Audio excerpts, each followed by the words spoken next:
A General View of Positivism. By Auguste Comte. Introduction. Although positivism has been pretty widely discussed of late, not only by those interested in philosophy and religion, but by the general reader and the public press, perhaps but few of them, whether readers or critics, have exactly grasped the full meaning of it as a system at once of thought and of life. The vast range of the ground it covers and the technical, elusive, and close style of Comte's writings in the original have made it difficult to master the subject as a whole. It has accordingly been thought that the time has come to add to the New Universal Library a translation of the General View of Positivism, i.e., the careful summary of the positive polity which Auguste Comte prefixed to the 4 volumes of his principal work. The translation, which was published by Dr. J. H. Bridges in 1865, is at the same time a most accurate version by one of Comte's earliest followers, and also it is turned in an easy and simpler style, with the references and allusions explained, marginal headings to the paragraphs, and a complete analysis of the contents. Positivism is not simply a system of philosophy, nor is it simply a new form of religion, nor is it simply a scheme of social regeneration. It partakes of all of these, and professes to harmonize them under one dominant conception that is equally philosophic and social. Its primary object, writes Comte, is twofold: to generalize our scientific conceptions and to systematize the art of social life. Accordingly, Comte's ideal embraces the 3 main elements of which human life consists: thoughts, feelings, and actions. Now it is clear that no such comprehensive system was ever before offered to the world. Neither the gospel nor any known type of religion undertook to give a synthetic grouping of the sciences. No synthetic scheme of philosophy ever attempted to correlate religion, politics, art, and industry. No system of socialism, ancient or modern, started with mathematics and led up to an ideal of a human devotion to duty, with a ritual of worship, both public and private. Now Comte's famous positive polity did attempt this gigantic task. And the novelty and extent of such a work explains and accounts for the extreme difficulty met with by readers of the original French, and also for the fascination which it has maintained more than 50 years after the author's death. It has been talked about, criticized, and even ridiculed, with an ignorance of its true character which can only be excused by the abstract and severe form in which Comte thought right to condense his thoughts. Comte was primarily a mathematician, and neither Descartes nor Newton troubled themselves about the general reader. Kepler, they say, declared himself satisfied if he had 1 convert in a century. And philosophers have seldom had justice done them until some generations have passed. The difficulties presented by the scientific form of Comte's works have been obviated for English readers by the versions of his English followers, which are at once literal translations, analyses, and elucidations. For the general reader, nothing could be more serviceable than Bridges' clear presentation of Comte's own general view, or summary of his system.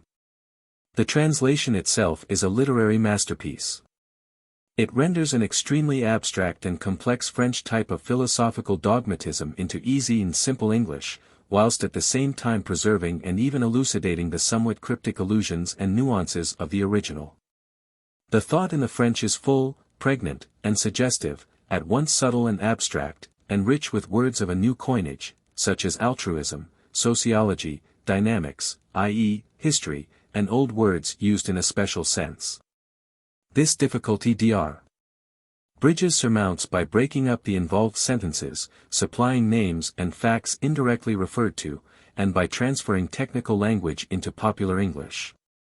The success of the translation has been proved by the thousands of copies sold in the original 12mo edition of 1865, in the 8vo edition of 1875, and in the stereotyped reprint of 1881.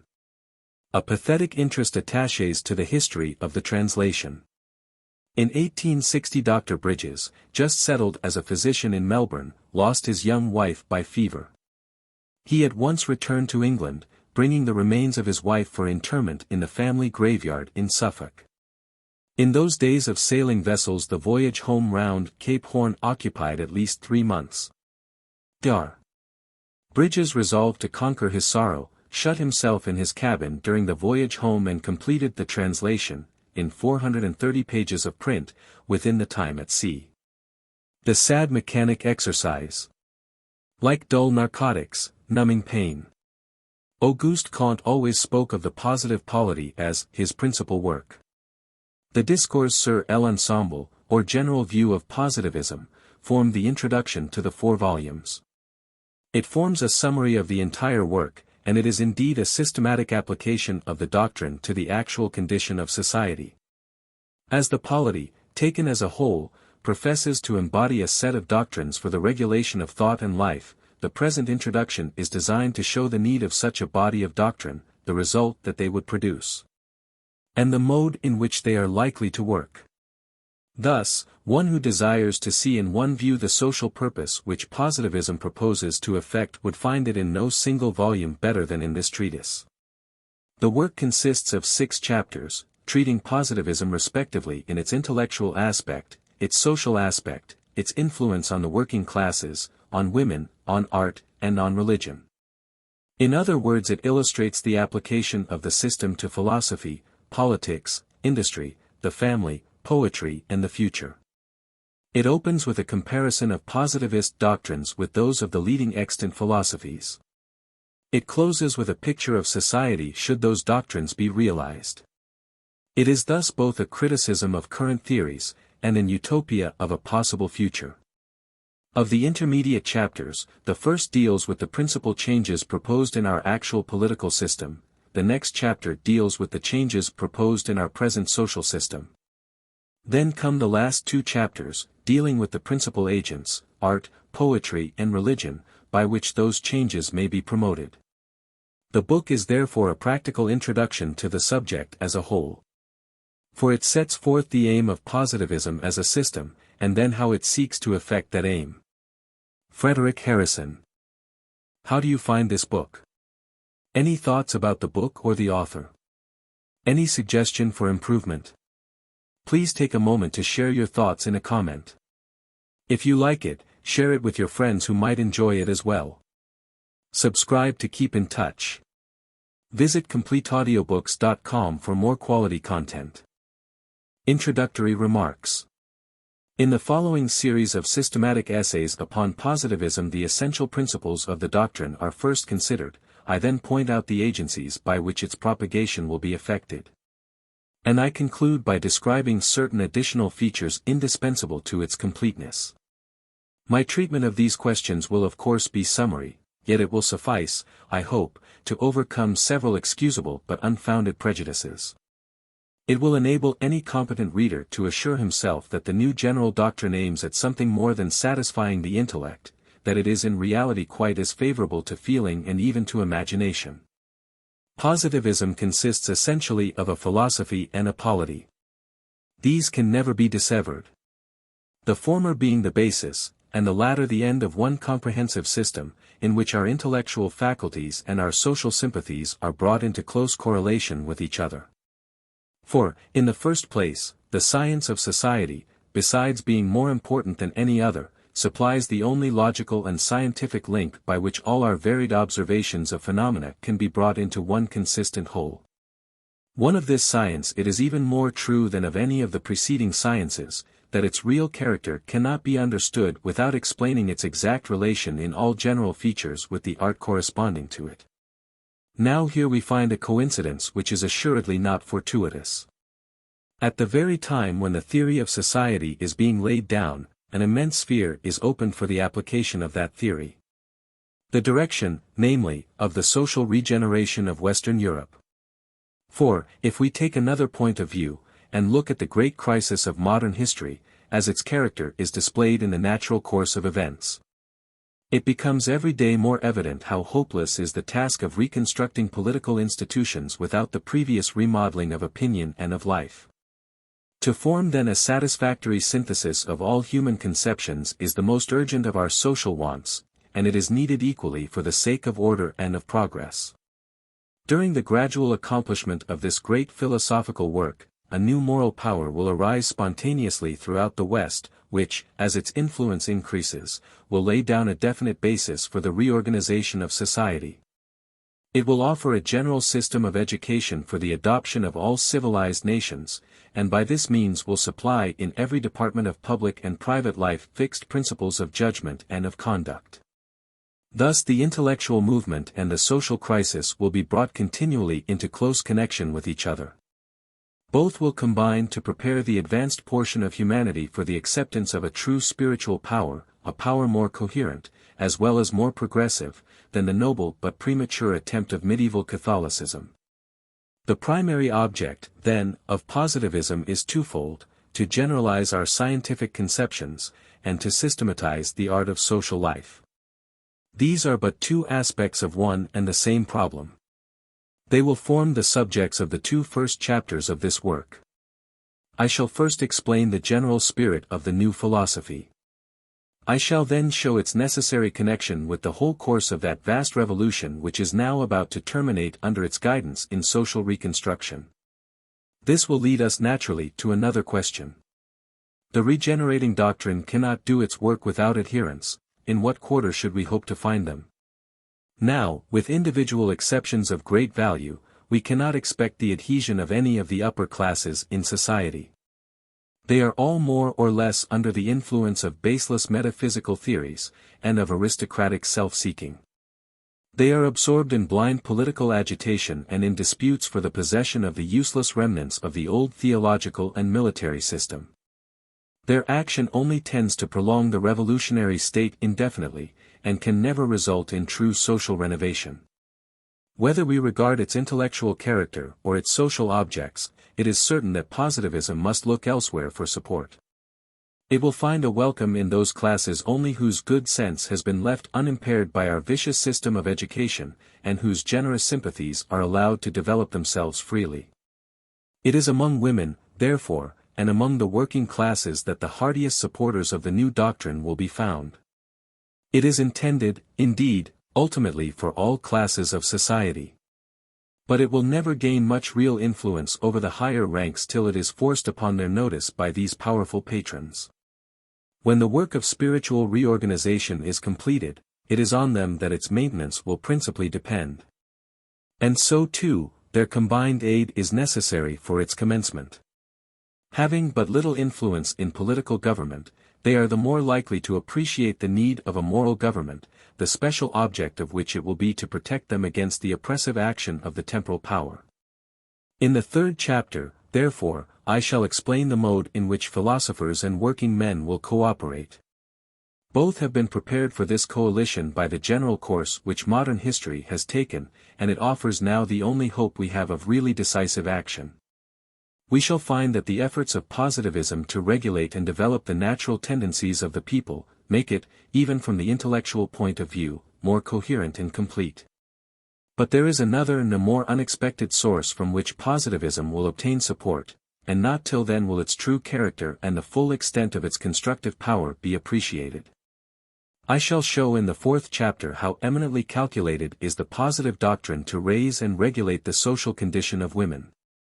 It is from the feminine aspect only that human life, whether individually or collectively considered, can really be comprehended as a whole. For the only basis on which a system really embracing all the requirements of life can be formed, is the subordination of intellect to social feeling, a subordination which we find directly represented in the womanly type of character, whether regarded in its personal or social relations. Although these questions cannot be treated fully in the present work, I hope to convince my readers that positivism is more in accordance with the spontaneous tendencies of the people and of women than Catholicism, and is therefore better qualified to institute a spiritual power. It should be observed that the ground on which the support of both these classes is obtained is that positivism is the only system which can supersede the various subversive schemes that are growing every day more dangerous to all the relations of domestic and social life. Yet the tendency of the doctrine is to elevate the character of both of these classes, and it gives a most energetic sanction to all their legitimate aspirations. Thus it is that a philosophy originating in speculations of the most abstract character, is found applicable not merely to every department of practical life, but also to the sphere of our moral nature. But to complete the proof of its universality I have still to speak of another very essential feature. I shall show, in spite of prejudices which exist very naturally on this point, that positivism is eminently calculated to call the imaginative faculties into exercise. It is by these faculties that the unity of human nature is most distinctly represented. They are themselves intellectual, but their field lies principally in our moral nature, and the result of their operation is to influence the active powers. The subject of women treated in the 4th chapter, will lead me by a natural transition to speak in the 5th of the aesthetic aspects of positivism. I shall attempt to show that the new doctrine, by the very fact of embracing the whole range of human relations in the spirit of reality, discloses the true theory of art, which has hitherto been so great a deficiency in our speculative conceptions. The principle of the theory is that, in coordinating the primary functions of humanity, positivism places the idealities of the poet midway between the ideas of the philosopher and the realities of the statesman. We see from this theory how it is that the poetical power of positivism cannot be manifested at present. We must wait until moral and mental regeneration has advanced far enough to awaken the sympathies which naturally belong to it, and on which art in its renewed state must depend for the future. The first mental and social shock once passed, poetry will at last take her proper rank. She will lead humanity onward towards a future which is now no longer vague and visionary, while at the same time she enables us to pay due honor to all phases of the past. The great object which positivism sets before us individually and socially, is the endeavor to become more perfect. The highest importance is attached therefore to the imaginative faculties, because in every sphere with which they deal they stimulate the sense of perfection. Limited as my explanations in this work must be, I shall be able to show that positivism, while opening out a new and wide field for art, supplies in the same spontaneous way new means of expression. I shall thus have sketched with some detail the true character of the regenerating doctrine. All its principal aspects will have been considered. Beginning with its philosophical basis, I pass by natural transitions to its political purpose. Thence to its action upon the people, its influence with women, and lastly, to its aesthetic power. In concluding this work, which is but the introduction to a larger treatise, I have only to speak of the conception which unites all these various aspects. As summed up in the positivist motto, love, order, progress, they lead us to the conception of humanity, which implicitly involves and gives new force to each of them. Rightly interpreting this conception, we view positivism at last as a complete and consistent whole.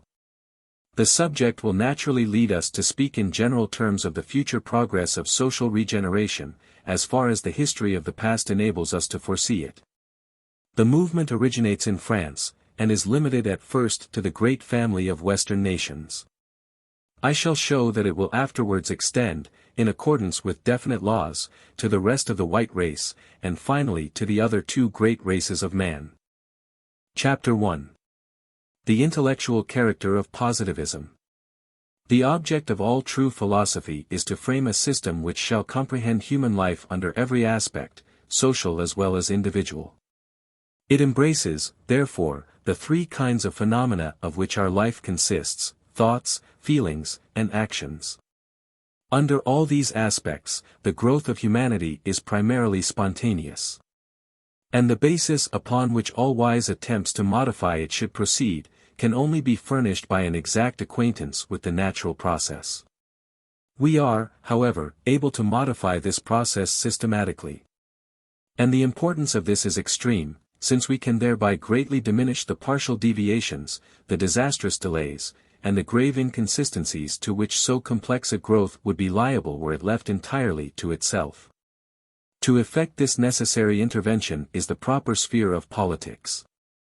But a right conception cannot be formed of it without the aid of the philosopher, whose business it is to define and amend the principles on which it is conducted. With this object in view, the philosopher endeavors to coordinate the various elements of man's existence, so that it may be conceived of theoretically as an integral whole. His synthesis can only be valid in so far as it is an exact and complete representation of the relations naturally existing. The first condition is therefore that these relations be carefully studied. When the philosopher, instead of forming such a synthesis, attempts to interfere more directly with the course of practical life, he commits the error of usurping the province of the statesman, to whom all practical measures exclusively belong. Philosophy and politics are the two principal functions of the great social organism. Morality, systematically considered, forms the connecting link and at the same time the line of demarcation between them.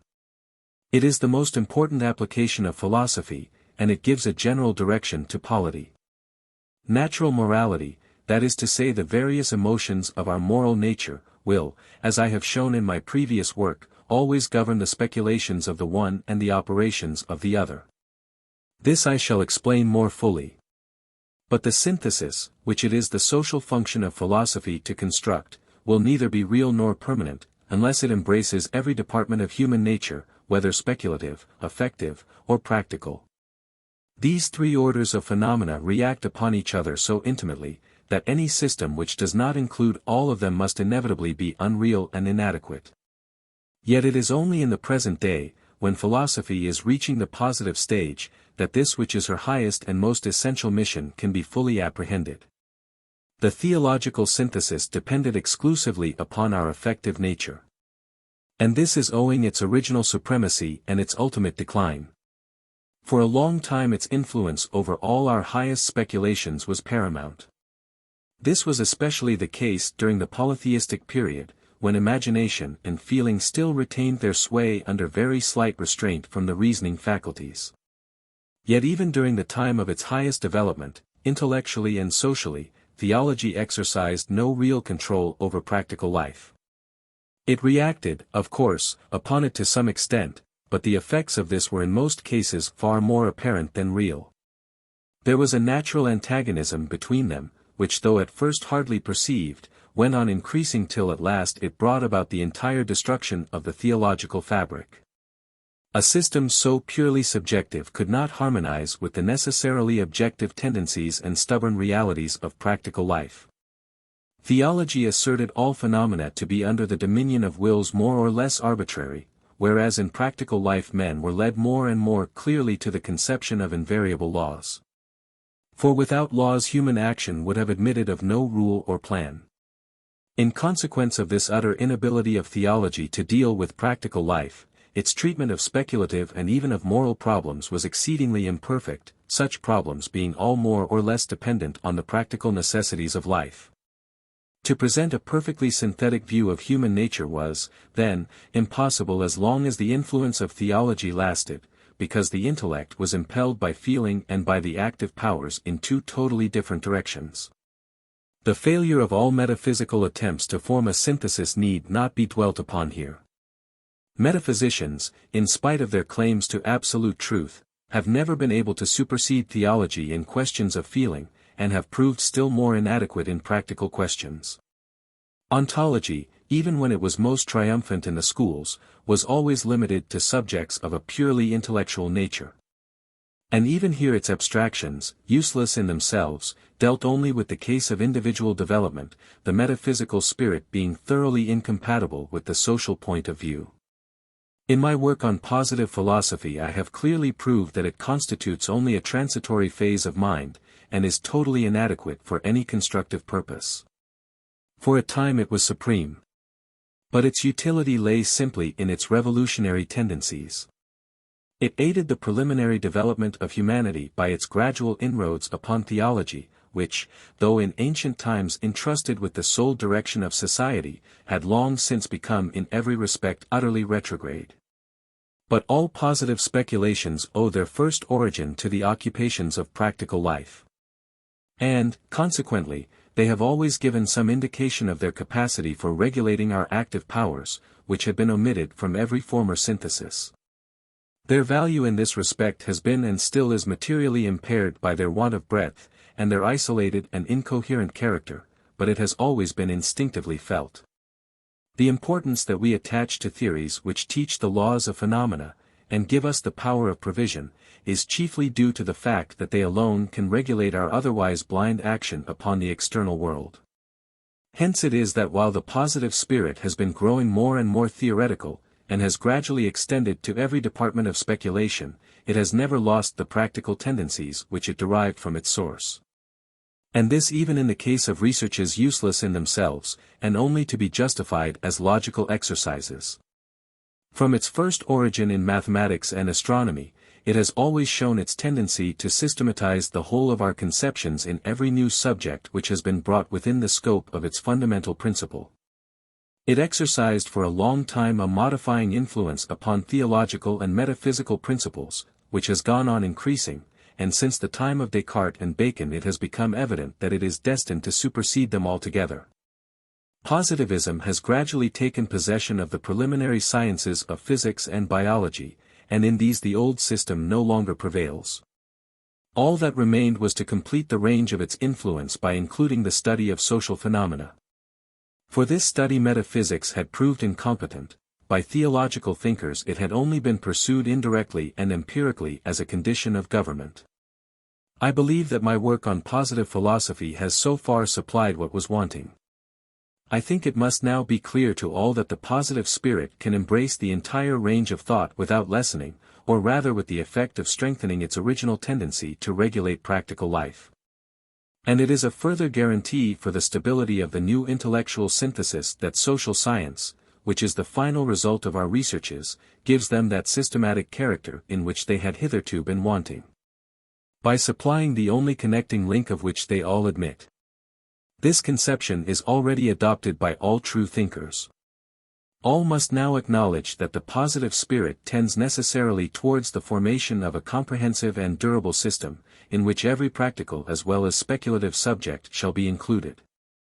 But such a system would still be far from realizing that universal character without which positivism would be incompetent to supersede theology in the spiritual government of humanity. For the element which really preponderates in every human being, that is to say, affection, would still be left untouched. This element it is, and this only, which gives us stimulus and direction to the other two parts of our nature. Without it the one would waste its force in ill-conceived, or, at least, useless studies. And the other in barren or even dangerous contention.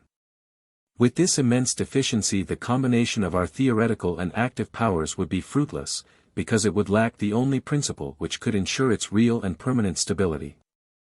The failure would be even greater than the failure of theology in dealing with practical questions, for the unity of human nature cannot really be made to depend either on the rational or the active faculties. In the life of the individual, and, still more, in the life of the race, the basis of unity, as I shall show in the 4th chapter, must always be feeling. It is to the fact that theology arose spontaneously from feeling that its influence is for the most part due. And although theology is now palpably on the decline, yet it will retain, in principle at least, some legitimate claims to the direction of society so long as the new philosophy fails to occupy this important vantage ground. We come then to the final conditions with which the modern synthesis must comply. Without neglecting the spheres of thought and action it must also comprehend the moral sphere. And the very principle on which its claim to universality rests must be derived from feeling. Then, and not till then, can the claims of theology be finally set aside. For then the new system will have surpassed the old in that which is the one essential purpose of all general doctrines. It will have shown itself able to effect what no other doctrine has done, that is, to bring the three primary elements of our nature into harmony. If positivism were to prove incapable of satisfying this condition, we must give up all hope of systematization of any kind. For while positive principles are now sufficiently developed to neutralize those of theology, yet, on the other hand, the influence of theology would continue to be far greater. Hence it is that many conscientious thinkers in the present day are so inclined to despair for the future of society. They see that the old principles on which society has been governed must finally become powerless. What they do not see is that a new basis for morality is being gradually laid down. Their theories are too imperfect and incoherent to show them the direction towards which the present time is ultimately tending. It must be owned, too, that their view seems borne out by the present character of the positive method. While all allow its utility in the treatment of practical, and even of speculative, problems, it seems to most men, and very naturally, quite unfit to deal with questions of morality. But on closer examination they will see reason to rectify their judgment. They will see that the hardness with which positive science has been justly reproached, is due to the speciality and want of purpose with which it has hitherto been pursued, and is not at all inherent in its nature. Originating as it did in the necessities of our material nature, which for a long time restricted it to the study of the inorganic world, it has not till now become sufficiently complete or systematic to harmonize well with our moral nature. But now that it is brought to bear upon social questions, which for the future will form its most important field, it loses all the defects peculiar to its long period of infancy. The very attribute of reality which is claimed by the new philosophy, leads it to treat all subjects from the moral still more than from the intellectual side. The necessity of assigning with exact truth the place occupied by the intellect and by the heart in the organization of human nature and of society, leads to the decision that affection must be the central point of the synthesis. In the treatment of social questions, positive science will be found utterly to discard those proud illusions of the supremacy of reason, to which it had been liable during its preliminary stages. Ratifying, in this respect, the common experience of men even more forcibly than Catholicism, it teaches us that individual happiness and public welfare are far more dependent upon the heart than upon the intellect. But, independently of this, the question of coordinating the faculties of our nature will convince us that the only basis on which they can be brought into harmonious union, is the preponderance of affection over reason, and even over activity. The fact that intellect, as well as social sympathy, is a distinctive attribute of our nature, might lead us to suppose that either of these two might be supreme, and therefore that there might be more than one method of establishing unity. The fact, however, is that there is only one, because these two elements are by no means equal in their fitness for assuming the first place. Whether we look at the distinctive qualities of each, or at the degree of force which they possess, it is easy to see that the only position for which the intellect is permanently adapted is to be the servant of the social sympathies. If, instead of being content with this honorable post, it aspires to become supreme, its ambitious aims, which are never realized, result simply in the most deplorable disorder. Even with the individual, it is impossible to establish permanent harmony between our various impulses, except by giving complete supremacy to the feeling which prompts the sincere and habitual desire of doing good. This feeling is, no doubt, like the rest, in itself blind. It has to learn from reason the right means of obtaining satisfaction, and our active faculties are then called into requisition to apply those means. But common experience proves that after all the principal condition of right action is the benevolent impulse. With the ordinary amount of intellect and activity that is found in men, this stimulus, if well sustained, is enough to direct our thoughts and energies to a good result. Without this habitual spring of action they would inevitably waste themselves in barren or incoherent efforts, and speedily relapse into their original torpor. Unity in our moral nature is, then, impossible, except so far as affection preponderates over intellect and activity. True as this fundamental principle is for the individual, it is in public life that its necessity can be demonstrated most irrefutably. The problem is in reality the same, nor is any different solution of it required. Only it assumes such increased dimensions, that less uncertainty is felt as to the method to be adopted. The various beings whom it is sought to harmonize have in this case each a separate existence. It is clear, therefore, that the first condition of cooperation must be sought in their own inherent tendency to universal love. No calculations of self-interest can rival this social instinct, whether in promptitude and breadth of intuition, or in boldness and tenacity of purpose. True it is that the benevolent emotions have in most cases less intrinsic energy than the selfish. But they have this beautiful quality, that social life not only permits their growth, but stimulates it to an almost unlimited extent, while it holds their antagonists in constant check. Indeed, the increasing tendency in the former to prevail over the latter is the best measure by which to judge of the progress of humanity. But the intellect may do much to confirm their influence. It may strengthen social feeling by diffusing juster views of the relations in which the various parts of society stand to each other, or it may guide its application by dwelling on the lessons which the past offers to the future. It is to this honorable service that the new philosophy would direct our intellectual powers. Here the highest sanction is given to their operations, and an exhaustless field is opened out for them, from which far deeper satisfaction may be gained than from the approbation of the learned societies, or from the puerile specialties with which they are at present occupied. In fact, the ambitious claims which, ever since the hopeless decline of the theological synthesis, have been advanced by the intellect, never were or could be realized. Their only value lay in their solvent action on the theological system when it had become hostile to progress. The intellect is intended for service, not for empire. When it imagines itself supreme, it is really only obeying the personal instead of the social instincts. It never acts independently of feeling, be that feeling good or bad. The first condition of command is force, now reason has but light. The impulse that moves it must come from elsewhere. The metaphysical utopias, in which a life of pure contemplation is held out as the highest ideal, attract the notice of our men of science, but are really nothing but illusions of pride, or veils for dishonest schemes. True, there is a genuine satisfaction in the act of discovering truth, but it is not sufficiently intense to be an habitual guide of conduct. Indeed, so feeble is our intellect, that the impulse of some passion is necessary to direct and sustain it in almost every effort. When the impulse comes from kindly feeling, it attracts attention on account of its rarity or value. When it springs from the selfish motives of glory, ambition, or gain, it is too common to be remarked. This is usually the only difference between the two cases. It does indeed occasionally happen that the intellect is actuated by a sort of passion for truth in itself, without any mixture of pride or vanity. Yet, in this case, as in every other, there is intense egotism in exercising the mental powers irrespectively of all social objects. Positivism, as I shall afterwards explain, is even more severe than Catholicism in its condemnation of this type of character, whether in metaphysicians or in men of science. The true philosopher would consider it a most culpable abuse of the opportunities which civilization affords him for the sake of the welfare of society, in leading a speculative life.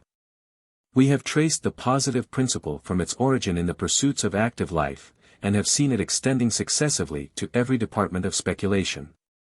We now find it, in its maturity, and that as a simple result of its strict adherence to fact, embracing the sphere of affection, and making that sphere the central point of its synthesis. It is henceforth a fundamental doctrine of positivism, a doctrine of as great political as philosophical importance, that the heart preponderates over the intellect. It is true that this doctrine, which is the only basis for establishing harmony in our nature, had been, as I before remarked, instinctively accepted by theological systems. But it was one of the fatalities of society in its preliminary phase, that the doctrine was coupled with an error which, after a time, destroyed all its value. In acknowledging the superiority of the heart, the intellect was reduced to abject submission. Its only chance of growth lay in resistance to the established system. This course it followed with increasing effect, till after 20 centuries of insurrection, the system collapsed. The natural result of the process was to stimulate metaphysical and scientific pride, and to promote views subversive of all social order.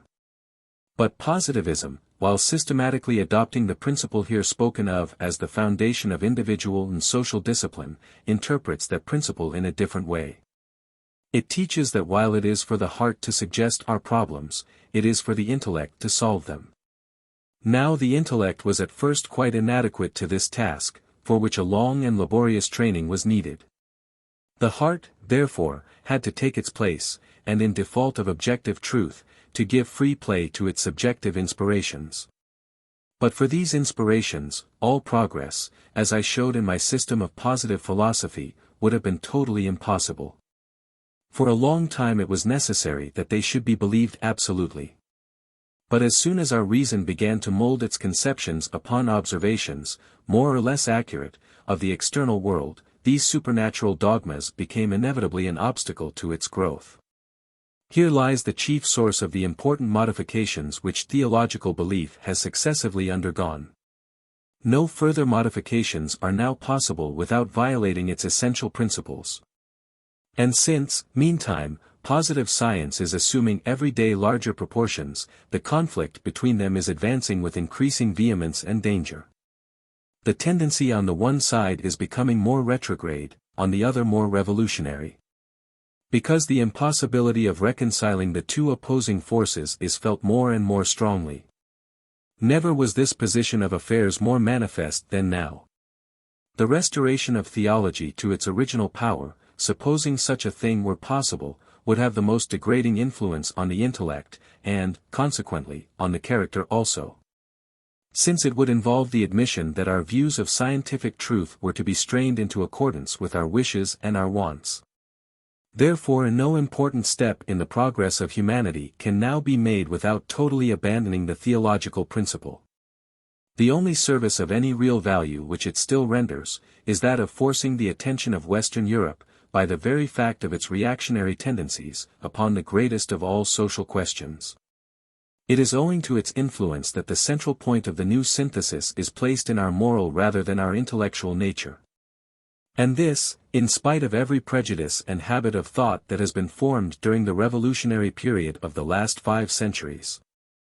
And while in this, which is the primary condition of social organization, positivism proves more efficient than theology, it at the same time terminates the disunion which has existed so long between the intellect and the heart. For it follows logically from its principles, and also from the whole spirit of the system, that the intellect shall be free to exercise its full share of influence in every department of human life. When it is said that the intellect should be subordinate to the heart, what is meant is, that the intellect should devote itself exclusively to the problems which the heart suggests. The ultimate object being to find proper satisfaction for our various wants. Without this limitation, experience has shown too clearly that it would almost always follow its natural bent for useless or insoluble questions, which are the most plentiful and the easiest to deal with. But when any problem of a legitimate kind has been once proposed, it is the sole judge of the method to be pursued, and of the utility of the results obtained. Its province is to inquire into the present, in order to foresee the future, and to discover the means of improving it. In this province it is not to be interfered with. In a word, the intellect is to be the servant of the heart, not its slave. Under these two correlative conditions the elements of our nature will at last be brought into harmony. The equilibrium of these two elements, once established, is in little danger of being disturbed. For since it is equally favorable to both of them, both will be interested in maintaining it. The fact that reason in modern times has become habituated to revolt, is no ground for supposing that it will always retain its revolutionary character, even when its legitimate claims have been fully satisfied. Supposing the case to arise, however, society, as I shall show afterwards, would not be without the means of repressing any pretensions that were subversive of order. There is another point of view which may assure us that the position given to the heart under the new system will involve no danger to the growth of intellect. Love, when real, ever desires light, in order to attain its ends. The influence of true feeling is as favorable to sound thought as to wise activity. Our doctrine, therefore, is one which renders hypocrisy and oppression alike impossible. And it now stands forward as the result of all the efforts of the past, for the regeneration of order, which, whether considered individually or socially, is so deeply compromised by the anarchy of the present time. It establishes a fundamental principle by which true philosophy and sound polity are brought into correlation, a principle which can be felt as well as proved, and which is at once the keystone of a system and a basis of government. I shall show, moreover, in the 5th chapter, that the doctrine is as rich in aesthetic beauty as in philosophical power and in social influence. This will complete the proof of its efficacy as the center of a universal system.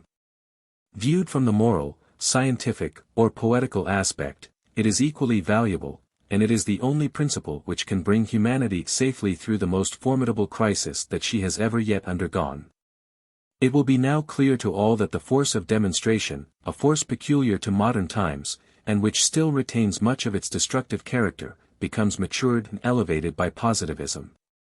It begins to develop constructive tendencies, which will soon be developed more largely. It is not too much, then, to say that positivism, notwithstanding its speculative origin, offers as much to natures of deep sympathy as to men of highly cultivated intellects, or of energetic character. The spirit and the principle of the synthesis which all true philosophers should endeavor to establish, have now been defined. I proceed to explain the method that should be followed in the task, and the peculiar difficulty with which it is attended. The object of the synthesis will not be secured until it embraces the whole extent of its domain, the moral and practical departments as well as the intellectual. But these three departments cannot be dealt with simultaneously. They follow an order of succession which, so far from dissevering them from the whole to which they belong, is seen when carefully examined to be a natural result of their mutual dependence. The truth is, and it is a truth of great importance, that thoughts must be systematized before feelings, feelings before actions. It is doubtless, owing to a confused apprehension of this truth, that philosophers hitherto, in framing their systems of human nature, have dealt almost exclusively with our intellectual faculties. The necessity of commencing with the coordination of ideas is not merely due to the fact that the relations of these, being more simple and more susceptible of demonstration, form a useful logical preparation for the remainder of the task. On closer examination we find a more important, though less obvious reason. If this first portion of the work be once efficiently performed, it is the foundation of all the rest. In what remains no very serious difficulty will occur, provided always that we content ourselves with that degree of completeness which the ultimate purpose of the system requires. To give such paramount importance to this portion of the subject may seem at first sight inconsistent with the proposition just laid down, that the strength of the intellectual faculties is far inferior to that of the other elements of our nature. It is quite certain that feeling and activity have much more to do with any practical step that we take than pure reason. In attempting to explain this paradox, we come at last to the peculiar difficulty of this great problem of human unity. The first condition of unity is a subjective principle. And this principle in the positive system is the subordination of the intellect to the heart. Without this the unity that we seek can never be placed on a permanent basis, whether individually or collectively. It is essential to have some influence sufficiently powerful to produce convergence amid the heterogeneous and often antagonistic tendencies of so complex an organism as ours. But this first condition, indispensable as it is, would be quite insufficient for the purpose, without some objective basis, existing independently of ourselves in the external world. That basis consists for us in the laws or order of the phenomena by which humanity is regulated. The subjection of human life to this order is incontestable. And as soon as the intellect has enabled us to comprehend it, it becomes possible for the feeling of love to exercise a controlling influence over our discordant tendencies. This, then, is the mission allotted to the intellect in the positive synthesis. In this sense it is that it should be consecrated to the service of the heart. I have said that our conception of human unity must be totally inadequate, and, indeed, cannot deserve the name, so long as it does not embrace every element of our nature. But it would be equally fatal to the completeness of this great conception to think of human nature irrespectively of what lies outside it. A purely subjective unity, without any objective basis, would be simply impossible. In the first place, any attempt to coordinate man's moral nature, without regard to the external world, supposing the attempt feasible, would have very little permanent influence on our happiness, whether collectively or individually. Since happiness depends so largely upon our relations to all that exists around us. Besides this, we have to consider the exceeding imperfection of our nature. Self-love is deeply implanted in it, and when left to itself is far stronger than social sympathy. The social instincts would never gain the mastery were they not sustained and called into constant exercise by the economy of the external world, an influence which at the same time checks the power of the selfish instincts. To understand this economy aright, we must remember that it embraces not merely the inorganic world, but also the phenomena of our own existence. The phenomena of human life, though more modifiable than any others, are yet equally subject to invariable laws, laws which form the principal objects of positive speculation.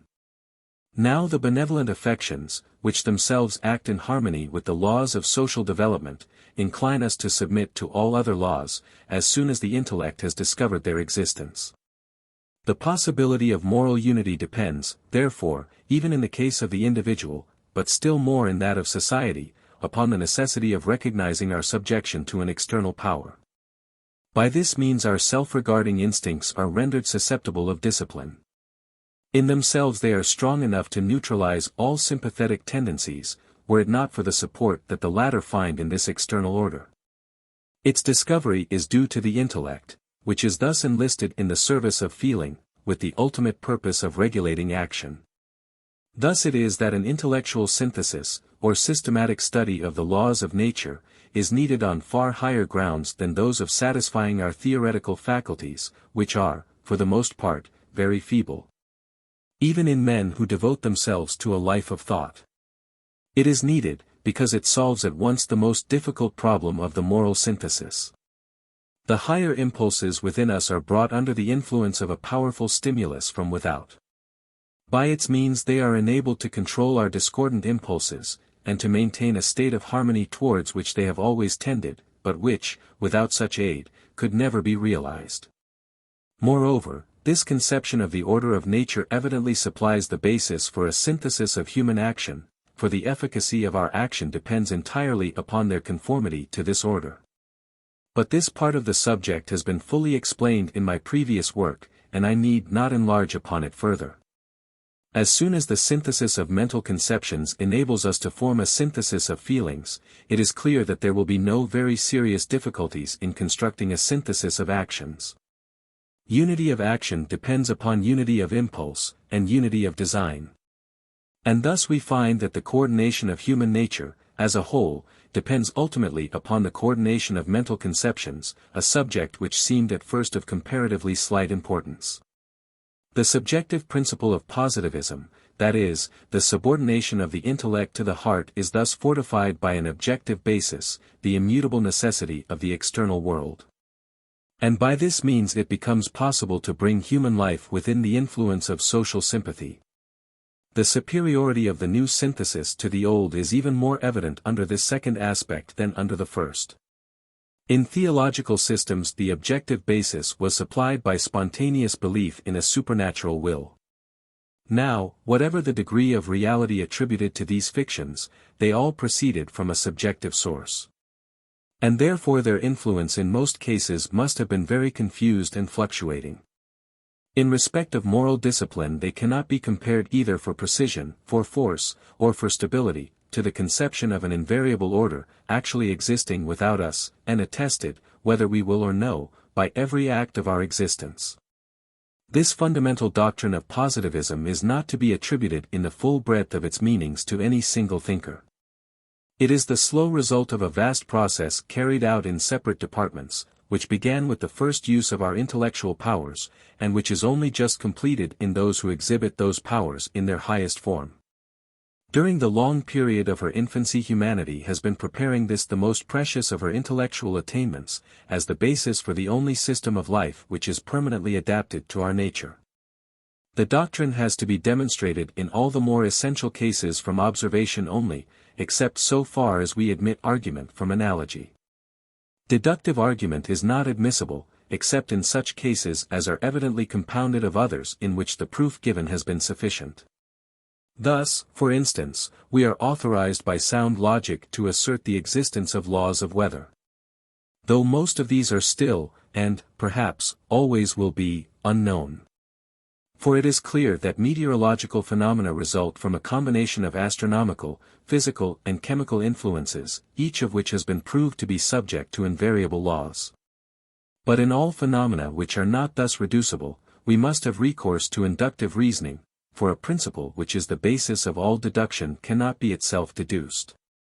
Hence it is that the doctrine, being so entirely foreign as it is to our primitive mental state, requires such a long course of preparation.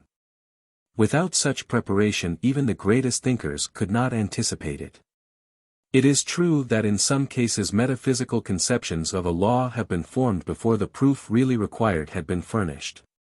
But they were never of much service, except so far as they generalized in a more or less confused way the analogies naturally suggested by the laws which had actually been discovered in simpler phenomena. Besides, such assertions always remained very doubtful and very barren in result, until they were based upon some outline of a really positive theory. Thus, in spite of the apparent potency of this metaphysical method, to which modern intellects are so addicted, the conception of an external order is still extremely imperfect in many of the most cultivated minds. Because they have not verified it sufficiently in the most intricate and important class of phenomena, the phenomena of society. I am not, of course, speaking of the few thinkers who accept my discovery of the principal laws of sociology. Such uncertainty in a subject so closely related to all others, produces great confusion in men's minds, and affects their perception of an invariable order, even in the simplest subjects. A proof of this is the utter delusion into which most geometricians of the present day have fallen with respect to what they call the calculus of chances, a conception which presupposes that the phenomena considered are not subject to law. The doctrine, therefore, cannot be considered as firmly established in any one case, until it has been verified specially in every one of the primary categories in which phenomena may be classed. But now that this difficult condition has really been fulfilled by the few thinkers who have risen to the level of their age, we have at last a firm objective basis on which to establish the harmony of our moral nature. That basis is, that all events whatever, the events of our own personal and social life included, are always subject to natural relations of sequence and similitude, which in all essential respects lie beyond the reach of our interference. This, then, is the external basis of our synthesis, which includes the moral and practical faculties, as well as the speculative. It rests at every point upon the unchangeable order of the world. The right understanding of this order is the principal subject of our thoughts, its preponderating influence determines the general course of our feelings, its gradual improvement is the constant object of our actions. To form a more precise notion of its influence, let us imagine that for a moment it were really to cease. The result would be that our intellectual faculties, after wasting themselves in wild extravagancies, would sink rapidly into incurable sloth. Our nobler feelings would be unable to prevent the ascendancy of the lower instincts, and our active powers would abandon themselves to purposeless agitation. Men have, it is true, been for a long time ignorant of this order. Nevertheless we have been always subject to it, and its influence has always tended, though without our knowledge, to control our whole being, our actions first, and subsequently our thoughts, and even our affections. As we have advanced in our knowledge of it, our thoughts have become less vague, our desires less capricious, our conduct less arbitrary. And now that we are able to grasp the full meaning of the conception, its influence extends to every part of our conduct. For it teaches us that the object to be aimed at in the economy devised by man, is wise development of the irresistible economy of nature, which cannot be amended till it is first studied and obeyed. In some departments it has the character of fate. That is, it admits of no modification. But even here, in spite of the superficial objections to it which have arisen from intellectual pride, it is necessary for the proper regulation of human life. Suppose, for instance, that man were exempt from the necessity of living on the earth, and were free to pass at will from one planet to another. The very notion of society would be rendered impossible by the license which each individual would have to give way to whatever unsettling and distracting impulses his nature might incline him. Our propensities are so heterogeneous and so deficient in elevation, that there would be no fixity or consistency in our conduct, but for these insurmountable conditions. Our feeble reason may fret at such restrictions, but without them all its deliberations would be confused and purposeless. We are powerless to create, all that we can do in bettering our condition is to modify an order in which we can produce no radical change. Supposing us in possession of that absolute independence to which metaphysical pride aspires, it is certain that so far from improving our condition, it would be a bar to all development, whether social or individual. The true path of human progress lies in the opposite direction. In diminishing the vacillation, inconsistency, and discordance of our designs by furnishing external motives for those operations of our intellectual, moral and practical powers, of which the original source was purely internal. The ties by which our various diverging tendencies are held together would be quite inadequate for their purpose, without a basis of support in the external world, which is unaffected by the spontaneous variations of our nature. But, however great the value of positive doctrine in pointing out the unchangeable aspects of the universal order, what we have principally to consider are the numerous departments in which that order admits of artificial modifications. Here lies the most important sphere of human activity. The only phenomena, indeed, which we are wholly unable to modify are the simplest of all, the phenomena of the solar system which we inhabit. It is true that now that we know its laws we can easily conceive them improved in certain respects, but to whatever degree our power over nature may extend, we shall never be able to produce the slightest change in them. What we have to do is so to dispose our life as to submit to these resistless fatalities in the best way we can. And this is comparatively easy, because their greater simplicity enables us to foresee them with more precision and in a more distinct future.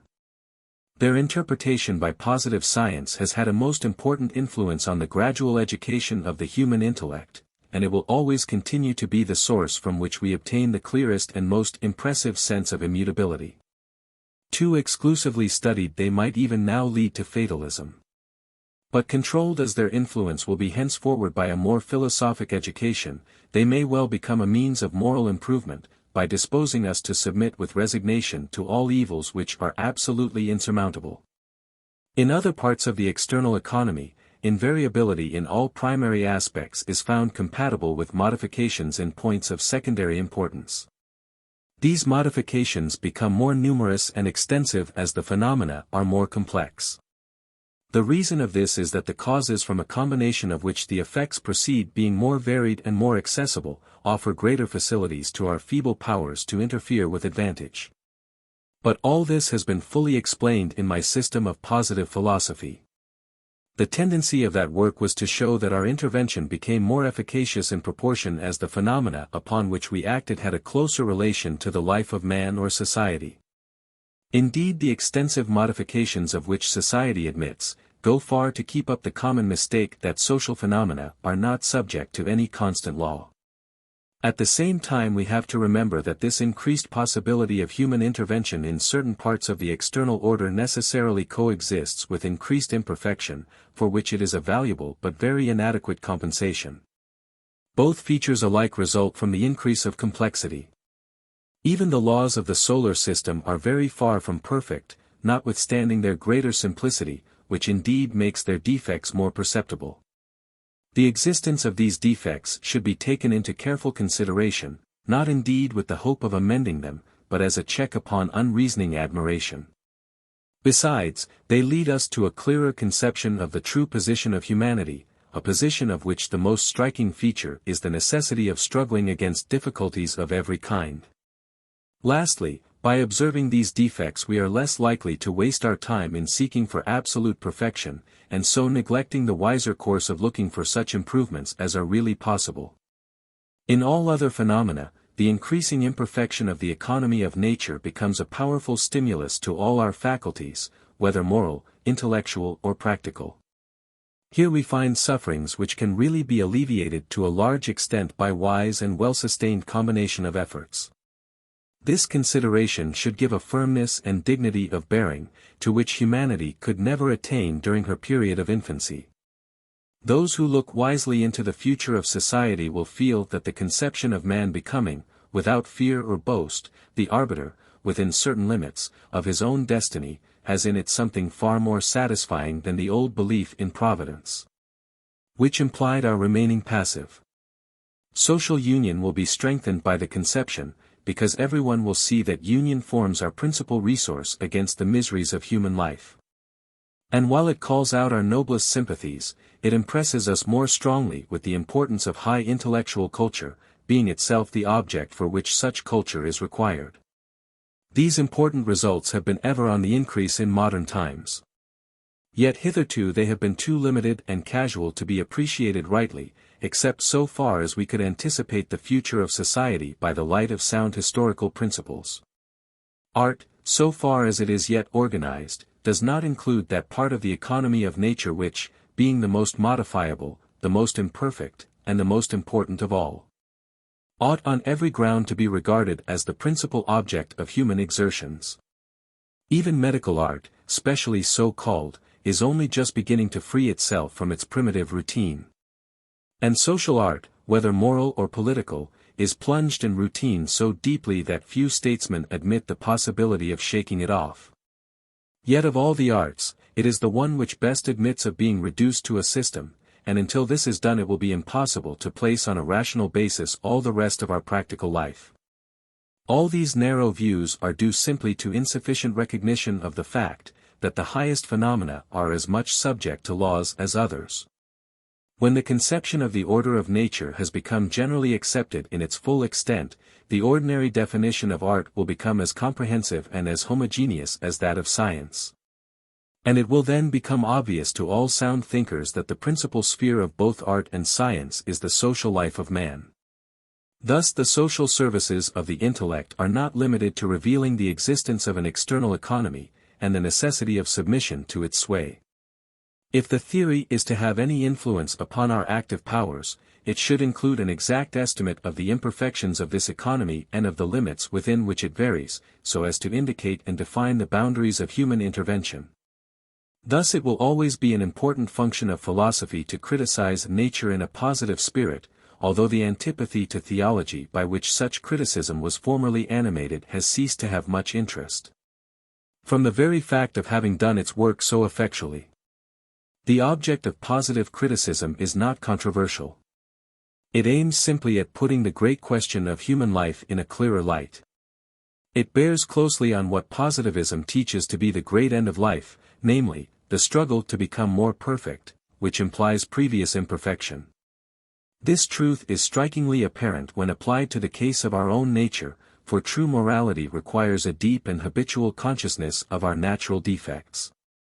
I have now described the fundamental condition of the positive synthesis.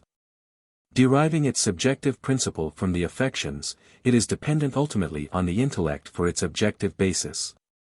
This basis connects it with the economy of the external world, the dominion of which humanity accepts, and at the same time modifies.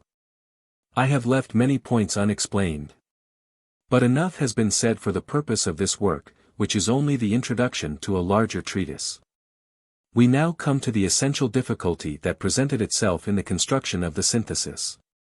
That difficulty was to discover the true theory of human and social development. The first decisive step in this discovery renders the conception of the order of nature complete. It stands out then as the fundamental doctrine of an universal system, for which the whole course of modern progress has been preparing the way. For 3 centuries men of science have been unconsciously cooperating in the work. They have left no gap of any importance, except in the region of moral and social phenomena. And now that man's history has been for the first time systematically considered as a whole, and has been found to be, like all other phenomena, subject to invariable laws, the preparatory labors of modern science are ended. Her remaining task is to construct that synthesis which will place her at the only point of view from which every department of knowledge can be embraced. In my system of positive philosophy both these objects were aimed at. I attempted, and in the opinion of the principal thinkers of our time successfully, to complete and at the same time coordinate natural philosophy, by establishing the general law of human development, social as well as intellectual. I shall not now enter into the discussion of this law, since its truth is no longer contested. Fuller consideration of it is reserved for the 3rd volume of my new treatise. It lays down, as is generally known, that our speculations upon all subjects whatsoever, pass necessarily through 3 successive stages: a theological stage, in which free play is given to spontaneous fictions admitting of no proof.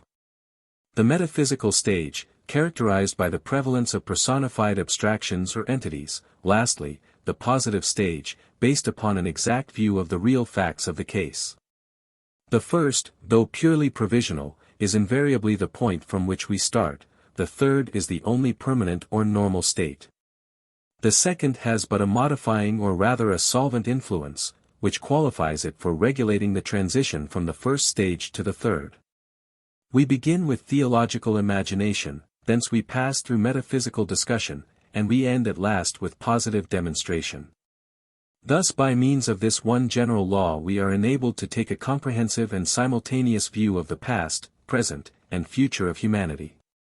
In my system of positive philosophy, this law of filiation has always been associated with the law of classification, the application of which to social dynamics furnishes the second element requisite for the theory of development.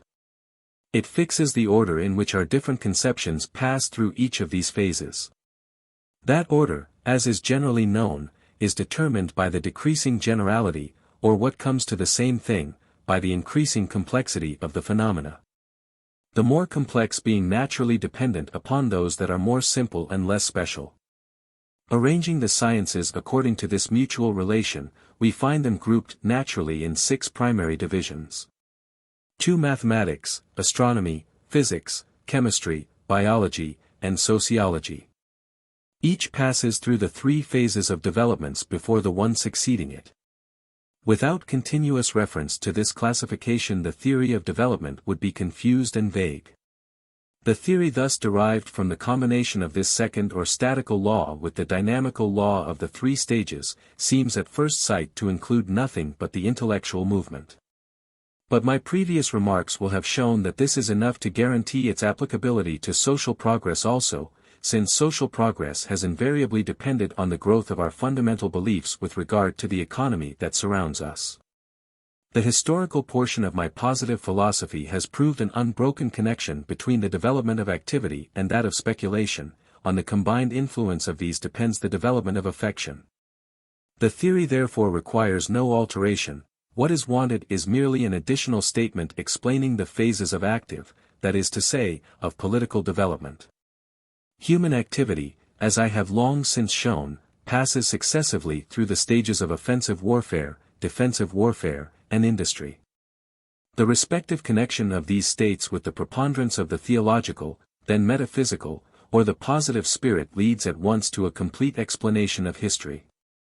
It reproduces in a systematic form the only historical conception which has become adopted by universal consent, the division, namely, of history into ancient, medieval, and modern. Thus the foundation of social science depends simply upon establishing the truth of this theory of development. We do this by combining the dynamic law, which is its distinctive feature, with the statical principle which renders it coherent. We then complete the theory by extending it to practical life. All knowledge is now brought within the sphere of natural philosophy. And the provisional distinction by which, since Aristotle and Plato, it has been so sharply demarcated from moral philosophy, ceases to exist. The positive spirit, so long confined to the simpler inorganic phenomena, has now passed through its difficult course of probation. It extends to a more important and more intricate class of speculations, and disengages them forever from all theological or metaphysical influence. All our notions of truth are thus rendered homogeneous, and begin at once to converge towards a central principle. A firm objective basis is consequently laid down for that complete coordination of human existence towards which all sound philosophy has ever tended, but which the want of adequate materials has hitherto made impossible. It will be felt, I think, that the principal difficulty of the positive synthesis was met by my discovery of the laws of development, if we bear in mind that while that theory completes and coordinates the objective basis of the system, it at the same time holds it in subordination to the subjective principle. It is under the influence of this moral principle that the whole philosophical construction should be carried on. The inquiry into the order of the universe is an indispensable task, and it comes necessarily within the province of the intellect. But the intellect is too apt to aim in its pride at something beyond its proper function, which consists in unremitting service of the social sympathies. It would willingly escape from all control and follow its own bent towards speculative digressions. A tendency which is at present favored by the undisciplined habits of thought naturally due to the first rise of positivism in its special departments. The influence of the moral principle is necessary to recall it to its true function. Since if its investigations were allowed to assume an absolute character, and to recognize no limit, we should only be repeating in a scientific form many of the worst results of theological and metaphysical belief. The universe is to be studied not for its own sake, but for the sake of man, or rather of humanity. To study it in any other spirit would not only be immoral, but also highly irrational. For, as statements of pure objective truth, our scientific theories can never be really satisfactory. They can only satisfy us from the subjective point of view. That is, by limiting themselves to the treatment of such questions as have some direct or indirect influence over human life. It is for social feeling to determine these limits. Outside which our knowledge will always remain imperfect as well as useless, and this even in the case of the simplest phenomena, as astronomy testifies. Were the influence of social feeling to be slackened, the positive spirit would soon fall back to the subjects which were preferred during the period of its infancy, subjects the most remote from human interest, and therefore also the easiest. While its probationary period lasted, it was natural to investigate all accessible problems without distinction, and this was often justified by the logical value of many problems that, scientifically speaking, were useless.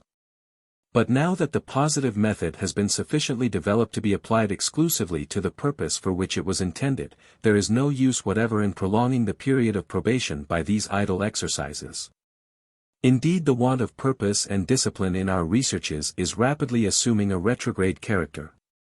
Its tendency is to undo the chief results obtained by the spirit of detail during the time when that spirit was really essential to progress. Here, then, we are met by a serious difficulty. The construction of the objective basis for the positive synthesis imposes two conditions which seem, at first sight, incompatible. On the one hand, we must allow the intellect to be free, or else we shall not have the full benefit of its services, and, on the other, we must control its natural tendency to unlimited digressions. The problem was insoluble, so long as the study of the natural economy did not include sociology. But as soon as the positive spirit extends to the treatment of social questions, these at once take precedence of all others, and thus the moral point of view becomes paramount. Objective science, proceeding from without inwards, falls at last into natural harmony with the subjective or moral principle, the superiority of which it had for so long a time resisted. As a mere speculative question, it may be considered as proved to the satisfaction of every true thinker, that the social point of view is logically and scientifically supreme over all others. Being the only point from which all our scientific conceptions can be regarded as a whole. Yet its influence can never be injurious to the progress of other positive studies, for these, whether for the sake of their method or of their subject matter, will always continue to be necessary as an introduction to the final science. Indeed, the positive system gives the highest sanction and the most powerful stimulus to all preliminary sciences, by insisting on the relation which each of them bears to the great whole, humanity. Thus the foundation of social science bears out the statement made at the beginning of this work, that the intellect would, under positivism, accept its proper position of subordination to the heart. The recognition of this, which is the subjective principle of positivism, renders the construction of a complete system of human life possible. The antagonism which, since the close of the Middle Ages, has arisen between reason and feeling, was an anomalous though inevitable condition. It is now forever at an end. And the only system which can really satisfy the wants of our nature, individually or collectively, is therefore ready for our acceptance.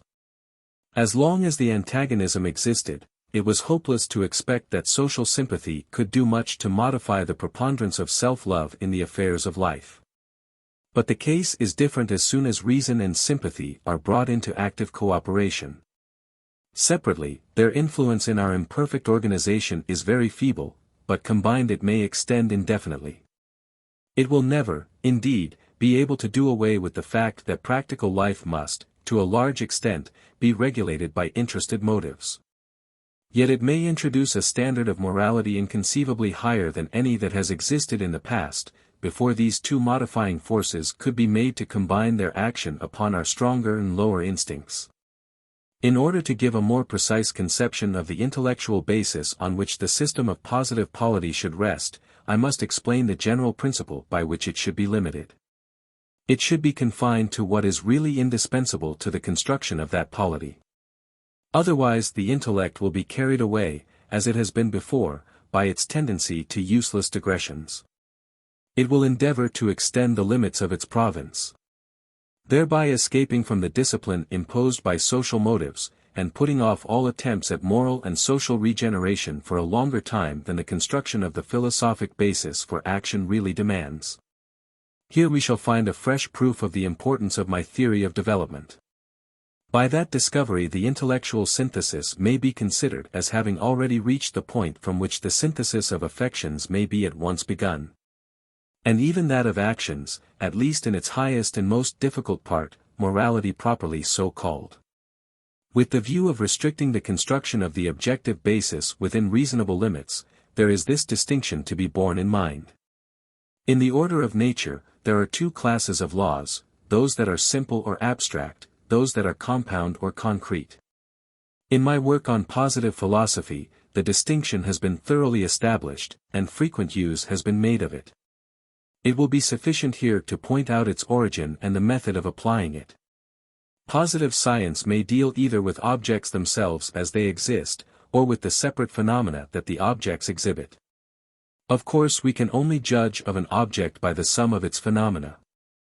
But it is open to us either to examine a special class of phenomena abstracted from all the beings that exhibit it, or to take some special object, and examine the whole concrete group of phenomena.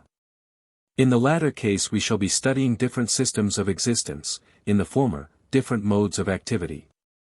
As good an example of the distinction as can be given is that, already mentioned, of meteorology.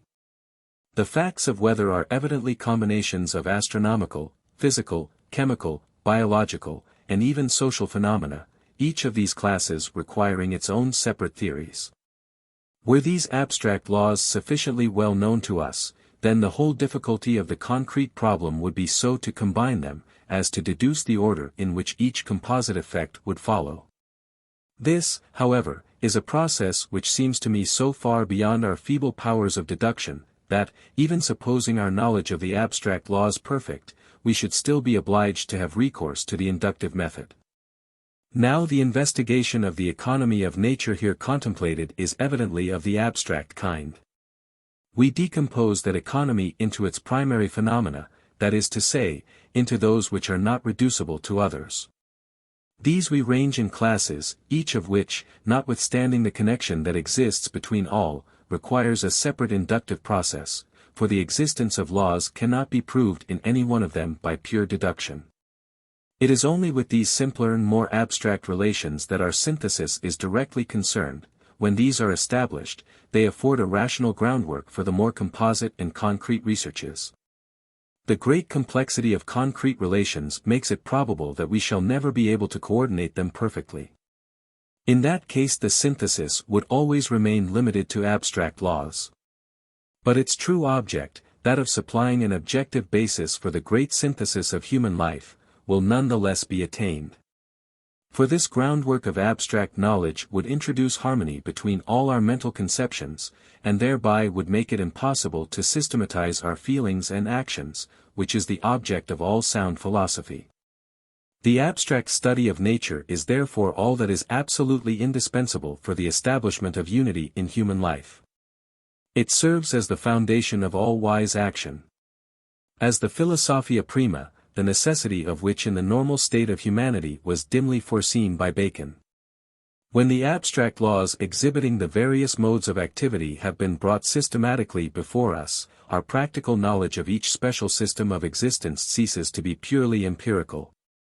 Though the greater number of concrete laws may still be unknown. We find the best example of this truth in the most difficult and important subject of all, sociology. Knowledge of the principal statical and dynamical laws of social existence is evidently sufficient for the purpose of systematizing the various aspects of private or public life, and thereby of rendering our condition far more perfect.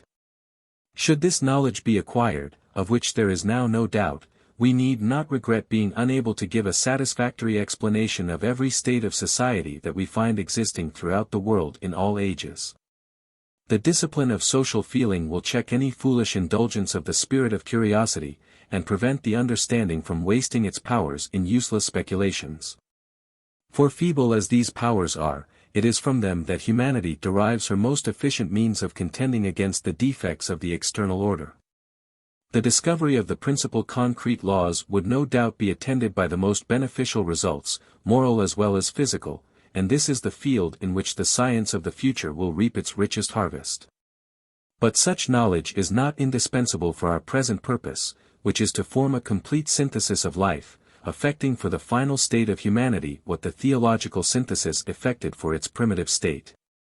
For this purpose abstract philosophy is undoubtedly sufficient, so that even supposing that concrete philosophy should never become so perfect as we desire, social regeneration will still be possible. Regarded under this more simple aspect, our system of scientific knowledge is already so far elaborated, that all thinkers whose nature is sufficiently sympathetic may proceed without delay to the problem of moral regeneration. A problem which must prepare the way for that of political reorganization.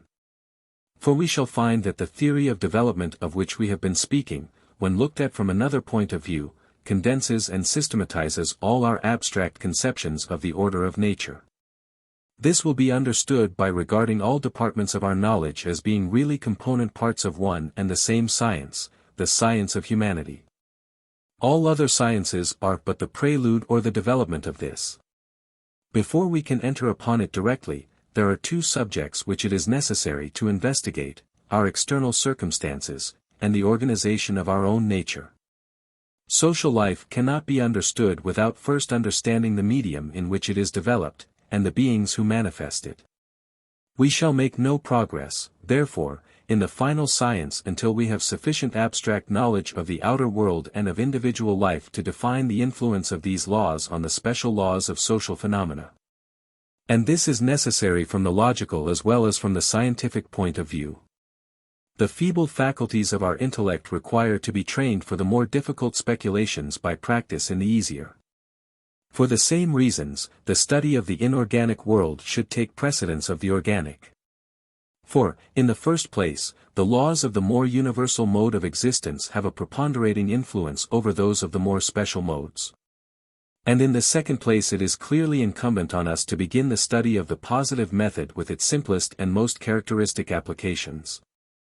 I need not dwell further upon principles so fully established in my former work. Social philosophy, therefore, ought on every ground to be preceded by natural philosophy in the ordinary sense of the word, that is to say by the study of inorganic and organic nature. It is reserved for our own century to take in the whole scope of science, but the commencement of these preparatory studies dates from the first astronomical discoveries of antiquity. Natural philosophy was completed by the modern science of biology, of which the ancients possessed nothing but a few statical principles. The dependence of biological conditions upon astronomical is very certain. But these two sciences differ too much from each other and are too indirectly connected to give us an adequate conception of natural philosophy as a whole. It would be pushing the principle of condensation too far to reduce it to these two terms. One connecting link was supplied by the science of chemistry which arose in the Middle Ages. The natural succession of astronomy, chemistry, and biology leading gradually up to the final science, sociology, made it possible to conceive more or less imperfectly of an intellectual synthesis. But the interposition of chemistry was not enough, because, though its relation to biology was intimate, it was too remote from astronomy. For want of understanding the mode in which astronomical conditions really affected us, the arbitrary and chimerical fancies of astrology were employed, though of course quite valueless except for this temporary purpose. In the 17th century, however, the science of physics specially so called, was founded, and a satisfactory arrangement of scientific conceptions began to be formed. Physics included a series of inorganic researches, the more general branch of which bordered on astronomy, the more special on chemistry. To complete our view of the scientific hierarchy we have now only to go back to its origin, mathematics. A class of speculations so simple and so general, that they passed at once and without effort into the positive stage. Without mathematics, astronomy was impossible, and they will always continue to be the starting point of positive education for the individual as they have been for the race. Even under the most absolute theological influence they stimulate the positive spirit to a certain degree of systematic growth. From them it extends step by step to the subjects from which at first it had been most rigidly excluded. We see from these brief remarks that the series of the abstract sciences naturally arranges itself according to the decrease in generality and the increase in complication. We see the reason for the introduction of each member of the series, and the mutual connection between them. The classification is evidently the same as that before laid down in my theory of development. That theory therefore may be regarded, from the statical point of view, as furnishing a direct basis for the coordination of abstract conception, on which, as we have seen, the whole synthesis of human life depends. That coordination at once establishes unity in our intellectual operations. It realizes the desire obscurely expressed by Bacon for a scala intellectualis, a ladder of the understanding, by the aid of which our thoughts may pass with ease from the lowest subjects to the highest, or vice versa, without weakening the sense of their continuous connection in nature. Each of the 6 terms of which our series is composed is in its central portion quite distinct from the 2 adjoining links, but it is closely related in its commencement to the preceding term, in its conclusion to the term which follows. A further proof of the homogeneousness and continuity of the system is that the same principle of classification, when applied more closely, enables us to arrange the various theories of which each science consists. For example, the 3 great orders of mathematical speculations, arithmetic, geometry, and mechanics, follow the same law of classification as that by which the entire scale is regulated. And I have shown in my positive philosophy that the same holds good of the other sciences. As a whole, therefore, the series is the most concise summary that can be formed of the vast range of abstract truth. And conversely, all rational researches of a special kind result in some partial development of this series. Each term in it requires its own special processes of induction. Yet in each we reason deductively from the preceding term, a method which will always be as necessary for purposes of instruction as it was originally for the purpose of discovery. Thus it is that all our other studies are but a preparation for the final science of humanity. By it their mode of culture will always be influenced and will gradually be imbued with the true spirit of generality, which is so closely connected with social sympathy. Nor is there any danger of such influence becoming oppressive, since the very principle of our system is to combine a due measure of independence with practical convergence. The fact that our theory of classification, by the very terms of its composition, subordinates intellectual to social considerations, is eminently calculated to secure its popular acceptance. It brings the whole speculative system under the criticism, and at the same time under the protection of the public, which is usually not slow to check any abuse of those habits of abstraction which are necessary to the philosopher. The same theory then which explains the mental evolution of humanity, lays down the true method by which our abstract conceptions should be classified, thus reconciling the conditions of order and movement, hitherto more or less at variance. Its historical clearness and its philosophical force strengthen each other, for we cannot understand the connection of our conceptions except by studying the succession of the phases through which they pass. And on the other hand, but for the existence of such a connection, it would be impossible to explain the historical phases. So we see that for all sound thinkers, history and philosophy are inseparable. A theory which embraces the statical as well as the dynamical aspects of the subject, and which fulfills the conditions here spoken of, may certainly be regarded as establishing the true objective basis on which unity can be established in our intellectual functions. And this unity will be developed and consolidated as our knowledge of its basis becomes more satisfactory. But the social application of the system will have far more influence on the result than any overstrained attempts at exact scientific accuracy. The object of our philosophy is to direct the spiritual reorganization of the civilized world. It is with a view to this object that all attempts at fresh discovery or at improved arrangement should be conducted. Moral and political requirements will lead us to investigate new relations. But the search should not be carried farther than is necessary for their application. Sufficient for our purpose, if this incipient classification of our mental products be so far worked out that the synthesis of affection and of action may be at once attempted. That is, that we may begin at once to construct that system of morality under which the final regeneration of humanity will proceed. Those who have read my positive philosophy will, I think, be convinced that the time for this attempt has arrived. How urgently it is needed will appear in every part of the present work. I have now described the general spirit of positivism. But there are 2 or 3 points on which some further explanation is necessary, as they are the source of misapprehensions too common and too serious to be disregarded. Of course, I only concern myself with such objections as are made in good faith. The fact of entire freedom from theological belief being necessary before the positive state can be perfectly attained, has induced superficial observers to confound positivism with a state of pure negation. Now this state was at one time, and that even so recently as the last century, favorable to progress, but at present in those who unfortunately still remain in it, it is a radical obstacle to all sound social and even intellectual organization. I have long ago repudiated all philosophical or historical connection between positivism and what is called atheism. But it is desirable to expose the error somewhat more clearly. Atheism, even from the intellectual point of view, is a very imperfect form of emancipation. For its tendency is to prolong the metaphysical stage indefinitely, by continuing to seek for new solutions of theological problems, instead of setting aside all inaccessible researches on the ground of their utter inutility. The true positive spirit consists in substituting the study of the invariable laws of phenomena for that of their so-called causes, whether proximate or primary, in a word, in studying the how instead of the why.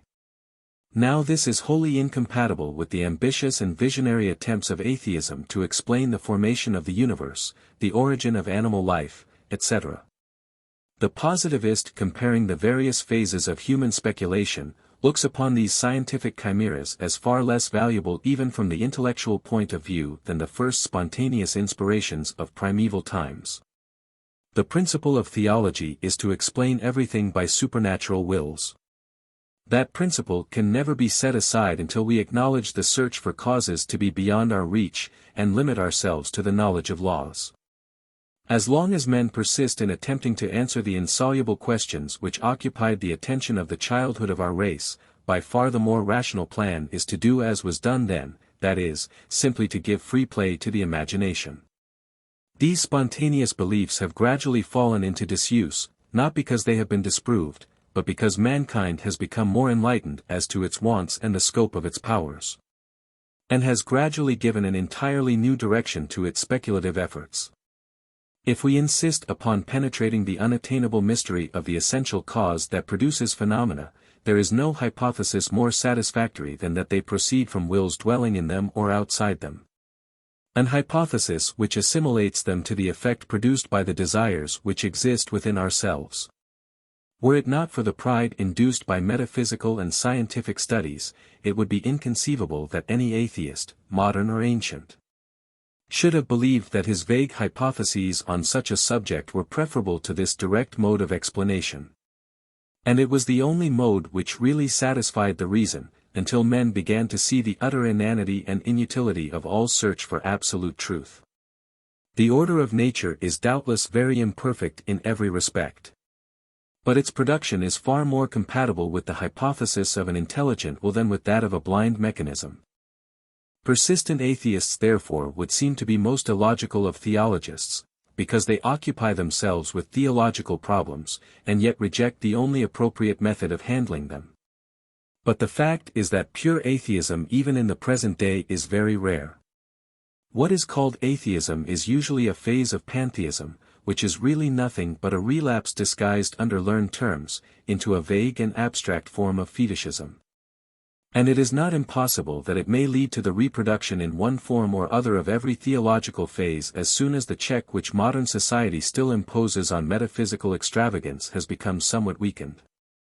The adoption of such theories as a satisfactory system of belief indicates a very exaggerated or rather false view of intellectual requirements, and a very insufficient recognition of moral and social wants. It is generally connected with the visionary but mischievous tendencies of ambitious thinkers to uphold what they call the empire of reason.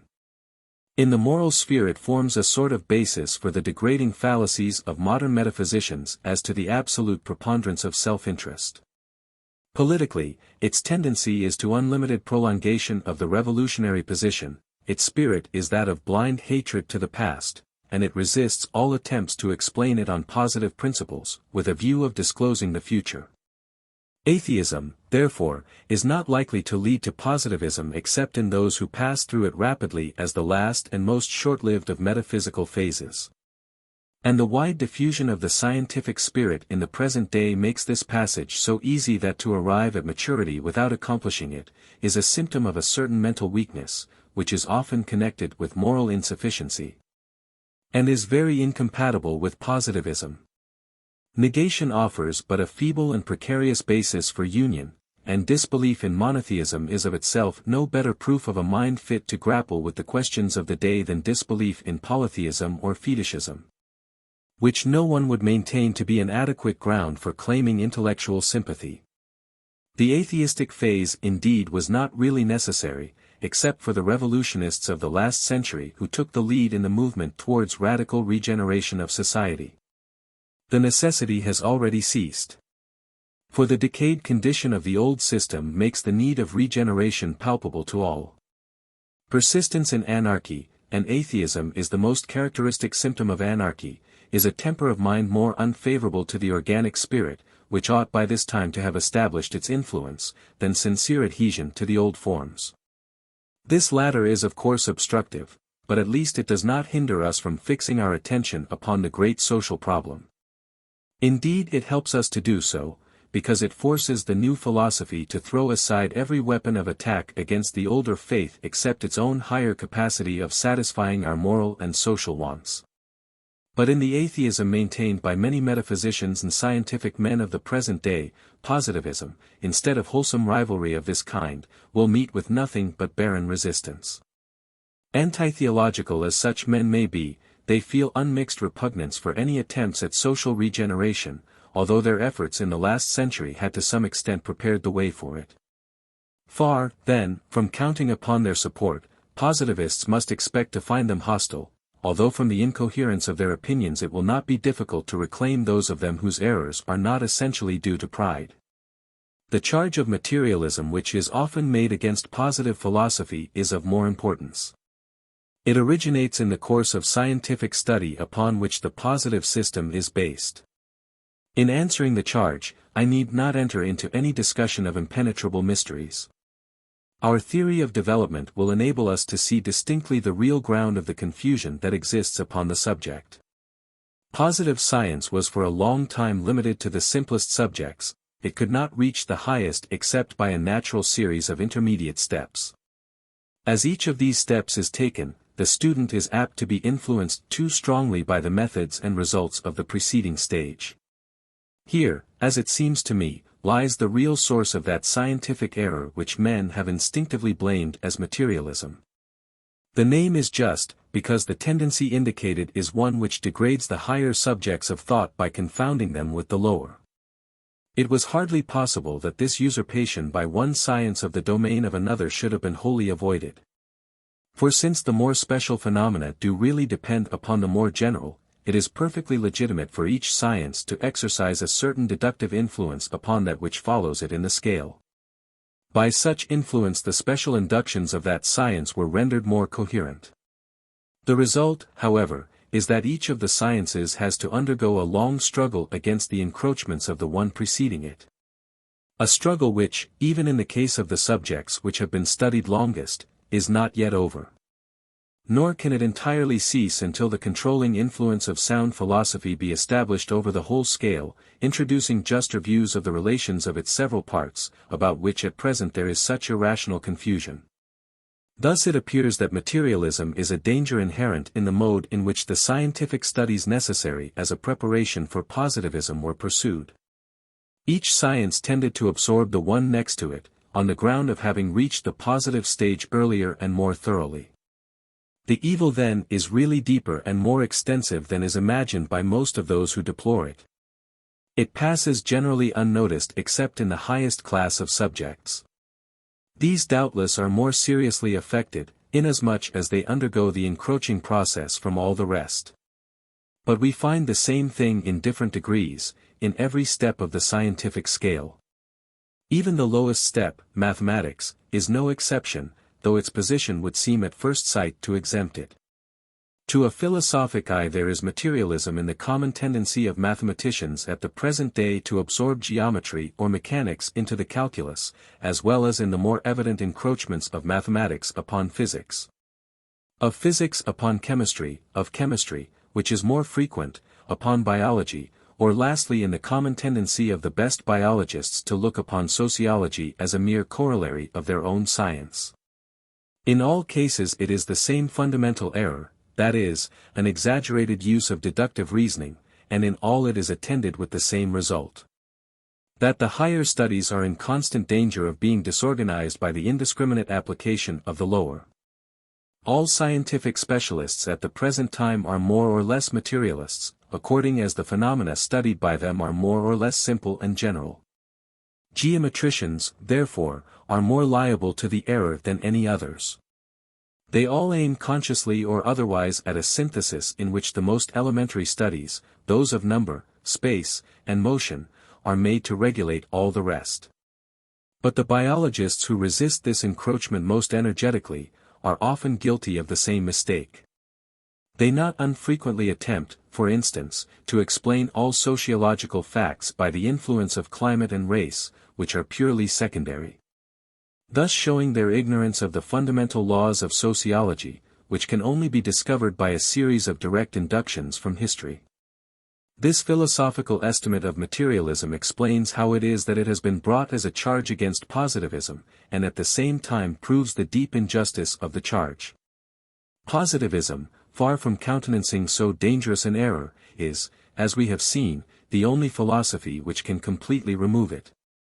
The error arises from certain tendencies which are in themselves legitimate, but which have been carried too far. And positivism satisfies these tendencies in their due measure.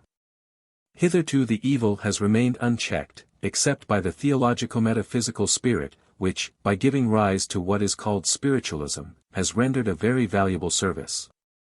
But useful as it has been, it could not arrest the active growth of materialism, which has assumed in the eyes of modern thinkers something of a progressive character. From having been so long connected with the cause of resistance to a retrograde system. Notwithstanding all the protests of the spiritualists, the lower sciences have encroached upon the higher to an extent that seriously impairs their independence and their value. But positivism meets the difficulty far more effectually. It satisfies and reconciles all that is really tenable in the rival claims of both materialism and spiritualism, and, having done this, it discards them both. It holds the one to be as dangerous to order as the other to progress.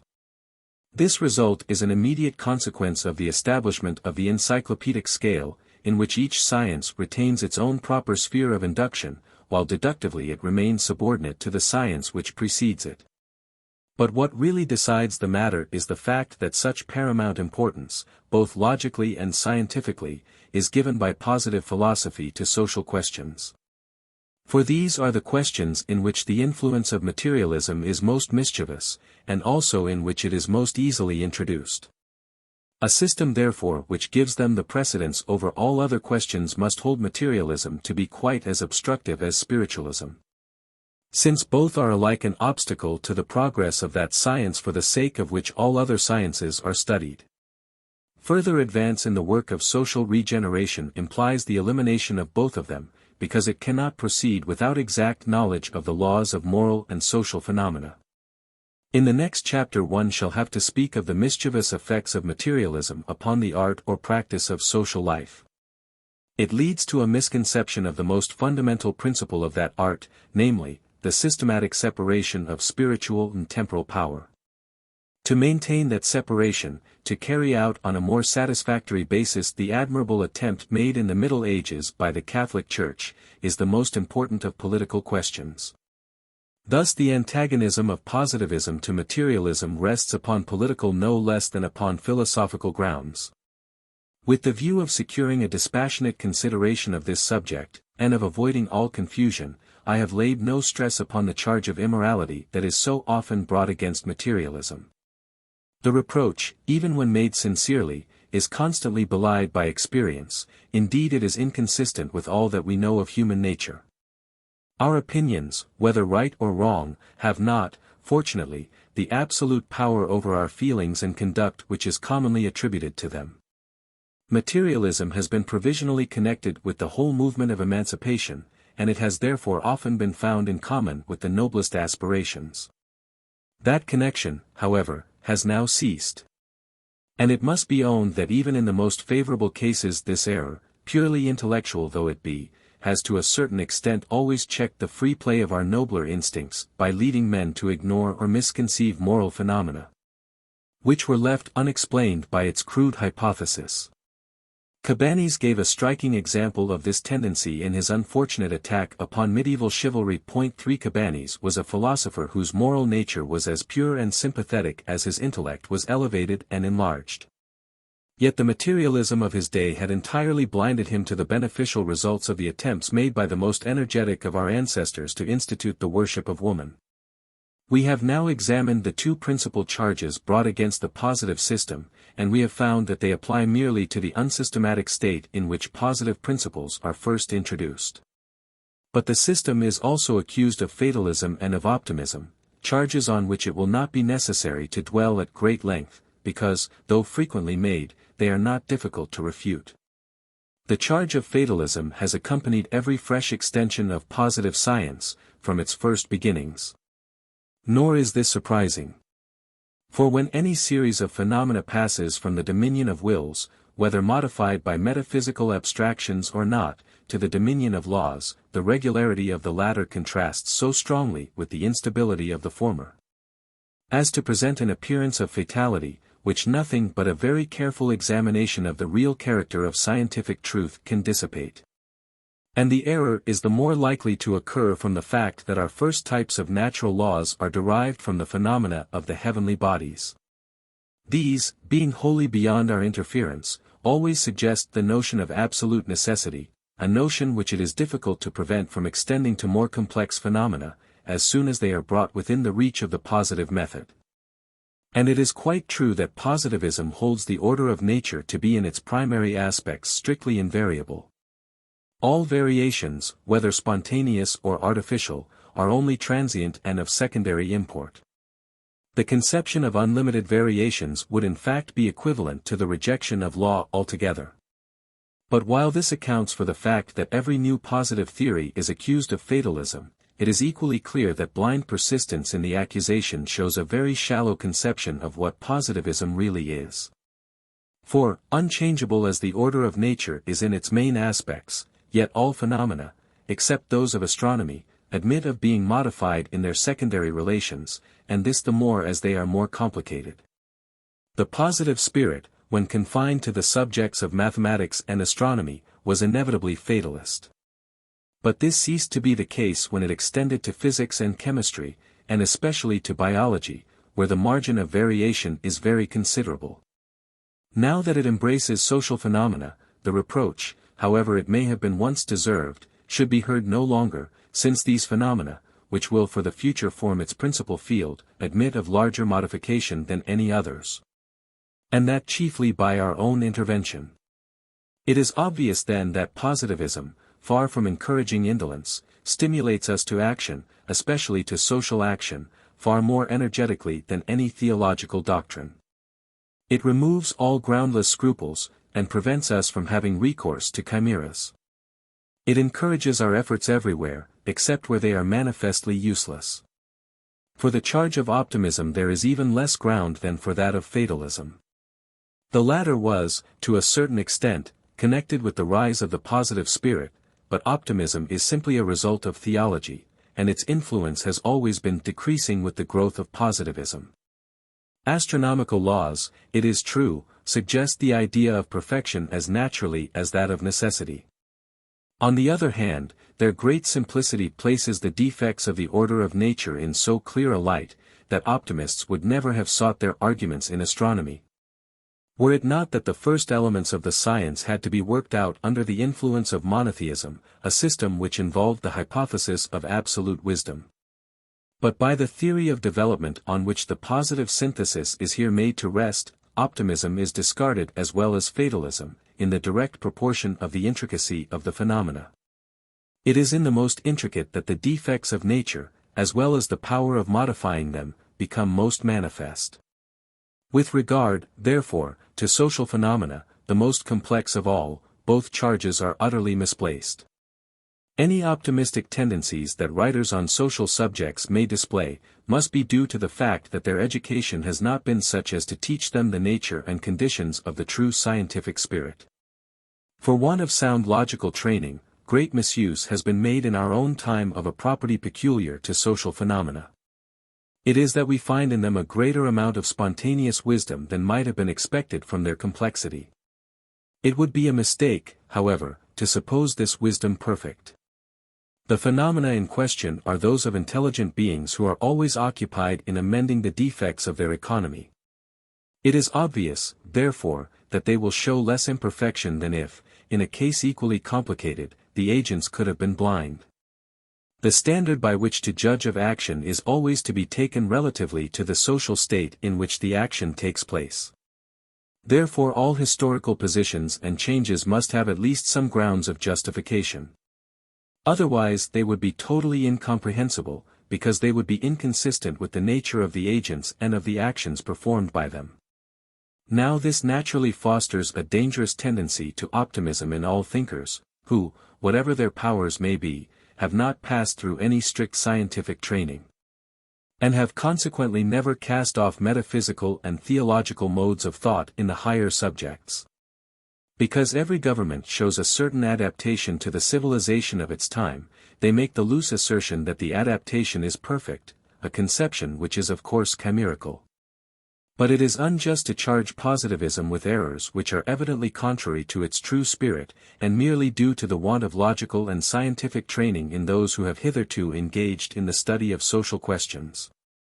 The object of sociology is to explain all historical facts, not to justify them indiscriminately, as is done by those who are unable to distinguish the influence of the agent from that of surrounding circumstances.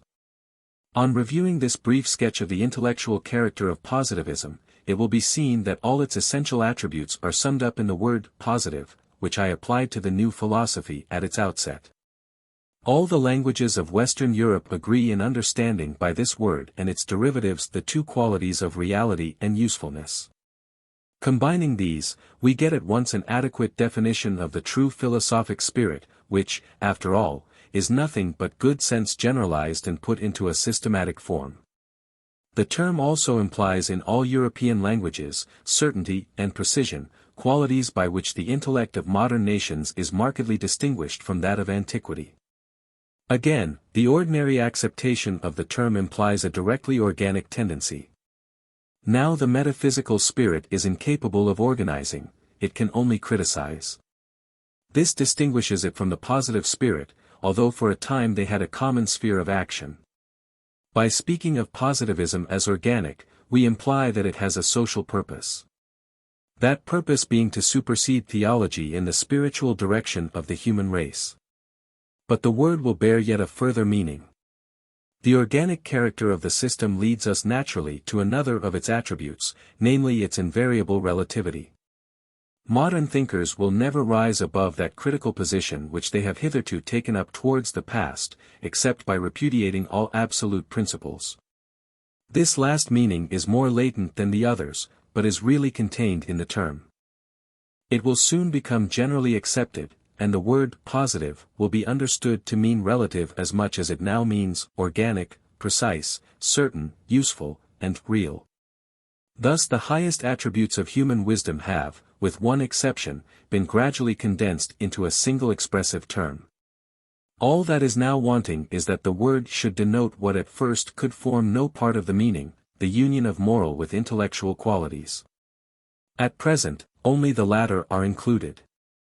But the course of modern progress makes it certain that the conception implied by the word positive, will ultimately have a more direct reference to the heart than to the understanding.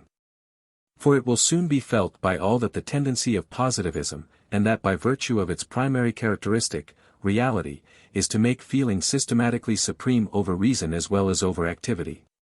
After all, the change consists simply in realizing the full etymological value of the word philosophy, for it was impossible to realize it until moral and mental conditions had been reconciled. And this has been now done by the foundation of a positive science of society. Chapter 2. The social aspect of positivism, as shown by its connection with the general revolutionary movement of Western Europe. As the chief characteristic of positive philosophy is the paramount importance that is given, and that on speculative grounds, to social considerations, its efficiency for the purposes of practical life is involved in the very spirit of the system. When this spirit is rightly understood, we find that it leads at once to an object far higher than that of satisfying our scientific curiosity, the object, namely, of organizing human life. Conversely, this practical aspect of positive philosophy exercises the most salutary influence upon its speculative character. By keeping constantly before us the necessity of concentrating all scientific efforts upon the social object which constitutes their value, we take the best possible means of checking the tendency inherent in all abstract inquiries to degenerate into useless digressions. But this general connection between theory and practice would not by itself be sufficient for our purpose. It would be impossible to secure the acceptance of a mental discipline, so new and so difficult, were it not for considerations derived from the general conditions of modern society. Considerations calculated to impress philosophers with a more definite sense of obligation to do their utmost towards satisfying the wants of the time. By thus arousing public sympathies and showing that the success of positivism is a matter of permanent and general importance, the coherence of the system as well as the elevation of its aims will be placed beyond dispute. We have hitherto been regarding positivism as the issue in which intellectual development necessarily results. We have now to view it from the social side, for until we have done this, it is impossible to form a true conception of it. And to do this, all that is here necessary is to point out the close relation in which the new philosophy stands to the whole course of the French Revolution. This revolution has now been agitating Western nations for 60 years. It is the final issue of the vast transition through which we have been passing during the 5 previous centuries. In this great crisis there are naturally 2 principal phases, of which only the first, or negative, phase has yet been accomplished. In it we gave the last blow to the old system, but without arriving at any fixed and distinct prospect of the new. In the second or positive phase, which is at last beginning, a basis for the new social state has to be constructed. The first phase led as its ultimate result to the formation of a sound philosophical system. And by this system the second phase will be directed. It is this twofold connection which we are now to consider. The strong reaction which was exercised upon the intellect by the first great shock of revolution was absolutely necessary to rouse and sustain our mental efforts in the search for a new system. For the greatest thinkers of the 18th century had been blinded to the true character of the new state by the effete remnants of the old. And the shock was especially necessary for the foundation of social science. For the basis of that science is the conception of human progress, a conception which nothing but the revolution could have brought forward into sufficient prominence. Social order was regarded by the ancients as stationary, and its theory under this provisional aspect was admirably sketched out by the great Aristotle. In this respect the case of sociology resembles that of biology. In biology statical conceptions were attained without the least knowledge of dynamical laws. Similarly, the social speculations of antiquity are entirely devoid of the conception of progress. Their historical field was too narrow to indicate any continuous movement of humanity. It was not till the Middle Ages that this movement became sufficiently manifest to inspire the feeling that we were tending towards a state of increased perfection. It was then seen by all that Catholicism was superior to polytheism and Judaism. And this was afterwards confirmed by the corresponding political improvement produced by the substitution of feudalism for Roman government. Confused as this first feeling of human progress was, it was yet very intense and very largely diffused. Though it lost much of its vitality in the theological and metaphysical discussions of later centuries. It is here that we must look if we would understand that ardor in the cause of progress which is peculiar to the Western family of nations, and which has been strong enough to check many sophistical delusions. Especially in the countries where the noble aspirations of the Middle Ages have been least impaired by the metaphysical theories of Protestantism or deism. But whatever the importance of this nascent feeling, it was very far from sufficient to establish the conviction of progress as a fundamental principle of human society. To demonstrate any kind of progression, at least three terms are requisite. Now the absolute character of theological philosophy, by which the comparison between polytheism and Catholicism was instituted, prevented men from conceiving the bare possibility of any further stage. The limits of perfection were supposed to have been reached by the medieval system, and beyond it there was nothing but the Christian utopia of a future life. The decline of medieval theology soon set the imagination free from any such obstacles. But it led at the same time to a mental reaction which for a long time was unfavorable to the development of this first conception of progress. It brought a feeling of blind antipathy to the Middle Ages. Almost all thinkers in their dislike of the Catholic dogmas were seized with such irrational admiration for antiquity as entirely to ignore the social superiority of the medieval system. And it was only among the untaught masses, especially in the countries preserved from Protestantism, that any real feeling of this superiority was retained. It was not till the middle of the 17th century that modern thinkers began to dwell on the conception of progress. It reappeared then under a new aspect. Conclusive evidence had by that time been furnished that the more civilized portion of our race had advanced in science and industry, and even, though not so unquestionably, in the fine arts. But these aspects were only partial, and though they were undoubtedly the source of the more systematic views held by our own century upon the subject, they were not enough to demonstrate the fact of a progression. And indeed, from the social point of view, so far more important than any other, progress seemed more doubtful than it had been in the Middle Ages. But this condition of opinion was changed by the revolutionary shock which impelled France, the normal center of Western Europe, to apply itself to the task of social regeneration. A third term of comparison, that is to say the type on which modern society is being molded, now presented itself, though it lay as yet in a distant and obscure future. Compared with the medieval system it was seen to be an advance as great as that which justified our ancestors of chivalrous times in asserting superiority to their predecessors of antiquity. Until the destruction of Catholic feudalism became an overt fact, its effete remnants had concealed the political future, and the fact of continuous progress in society had always remained uncertain. Social phenomena have this peculiarity, that the object observed undergoes a process of development as well as and simultaneously with the observer.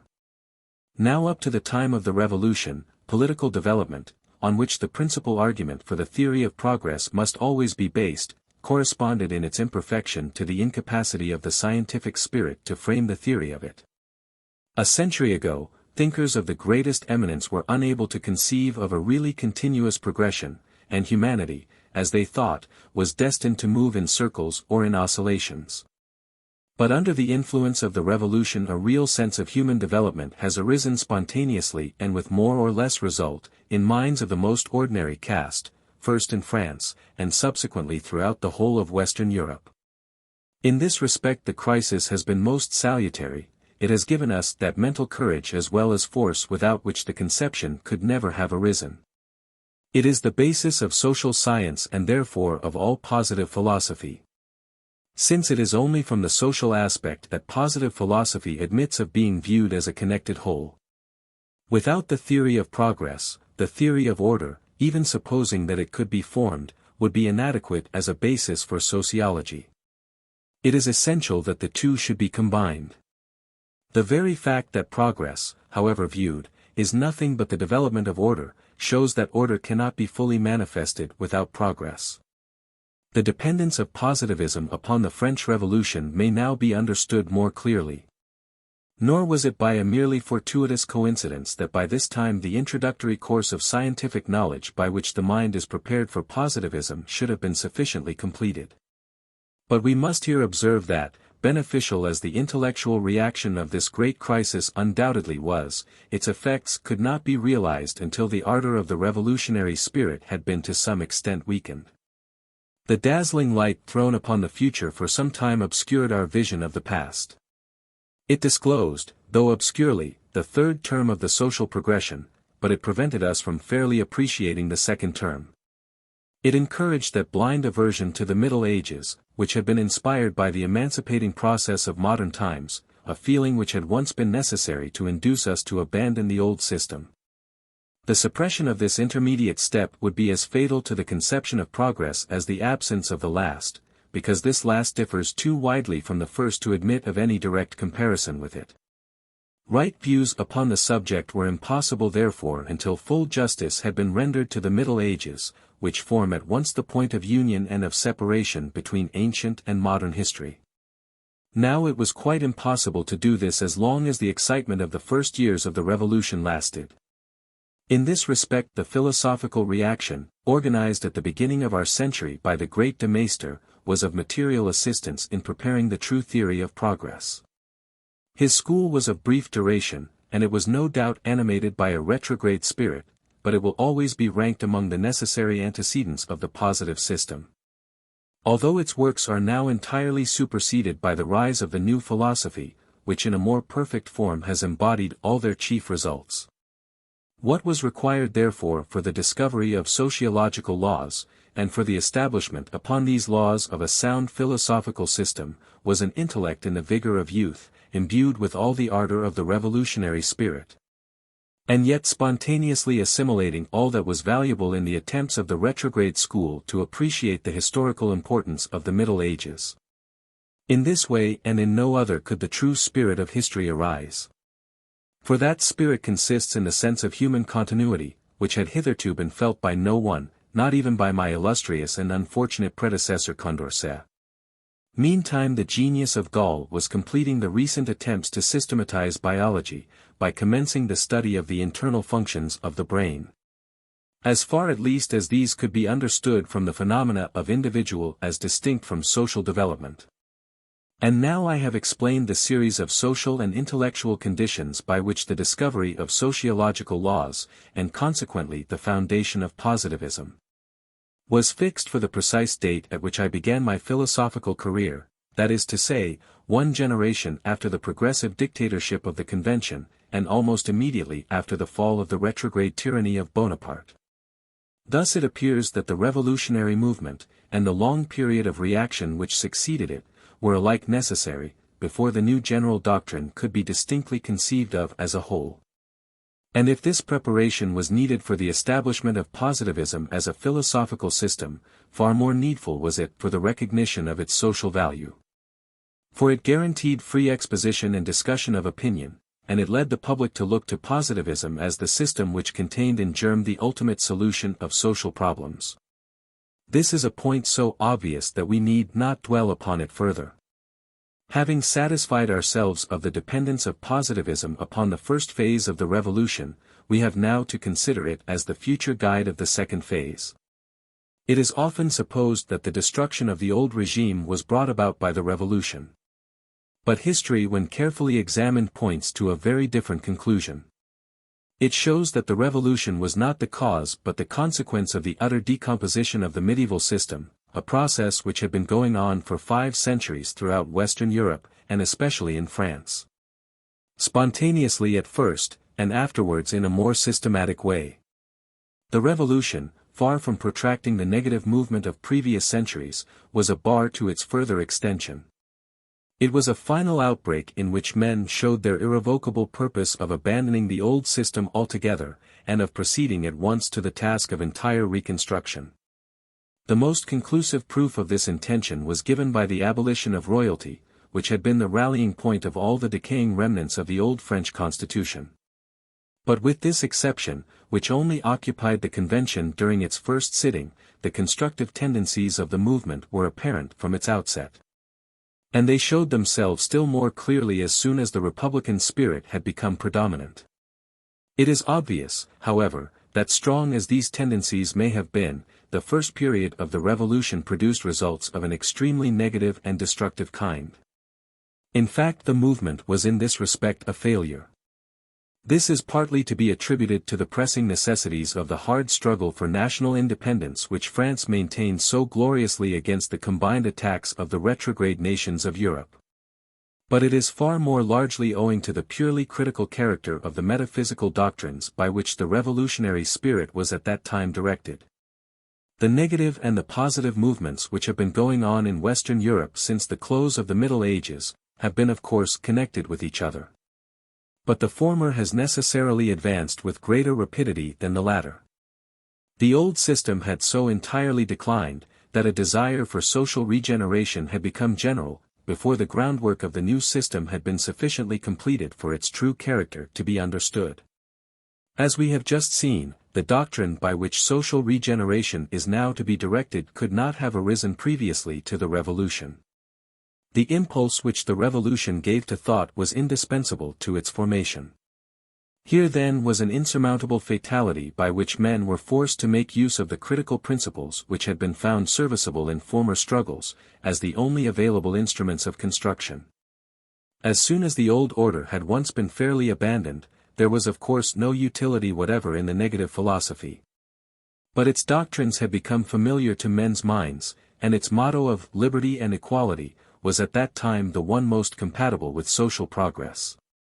Thus the first stage of the revolutionary movement was accomplished under the influence of principles that had become obsolete, and that were quite inadequate to the new task required of them. For constructive purposes the revolutionary philosophy was valueless. Except so far as it put forward a vague program of the political future founded on sentiment rather than conviction, and unaccompanied by any explanation of the right mode of realizing it. In default of organic principles the doctrines of the critical school were employed, and the result speedily showed their inherent tendency to anarchy, a tendency as perilous to the germs of the new order as to the ruins of the old.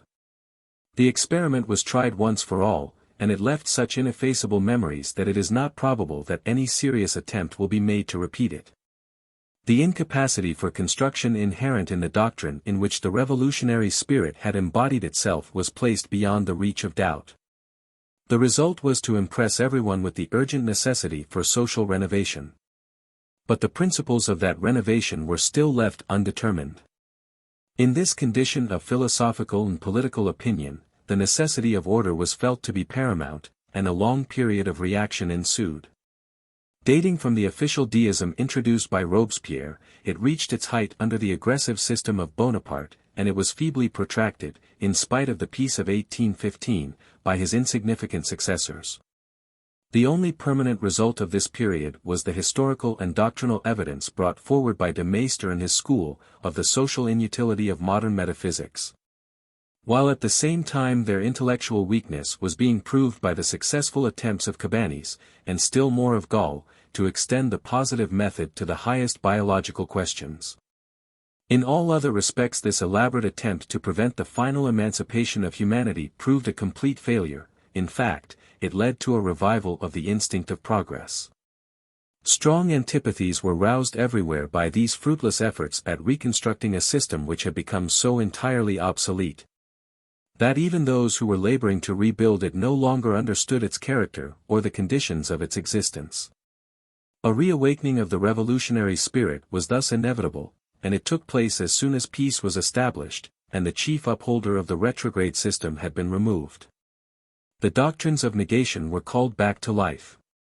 But very little illusion now remained as to their capacity for organizing.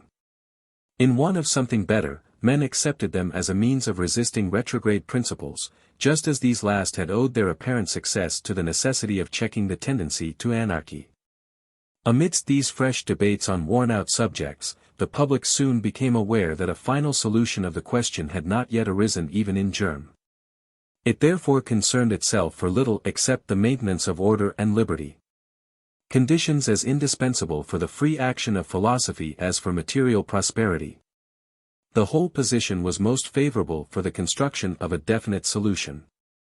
And it was, in fact, during the last phase of the retrograde movement that the elementary principle of a solution was furnished, by my discovery, in 1822, of the twofold law of intellectual development. The apparent indifference of the public, to whom all the existing parties seemed equally devoid of insight into the political future, was at last mistaken by a blind government for tacit consent to its unwise schemes. The cause of progress was in danger. Then came the memorable crisis of 1830, by which the system of reaction, introduced 36 years previously, was brought to an end. The convictions which that system inspired were indeed so superficial, that its supporters came of their own accord to disavow them, and to uphold in their own fashion the chief revolutionary doctrines. These again were abandoned by their previous supporters on their accession to power. When the history of these times is written, nothing will give a clearer view of the revulsion of feeling on both sides, than the debates which took place on liberty of education. Within a period of 20 years, it was alternately demanded and refused by both, and this in behalf of the same principles, as they were called, though it was in reality a question of interest rather than principle on either side. All previous convictions being thus thoroughly upset, more room was left for the instinctive feeling of the public, and the question of reconciling the spirit of order with that of progress now came into prominence. It was the most important of all problems, and it was now placed in its true light. But this only made the absence of a solution more manifest, and the principle of the solution existed nowhere but in positivism, which as yet was immature. All the opinions of the day had become alike utterly incompatible both with order and with progress. The conservative school undertook to reconcile the two, but it had no constructive power. And the only result of its doctrine was to give equal encouragement to anarchy and to reaction, so as to be able always to neutralize the one by the other. The establishment of constitutional monarchy was now put forward as the ultimate issue of the Great Revolution.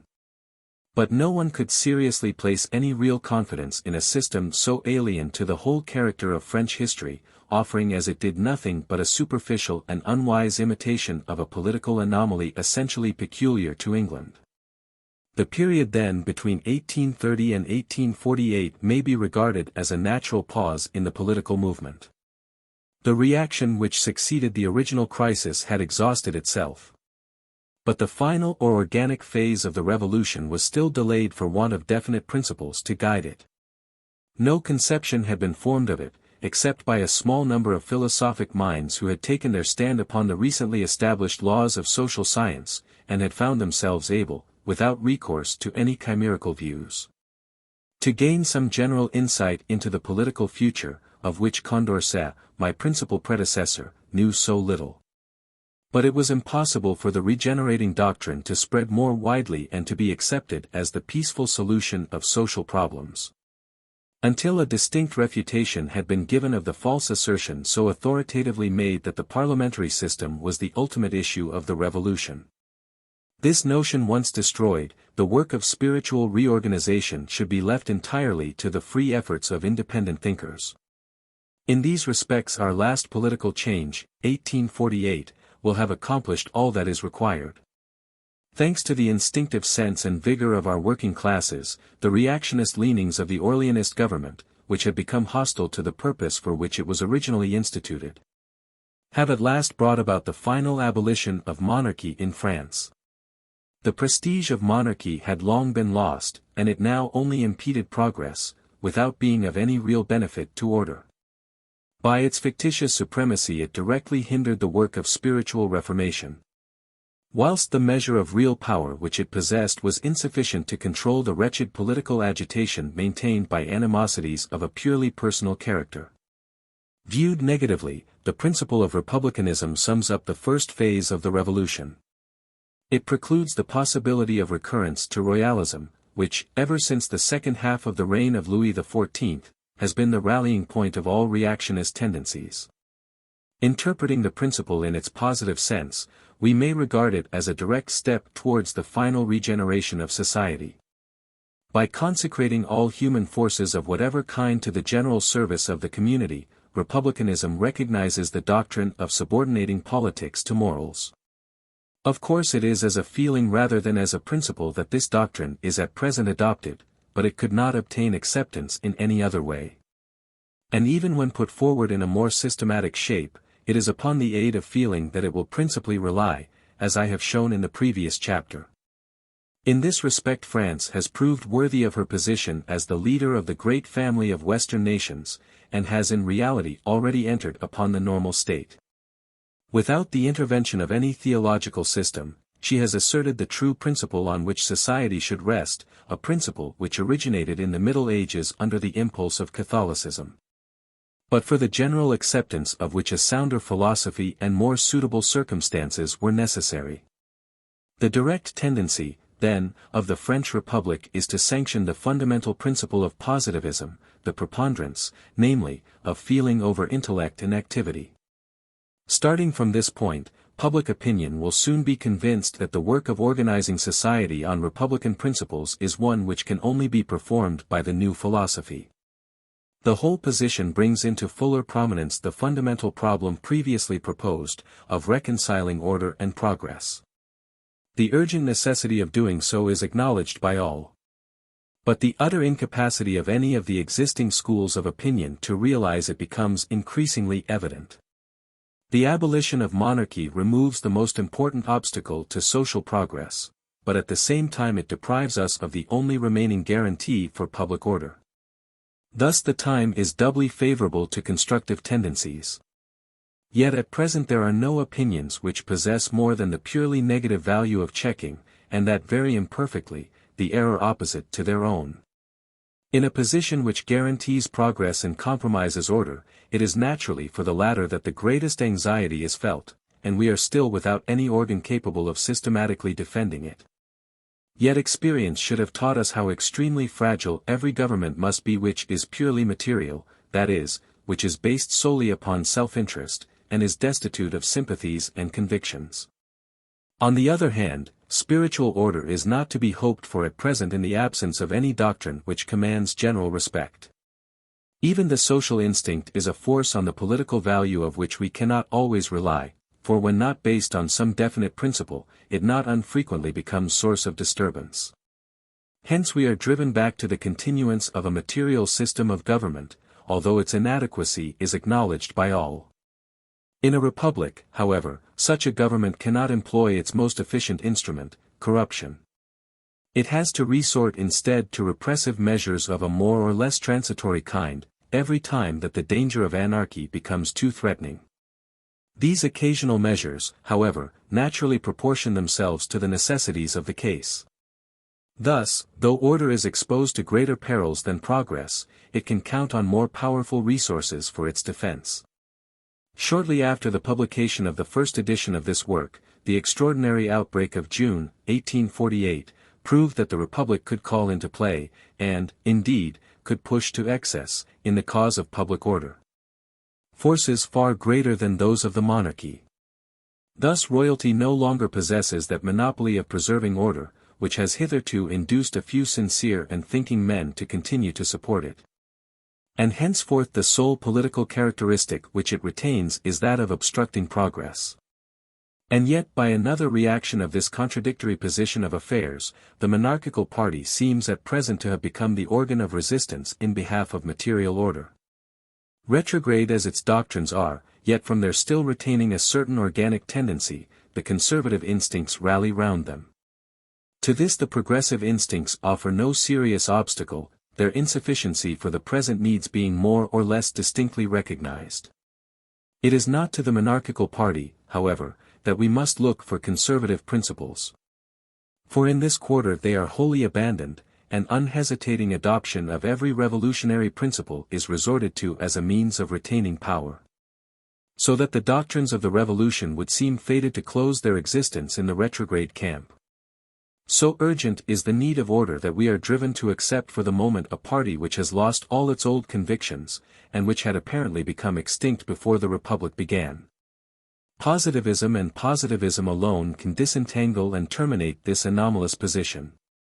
The principle on which it depends is manifestly this: as long as progress tends towards anarchy, so long will order continue to be retrograde. But the retrograde movement never really attains its object. Indeed its principles are always neutralized by inconsistent concessions. Judged by the boastful language of its leaders, we might imagine that it was destroying republicanism. Whereas the movement would not exist at all, but for the peculiar circumstances in which we are placed, circumstances which are forced into greater prominence by the foolish opposition of most of the authorities. As soon as the instinct of political improvement has placed itself under systematic guidance, its growth will bear down all resistance, and then the reason of its present stagnation will be patent to all. And for this theologism is, unawares, preparing the way. Its apparent preponderance places positivism in precisely that position which I wished for 10 years ago. The two organic principles can now be brought side by side, and their relative strength tested, without the complication of any metaphysical considerations. For the incoherence of metaphysical systems is now recognized, and they are finally decaying under the very political system which seemed at one time likely to promote their acceptance. Construction is seen by all to be the thing wanted, and men are rapidly becoming aware of the utter hollowness of all schools which confine themselves to protests against the institutions of theologism, while admitting its essential principles. So defunct, indeed, have these schools become, that they can no longer fulfill even their old office of destruction. This has fallen now as an accessory task upon positivism, which offers the only systematic guarantee against retrogression as well as against anarchy. Psychologists, strictly so called, have already for the most part disappeared with the fall of constitutional monarchy, so close is the relation between these two importations from Protestantism. It seemed likely therefore that the ideologists, their natural rivals, would regain their influence with the people. But even they cannot win back the confidence reposed in them during the Great Revolution, because the doctrines in virtue of which it was then given are now so utterly exploded. The most advanced of their number, unworthy successors of the school of Voltaire and Danton, have shown themselves thoroughly incapable either morally or intellectually of directing the second phase of the revolution, which they are hardly able to distinguish from the first phase.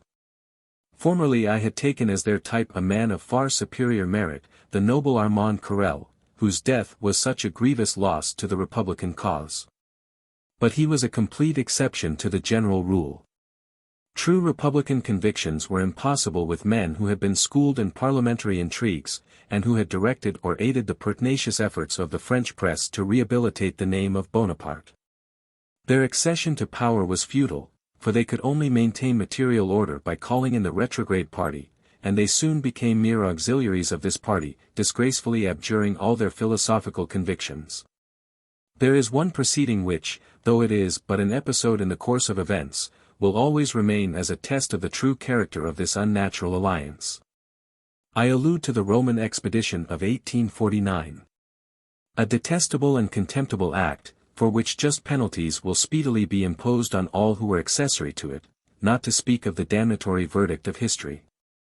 But precisely the same hypocritical opposition to progress has been exhibited by the other class of deists, the disciples, that is, of Rousseau, who professed to adopt Robespierre's policy. Having had no share in the government, they have not so entirely lost their hold upon the people, but they are at the present time totally devoid of political coherence. Their wild anarchy is incompatible with the general tone of feeling maintained by the industrial activity, the scientific spirit, and the aesthetic culture of modern life. These professors of the guillotine, as they may be called, whose superficial sophisms would reduce exceptional outbreaks of popular fury into a cold-blooded system, soon found themselves forced, for the sake of popularity, to sanction the law which very properly abolished capital punishment for political offenses. In the same way they are now obliged to disown the only real meaning of the red flag which serves to distinguish their party, too vague as it is for any other name. Equally wrong have they shown themselves in interpreting the tendencies of the working classes, from being so entirely taken up with questions of abstract rights. The people have allowed these rights to be taken from them without a struggle whenever the cause of order has seemed to require it. Yet they still persist, mechanically, in maintaining that it is on questions of this sort that the solution of all our difficulties depends. Taking for their political ideal a short and anomalous period of our history which is never likely to recur, they are always attempting to suppress liberty for the sake of what they call progress. In a time of unchangeable peace they are the only real supporters of war. Their conception of the organization of labor is simply to destroy the industrial hierarchy of capitalist and workman established in the Middle Ages. And, in fact, in every respect these sophistical anarchists are utterly out of keeping with the century in which they live. There are some, it is true, who still retain a measure of influence with the working classes, incapable and unworthy though they be of their position. But their credit is rapidly declining. And it is not likely to become dangerous at a time when political enthusiasm is no longer to be won by metaphysical prejudices. The only effect really produced by this party of disorder is to serve as a bugbear for the benefit of the retrograde party, who thus obtain official support from the middle class. In a way which is quite contrary to all the principles and habits of that class.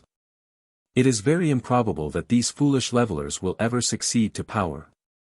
Should they do so, however, their reign will be short, and will soon result in their final extinction. Because it will convince the people of their profound incapacity to direct the regeneration of Europe. The position of affairs, therefore, is now distinct and clear. And it is leading men to withdraw their confidence from all metaphysical schools, as they had already withdrawn it from theology. In this general discredit of all the old systems the way becomes clear for positivism, the only school which harmonizes with the real tendencies as well as with the essential needs of the 19th century. In this explanation of the recent position of French affairs one point yet remains to be insisted on. We have seen from the general course of the philosophical, and yet more of the political, movement, the urgent necessity for a universal doctrine capable of checking erroneous action, and of avoiding or moderating popular outbreaks. But there is another need equally manifest, the need of a spiritual power, without which it would be utterly impossible to bring our philosophy to bear upon practical life. Widely divergent as the various metaphysical sects are, there is one point in which they all spontaneously agree, that is, in repudiating the distinction between temporal and spiritual authority. This has been the great revolutionary principle ever since the 14th century, and more especially since the rise of Protestantism. It originated in repugnance to the medieval system. The so-called philosophers of our time, whether psychologists or ideologists, have, like their Greek predecessors, always aimed at a complete concentration of all social powers.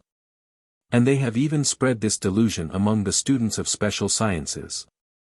At present there is no appreciation, except in the positive system, of that instinctive sagacity which led all the great men of the Middle Ages to institute, for the first time, the separation of moral from political authority.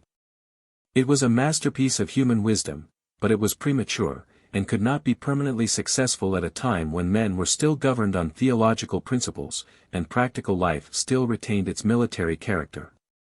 This separation of powers, on which the final organization of society will principally depend, is understood and valued nowhere but in the new school of philosophy. If we accept the unconscious and tacit admiration for it which still exists in the countries from which Protestantism has been excluded. From the outset of the revolution, the pride of theorists has always made them wish to become socially despotic, a state of things to which they have ever looked forward as their political ideal. Public opinion has by this time grown far too enlightened to allow any practical realization of a notion at once so chimerical and so retrograde. But public opinion not being as yet sufficiently organized, efforts in this direction are constantly being made. The longing among metaphysical reformers for practical as well as theoretical supremacy is now greater than ever. Because, from the changed state of affairs, their ambition is no longer limited to mere administrative functions. Their various views diverge so widely, and all find so little sympathy in the public, that there is not much fear of their ever being able to check free discussion to any serious extent, by giving legal sanction to their own particular doctrine. But quite enough has been attempted to convince everyone how essentially despotic every theory of society must be which opposes this fundamental principle of modern polity, the permanent separation of spiritual from temporal power. The disturbances caused by metaphysical ambition corroborate, then, the view urged so conclusively by the adherents of the new school, that this division of powers is equally essential to order and to progress. If positivist thinkers continue to withstand all temptations to mix actively in politics, and go on quietly with their own work amidst the unmeaning agitation around them, they will ultimately make the impartial portion of the public familiar with this great conception. It will henceforth be judged irrespectively of the religious doctrines with which it was originally connected. Men will involuntarily contrast it with other systems, and will see more and more clearly that positive principles afford the only basis for true freedom as well as for true union. They alone can tolerate full discussion, because they alone rest upon solid proof. Men's practical wisdom, guided by the peculiar nature of our political position, will react strongly upon philosophers, and keep them strictly to their sphere of moral and intellectual influence. The slightest tendency towards the assumption of political power will be checked, and the desire for it will be considered as a certain sign of mental weakness, and indeed of moral deficiency.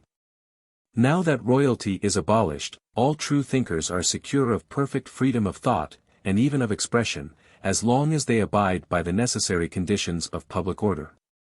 Royalty was the last remnant of the system of castes, which gave the monopoly of deciding on important social questions to a special family. Its abolition completes the process of theological emancipation.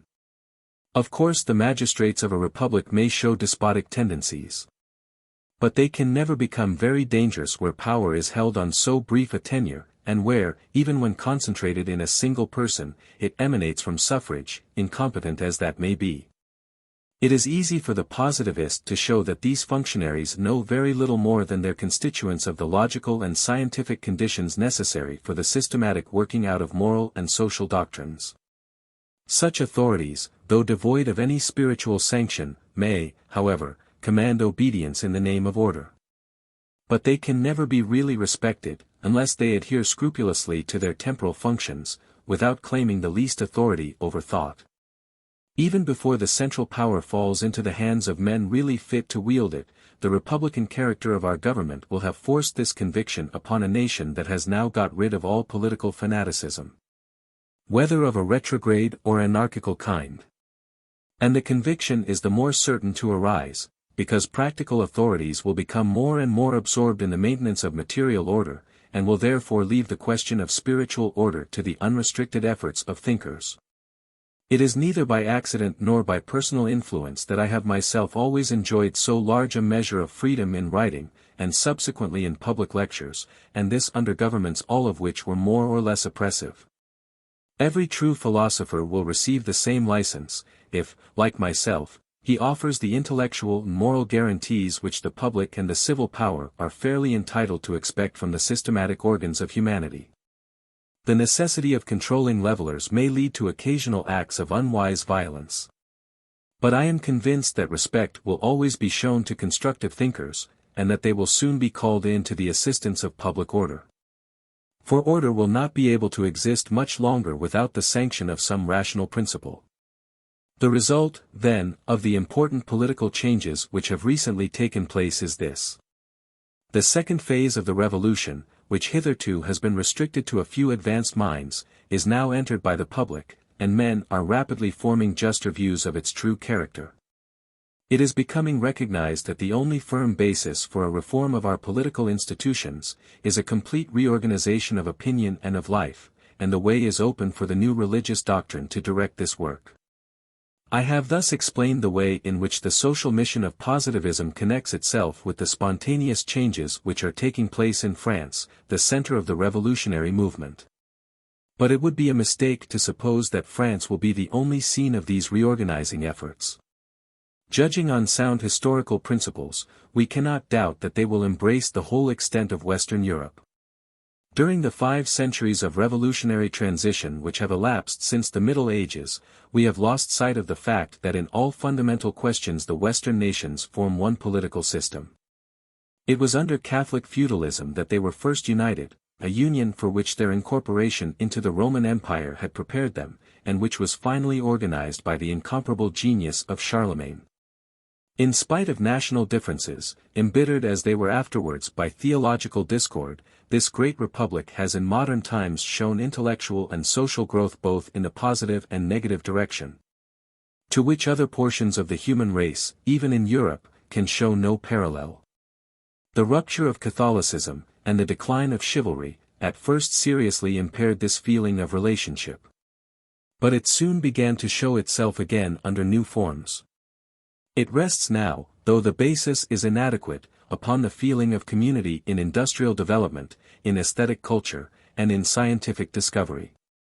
Amidst the disorganized state of political affairs, which have obviously been tending toward some radical change, this similarity in civilization has produced a growing conviction that we are all participating in one and the same social movement. A movement limited as yet to our own family of nations. The first step in the great crisis was necessarily taken by the French nation, because it was better prepared than any other. It was there that the old order of things had been most thoroughly uprooted, and that most had been done in working out the materials of the new. But the strong sympathies which the outbreak of our revolution aroused in every part of Western Europe showed that our sister nations were only granting us the honorable post of danger in a movement in which all the nobler portion of humanity was to participate. And this was the feeling proclaimed by the great Republican Assembly in the midst of their war of defense. The military extravagances which followed, and which formed the distinguishing feature of the counter-revolution, of course checked the feeling of union on both sides. But so deeply was it rooted in all the antecedents of modern history that peace soon restored it to life, in spite of the pertinacious efforts of all parties interested in maintaining unnatural separation between France and other countries. What greatly facilitates this tendency is the decline of every form of theology, which removes the chief source of former disagreement. During the last phase of the counter-revolution, and still more during the long pause in the political movement which followed, each member of the group entered upon a series of revolutionary efforts more or less resembling those of the central nation. And our recent political changes cannot but strengthen this tendency, though of course with nations less fully prepared the results of these efforts have at present been less important than in France. Meanwhile it is evident that this uniform condition of internal agitation gives increased security for peace, by which its extension had been originally facilitated. And thus, although there is no organized international union as was the case in the Middle Ages, yet the pacific habits and intellectual culture of modern life have already been sufficiently diffused to call out an instinct of fraternity stronger than any that has ever existed before. It is strong enough to prevent the subject of social regeneration from being ever regarded as a merely national question. And this is the point of view which displays the character of the second phase of the revolution in its truest light. The first phase, although in its results advantageous to the other nations, was necessarily conducted as if peculiar to France, because no other country was ripe for the original outbreak. Indeed, French nationality was stimulated by the necessity of resisting the counter-revolutionary coalition. But the final and constructive phase which has begun now that the national limits of the crisis have been reached, should always be regarded as common to the whole of Western Europe. For it consists essentially in spiritual reorganization. And the need of this in one shape or other presses already with almost equal force upon each of the 5 nations who make up the great Western family. Conversely, the more occidental the character of the reforming movement, the greater will be the prominence given to intellectual and moral regeneration as compared with mere modifications of government. In which of course there must be very considerable national differences. The first social need of Western Europe is community in belief and in habits of life, and this must be based upon a uniform system of education controlled and applied by a spiritual power that shall be accepted by all. This want satisfied, the reconstruction of governments may be carried out in accordance with the special requirements of each nation. Difference in this respect is legitimate, it will not affect the essential unity of the positivist republic, which will be bound together by more complete and durable ties than the Catholic Republic of the Middle Ages. Not only then do we find from the whole condition of Western Europe that the movement of opinion transcends in importance all political agitation. But we find that everything points to the necessity of establishing a spiritual power, as the sole means of directing this free yet systematic reform of opinion and of life with the requisite consistency and largeness of view. We now see that the old revolutionary prejudice of confounding temporal and spiritual power is directly antagonistic to social regeneration, although it once aided the preparation for it. In the first place it stimulates the sense of nationality which ought to be subordinate to larger feelings of international fraternity. And at the same time, with the view of satisfying the conditions of uniformity which are so obviously required for the solution of the common problem, it induces efforts at forcible incorporation of all the nations into one. Efforts as dangerous as they are fruitless. My work on positive philosophy contains a detailed historical explanation of what I mean by the expression, Western Europe. But the conception is one of such importance in relation to the questions of our time, that I shall now proceed to enumerate and arrange in their order the elements of which this great family of nations consists. Since the fall of the Roman Empire, and more especially from the time of Charlemagne, France has always been the center, socially as well as geographically, of this western region which may be called the nucleus of humanity. On the one great occasion of united political action on the part of Western Europe, that is, in the Crusades of the 11th and 12th century, it was evidently France that took the initiative.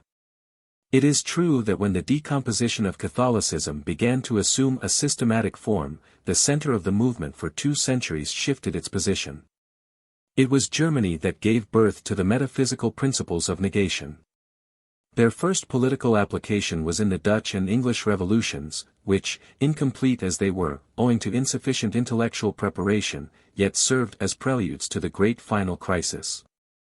These preludes were most important, as showing the real social tendency of the critical doctrines. But it was reserved for France to coordinate these doctrines into a consistent system and to propagate them successfully. France then resumed her position as the principal center in which the great moral and political questions were to be worked out. And this position she will in all probability retain, as in fact it is only a recurrence to the normal organization of the Western Republic, which had been temporarily modified to meet special conditions.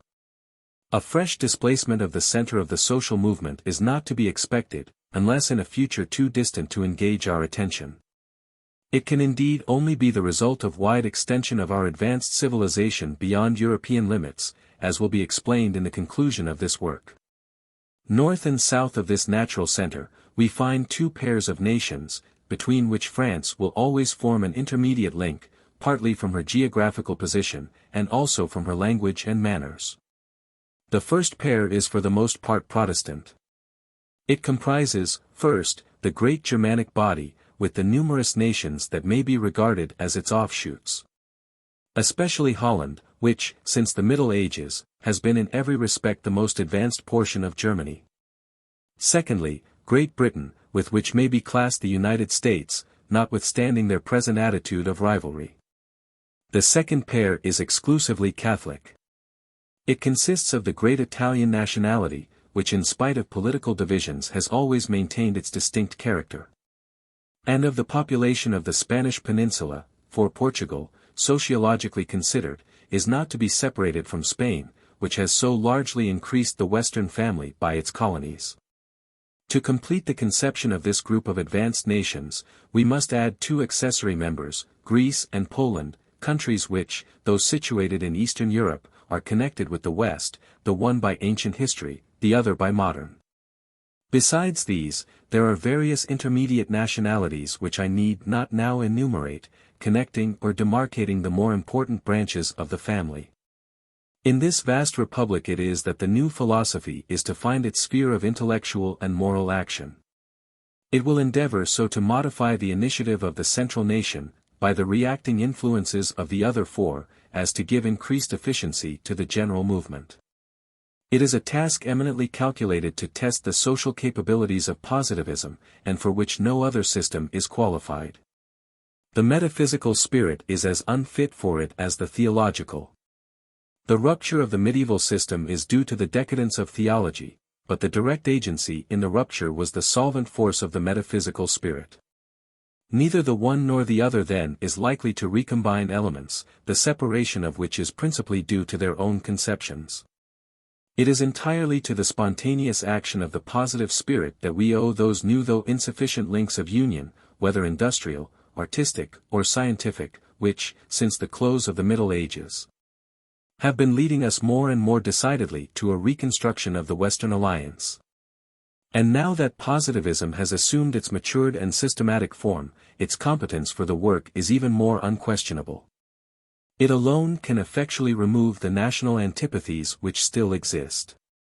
But it will do this without impairing the natural qualities of any of them. Its object is by a wise combination of these qualities, to develop under a new form the feeling of a common occidentality. By extending the social movement to its proper limits, we thus exhibit on a larger scale the same features that were noticed when France alone was being considered. Abroad or at home, every great social problem that arises proves that the object of the second revolutionary phase is a reorganization of principles and of life.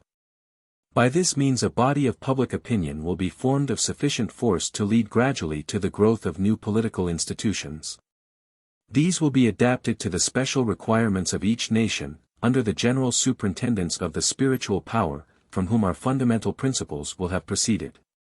The general spirit of these principles is essentially historical, whereas the tendency of the negative phase of the revolution was anti-historical. Without blind hatred of the past, men would never have had sufficient energy to abandon the old system. But henceforth the best evidence of having attained complete emancipation will be the rendering full justice to the past in all its phases. This is the most characteristic feature of that relative spirit which distinguishes positivism. The surest sign of superiority, whether in persons or systems, is fair appreciation of opponents. And this must always be the tendency of social science when rightly understood, since its provision of the future is avowedly based upon systematic examination of the past. It is the only way in which the free and yet universal adoption of general principles of social reconstruction can ever be possible. Such reconstruction, viewed by the light of sociology, will be regarded as a necessary link in the series of human development. And thus many confused and incoherent notions suggested by the arbitrary beliefs hitherto prevalent will finally disappear. The growth of public opinion in this respect is aided by the increasing strength of social feeling. Both combine to encourage the historical spirit which distinguishes the second period of the revolution, as we see indicated already in so many of the popular sympathies of the day. Acting on this principle, positivists will always acknowledge the close relation between their own system and the memorable effort of medieval Catholicism. In offering for the acceptance of humanity a new organization of life, we would not dissociate it with all that has gone before. On the contrary, it is our boast that we are but proposing for her maturity the accomplishment of the noble effort of her youth, an effort made when intellectual and social conditions precluded the possibility of success. We are too full of the future to fear any serious charge of retrogression towards the past. It would be strange were such a charge to proceed from those of our opponents whose political ideal is that amalgamation of temporal and spiritual power which was adopted by the theocratic or military systems of antiquity. The separation of these powers in the Middle Ages is the greatest advance ever yet made in the theory of social order. It was imperfectly effected, because the time was not ripe for it. But enough was done to show the object of the separation, and some of its principal results were partially arrived at. It originated the fundamental doctrine of modern social life, the subordination of politics to morals. A doctrine which in spite of the most obstinate resistance has survived the decline of the religion which first proclaimed it. We see it now sanctioned by a republican government which has shaken off the fetters of that religion more completely than any other. A further result of the separation is the keen sense of personal honor, combined with general fraternity, which distinguishes Western nations, especially those who have been preserved from Protestantism. To the same source is due the general feeling that men should be judged by their intellectual and moral worth, irrespectively of social position. Yet without upsetting that subordination of classes which is rendered necessary by the requirements of practical life.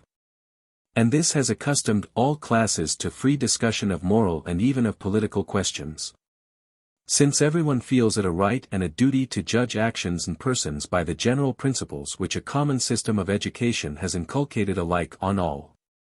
I need not enlarge on the value of the medieval church in organizing the political system of Western Europe, in which there was no other recognized principle of union. All these social results are usually attributed to the excellence of the Christian doctrine. But history when fairly examined shows that the source from which they are principally derived is the Catholic principle of separating the two powers. For these effects are nowhere visible except in the countries where this separation has been effected, although a similar code of morals and indeed of faith identically the same have been received elsewhere. Besides, although sanctioned by the general tone of modern life, they have been neutralized to a considerable extent by the decline of the Catholic organization. And this especially in the countries where the greatest efforts have been made to restore the doctrine to its original purity and power.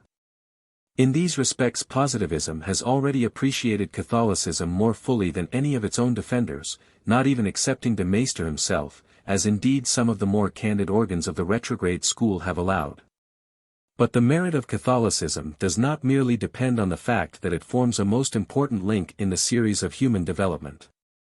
What adds to the glory of its efforts is that, as history clearly proves, they were in advance of their time. The political failure of Catholicism resulted from the imperfection of its doctrines, and the resistance of the social medium in which it worked. It is true that monotheism is far more compatible with the separation of powers than polytheism. But from the absolute character of every kind of theology, there was always a tendency in the medieval system to degenerate into mere theocracy. In fact, the proximate cause of its decline was the increased development of this tendency in the 14th century, and the resistance which it provoked among the kings, who stood forward to represent the general voice of condemnation. Again, though separation of powers was less difficult in the defensive system of medieval warfare than in the aggressive system of antiquity, yet it is thoroughly repugnant to the military spirit in all its phases.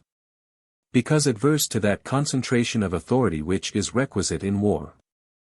And thus it was never thoroughly realized, except in the conceptions of a few leading men among both the spiritual and temporal class. Its brief success was principally caused by a temporary combination of circumstances. It was for the most part a condition of very unstable equilibrium, oscillating between theocracy and empire. But positive civilization will accomplish what in the Middle Ages could only be attempted. We are aided, not merely by the example of the Middle Ages, but by the preparatory labors of the last 5 centuries. New modes of thought have arisen, and practical life has assumed new phases. And all are alike tending towards the separation of powers. What in the Middle Ages was but dimly foreseen by a few ardent and aspiring minds, becomes now an inevitable and obvious result, instinctively felt and formally recognized by all. From the intellectual point of view it is nothing more than the distinction between theory and practice, a distinction which is already admitted more or less formally throughout civilized Europe in subjects of less importance. Which therefore it would be unreasonable to abandon in the most difficult of all arts and sciences. Viewed socially, it implies the separation of education from action, or of morals from politics. And few would deny that the maintenance of this separation is one of the greatest blessings of our progressive civilization. The distinction is of equal importance to morality and to liberty. It is the only way of bringing opinion and conduct under the control of principle, for the most obvious application of a principle has little weight when it is merely an act of obedience to a special command. Taking the more general question of bringing our political forces into harmony, it seems clear that theoretical and practical power are so totally distinct in origin and operation, whether in relation to the heart, or intellect, or character, that the functions of counsel and of command ought never to belong to the same organs. All attempts to unite them are at once retrograde and visionary, and if successful would lead to the intolerable government of mediocrities equally unfit for either kind of power.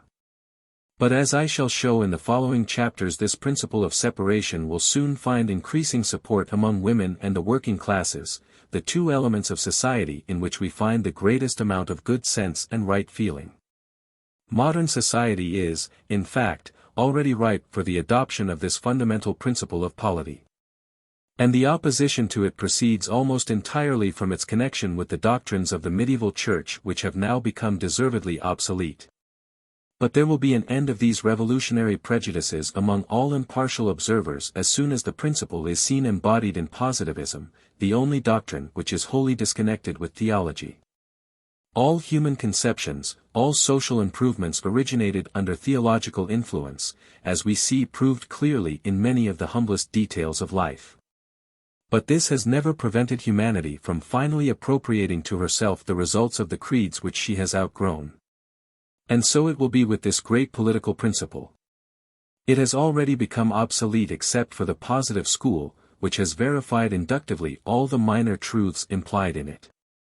The only direct attacks against it come from the metaphysicians, whose ambitious aspirations for absolute authority would be thwarted by it. It is they who attempt to fasten on positivism the stigma of theocracy, a strange and in most cases disingenuous reproach. Seeing that positivists are distinguished from their opponents by discarding all beliefs which supersede the necessity for discussion. The fact is that serious disturbances will soon be caused by the pertinacious efforts of these adherents of pedantocracy to regulate by law what ought to be left to moral influences. And then the public will become more alive to the necessity of the positivist doctrine of systematically separating political from moral government. The latter should be understood to rely exclusively on the forces of conviction and persuasion. Its influence on action being simply that of counsel, whereas the former employs direct compulsion, based upon superiority of physical force. We now understand what is meant by the constructive character of the second revolutionary phase. It implies a union of the social aspirations of the Middle Ages with the wise political instincts of the Convention. In the interval of these two periods the more advanced nations were without any systematic organization, and were abandoned to the twofold process of transition, which was decomposing the old order and preparing the new. Both these preliminary steps are now sufficiently accomplished. The desire for social regeneration has become too strong to be resisted, and a philosophical system capable of directing it has already arisen. We may, therefore, recommence on a better intellectual and social basis the great effort of Catholicism, to bring Western Europe to a social system of peaceful activity and intellectual culture, in which thought and action should be subordinated to universal love. Reconstruction will begin at the points where demolition began previously. The dissolution of the old organism began in the 14th century by the destruction of its international character. Conversely, reorganization begins by satisfying the intellectual and mental wants common to the 5 Western nations.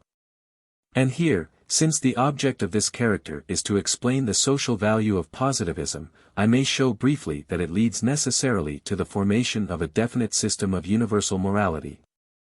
This being the ultimate object of all philosophy, and the starting point of all polity. Since it is by its moral code that every spiritual power must be principally tested, this will be the best mode of judging of the relative merits of positivism and Catholicism. To the positivist the object of morals is to make our sympathetic instincts preponderate as far as possible over the selfish instincts, social feelings over personal feelings. This way of viewing the subject is peculiar to the new philosophy, for no other system has included the more recent additions to the theory of human nature, of which Catholicism gave so imperfect a representation. It is one of the first principles of biology that organic life always preponderates over animal life. By this principle the sociologist explains the superior strength of the self-regarding instincts, since these are all connected more or less closely with the instinct of self-preservation. But although there is no evading this fact, sociology shows that it is compatible with the existence of benevolent affections, affections which Catholicism had asserted to be altogether alien to our nature, and to be entirely dependent on superhuman grace derived from a sphere beyond the reach of law. The great problem, then, is to raise social feeling by artificial effort to the position which, in the natural condition, is held by selfish feeling. The solution is to be found in another biological principle, namely, that functions and organs are developed by constant exercise, and atrophied by prolonged inaction. Now the effect of the social state is, that while our sympathetic instincts are constantly stimulated, the selfish propensities are restricted, since, if free play were given to them, human intercourse would very shortly become impossible. Thus it compensates to some extent the natural weakness of the sympathies that they are capable of almost indefinite extension, while self-love meets inevitably with a more or less efficient check. Both these tendencies naturally increase with the progress of humanity, and their increase is the best measure of the degree of perfection that we have attained. Their growth, though spontaneous, may be materially hastened by organized intervention, both of individuals and of society, the object being to increase all favorable influences and diminish the unfavorable. This is the object of the art of morals. Like every other art, it is restricted within certain limits. But in this case the limits are less narrow, because the phenomena, being more complex, are also more modifiable. Positive morality differs therefore from that of theological as well as of metaphysical systems. Its primary principle is the preponderance of social sympathy. Full and free expansion of the benevolent emotions is made the first condition of individual and social well-being, since these emotions are at once the sweetest to experience, and are the only feelings which can find expression simultaneously in all. The doctrine is as deep and pure as it is simple and true. It is eminently characteristic of a philosophy which, by virtue of its attribute of reality, subordinates all scientific conceptions to the social point of view, as the sole point from which they can be coordinated into a whole. The intuitive methods of metaphysics could never advance with any consistency beyond the sphere of the individual. Theology, especially Christian theology, could only rise to social conceptions by an indirect process, forced upon it, not by its principles, but by its practical functions. Intrinsically, its spirit was altogether personal. The highest object placed before each individual was the attainment of his own salvation, and all human affections were made subordinate to the love of God. It is true that the first training of our higher feelings is due to theological systems. But their moral value depended mainly on the wisdom of the priesthood. They compensated the defects of their doctrine, and at that time no better doctrine was available, by taking advantage of the antagonism which naturally presented itself between the interests of the imaginary and those of the real world. The moral value of positivism, on the contrary, is inherent in its doctrine, and can be largely developed, independently of any spiritual discipline, though not so far as to dispense with the necessity for such discipline. Thus, while morality as a science is made far more consistent by being placed in its true connection with the rest of our knowledge, the sphere of natural morality is widened by bringing human life, individually and collectively, under the direct and continuous influence of social feeling. I have stated that positive morality is brought into a coherent and systematic form by its principle of universal love. This principle must now be examined first in its application to the separate aspects of the subject, and subsequently as the means by which the various parts may be coordinated. There are three successive states of morality answering to the three principal stages of human life: the personal, the domestic, and the social stage. The succession represents the gradual training of the sympathetic principle. It is drawn out step by a series of affections which, as it diminishes in intensity, increases in dignity. This series forms our best resource in attempting as far as possible to reach the normal state. Subordination of self-love to social feeling. These are the two extremes in the scale of human affections. But between them there is an intermediate degree, namely, domestic attachment, and it is on this that the solution of the great moral problem depends. The love of his family leads man out of his original state of self-love and enables him to attain finally a sufficient measure of social love. Every attempt on the part of the moral educator to call this last into immediate action, regardless of the intermediate stage, is to be condemned as utterly chimerical and profoundly injurious. Such attempts are regarded in the present day with far too favorable an eye. Far from being a sign of social progress, they would, if successful, be an immense step backwards. Since the feeling which inspires them is one of perverted admiration for antiquity. Since the importance of domestic life is so great as a transition from selfish to social feeling, a systematic view of its relations will be the best mode of explaining the spirit of positive morality, which is in every respect based upon the order found in nature. The first germ of social feeling is seen in the affection of the child for its parents. Filial love is the starting point of our moral education, from it springs the instinct of continuity, and consequently of reverence for our ancestors. It is the first tie by which the new being feels himself bound to the whole past history of man. Brotherly love comes next, implanting the instinct of solidarity, that is to say of union with our contemporaries. And thus we have already a sort of outline of social existence. With maturity new phases of feeling are developed. Relationships are formed of an entirely voluntary nature, which have therefore a still more social character than the involuntary ties of earlier years. This second stage in moral education begins with conjugal affection, the most important of all, in which perfect fullness of devotion is secured by the reciprocity and indissolubility of the bond. It is the highest type of all sympathetic instincts, and has appropriated to itself in a special sense the name of love. From this most perfect of unions proceeds the last in the series of domestic sympathies, parental love. It completes the training by which nature prepares us for universal sympathy, for it teaches us to care for our successors, and thus it binds us to the future, as filial love had bound us to the past. I placed the voluntary class of domestic sympathies after the involuntary, because it was the natural order of individual development. And it thus bore out my statement of the necessity of family life as an intermediate stage between personal and social life. But in treating more directly of the theory of the family as the constituent element of the body politic, the inverse order should be followed. In that case conjugal attachment would come first, as being the feeling through which the family comes into existence as a new social unit, which in many cases consists simply of the original pair. Domestic sympathy, when once formed by marriage, is perpetuated first by parental then by filial affection. It may afterwards be developed by the tie of brotherhood, the only relation by which different families can be brought into direct contact. The order followed here is that of decrease in intensity, and increase in extension. The feeling of fraternity, which I place last, because it is usually least powerful, will be seen to be of primary importance when regarded as the transition from domestic to social affections. It is, indeed, the natural type to which all social sympathies conform.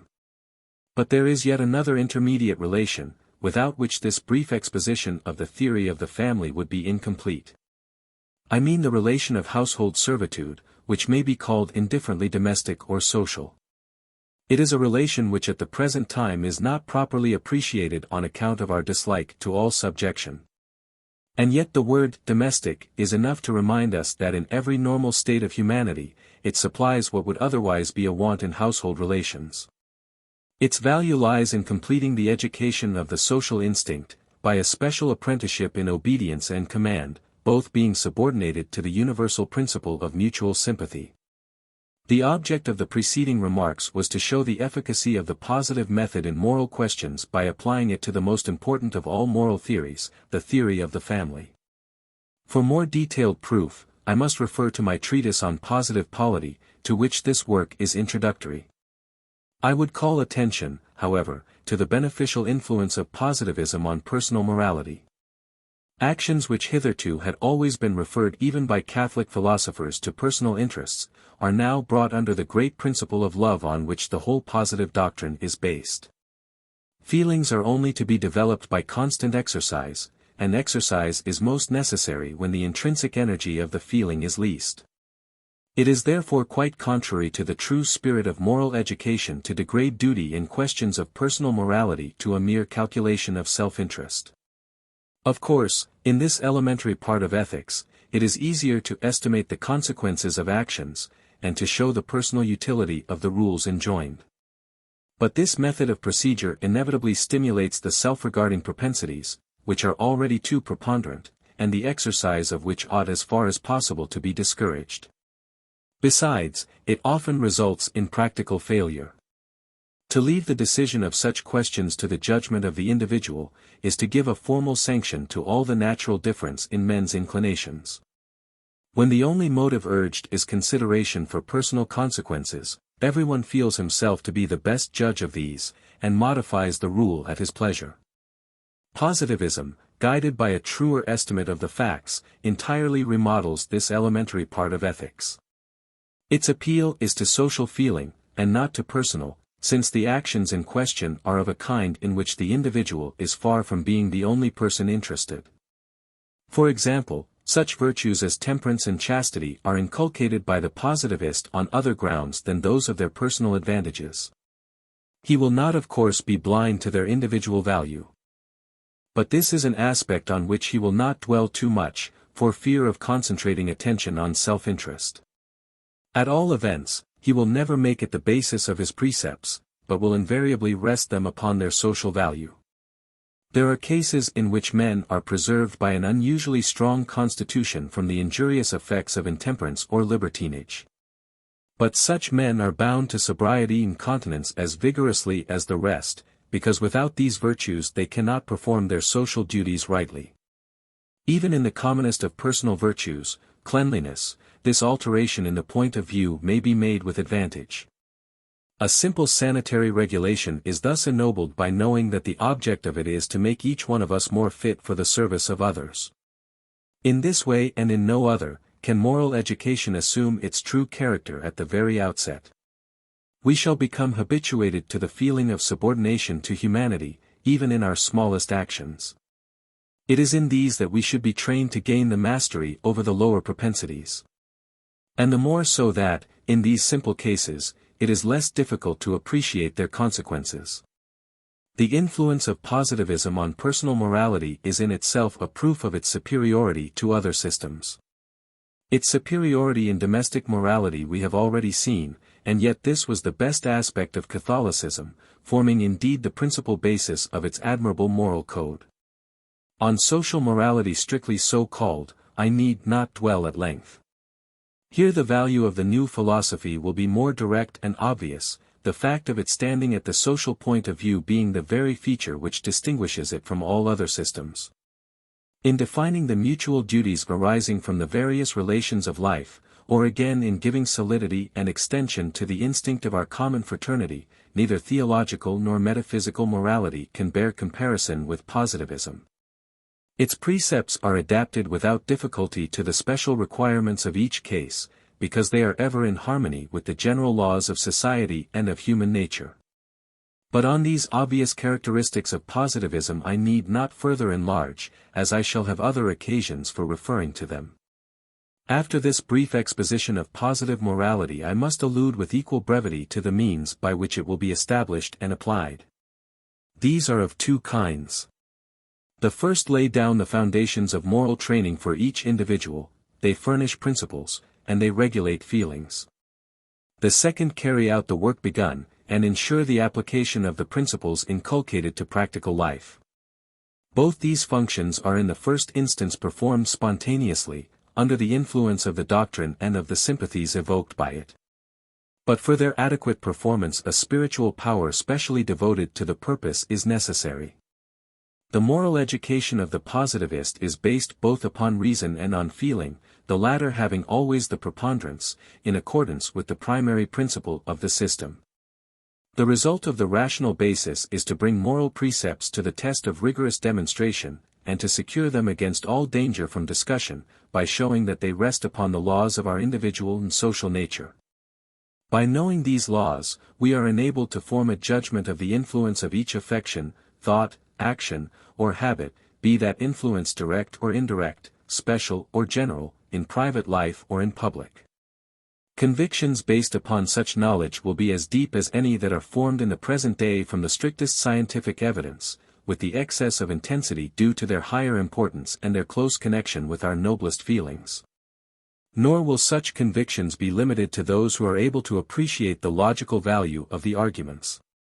We see constantly in other departments of positive science that men will adopt notions upon trust, and carry them out with the same zeal and confidence, as if they were thoroughly acquainted with all the grounds for their belief. All that is necessary is, that they should feel satisfied that their confidence is well bestowed, the fact being, in spite of all that is said of the independence of modern thought, that it is often given too readily.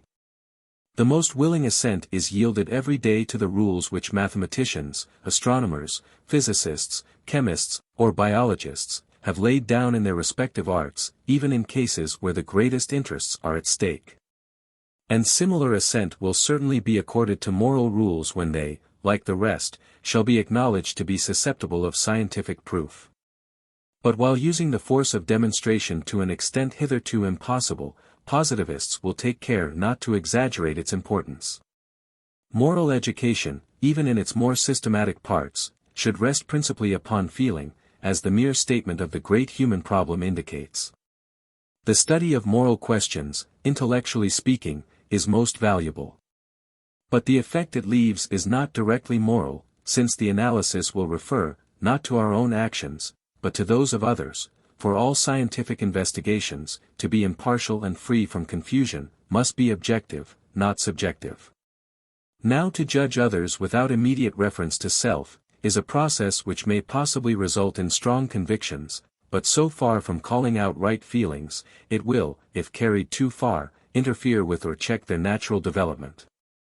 However, the new school of moralists is the less likely to err in this direction, that it would be totally inconsistent with that profound knowledge of human nature in which positivism has already shown itself so far superior to Catholicism. No one knows so well as the positivist that the principal source of real morality lies in direct exercise of our social sympathies, whether systematic or spontaneous. He will spare no efforts to develop these sympathies from the earliest years by every method which sound philosophy can indicate. It is in this that moral education, whether private or public, principally consists. And to it mental education is always to be held subordinate. I shall revert to these remarks in the next chapter, when I come to the general question of educating the people. But however efficient the training received in youth, it will not be enough to regulate our conduct in after years, amidst all the distracting influences of practical life. Unless the same spiritual power which provides the education prolong its influence over our maturity. Part of its task will be to recall individuals, classes, and even nations, when the case requires it, to principles which they have forgotten or misinterpreted, and to instruct them in the means of applying them wisely.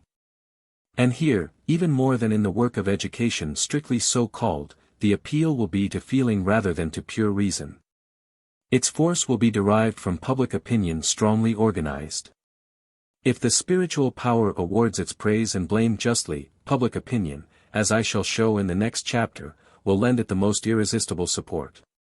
This moral action of humanity upon each of her members has always existed whenever there was any real community of principles and feelings. But its strength will be far greater under the positive system. The reality of the doctrine and the social character of modern civilization give advantages to the new spiritual power which were denied to Catholicism. And these advantages are brought forward very prominently by the positive system of commemoration. Commemoration, when regularly instituted, is a most valuable instrument in the hands of a spiritual power for continuing the work of moral education. It was the absolute character of Catholicism, even more than the defective state of medieval society, that caused the failure of its noble aspirations to become the universal religion. In spite of all its efforts, its system of commemoration has always been restricted to very narrow limits, both in time and space. Outside these limits, Catholicism has always shown the same blindness and injustice that it now complains of receiving from its own opponents. Positivism, on the contrary, can yield the full measure of praise to all times and all countries, without either weakness or inconsistency. Possessing the true theory of human development, every mode and phase of that development will be celebrated. Thus every moral precept will be supported by the influence of posterity, and this in private life as well as in public, for the system of commemoration will be applied in the same spirit to the humblest services as well as to the highest. While reserving special details for the treatise to which this work is introductory, I may yet give one illustration of this important aspect of positivism. An illustration which probably will be the first step in the practical application of the system. I would propose to institute in Western Europe on any days that may be thought suitable, the yearly celebration of the three greatest of our predecessors, Caesar, St. Paul and Charlemagne, who are respectively the highest types of Greco-Roman civilization, of medieval feudalism, and of Catholicism, which forms the link between the two periods. The services of these illustrious men have never yet been adequately recognized, for want of a sound historical theory enabling us to explain the prominent part which they played in the development of our race. Even in St. Paul's case the omission is noticeable. Positivism gives him a still higher place than has been given him by theology, for it looks upon him as historically the founder of the religion which bears the inappropriate name of Christianity. In the other two cases the influence of positive principles is even more necessary. For Caesar has been almost equally misjudged by theological and by metaphysical writers, and Catholicism has done very little for the appreciation of Charlemagne. However, notwithstanding the absence of any systematic appreciation of these great men, yet from the reverence with which they are generally regarded, we can hardly doubt that the celebration here proposed would meet with ready acceptance throughout Western Europe. To illustrate my meaning still further, I may observe that history presents cases where exactly the opposite course is called for, and which should be held up not for approbation but for infamy. Blame, it is true, should not be carried to the same extent as praise, because it stimulates the destructive instincts to a degree which is always painful and sometimes injurious. Yet strong condemnation is occasionally desirable. It strengthens social feelings and principles, if only by giving more significance to our approval. Thus I would suggest that after doing honor to the three great men who have done so much to promote the development of our race, there should be a solemn reprobation of the two principal opponents of progress, Julian and Bonaparte. The latter being the more criminal of the two, the former the more insensate. Their influence has been sufficiently extensive to allow of all the Western nations joining in this damnatory verdict. 6. The principal function of the spiritual power is to direct the future of society by means of education, and, as a supplementary part of education, to pronounce judgment upon the past in the mode here indicated. But there are functions of another kind, relating more immediately to the present, and these too result naturally from its position as an educating body. If the educators are men worthy of their position, it will give them an influence over the whole course of practical life, whether private or public. Of course it will merely be the influence of counsel, and practical men will be free to accept or reject it, but its weight may be very considerable when given prudently, and when the authority from which it proceeds is recognized as competent. The questions on which its advice is most needed are the relations between different classes. Its action will be coextensive with the diffusion of positive principles. For nations professing the same faith, and sharing in the same education, will naturally accept the same intellectual and moral directors. In the next chapter one shall treat this subject more in detail. I merely mention it here as one among the list of functions belonging to the new spiritual power. It will now not be difficult to show all the characteristics of positivism are summed up in the motto, Order and Progress, a motto which has a philosophical as well as political bearing, and which I shall always feel glad to have put forward. Positivism is the only school which has given a definite significance to these two conceptions, whether regarded from their scientific or their social aspect. With regard to progress, the assertion will hardly be disputed, no definition of it but the positive ever having yet been given. In the case of order, it is less apparent, but, as I have shown in the first chapter, it is no less profoundly true. All previous philosophies had regarded order as stationary, a conception which rendered it wholly inapplicable to modern politics. But positivism, by rejecting the absolute, and yet not introducing the arbitrary, represents order in a totally new light, and adapts it to our progressive civilization. It places it on the firmest possible foundation, that is, on the doctrine of the invariability of the laws of nature, which defends it against all danger from subjective chimeras. The positivist regards artificial order in social phenomena, as in all others, as resting necessarily upon the order of nature, in other words, upon the whole series of natural laws. But order has to be reconciled with progress, and here positivism is still more obviously without a rival. Necessary as the reconciliation is, no other system has even attempted it. But the facility with which we are now enabled, by the encyclopedic scale, to pass from the simplest mathematical phenomena to the most complicated phenomena of political life, leads at once to a solution of the problem. Viewed scientifically, it is an instance of that necessary correlation of existence and movement, which we find indicated in the inorganic world, and which becomes still more distinct in biology. Finding it in all the lower sciences, we are prepared for its appearance in a still more definite shape in sociology. Here its practical importance becomes more obvious, though it had been implicitly involved before. In sociology the correlation assumes this form: order is the condition of all progress, progress is always the object of order. Or, to penetrate the question still more deeply, progress may be regarded simply as the development of order. For the order of nature necessarily contains within itself the germ of all possible progress. The rational view of human affairs is to look on all their changes, not as new creations, but as new evolutions. And we find this principle fully borne out in history. Every social innovation has its roots in the past, and the rudest phases of savage life show the primitive trace of all subsequent improvement. Progress then is in its essence identical with order, and may be looked upon as order made manifest.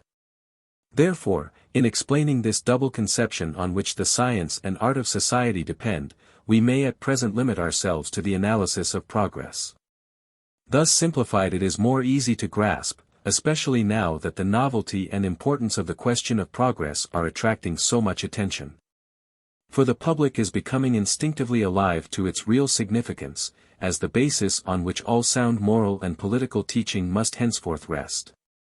Taking, then, this point of view, we may say that the one great object of life, personal and social, is to become more perfect in every way, in our external condition first, but also, and more especially, in our own nature.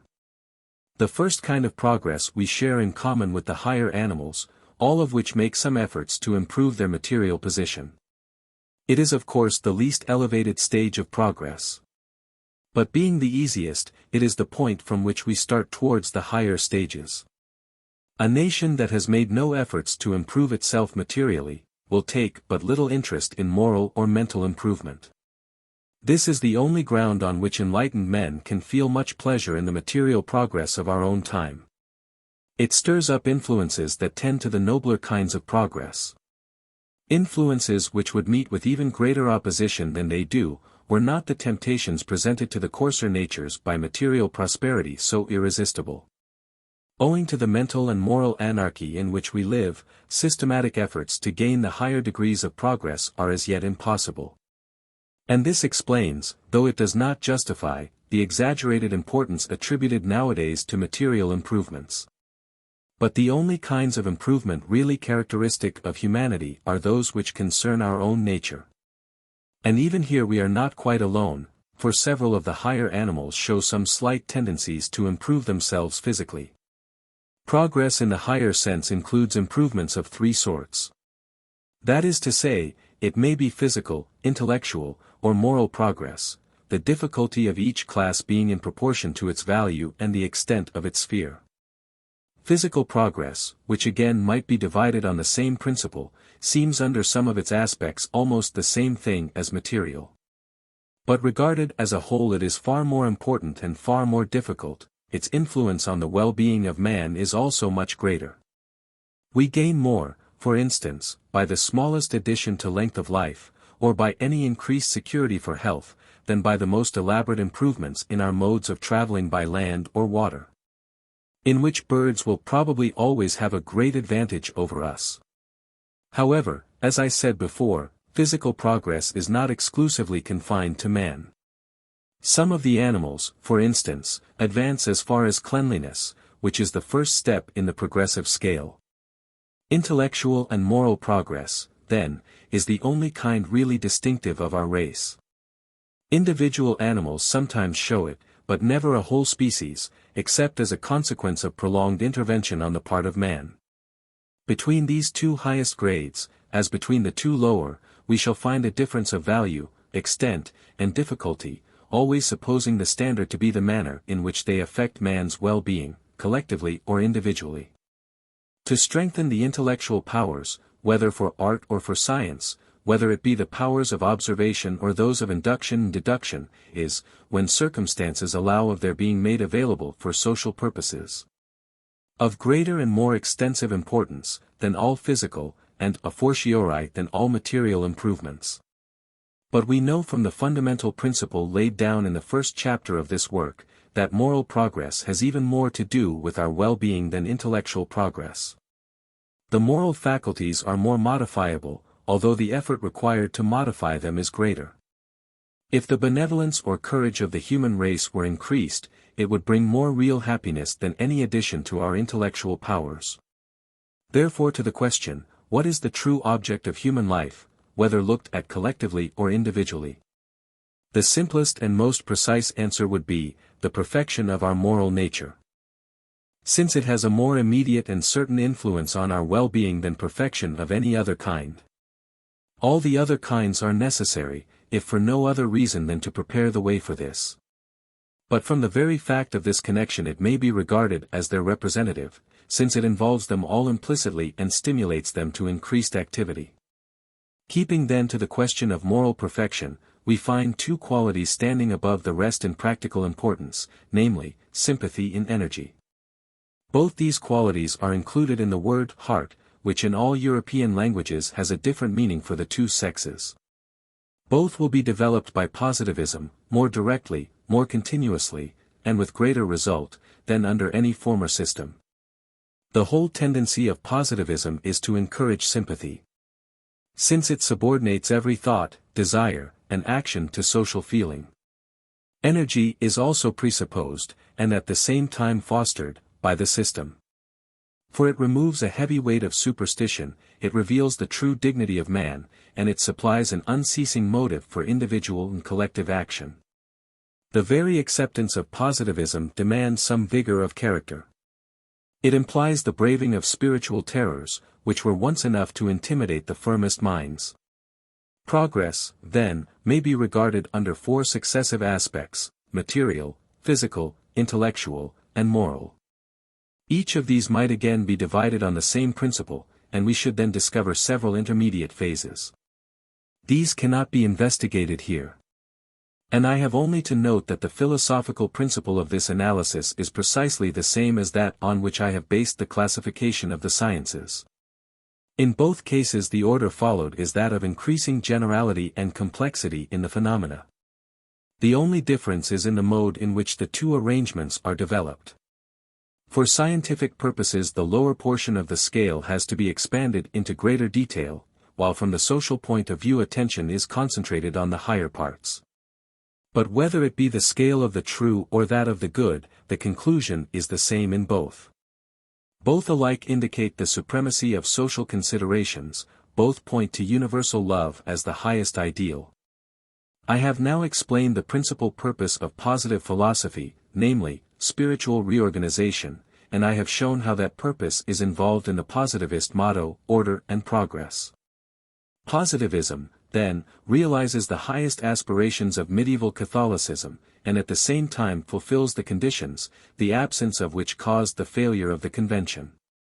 It combines the opposite merits of the Catholic and the revolutionary spirit, and by so doing supersedes them both. Theology and metaphysics may now disappear without danger, because the service which each of them rendered is now harmonized with that of the other, and will be performed more perfectly.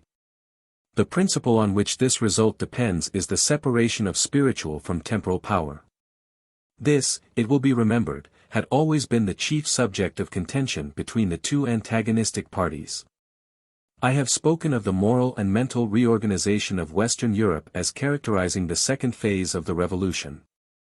Let us now see what are its relations with the present state of politics. Of course the development of positivism will not be much affected by the retrograde tendencies of the day, whether theological or metaphysical. Still the general course of events will exercise an influence upon it, of which it is important to take account. So too, although the new doctrine cannot at present do much to modify its surroundings, there are yet certain points in which action may be taken at once.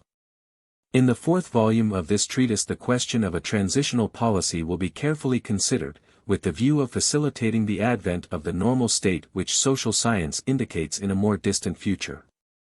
I cannot complete this chapter without some notice of this provisional policy, which must be carried on until positivism has made its way to general acceptance.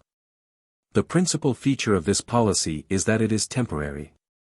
To set up any permanent institution in a society which has no fixed opinions or principles of life, would be hopeless. Until the most important questions are thoroughly settled, both in principle and practice, the only measures of the least utility are those which facilitate the process of reconstruction.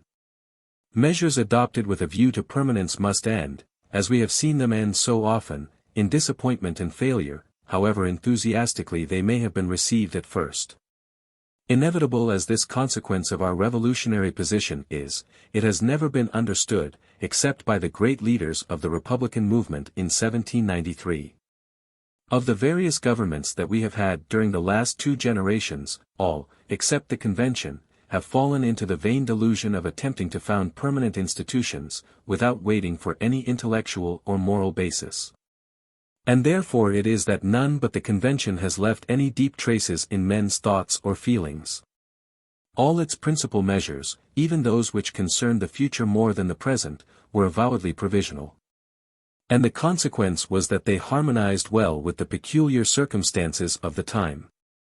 The true philosopher will always look with respectful admiration on these men, who not only had no rational theory to guide them, but were encumbered with false metaphysical notions. And who yet notwithstanding proved themselves the only real statesmen that Western Europe can boast of since the time of Frederick the Great. Indeed, the wisdom of their policy would be almost unaccountable, only that the very circumstances which called for it so urgently, were to some extent calculated to suggest it. The state of things was such as to make it impossible to settle the government on any permanent basis. Again, amidst all the wild extravagance of the principles in vogue, the necessity of a strong government to resist foreign invasion counteracted many of their worst effects. On the removal of this salutary pressure, the Convention fell into the common error, though to a less extent than the Constituent Assembly. It set up a constitution framed according to some abstract model, which was supposed to be final, but which did not last so long as the period originally proposed for its own provisional labors. It is on this first period of its government that its fame rests. The plan originally proposed was that the government of the Convention should last till the end of the war. If this plan could have been carried out, it would probably have been extended still further, as the impossibility of establishing any permanent system would have been generally recognized. The only avowed motive for making the government provisional was of course the urgent necessity of national defense. But beneath this temporary motive, which for the time superseded every other consideration, there was another and a deeper motive for it, which could not have been understood without sounder historical principles than were at that time possible. That motive was the utterly negative character of the metaphysical doctrines then accepted, and the consequent absence of any intellectual or moral basis for political reconstruction. This of course was not recognized, but it was really the principal reason why the establishment of any definite system of government was delayed. Had the war been brought to an end, clearer views of the subject would no doubt have been formed. Indeed, they had been formed already in the opposite camp, by men of the neo-Catholic school, who were not absorbed by the urgent question of defending the Republic. What blinded men to the truth was the fundamental yet inevitable error of supposing the critical doctrines of the preceding generation applicable to purposes of construction. They were undeceived at last by the utter anarchy which the triumph of these principles occasioned. And the next generation occupied itself with the counter-revolutionary movement, in which similar attempts at finality were made by the various reactionist parties. For these parties were quite as destitute as their opponents of any principles suited to the task of reconstruction, and they had to fall back upon the old system as the only recognized basis on which public order could be maintained. And in this respect the situation is still unchanged. It still retains its revolutionary character. And any immediate attempt to reorganize political administration would only be the signal for fresh attempts at reaction, attempts which now can have no other result than anarchy. It is true that positivism has just supplied us with a philosophical basis for political reconstruction. But its principles are still so new and undeveloped, and besides are understood by so few, that they cannot exercise much influence at present on political life. Ultimately, and by slow degrees, they will mold the institutions of the future. But meanwhile they must work their way freely into men's minds and hearts, and for this at least one generation will be necessary. Spiritual organization is the only point where an immediate beginning can be made. Difficult as it is, its possibility is at last as certain as its urgency. When sufficient progress has been made with it, it will cause a gradual regeneration of political institutions. But any attempt to modify these too rapidly would only result in fresh disturbances. Such disturbances, it is true, will never be as dangerous as they were formerly, because the anarchy of opinion is so profound that it is far more difficult for men to agree in any fixed principles of action. The absolute doctrines of the last century which inspired such intense conviction, can never regain their strength, because, when brought to the crucial test of experience as well as of discussion, their uselessness for constructive purposes and their subversive tendency became evident to everyone. They have been weakened, too, by theological concessions which their supporters, in order to carry on the government at all, were obliged to make. Consequently, the policy with which they are at present connected is one which oscillates between reaction and anarchy, or rather which is at once despotic and destructive. From the necessity of controlling a society which has become almost as diverse to metaphysical as to theological rule. In the utter absence, then, of any general convictions, the worst forms of political commotion are not to be feared, because it would be impossible to rouse men's passions sufficiently. But unwise efforts to set up a permanent system of government would even now lead, in certain cases, to lamentable disorder, and would at all events be utterly useless. Quiet at home depends now, like peace abroad, simply on the absence of disturbing forces, a most insecure basis, since it is itself a symptom of the extent to which the disorganizing movement has proceeded. This singular condition must necessarily continue until the interregnum which at present exists in the moral and intellectual region comes to an end. As long as there is such an utter want of harmony in feeling as well as in opinion, there can be no real security against war or internal disorder. The existing equilibrium has arisen so spontaneously that it is no doubt less unstable than is generally supposed. Still, it is sufficiently precarious to excite continual panics, both at home and abroad, which are not only very irritating, but often exercise a most injurious influence over our policy. Now attempts at immediate reconstruction of political institutions, instead of improving this state of things, make it very much worse, by giving factitious life to the old doctrines, which, being thoroughly worn out, ought to be left to the natural process of decay.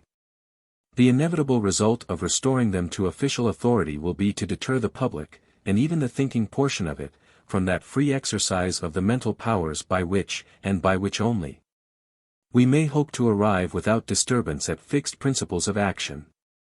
The cessation of war therefore justifies no change in republican policy. As long as the spiritual interregnum lasts, it must retain its provisional character. Indeed, this character ought to be more strongly impressed upon it than ever. For no one now has any real belief in the organic value of the received metaphysical doctrines. They would never have been revived but for the need of having some sort of political formula to work with, in default of any real social convictions. But the revival is only apparent, and it contrasts most strikingly with the utter absence of systematic principles in most active minds. There is no real danger of repeating the error of the first revolutionists and of attempting to construct with negative doctrines. We have only to consider the vast development of industry, of aesthetic culture, and of scientific study, to free ourselves from all anxiety on this head. Such things are incompatible with any regard for the metaphysical teaching of ideologists or psychologists. Nor is there much to fear in the natural enthusiasm which is carrying us back to the first days of the Revolution. It will only revive the old republican spirit, and make us forget the long period of retrogression and stagnation which have elapsed since the first great outbreak. For this is the point on which the attention of posterity will be finally concentrated. But while satisfying these very legitimate feelings, the people will soon find that the only aspect of this great crisis which we have to imitate is the wise insight of the Convention during the first part of its administration. In perceiving that its policy could only be provisional, and that definite reconstruction must be reserved for better times, we may fairly hope that the next formal attempt to set up a constitution according to some abstract ideal, will convince the French nation, and ultimately the whole West, of the utter futility of such schemes. Besides, the free discussion which has now become habitual to us, and the temper of the people, which is as skeptical of political entities as of Christian mysteries, would make any such attempts extremely difficult. Never was there a time so unfavorable to doctrines admitting of no real demonstration being now the only possible basis of permanent belief. Supposing then a new constitution to be set on foot, and the usual time to be spent in the process of elaborating it, public opinion will very possibly discard it before it is completed, not allowing it even the short average duration of former constitutions. Any attempt to check free discussion on the subject would defeat its own object, since free discussion is the natural consequence of our intellectual and social position. The same conditions which require our policy to be provisional while the spiritual interregnum lasts, point also to the mode in which this provisional policy should be carried out. Had the revolutionary government of the Convention continued till the end of the war, it would probably have been prolonged up to the present time. But in one most important respect a modification would have been necessary. During the struggle for independence what was wanted was a vigorous dictatorship, combining spiritual with temporal powers, a dictatorship even stronger than the old monarchy, and only distinguished from despotism by its ardor in the cause of progress. Without complete concentration of political power, the Republic could never have been saved. But with peace the necessity for such concentration was at an end. The only motive for still continuing the provisional system was the absence of social convictions. But this would also be a motive for giving perfect liberty of speech and discussion, which till then had been impossible or dangerous. For liberty was a necessary condition for elaborating and diffusing a new system of universal principles, as the only sure basis for the future regeneration of society. This hypothetical view of changes which might have taken place in the conventional government, may be applied to the existing condition of affairs. It is the policy best adapted for the republican government which is now arising in all the security of a settled peace, and yet amidst the most entire anarchy of opinion. The successors of the convention, men unworthy of their task, degraded the progressive dictatorship entrusted to them by the circumstances of the time into a retrograde tyranny. During the reign of Charles X, which was the last phase of the reaction, the central power was thoroughly undermined by the legal opposition of the parliamentary or local power. The central government still refused to recognize any limits to its authority, but the growth of free thought made its claims to spiritual jurisdiction more and more untenable, leaving it merely the temporal authority requisite for public order. During the neutral period which followed the counter-revolution, the dictatorship was not merely restricted to its proper functions, but was legally destroyed, that is the local power as represented by Parliament took the place of the central power. All pretensions to spiritual influence were abandoned by both, their thoughts being sufficiently occupied with the maintenance of material order. The intellectual anarchy of the time made this task difficult enough. But they aggravated the difficulty by unprincipled attempts to establish their government on the basis of pure self-interest, irrespectively of all moral considerations. The restoration of the Republic and the progressive spirit aroused by it has no doubt given to both legislative and executive a large increase of power, to an extent indeed which a few years back would have caused violent antipathy. But it would be a grievous error for either of them to attempt to imitate the dictatorial style of the conventional government. Unsuccessful in any true sense as the attempt would be, it might occasion very serious disturbances, which like the obsolete metaphysical principles in which they originate, would be equally dangerous to order and to progress. We see, then, that in the total absence of any fixed principles on which men can unite, the policy required is one which shall be purely provisional, and limited almost entirely to the maintenance of material order. If order be preserved, the situation is in all other respects most favorable to the work of mental and moral regeneration which will prepare the way for the society of the future. The establishment of a republic in France disproves the false claims set up by official writers in behalf of constitutional government, as if it was the final issue of the revolution.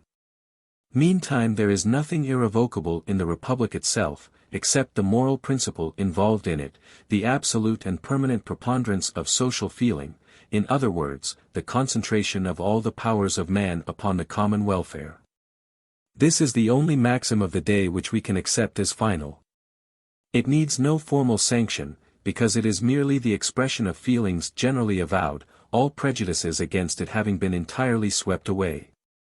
But with the doctrines and the institutions resulting from them, through which this dominion of social feeling is to become an organized reality, the Republic has no direct connection. It would be compatible with many different solutions of the problem. Politically, the only irrevocable point is the abolition of monarchy, which for a long time has been in France and to a less extent throughout the West, the symbol of retrogression. That spirit of devotion to the public welfare, which is the noblest feature of republicanism, is strongly opposed to any immediate attempts at political finality. as being incompatible with conscientious endeavors to find a real solution of social problems. For before the practical solution can be hoped for, a systematic basis for it must exist, and this we can hardly expect to find in the remnants left to us of the old creeds. All that the true philosopher desires is simply that the question of moral and intellectual reorganization shall be left to the unrestricted efforts of thinkers of whatever school. And in advocating this cause, he will plead the interests of the Republic, for the safety of which it is of the utmost importance that no special set of principles should be placed under official patronage. Republicanism, then, will do far more to protect free thought, and resist political encroachment, than was done during the Orleanist government by the retrograde instincts of Catholicism. Catholic resistance to political reconstructions was strong, but blind. Its place will now be more than supplied by wise indifference on the part of the public, which has learnt by experience the inevitable failure of these incoherent attempts to realize metaphysical utopias. The only danger of the position is lest it divert the public, even the more reflective portion of it, from deep and continuous thought, to practical experiments based on superficial and hasty considerations. It must be owned that the temper of mind which now prevails would have been most unfavorable for the original elaboration of positivism. That work, however, had already been accomplished under the constitutional system, which, while not so restrictive as the preceding government, was yet sufficiently so to concentrate our intellectual powers, which of themselves would have been too feeble, upon the task. The original conception had indeed been formed during the preceding reign, but its development and diffusion took place under the parliamentary system. Positivism now offers itself for practical application to the question of social progress, which has become again the prominent question, and will ever remain so. Unfavorable as the present political temper would have been to the rise of positivism, it is not at all so to its diffusion. Always supposing its teachers to be men of sufficient dignity to avoid the snare of political ambition into which thinkers are now so apt to fall. By explaining, as it alone can explain, the futility and danger of the various utopian schemes which are now competing with each other for the reorganization of society, positivism will soon be able to divert public attention from these political chimeras, to the question of a total reformation of principles and of life. Republicanism, then, will offer no obstacle to the diffusion of positivist principles. Indeed, there is one point of view from which we may regard it as the commencement of the normal state. It will gradually lead to the recognition of the fundamental principle that spiritual power must be wholly independent of every kind of temporal power, whether central or local. It is not merely that statesmen will soon have to confess their inability to decide on the merits of a doctrine which supposes an amount of deep scientific knowledge from which they must necessarily be precluded.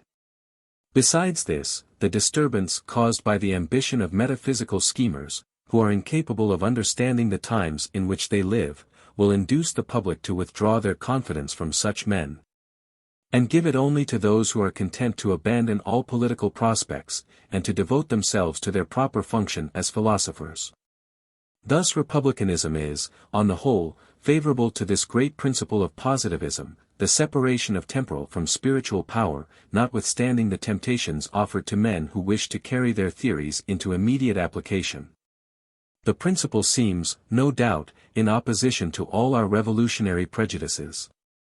But the public, as well as the government, will be brought to it by experience. They will find it the only means of saving society from the consequences of metaphysical utopias, by which order and progress are alike threatened. Thinkers too, those of them at least who are sincere, will cease to regard it with such blind antipathy, when they see that while it condemns their aspirations to political influence, it opens out to them a noble and most extensive sphere of moral influence.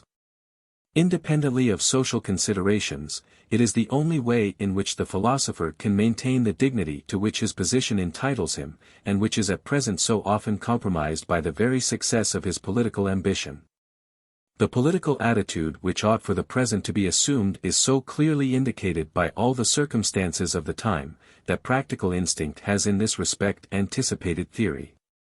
The right view is well expressed in the motto, Liberty and Public Order, which was adopted spontaneously by the middle class at the commencement of the neutral period in 1830. It is not known who was the author of it. But it is certainly far too progressive to be considered as representing the feelings of the monarchy. It is not of course the expression of any systematic convictions. But no metaphysical school could have pointed out so clearly the two principal conditions required by the situation. Positivism, while accepting it as an inspiration of popular wisdom, makes it more complete by adding 2 points which should have been contained in it at first. Only that they were too much opposed to existing prejudices to have been sanctioned by public opinion. Both parts of the motto require some expansion. Liberty ought to include perfect freedom of teaching, public order should involve the preponderance of the central power over the local. I subjoin a few brief remarks on these 2 points, which will be considered more fully in the 4th volume of this treatise.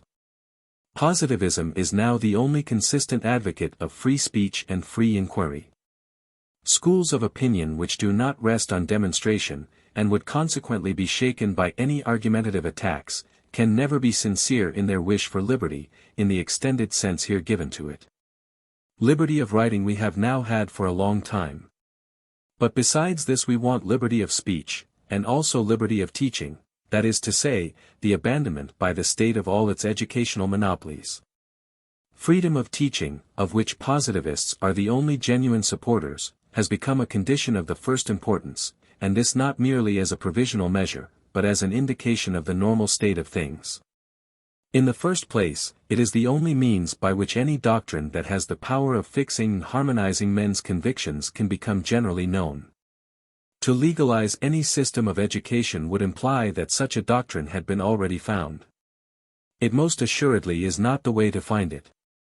But again, freedom of teaching is a step towards the normal state. It amounts to an admission that the problem of education is one which temporal authorities are incompetent to solve. Positivists would be the last to deny that education ought to be regularly organized. Only they assert, first, that as long as the spiritual interregnum lasts, no organization is possible. And secondly, that whenever the acceptance of a new synthesis makes it possible, it will be affected by the spiritual power to which that synthesis gives rise. In the meantime no general system of state education should be attempted. It will be well, however, to continue state assistance to those branches of instruction which are the most liable to be neglected by private enterprise, especially reading and writing.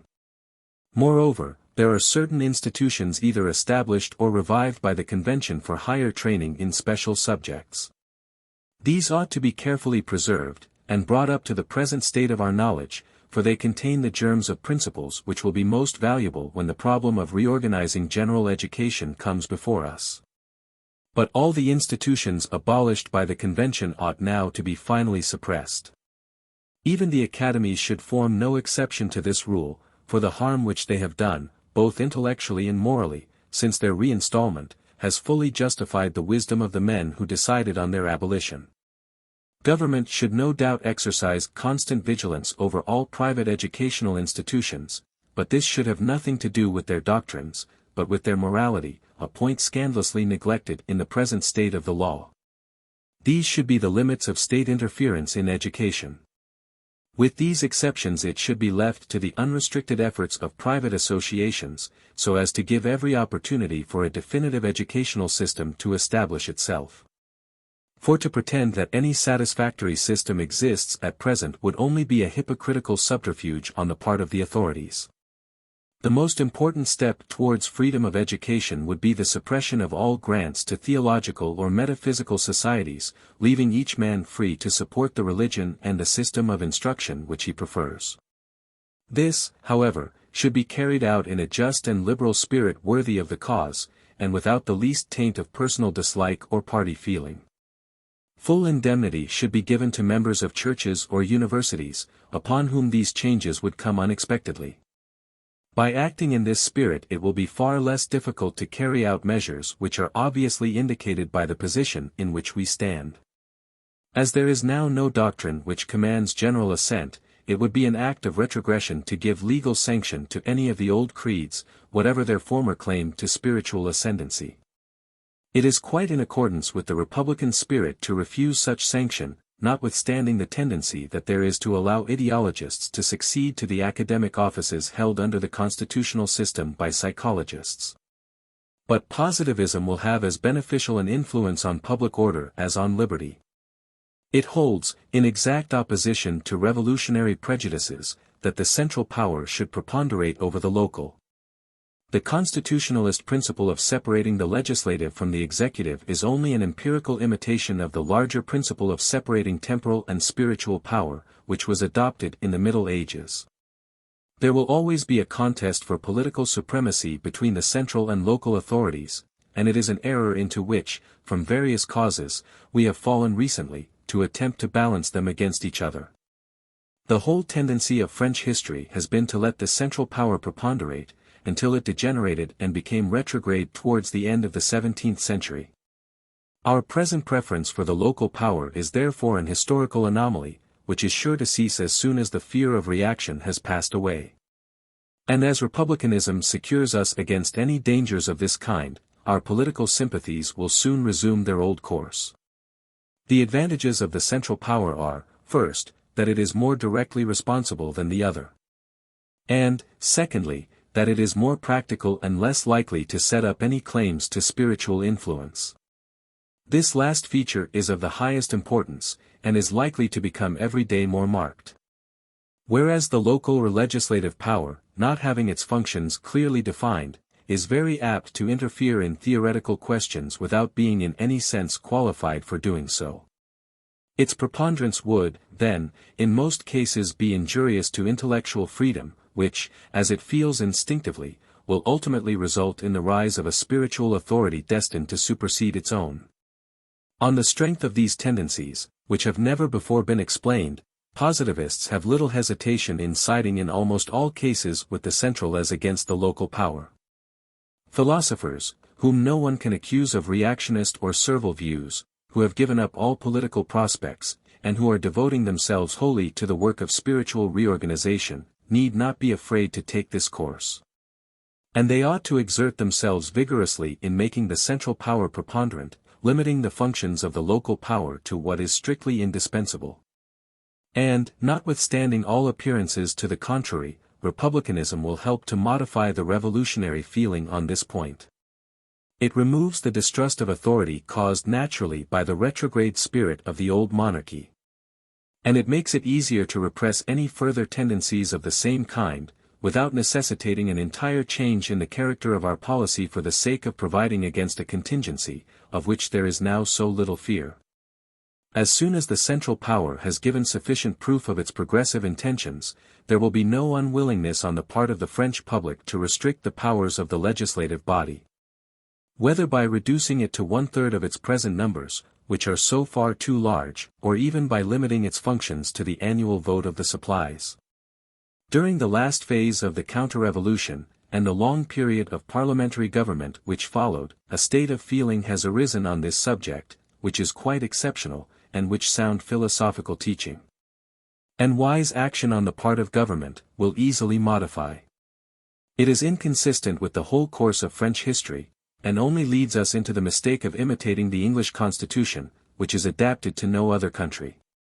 The very extension which has just been given to the representative system will bring it into discredit, by showing it to be as futile and subversive in practice as philosophy had represented it to be in theory. Such, then, is the way in which positivism would interpret these two primary conditions of our present policy, liberty and public order. But besides this, it explains and confirms the connection which exists between them. It teaches in the first place, that true liberty is impossible at present without the vigorous control of a central power, progressive in the true sense of the word, wise enough to abdicate all spiritual influence, and keep to its own practical functions. Such a power is needed in order to check the despotic spirit of the various doctrines now in vogue. As all of them are more or less inconsistent with the principle of separation of powers, they would all be willing to employ forcible means of securing uniformity of opinion. Besides, the anarchy which is caused by our spiritual interregnum, might, but for a strong government, very probably interfere with the philosophical freedom which we now enjoy. Conversely, unless liberty in the sense here spoken of be granted, it will be impossible for the central power to maintain itself in the position which public order requires. The obstacle to that position at present is the fear of reaction. And a scrupulous regard for freedom is the only means of removing these feelings which, though perhaps unfounded, are but too natural. All fears will be allayed at once when liberty of instruction and association becomes part of the law of the land. There will then be no hope, and indeed no wish, on the part of government to regulate our social institutions in conformity with any particular doctrine. The object of this chapter has been to show the social value of positivism. We have found that not merely does it throw light upon our future policy, but that it also teaches us how to act upon the present. And these indications have in both cases been based upon careful examination of the past, in accordance with the fundamental laws of human development. It is the only system capable of handling the problem now proposed by the more advanced portion of our race to all who would claim to guide them. That problem is this: to reorganize human life, irrespectively of God or king. Recognizing the obligation of no motive, whether public or private, other than social feeling, aided in due measure by the positive science and practical energy of man. Chapter 3. The action of positivism upon the working classes. Positivism, whether looked at as a philosophical system or as an instrument of social renovation, cannot count upon much support from any of the classes, whether in church or state, by whom the government of mankind has hitherto been conducted. There will be isolated exceptions of great value. And these will soon become more numerous, but the prejudices and passions of these classes will present serious obstacles to the work of moral and mental reorganization which constitutes the second phase of the Great Western Revolution.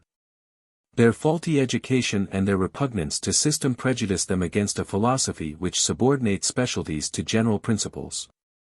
Their aristocratic instincts make it very difficult for them to recognize the supremacy of social feeling, that doctrine which lies at the root of social regeneration, as conceived by positivism. That no support can be expected from the classes who were in the ascendant before the revolution, is of course obvious. And we shall probably meet with opposition, quite as real though more carefully concealed, from the middle classes, to whom that revolution transferred the authority and social influence which they had long been coveting.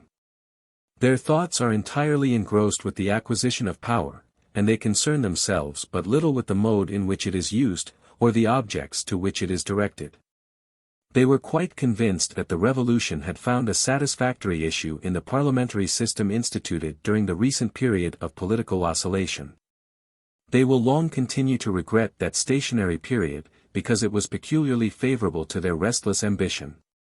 A movement tending to the complete regeneration of society is almost as much dreaded now by the middle classes as it was formerly by the higher. And both would at all events agree in prolonging the system of theological hypocrisy, as far as republican institutions admitted of it. That policy is now the only means by which retrogression is still possible. Ignoble as it is, there are two motives for adopting it: it secures respect and submission on the part of the masses, and it imposes no unpleasant duties on their governors. All their critical and metaphysical prejudices indispose them to terminate the state of spiritual anarchy which is the greatest obstacle to social regeneration, while at the same time their ambition dreads the establishment of a new moral authority, the restrictive influence of which would of course press most heavily upon themselves. In the 18th century, men of rank, and even kings, accepted the purely negative philosophy that was then in vogue. It removed many obstacles, it was an easy path to reputation, and it imposed no great sacrifice. But we can hardly hope from this precedent that the wealthy and literary classes of our own time will be equally willing to accept positive philosophy, the avowed purpose of which is to discipline our intellectual powers, in order to reorganize our modes of life.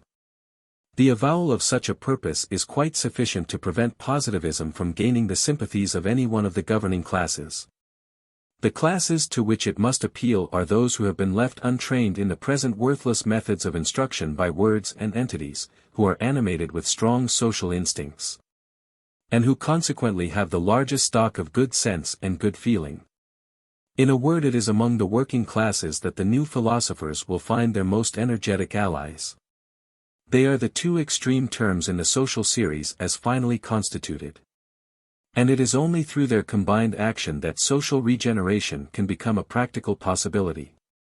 Notwithstanding their difference of position, a difference which indeed is more apparent than real, there are strong affinities between them, both morally and intellectually. Both have the same sense of the real, the same preference for the useful, and the same tendency to subordinate special points to general principles. Morally they resemble each other in generosity of feeling, in wise unconcern for material prospects, and in indifference to worldly grandeur. This at least will be the case as soon as philosophers in the true sense of that word have mixed sufficiently with the nobler members of the working classes to raise their own character to its proper level. When the sympathies which unite them upon these essential points have had time to show themselves, it will be felt that the philosopher is, under certain aspects, a member of the working class fully trained. While the working man is in many respects a philosopher without the training. Both too will look with similar feelings upon the intermediate or capitalist class. As that class is necessarily the possessor of material power, the pecuniary existence of both will as a rule be independent upon it. These affinities follow as a natural result from their respective position and functions. The reason of their not having been recognized more distinctly is, that at present we have nothing that can be called a philosophic class, or at least it is only represented by a few isolated types. Workmen worthy of their position are happily far less rare. But hitherto it is only in France, or rather in Paris, that they have shown themselves in their true light, as men emancipated from chimerical beliefs, and careless of the empty prestige of social position. It is, then, only in Paris that the truth of the preceding remarks can be fully verified. The occupations of working men are evidently far more conducive to philosophical views than those of the middle classes. Since they are not so absorbing, as to prevent continuous thought, even during the hours of labor. And besides having more time for thinking, they have a moral advantage in the absence of any responsibility when their work is over. The workman is preserved by his position from the schemes of aggrandizement, which are constantly harassing the capitalist. Their difference in this respect causes a corresponding difference in their modes of thought. The one cares more for general principles, the other more for details.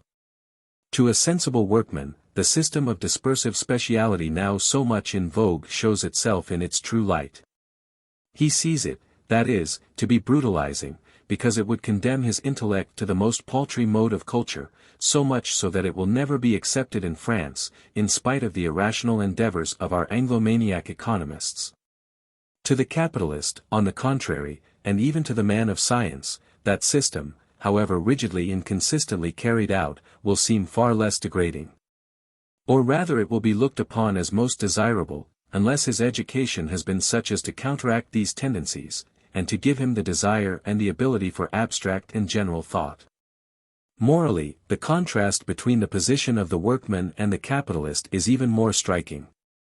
Proud as most men are of worldly success, the degree of moral or mental excellence implied in the acquisition of wealth or power, even when the means used have been strictly legitimate, is hardly such as to justify that pride. Looking at intrinsic qualities rather than at visible results, it is obvious that practical success, whether in industry or in war, depends far more on character than on intellect or affection. The principal condition for it is the combination of a certain amount of energy with great caution, and a fair share of perseverance. When a man has these qualities, mediocrity of intellect and moral deficiency will not prevent his taking advantage of favorable chances, chance being usually a very important element in worldly success. Indeed, it would hardly be an exaggeration to say that poverty of thought and feeling has often something to do with forming and maintaining the disposition requisite for the purpose. Vigorous exertion of the active powers is more frequently induced by the personal propensities of avarice, ambition, or vanity, than by the higher instincts. Superiority of position, when legitimately obtained, deserves respect.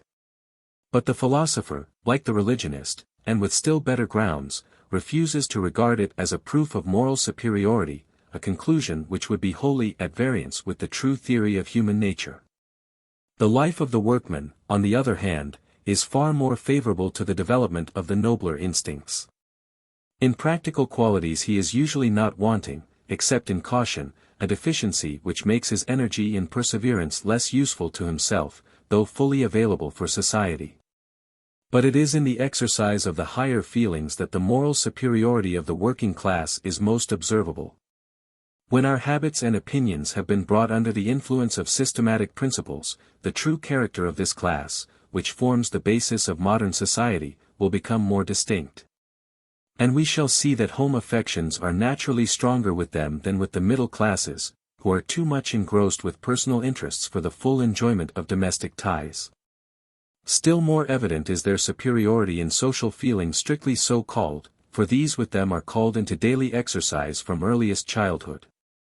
Here it is that we find the highest and most genuine types of friendship, and this even amongst those who are placed in a dependent position, aggravated often by the aristocratic prejudices of those above them, and whom we might imagine on that account condemned to a lower moral standard.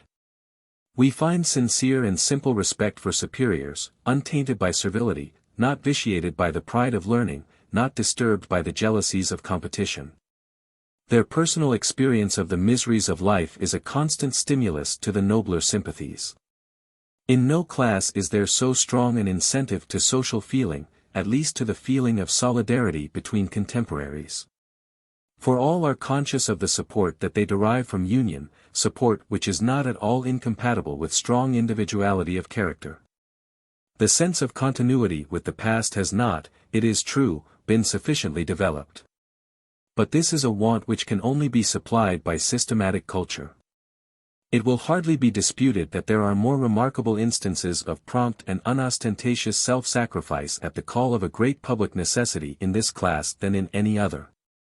Note, too, that in the utter absence of any systematic education, all these moral excellences must be looked upon as inherent in the class.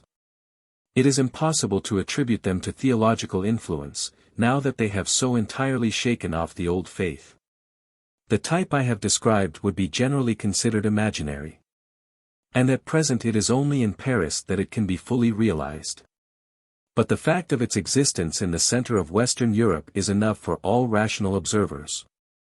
A type so fully in accordance with what we know of human nature cannot fail ultimately to spread everywhere, especially when these spontaneous tendencies are placed under the systematic guidance of positivism. These remarks will prepare us to appreciate the wise and generous instincts of the Convention in looking to the proletariat as the mainspring of its policy. And this is not merely on account of the incidental danger of foreign invasion, but in dealing with the larger question of social regeneration, which it pursued so ardently, though in such ignorance of its true principles. Owing, however, to the want of a satisfactory system, and the disorder produced by the metaphysical theories of the time, the spirit in which this alliance with the people was framed was incompatible with the real object in view. It was considered that government ought as a rule to be in the hands of the people. Now under the special circumstances of the time popular government was undoubtedly very useful. The existence of the Republic depended almost entirely upon the proletariat, the only class that stood unshaken and true to its principles. But in the absolute spirit of the received political theories, this state of things was regarded as normal, a view which is incompatible with the most important conditions of modern society. It is of course always right for the people to assist government in carrying out the law, even to the extent of physical force, should the case require it. Interference of this subordinate kind, whether in foreign or internal questions, so far from leading to anarchy, is obviously a guarantee for order which ought to exist in every properly constituted society. Indeed, in this respect our habits in France are still very defective. Men are too often content to remain mere lookers-on, while the police to whom they owe their daily protection is doing its duty. But for the people to take a direct part in government, and to have the final decision of political measures, is a state of things which in modern society is only adapted to times of revolution. To recognize it as final would lead at once to anarchy, were it not so utterly impossible to realize. Positivism rejects the metaphysical doctrine of the sovereignty of the people. But it appropriates all that is really sound in the doctrine, and this with reference not merely to exceptional cases but to the normal state, while at the same time it guards against the danger involved in its application as an absolute truth. In the hands of the Revolutionary Party the doctrine is generally used to justify the right of insurrection. Now in positive polity, this right is looked upon as an ultimate resource, with which no society should allow itself to dispense. Absolute submission, which is too strongly inculcated by modern Catholicism, would expose us to the danger of tyranny. Insurrection may be regarded, scientifically, as a sort of reparative crisis, of which societies stand in more need than individuals in accordance with the well-known biological law, that the higher and the more complicated the organism, the more frequent and also the more dangerous is the pathological state. Therefore, the fear that positivism, when generally accepted, will encourage passive obedience, is perfectly groundless. Although it is certainly not favorable to the pure revolutionary spirit, which would fain take the disease for the normal type of health. Its whole character is so essentially relative, that it finds no difficulty in accepting subordination as the rule, and yet allowing for exceptional cases of revolt, a course by which good taste and human dignity are alike satisfied. Positivism looks upon insurrection as a dangerous remedy that should be reserved for extreme cases, but it would never scruple to sanction and even to encourage it when it is really indispensable. This is quite compatible with refusing, as a rule, to submit the decision of political questions and the choice of rulers to judges who are obviously incompetent, and who, under the influence of positivism, will of their own free will abdicate rights which are subversive of order. The metaphysical doctrine of the sovereignty of the people contains, however, a truth of permanent value, though in a very confused form. This truth positivism separates very distinctly from its dangerous alloy, yet without weakening, on the contrary, with the effect of enforcing, its social import. There are two distinct conceptions in this doctrine, which have hitherto been confounded, a political conception applicable to certain special cases, a moral conception applicable to all. In the first place, the name of the whole body politic ought to be invoked in the announcement of any special measure, of which the motives are sufficiently intelligible, and which directly concern the practical interests of the whole community. Under this head would be included decisions of law courts, declarations of war, etc. When society has reached the positive state, and the sense of universal solidarity is more generally diffused, there will be even more significance and dignity in such expressions than there is now. Because the name invoked will no longer be that of a special nation, but that of humanity as a whole. It would be absurd, however, to extend this practice to those still more numerous cases where the people is incompetent to express any opinion, and has merely to adopt the opinion of superior officers who have obtained its confidence. This may be owing either to the difficulty of the question or to the fact of its application being indirect or limited. Such, for instance, would be enactments, very often of great importance, which deal with scientific principles. Or again most questions relating to special professions or branches of industry. In all these cases popular good sense would, under positivist influence, easily be kept clear from political illusions. It is only under the stimulus of metaphysical pride that such illusions become dangerous, and the untaught masses have but little experience of this feeling. There is, however, another truth implied in the expression, sovereignty of the people. It implies that it is the first of duties to concentrate all the efforts of society upon the common good. And in this there is a more direct reference to the working class than to any other. First, on account of their immense numerical superiority, and, secondly, because the difficulties by which their life is surrounded require special interference to a degree which for other classes would be unnecessary. From this point of view it is a principle which all true republicans may accept. It is, in fact, identical with what we have laid down as the universal basis of morality, the direct and permanent preponderance of social feeling over all personal interests. Not merely, then, is it incorporated by positivism, but, as was shown in the first chapter, it forms the primary principle of the system, even under the intellectual aspect. Since the decline of Catholicism the metaphysical spirit has been provisionally the guardian of this great social precept. Positivism now finally appropriates it, and purifies it for the future from all taint of anarchy. Revolutionists, as we should expect from their characteristic dislike to the separation of the two powers, had treated the question politically. Positivism avoids all danger by shifting it to the region of morality. I shall show presently that this very salutary change, so far from weakening the force of the principle, increases its permanent value. And at the same time removes the deceptive and subversive tendencies which are always involved in the metaphysical mode of regarding it. What then, it will be asked, is the part assigned to the proletariat in the final constitution of society? This similarity of position which I pointed out between themselves and the philosophic class suggests the answer. They will be of the most essential service to the spiritual power in each of its three social functions: judgment, counsel, and even education. All the intellectual and moral qualities that we have just indicated in this class concur in fitting them for this service. If we accept the philosophic body, which is the recognized organ of general principles, there is no class which is so habitually inclined to take comprehensive views of any subject. Their superiority in social feeling is still more obvious. In this even the best philosophers are rarely their equals, and it would be a most beneficial corrective of their tendency to over-abstraction to come into daily contact with the noble and spontaneous instincts of the people.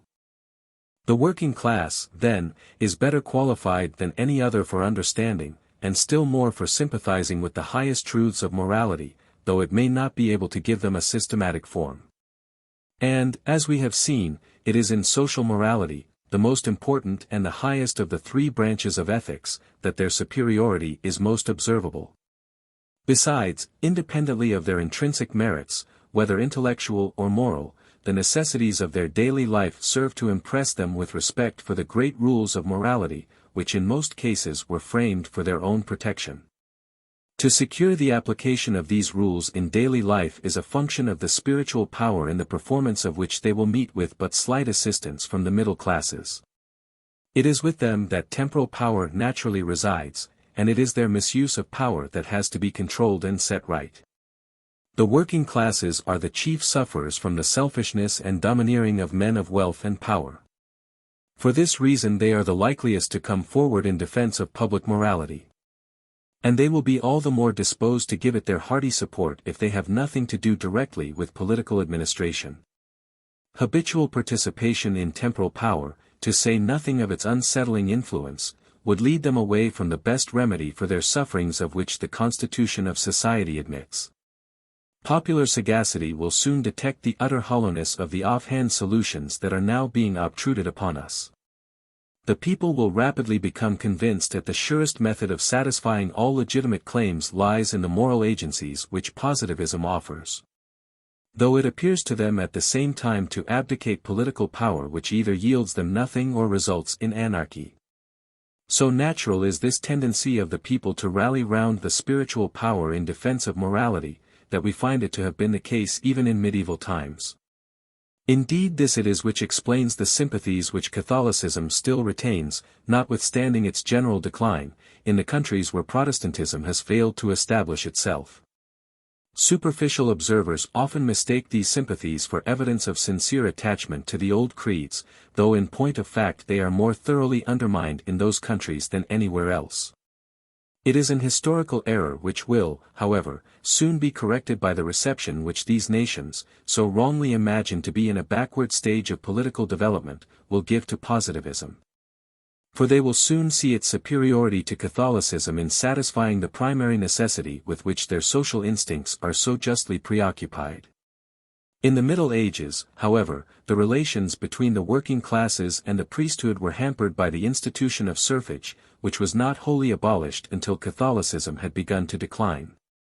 In fact, a careful study of history will show that one of the principal causes of its decline was the want of popular support. The medieval church was a noble, but premature attempt. Disbelief in its doctrines, and also retrograde tendencies in its directors, had virtually destroyed it, before the proletariat had attained sufficient social importance to support it successfully, supposing it could have deserved their support. But we are now sufficiently advanced for the perfect realization of the Catholic ideal in positivism.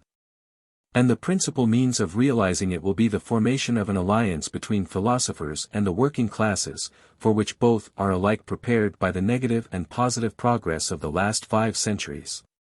The direct object of their combined action will be to set in motion the force of public opinion. All views of the future condition of society, the views of practical men as well as of philosophic thinkers, agree in the belief that the principal feature of the state to which we are tending will be the increased influence which public opinion is destined to exercise. It is in this beneficial influence that we shall find the surest guarantee for morality, for domestic and even for personal morality, as well as for social. For as the whole tendency of positivism is to induce everyone to live as far as possible without concealment, the public will be entrusted with a strong check upon the life of the individual. Now that all theological illusions have become so entirely obsolete, the need of such a check is greater than it was before. It compensates for the insufficiency of natural goodness which we find in most men, however wisely their education has been conducted. Except the noblest of joys, that which springs from social sympathy when called into constant exercise, there is no reward for doing right so satisfactory as the approval of our fellow beings. Even under theological systems it has been one of our strongest aspirations to live esteemed in the memory of others. And still more prominence will be given to this noble form of ambition under positivism, because it is the only way left us of satisfying the desire which all men feel of prolonging their life into the future. And the increased force of public opinion will correspond to the increased necessity for it. The peculiar reality of positive doctrine and its constant conformity with facts facilitate the recognition of its principles, and remove all obscurity in their application.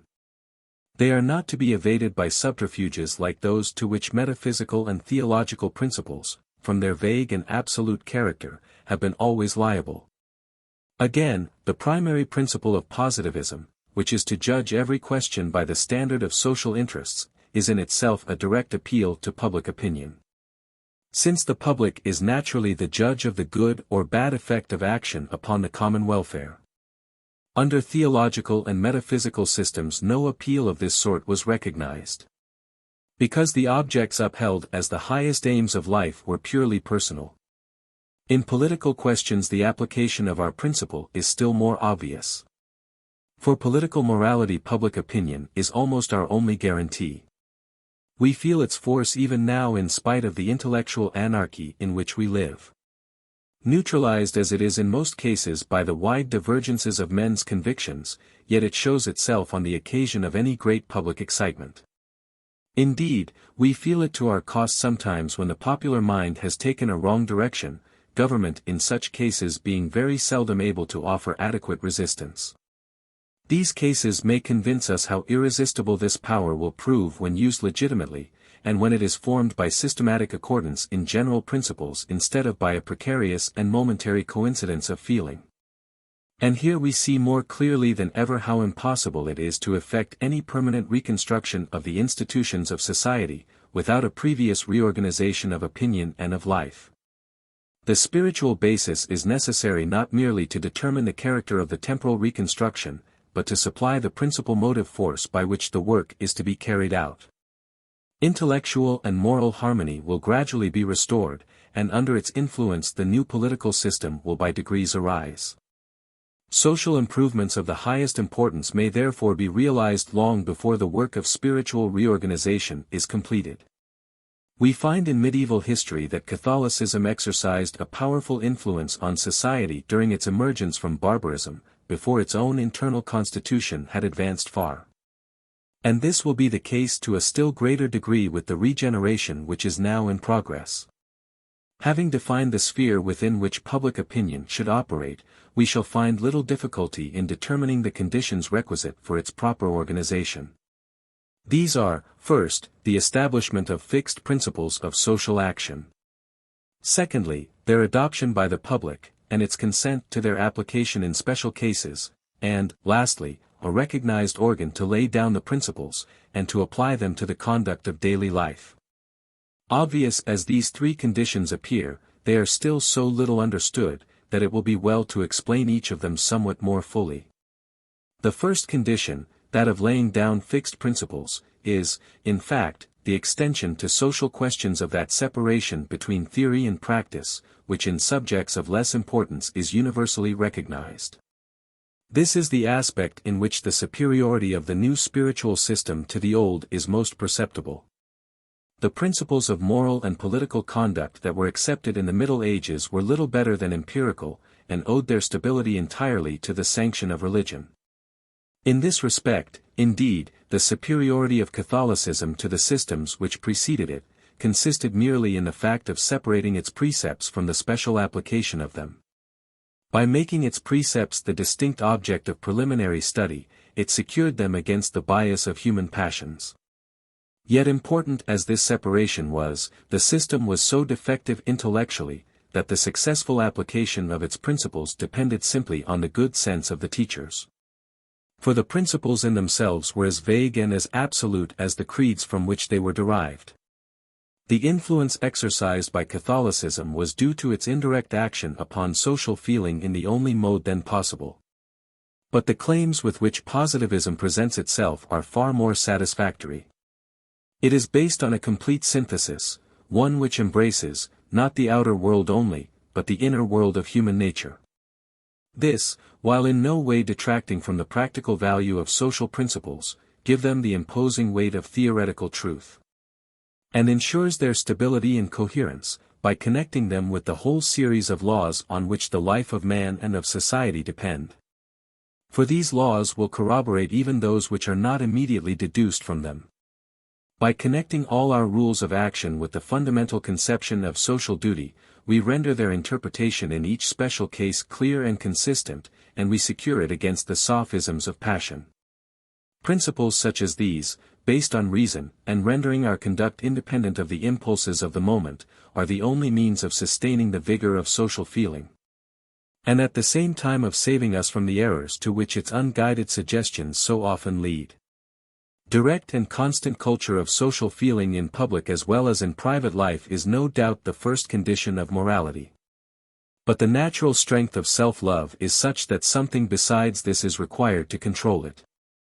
The course of conduct must be traced beforehand in all important cases by the aid of demonstrable principles, adopted at first upon trust, and afterwards from conviction. There is no art whatever in which, however ardent and sincere our desire to succeed, we can dispense with knowledge of the nature and conditions of the object aimed at. Moral and political conduct is assuredly not exempt from such an obligation, although we are more influenced in this case by the direct promptings of feeling than in any other of the arts of life. It has been shown only too clearly by many striking instances how far social feeling may lead us astray when it is not directed by right principles. It was for want of fixed convictions that the noble sympathies entertained by the French nation for the rest of Europe at the outset of the Revolution so soon degenerated into forcible oppression. When her retrograde leader began his seductive appeal to selfish passions. Inverse cases are still more common, and they illustrate the connection of feeling and opinion as clearly as the others. A false social doctrine has often favored the natural ascendancy of self-love by giving a perverted conception of public well-being. This has been too plainly exemplified in our own time by the deplorable influence which Malthus's sophistical theory of population obtained in England. This mischievous error met with very little acceptance in the rest of Europe, and it has been already refuted by the nobler thinkers of his own country. But it still gives the show of scientific sanction to the criminal antipathy of the governing classes in Great Britain to all effectual measures of reform. Next to a system of principles, the most important condition for the exercise of public opinion is the existence of a strong body of supporters sufficient to make the weight of these principles felt. Now it was here that Catholicism proved so weak. And therefore, even had its doctrine been less perishable, its decline was unavoidable. But the defect is amply supplied in the new spiritual order, which, as I have before shown, will receive the influential support of the working classes. And the need of such assistance is as certain as the readiness with which it will be yielded. For though the intrinsic efficacy of positive teaching is far greater than that of any doctrine which is not susceptible of demonstration, yet the convictions it inspires cannot be expected to dispense with the aid of vigorous popular support. Human nature is imperfectly organized, and the influence which reason exercises over it is not by any means so great as this supposition would imply. Even social feeling, though its influence is far greater than that of reason, would not in general be sufficient for the right guidance of practical life, if public opinion were not constantly at hand to support the good inclinations of individuals. The arduous struggle of social feeling against self-love requires the constant assertion of true principles to remove uncertainty as to the proper course of action in each case. But it requires also something more. The strong reaction of all upon each is needed, whether to control selfishness or to stimulate sympathy. The tendency of our poor and weak nature to give way to the lower propensities is so great that, but for this universal cooperation, feeling and reason would be almost inadequate to their task. In the working class we find the requisite conditions. They will, as we have seen, form the principal source of opinion, not merely from their numerical superiority, but also from their intellectual and moral qualities, as well as from the influence directly due to their social position. Thus it is that positivism views the great problem of human life, and shows us for the first time that the basis of a solution already exist in the very structure of the social organism. Working men, whether as individuals or, what is still more important, collectively, are now at liberty to criticize all the details, and even the general principles, of the social system under which they live. Affecting, as it necessarily does, themselves more nearly than any other class.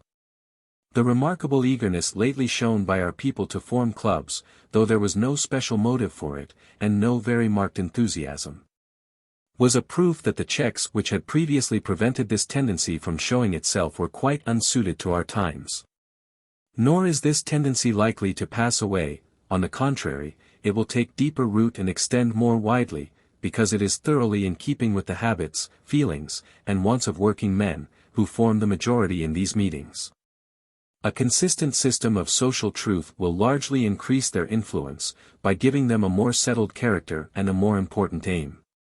So far from being in any way destructive, they form a natural though imperfect model of the mode of life which will ultimately be adopted in the regenerate condition of humanity.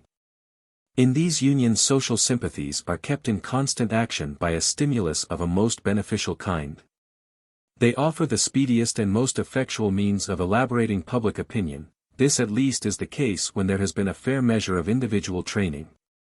No one at present has any idea of the extent of the advantages which will one day spring from these spontaneous meetings, when there is an adequate system of general principles to direct them. Spiritual reorganization will find them its principal basis of support, for they secure its acceptance by the people, and this will have the greater weight, because it will always be given without compulsion or violence. The objection that meetings of this kind may lead to dangerous political agitation, rests upon a misinterpretation of the events of the Revolution. So far from their stimulating a desire for what are called political rights, or encouraging their exercise in those who possess them, their tendency is quite in the opposite direction. They will soon divert working men entirely from all useless attempts to interfere with existing political institutions, and bring them to their true social function, that of assisting and carrying out the operations of the new spiritual power. It is a noble prospect which is thus held out to them by positivism, a prospect far more inviting than any of the metaphysical illusions of the day. The real intention of the club is to form a provisional substitute for the church of old times, or rather to prepare the way for the religious building of the new form of worship, the worship of humanity. Which, as I shall explain in a subsequent chapter, will be gradually introduced under the regenerating influence of positive doctrine. Under our present republican government all progressive tendencies are allowed free scope, and therefore it will not be long before our people accept this new vent for social sympathies, which in former times could find expression only in Catholicism. In this theory of public opinion one condition yet remains to be described. A philosophic organ is necessary to interpret the doctrine, the influence of which would otherwise in most cases be very inadequate. This third condition has been much disputed, but it is certainly even more indispensable than the second. And in fact it has never been really wanting, for every doctrine must have had some founder, and usually has a permanent body of teachers. It would be difficult to conceive that a system of moral and political principles should be possessed of great social influence, and yet at the same time that the men who originate or inculcate the system should exercise no spiritual authority. It is true that this inconsistency did for a time exist under the negative and destructive influence of Protestantism and deism. Because men's thoughts were for the time entirely taken up with the struggle to escape from the retrograde tendencies of Catholicism. During this long period of insurrection, each individual became a sort of priest, each, that is, followed his own interpretation of a doctrine which needed no special teachers, because its function was not to construct but to criticize. All the constitutions that have been recently established on metaphysical principles give a direct sanction to this state of things, in the preambles with which they commence. They apparently regard each citizen as competent to form a sound opinion on all social questions, thus exempting him from the necessity of applying to any special interpreters. This extension to the normal state of things of a phase of mind only suited to the period of revolutionary transition, is an error which I have already sufficiently refuted. In the minor arts of life, it is obvious that general principles cannot be laid down without some theoretical study. And that the application of these rules to special cases is not to be entirely left to the untaught instinct of the artisan. And can it be otherwise with the art of social life, so far harder and more important than any other, and in which, from its principles being less simple and less precise, a special explanation of them in each case is even more necessary? However perfect the demonstration of social principles may become, it must not be supposed that knowledge of positive doctrine, even when it has been taught in the most efficient way, will dispense with the necessity of frequently appealing to the philosopher for advice in questions of practical life, whether private or public. And this necessity of an interpreter to intervene occasionally between the principle and its application, is even more evident from the moral than it is from the intellectual aspect. Certain as it is that no one will be so well acquainted with the true character of the doctrine as the philosopher who teaches it, it is even more certain that none is so likely as himself to possess the moral qualifications of purity, of exalted aims, and of freedom from party spirit, without which his counsels could have but little weight in reforming individual or social conduct. It is principally through his agency that we may hope in most cases to bring about that reaction of all upon each, which, as we have seen, is of such indispensable importance to practical morality. Philosophers are not indeed the principal source of public opinion, as intellectual pride so often leads them to believe. Public opinion proceeds essentially from the free voice and spontaneous cooperation of the people. But in order that the full weight of their unanimous judgment may be felt, it must be announced by some recognized organ. There are, no doubt, rare cases where the direct expression of popular feeling is enough, but these are quite exceptional. Thus working men and philosophers are mutually necessary, not merely in the creation of public opinion, but also in most cases in the manifestation of it. Without the first, the doctrine, however well established, would not have sufficient force. Without the second, it would usually be too incoherent to overcome those obstacles in the constitution of man and of society, which make it so difficult to bring practical life under the influence of fixed principles. In fact, this necessity for some systematic organ to direct and give effect to public opinion, has always been felt, even amidst the spiritual anarchy which at present surrounds us. On every occasion in which such opinion has played any important part. For its effect on these occasions would have been null and void but for some individual to take the initiative and personal responsibility. This is frequently verified in private life by cases in which we see the opposite state of things. We see principles which no one would think of contesting, practically inadequate, for want of some recognized authority to apply them. It is a serious deficiency, which is, however, compensated, though imperfectly, by the greater facility of arriving at the truth in such cases, and by the greater strength of the sympathies which they call forth. But in public life, with its more difficult conditions and more important claims, such entire absence of systematic intervention could never be tolerated. In all public transactions even now we may perceive the participation of a spiritual authority of one kind or other, the organs of which, though constantly varying, are in most cases metaphysicians or literary men writing for the press.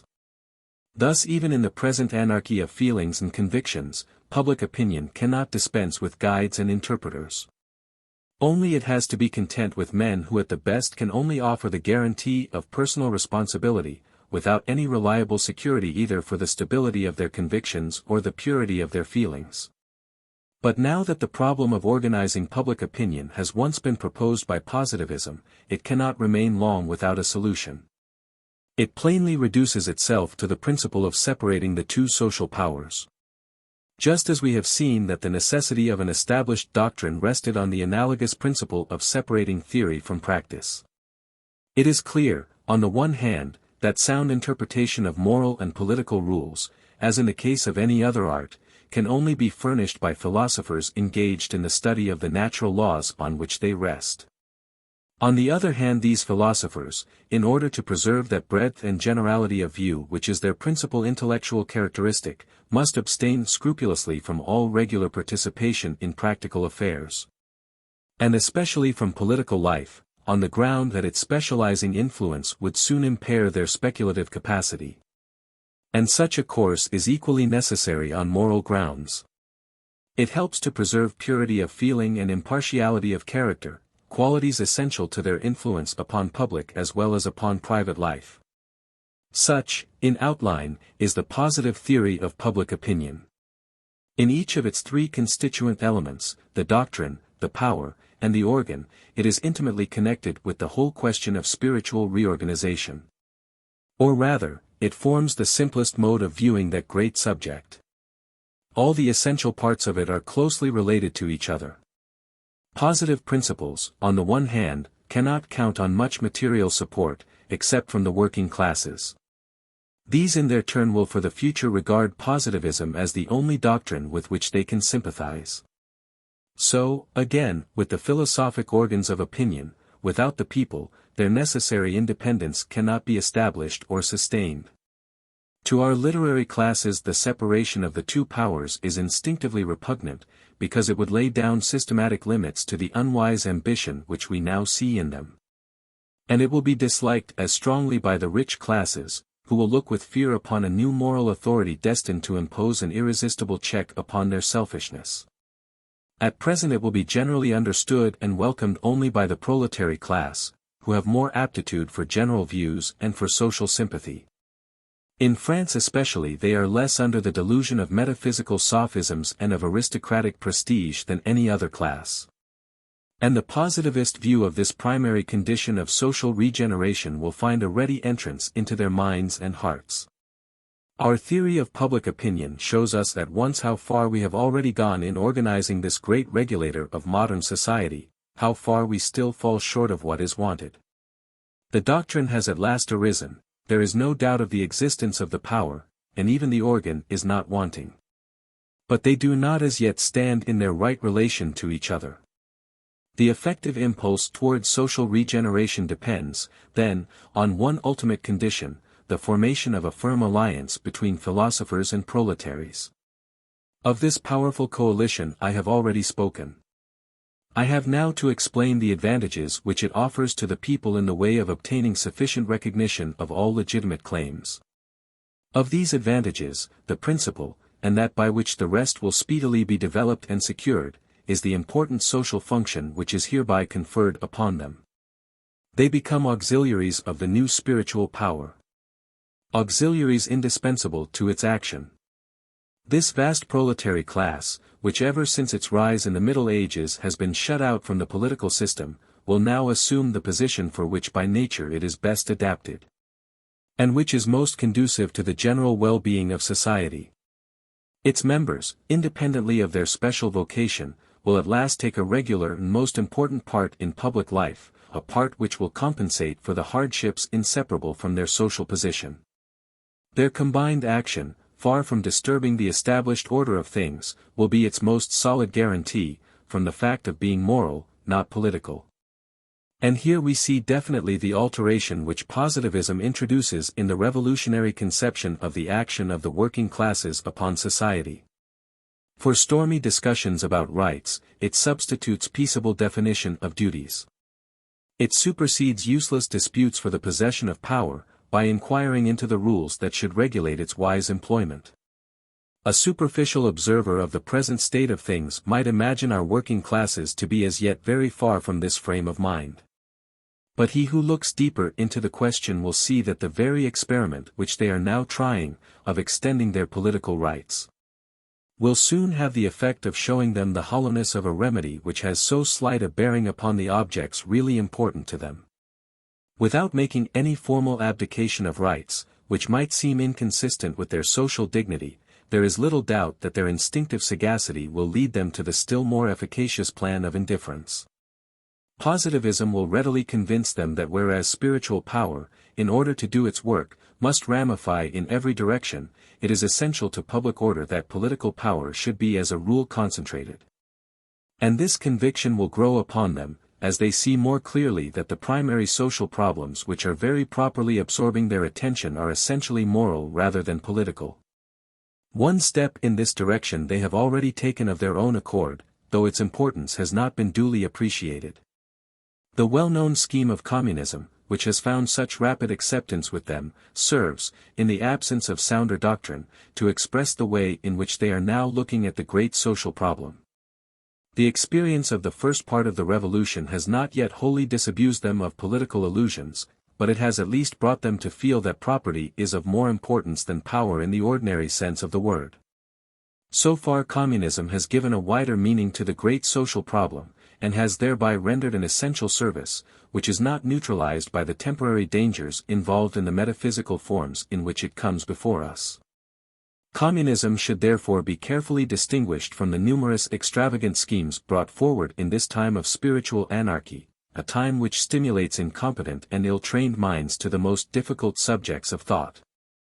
The foolish schemes referred to have so few definite features, that we have to distinguish them by the names of their authors. But communism bears the name of no single author, and is something more than an accidental product of anomalous circumstances. We should look upon it as the natural progress in the right direction of the revolutionary spirit. Progress of a moral rather than intellectual kind. It is a proof that revolutionary tendencies are now concentrating themselves upon moral questions, leaving all purely political questions in the background. It is quite true that the solution of the problem which communists are now putting forward, is still as essentially political as that of their predecessors. Since the only mode by which they propose to regulate the employment of property, is by a change in the mode of its tenure. Still it is owing to them that the question of property is at last brought forward for discussion, and it is a question which so evidently needs a moral solution, the solution of it by political means is at once so inadequate and so destructive, that it cannot long continue to be debated, without leading to the more satisfactory result offered by positivism. Men will see that it forms a part of the final regeneration of opinion and of life, which positivism is now inaugurating. To do justice to communism, we must look at the generous sympathies by which it is inspired, not at the shallow theories in which those sympathies find expression provisionally, until circumstances enable them to take some other shape. Our working classes, caring but very little for metaphysical principles, do not attach nearly the same importance to these theories as is done by men of literary education. As soon as they see a better way of bringing forward the points on which they have such legitimate claims, they will very soon adopt the clear and practical conceptions of positivism, which can be carried out peaceably and permanently. In preference to these vague and confused chimeras, which, as they will instinctively feel, lead only to anarchy. Till then they will naturally abide by communism, as the only method of bringing forward the most fundamental of social problems in a way which there shall be no evading. The very alarm which their present solution of the problem arouses helps to stir public attention, and fix it on this great subject. But for this constant appeal to their fears, the metaphysical delusions and aristocratic self-seeking of the governing classes would shelve the question altogether, or pass it by with indifference.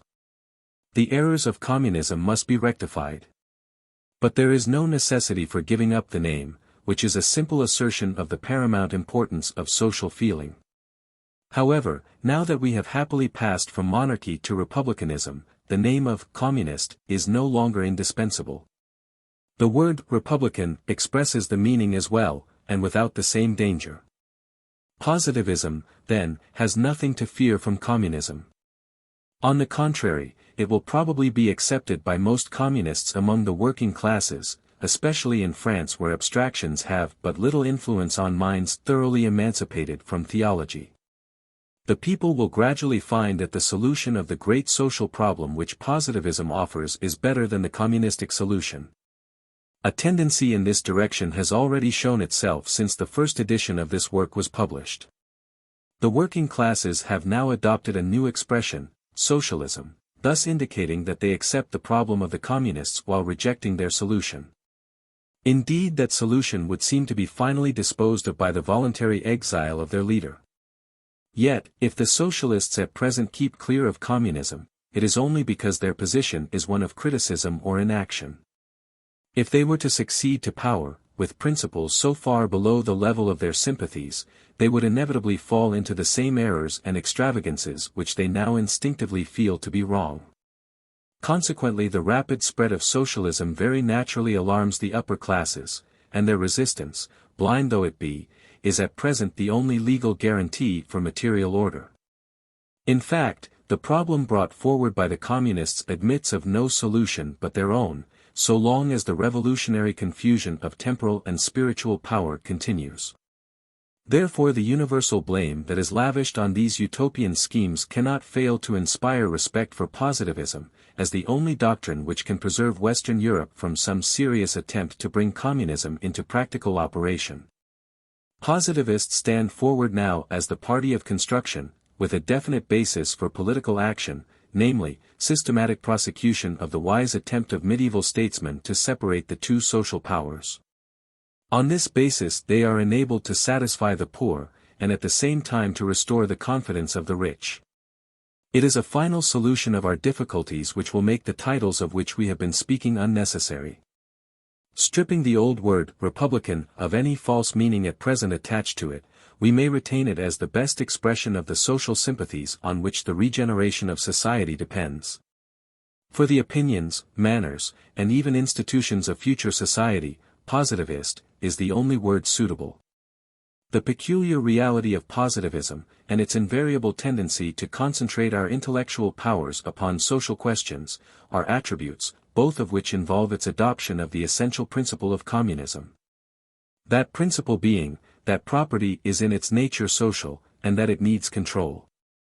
Property has been erroneously represented by most modern jurists as conferring an absolute right upon the possessor, irrespectively of the good or bad use made of it. This view is instinctively felt by the working classes to be unsound, and all true philosophers will agree with them. It is an antisocial theory, due historically to exaggerated reaction against previous legislation of a peculiarly oppressive kind, but it has no real foundation either in justice or in fact. Property can neither be created, nor even transmitted by the sole agency of its possessor.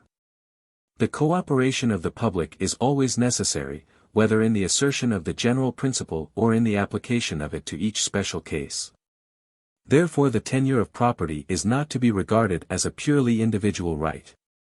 In every age and in every country the state has intervened, to a greater or less degree, making property subservient to social requirements. Taxation evidently gives the public an interest in the private fortune of each individual.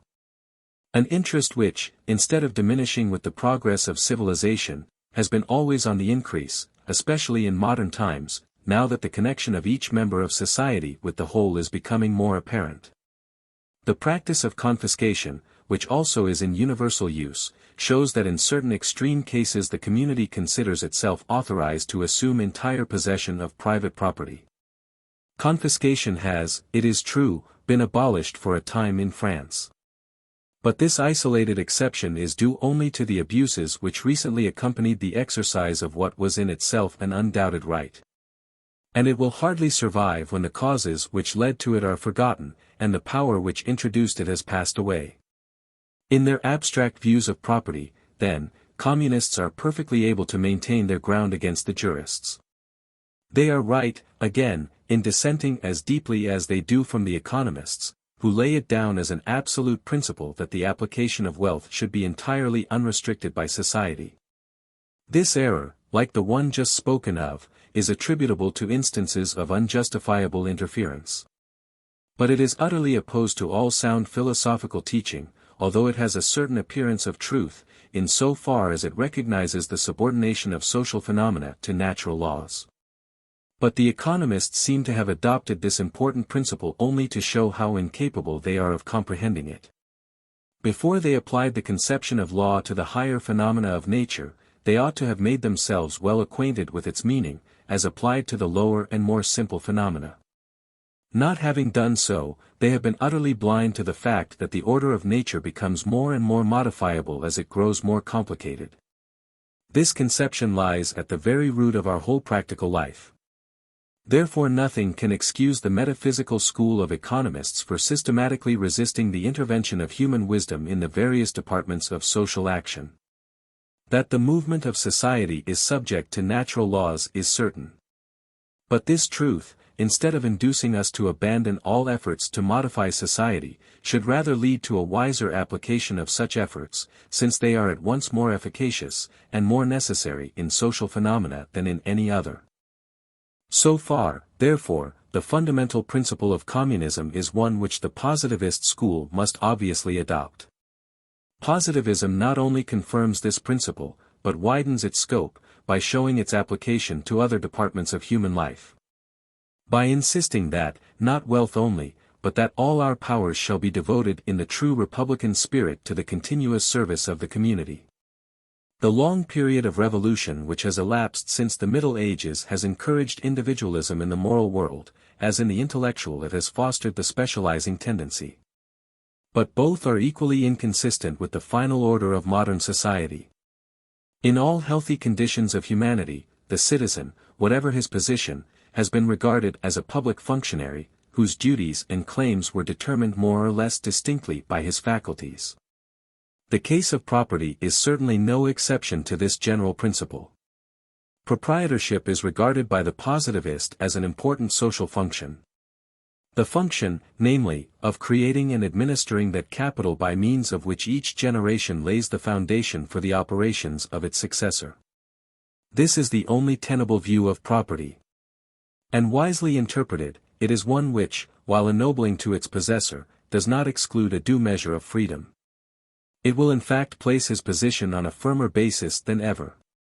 But the agreement here pointed out between sociological science and the spontaneous inspirations of popular judgment, goes no farther. Positivists accept, and indeed enlarge, the program of communism. But we reject its practical solution on the ground that it is at once inadequate and subversive. The chief difference between our own solution and theirs is that we substitute moral agencies for political. Thus we come again to our leading principle of separating spiritual from temporal power. A principle which, disregarded as it has hitherto been in the system of modern renovators, will be found in every one of the important problems of our time to be the sole possible issue. In the present case, while throwing such light on the fallacy of communism, it should lead us to excuse the fallacy, by reminding us that politicians of every accredited school are equally guilty of it.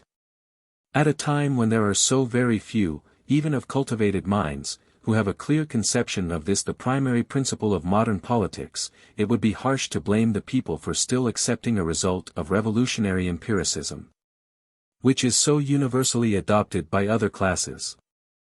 I need not enter here into any detailed criticism of the utopian scheme of Plato.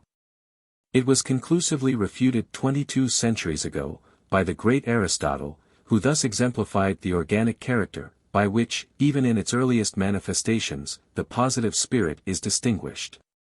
In modern communism, moreover, there is one fatal inconsistency, which while it proves the utter weakness of the system, testifies at the same time to the honorable character of the motives from which it arose. Modern communism differs from the ancient, as expounded by Plato, in not making women and children common as well as property, a result to which the principle itself obviously leads. Yet this, the only consistent view of communism, is adopted by none but a very few literary men, whose affections, in themselves too feeble, have been perverted by vicious intellectual training. Our untaught proletaries, who are the only communists worthy of our consideration, are nobly inconsistent in this respect.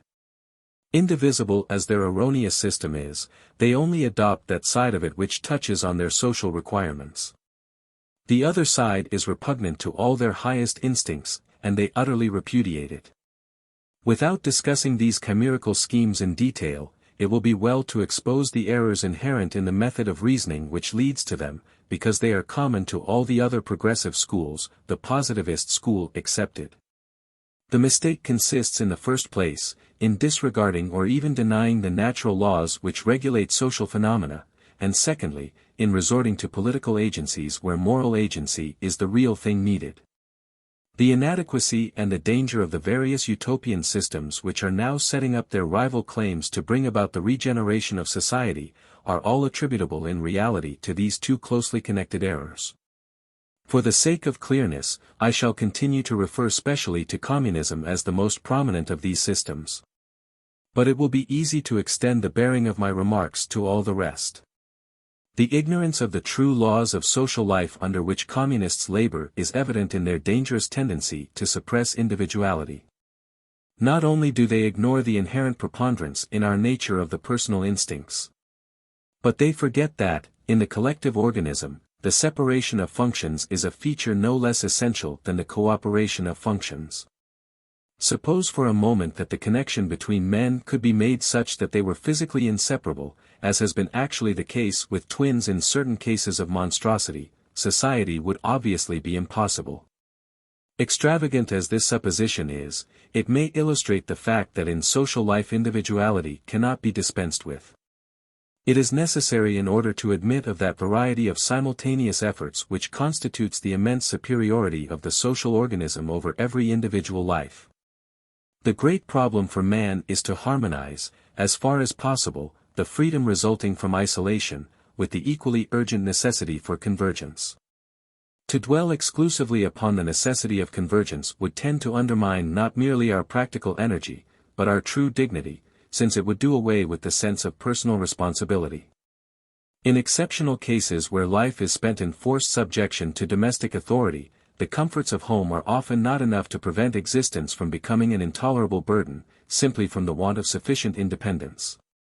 What would it be, then, if everybody stood in a similar position of dependence towards a community that was indifferent to his happiness? Yet no less a danger than this would be the result of adopting any of those utopian schemes which sacrifice true liberty to uncontrolled equality, or even to an exaggerated sense of fraternity.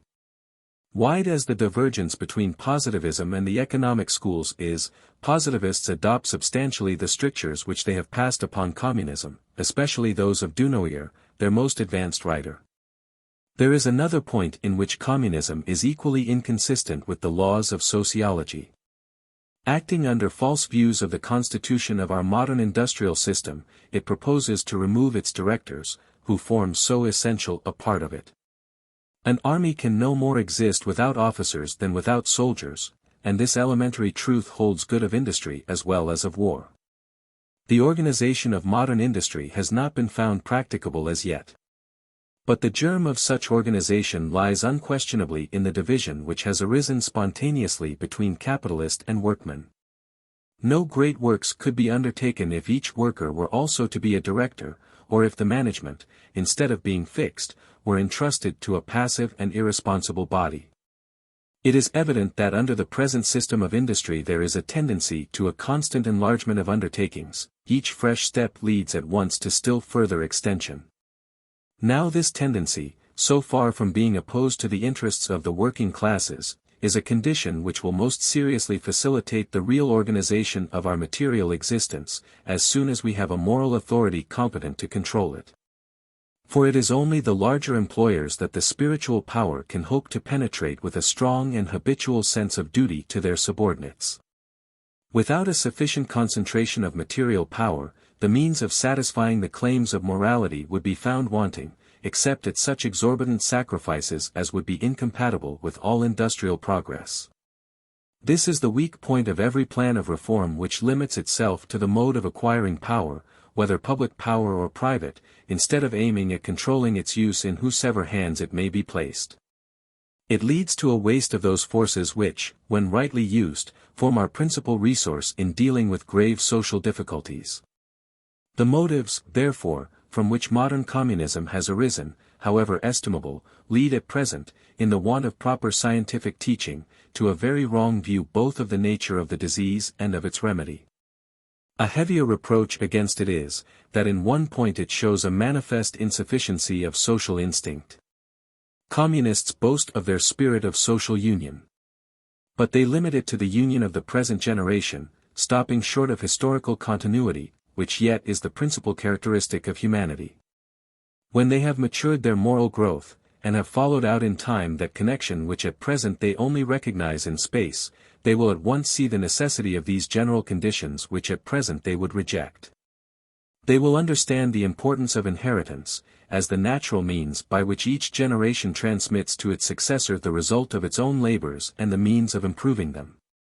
The necessity of inheritance, as far as the community is concerned, is evident, and its extension to the individual is an obvious consequence. But whatever reproaches communists may deserve in this respect are equally applicable to all the other progressive sections. They are all pervaded by an anti-historic spirit, which leads them to conceive of society as though it had no ancestors. And this, although their own ideas for the most part can have no bearing except upon posterity. Serious as these errors are, a philosophic mind will treat the communism of our day, so far as it is adopted in good faith, with indulgence, whether he look at the motives from which it arose, or at the practical results which will follow from it. It is hardly fair to criticize the intrinsic merits of a doctrine, the whole meaning and value of which are relative to the peculiar phase of society in which it is proposed. Communism has in its own way discharged an important function. It has brought prominently forward the greatest of social problems, and, if we accept the recent positivist explanation, its mode of stating it has never been surpassed. And let no one suppose that it would have been enough simply to state the problem, without hazarding any solution of it. Those who think so do not understand the exigencies of man's feeble intellect. In far easier subjects than this, it is impossible to give prolonged attention to questions which are simply asked, without any attempt to answer them. Suppose, for instance, that Gall and Broussais had limited themselves to a simple statement of their great problems without venturing on any solution. Their principles, however incontestable, would have been barren of result, for want of that motive power of renovation which nothing can give but a systematic solution of some kind or other, hazardous as the attempt must be at first. Now it is hardly likely that we should be able to evade this condition of our mental faculties in subjects which are not only of the highest difficulty, but also more exposed than any others to the influence of passion. Besides, when we compare the errors of communism with those of other social doctrines which have recently received official sanction, we shall feel more disposed to palliate them. Are they, for instance, more shallow and more really dangerous than the absurd and chimerical notion which was accepted in France for a whole generation, and is still upheld by so many political teachers? The notion that the Great Revolution has found its final issue in the constitutional system of government, a system peculiar to England during her stage of transition. Moreover, our so-called conservatives only escape the errors of communism by evading or ignoring its problems, though they are becoming every day more urgent. Whenever they are induced to deal with them, they render themselves liable to exactly the same dangers common to all schools which reject the division of the two powers, and which consequently are forever trying to make legislation do the work of morality. Accordingly, we see the governing classes nowadays upholding institutions of a thoroughly communist character, such as almshouses, foundling hospitals, etc. While popular feeling strongly and rightly condemns such institutions, as being incompatible with that healthy growth of home affection which should be common to all ranks.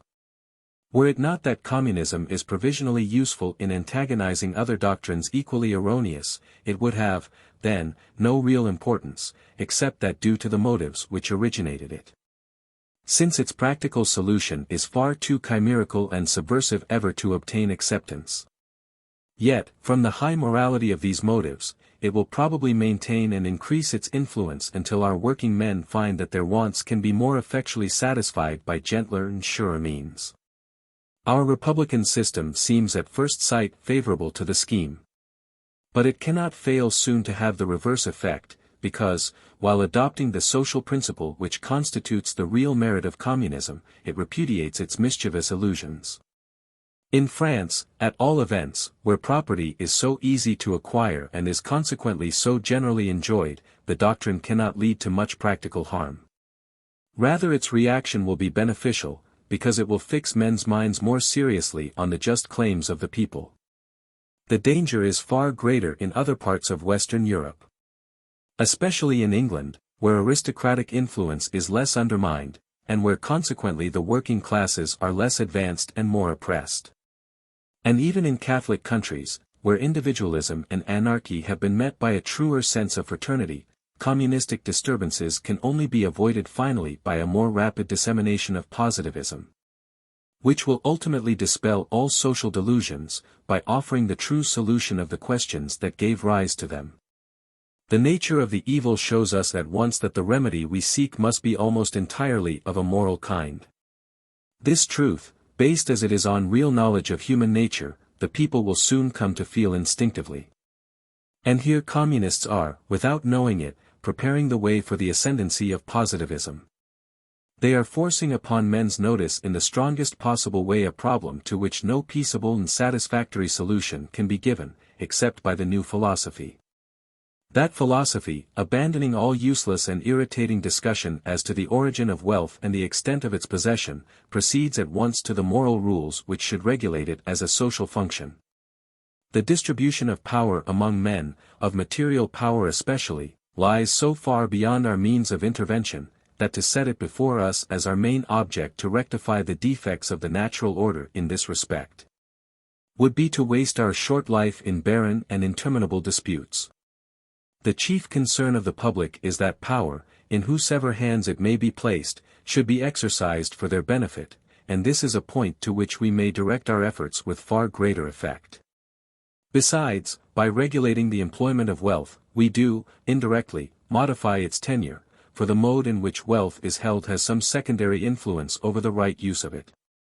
The regulations required should be moral, not political in their source, general, not special, in their application. Those who accept them will do so of their own free will, under the influence of their education. Thus their obedience, while steadily maintained, will have, as Aristotle long ago observed, the merit of voluntary action. By converting private property into a public function, we would subject it to no tyrannical interference. For this, by the destruction of free impulse and responsibility, would prove most deeply degrading to man's character. Indeed, the comparison of proprietors with public functionaries will frequently be applied in the inverse sense. With the view, that is, of strengthening the latter rather than of weakening the former. The true principle of republicanism is, that all forces shall work together for the common good. With this view we have on the one hand, to determine precisely what it is that the common good requires, and on the other, to develop the temper of mind most likely to satisfy the requirement. The conditions requisite for these two objects are, a recognized code of principles, an adequate education, and a healthy direction of public opinion. For such conditions we must look principally to the philosophic body which positivism proposes to establish at the apex of modern society. Doubtless this purely moral influence would not be sufficient of itself. Human frailty is such that government, in the ordinary sense of the word, will have as before to repress by force the more palpable and more dangerous class of delinquencies. But this additional control, though necessary, will not fill so important a place as it did in the Middle Ages under the sway of Catholicism.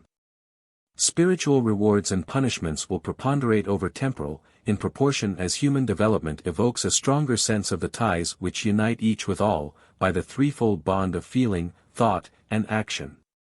Positivism, being more pacific and more efficacious than communism, because more true, is also broader and more complete in its solution of great social problems. The superficial view of property, springing too often from envious motives, which condemns inheritance because it admits of possession without labor, is not subversive merely, but narrow. From the moral point of view we see at once the radical weakness of these empirical reproaches.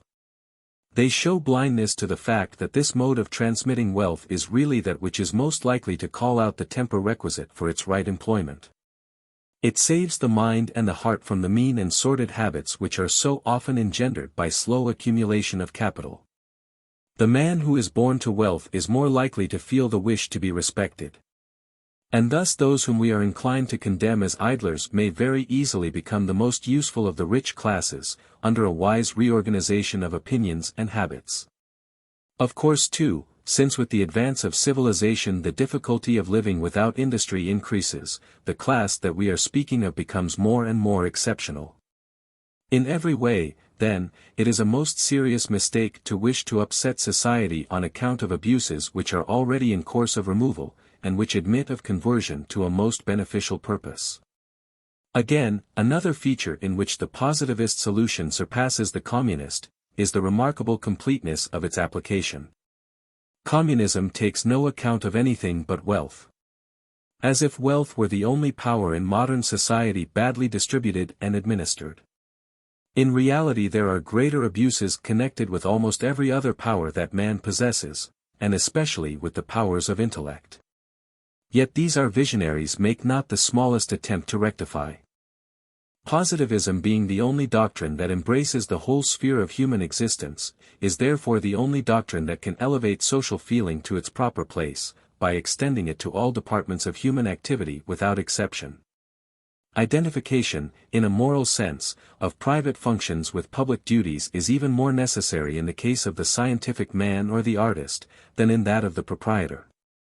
Whether we look at the source from which his powers proceed, or at the object to which they should be directed.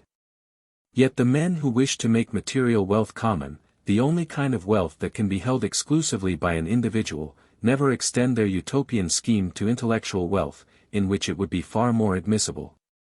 In fact, the apostles of communism often come forward as zealous supporters of what they call literary property. Such inconsistencies show the shallowness of the system. It proclaims its own failure in the very cases that are most favorable for the application.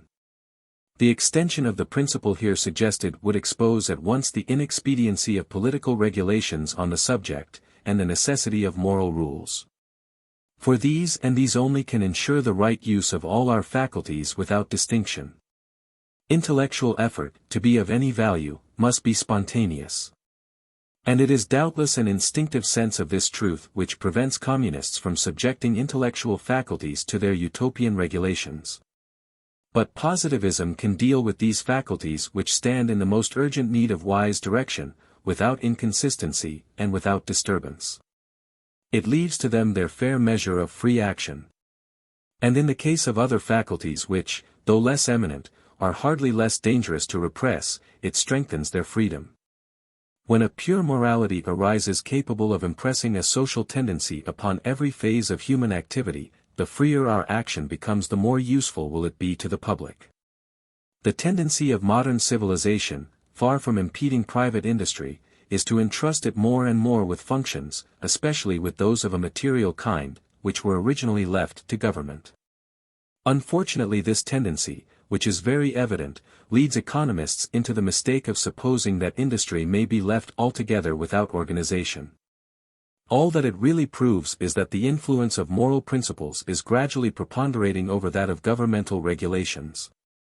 The method which is peculiar to positivism of solving our great social problems by moral agencies, will be found applicable also to the settlement of industrial disputes, so far as the popular claims involved are well founded. These claims will thus become clear from all tendency to disorder, and will consequently gain immensely in force. Especially when they are seen to be consistent with principles which are freely accepted by all, and when they are supported by a philosophic body of known impartiality and enlightenment. This spiritual power, while impressing on the people the duty of respecting their temporal leaders, will impose duties upon these latter, which they will find impossible to evade.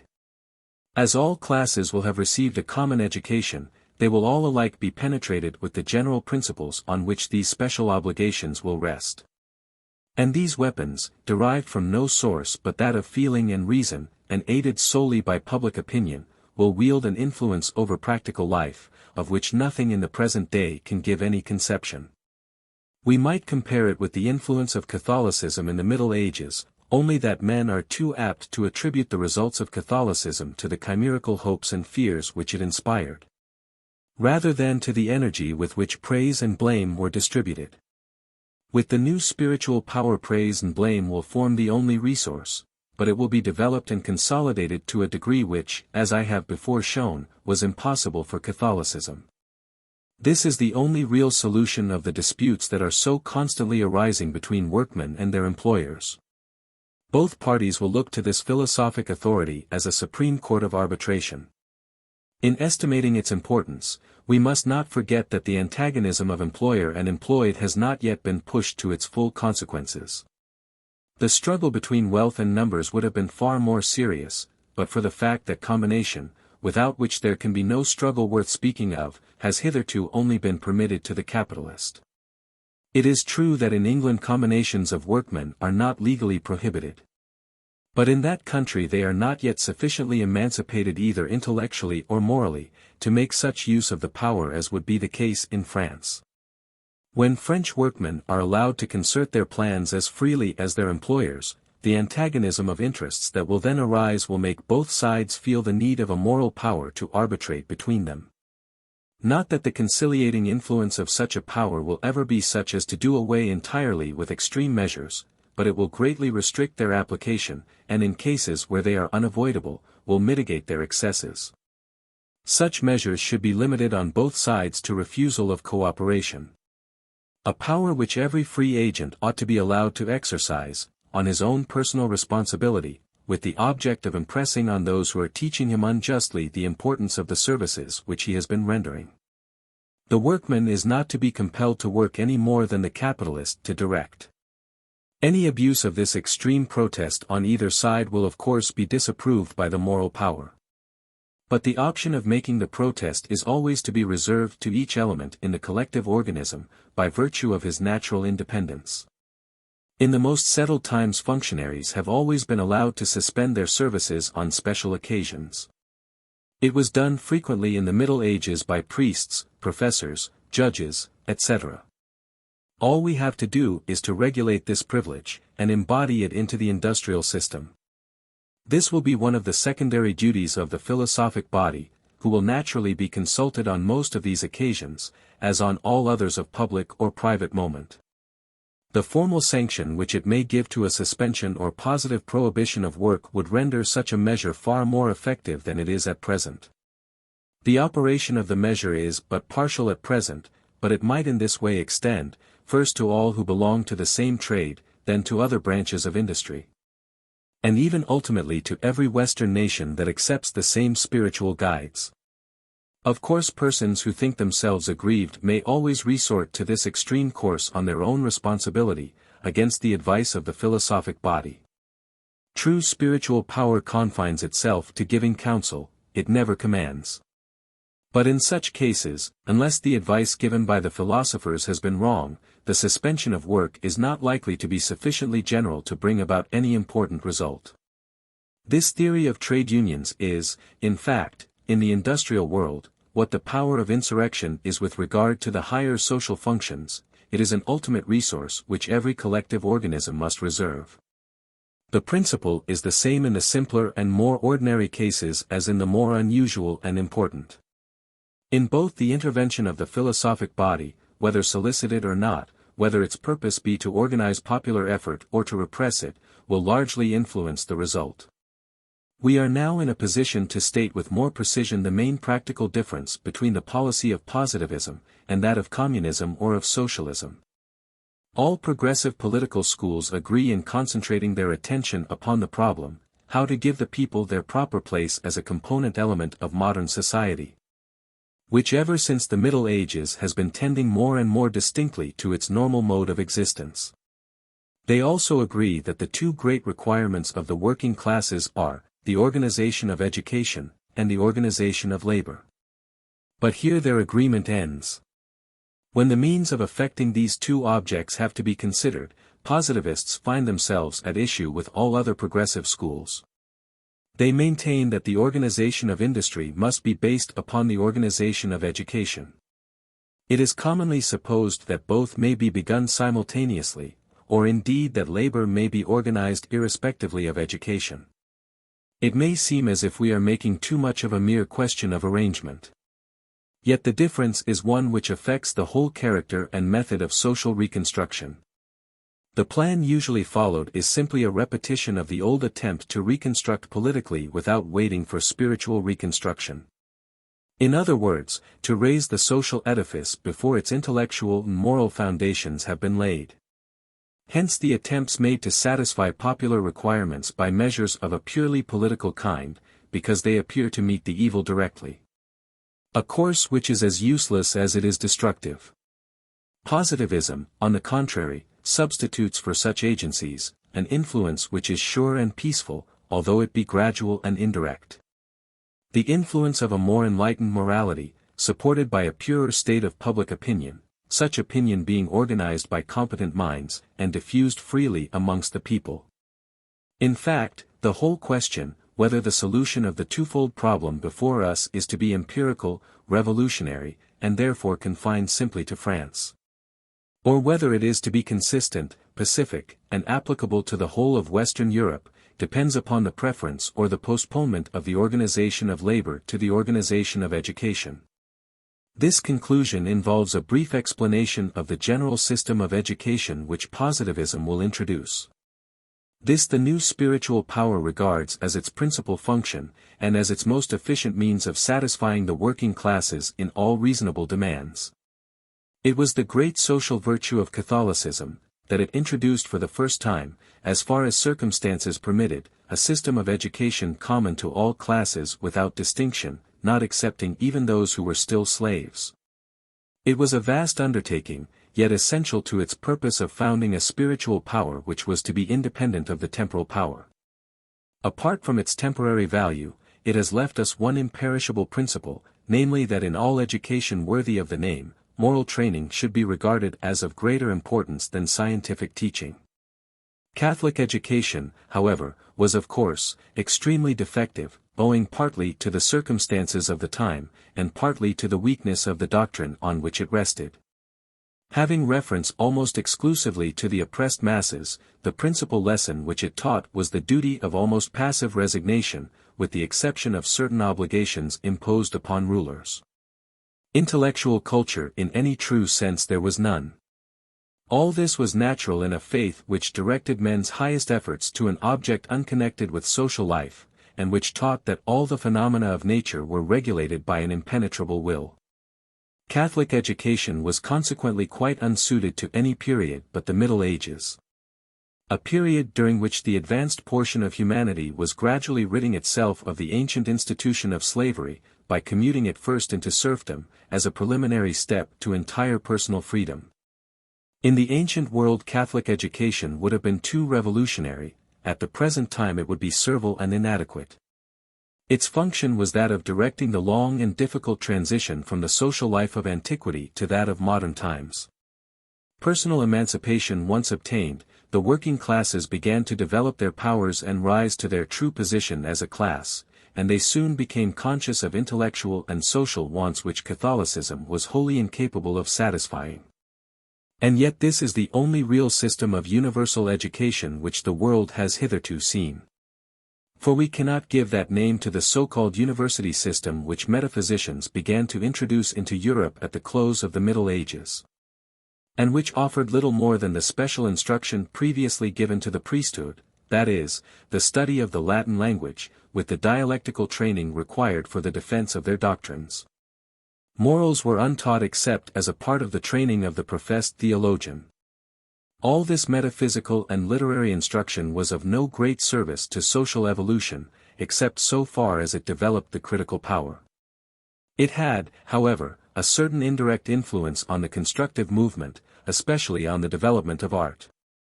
But its defects, both practical and theoretical, have been made more evident by its application to new classes of society, whose occupations, whether practical or speculative, required a very different kind of training.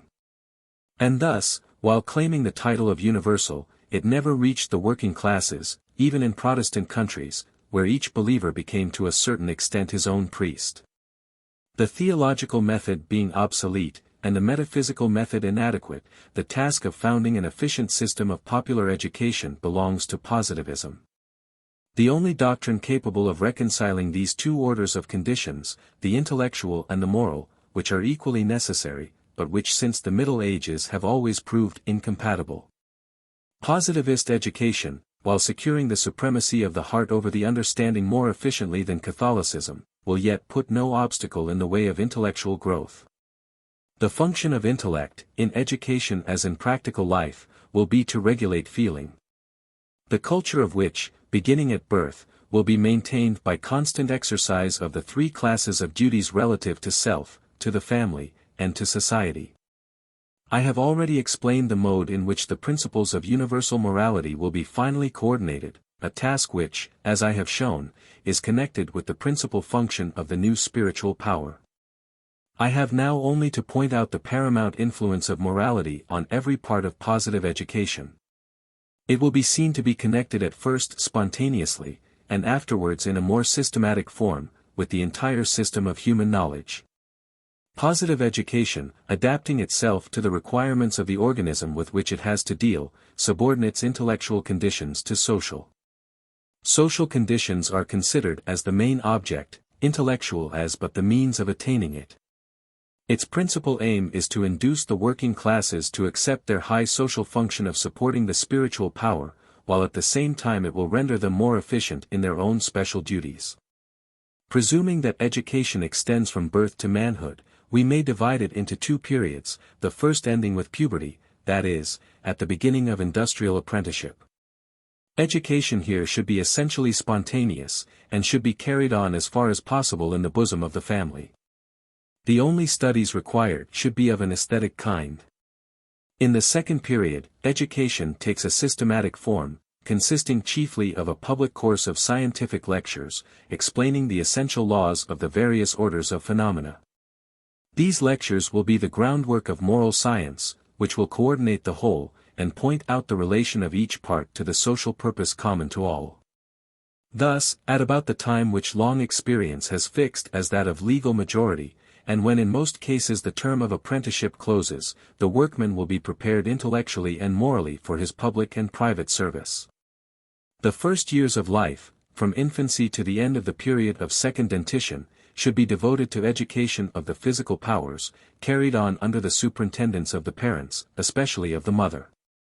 Physical education, as usually practiced, is nothing but mere muscular exercise, but a more important object is that of training the senses, and giving manual skill, so as to develop from the very first our powers of observation and action. Study, in the ordinary acceptation, there should be none during this period, not even reading or writing. An acquaintance with facts of various kinds, such as may spontaneously attract the growing powers of attention, will be the only instruction received. The philosophic system of the infant individual, like that of the infant species, consists in pure fetishism, and its natural development should not be disturbed by unwise interference. The only care of the parents will be to impress those feelings and habits for which a rational basis will be given at a later period. By taking every opportunity of calling the higher instincts into play, they will be laying down the best foundation for true morality. During the period of about 7 years comprised between the second dentition and puberty, education will become somewhat more systematic, but it will be limited to the culture of the fine arts. And it will be still most important, especially on moral grounds, to avoid separation from the family. The study of art should simply consist in practicing it more or less systematically. No formal lectures are necessary, at least for the purposes of general education, though of course for professional purposes they may still be required. There is no reason why these studies should not be carried on at home by the second generation of positivists, when the culture of the parents will be sufficiently advanced to allow them to superintend it. They will include poetry, the art on which all the rest are based, and the two most important of the special arts, music and drawing. Meantime the pupil will become familiar with the principal Western languages, which are included in the study of poetry, since modern poetry cannot be properly appreciated without them. Moreover, independently of aesthetic considerations, a knowledge of them is most important morally, as a means of destroying national prejudices, and of forming the true positivist standard of Occidental feeling. Each nation will be taught to consider it a duty to learn the language of contiguous countries. An obvious principle, which, in the case of Frenchmen, will involve their learning all the other 4 languages, as a consequence of that central position which gives them so many advantages. When this rule becomes general, and the natural affinities of the 5 advanced nations are brought fully into play, a common Occidental language will not be long in forming itself spontaneously. Without the aid of any metaphysical scheme for producing a language that shall be absolutely universal. During the latter portion of primary education, which is devoted to the culture of the imaginative powers, the philosophic development of the individual, corresponding to that of the race, will carry him from the simple fetishism with which he began to the state of polytheism. This resemblance between the growth of the individual and that of society has always shown itself more or less, in spite of the irrational precautions of Christian teachers. They have never been able to give children a distaste for those simple tales of fairies and genii, which are natural to this phase. The positivist teacher will let this tendency take its own course. It should not, however, involve any hypocrisy on the part of the parents, nor need it lead to any subsequent contradiction. The simple truth is enough. The child may be told that these spontaneous beliefs are but natural to his age, but that they will gradually lead him on to others, by the fundamental law of all human development. Language of this kind will not only have the advantage of familiarizing him with a great principle of positivism, but will stimulate the nascent sense of sociability. By leading him to sympathize with the various nations who still remain at his own primitive stage of intellectual development. The second part of positivist education cannot be conducted altogether at home, since it involves public lectures, in which of course the part taken by the parent can only be accessory. But this is no reason for depriving the pupil of the advantages of family life. It remains as indispensable as ever to his moral development, which is always to be the first consideration. It will be easy for him to follow the best masters without weakening his sense of personal and domestic morality, which is the almost inevitable result of the monastic seclusion of modern schools. The public school system is commonly thought to compensate for these disadvantages, by the knowledge of the world which it gives, but this is better obtained by free intercourse with society, where sympathies are far more likely to be satisfied. Recognition of this truth would do much to facilitate and improve popular education.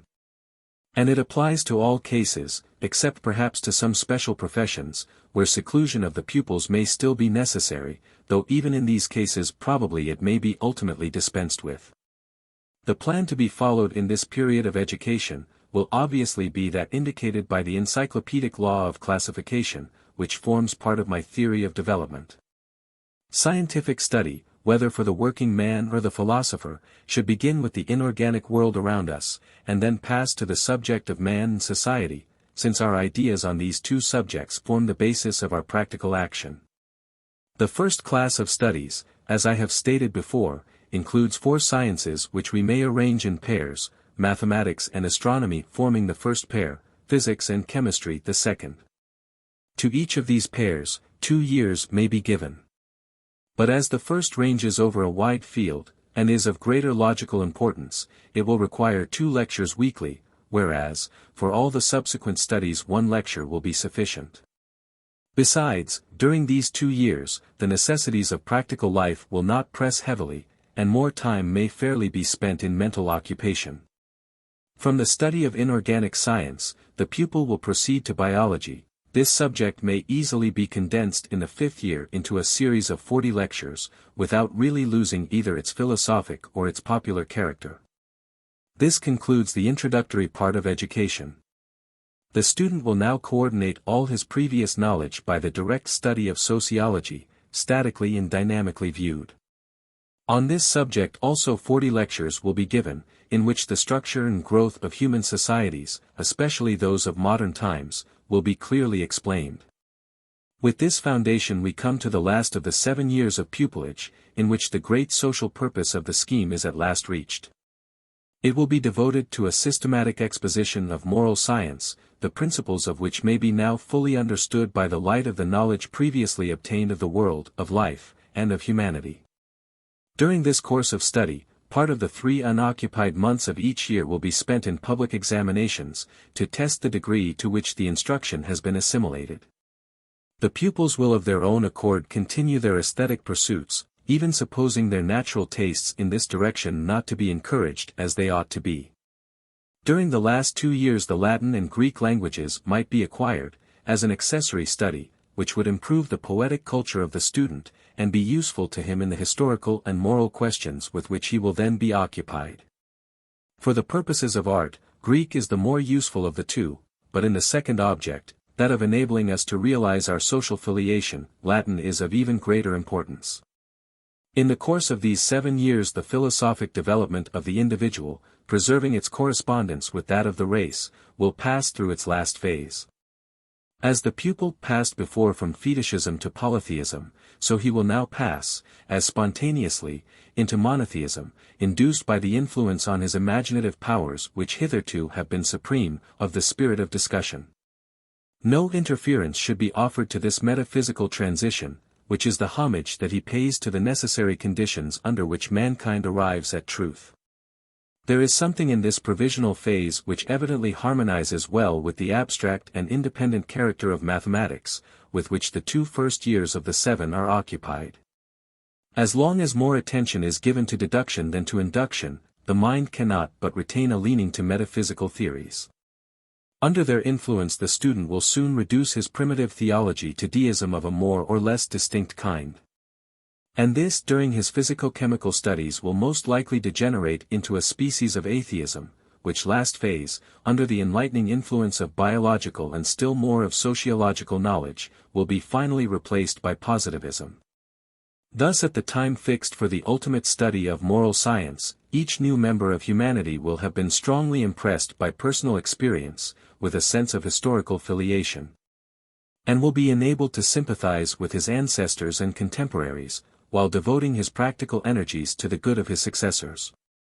There is an excellent custom prevalent among the working men of France and creditable to their good sense, with which our educational scheme seems at first sight incompatible.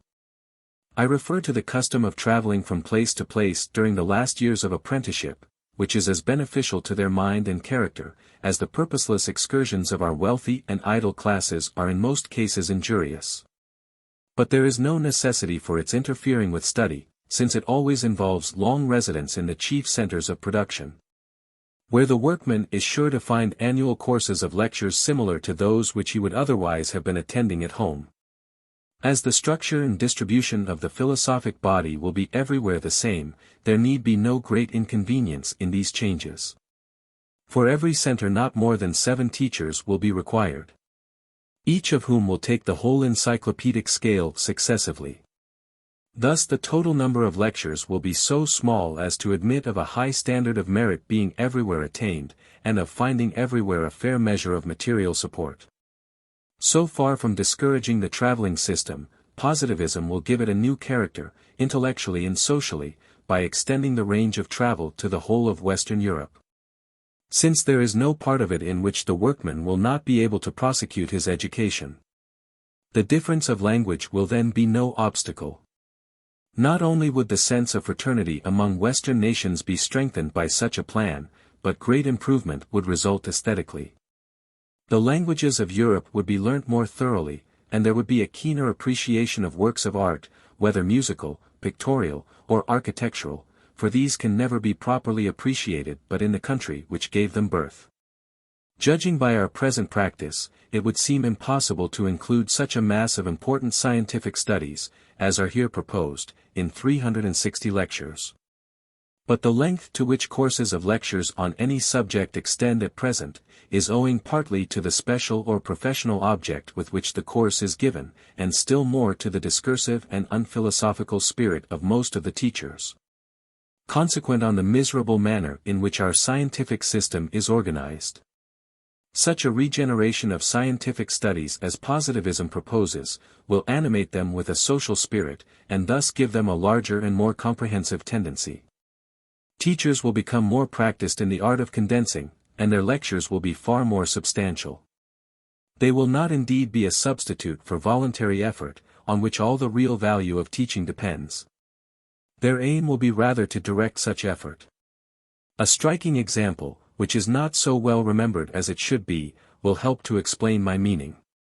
At the first opening of the Polytechnic School, courses of lectures were given, very appropriately named, revolutionary courses, which concentrated the teaching of 3 years into 3 months.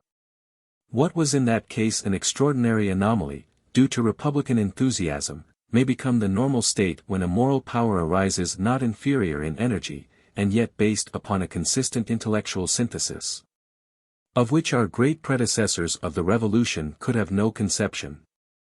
Little attention has hitherto been given to the didactic value of feeling. Since the close of the Middle Ages, the heart has been neglected in proportion as the mind has been cultivated. But it is the characteristic principle of positivism, a principle as fertile in intellectual as in moral results, that the intellect, whether we look at its natural or at its normal position, is subordinate to social feeling. Throughout this course of popular education, parents and masters will seize every suitable occasion for calling social feeling into play, and the most abstruse subjects will often be vivified by its influence. The office of the mind is to strengthen and to cultivate the heart again should animate and direct the mental powers. This mutual influence of general views and generous feelings will have greater effect upon scientific study, from the aesthetic culture previously given, in which such habits of mind will have been formed, as will give grace and beauty to the whole life.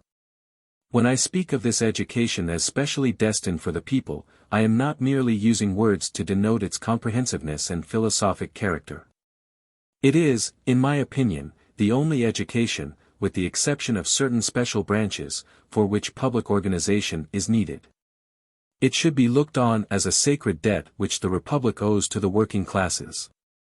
But the claim does not extend to other classes, who can easily pay for any special instruction that they may require. Besides, such instruction will be only a partial development of the more general teaching, or an application of it to some particular purpose.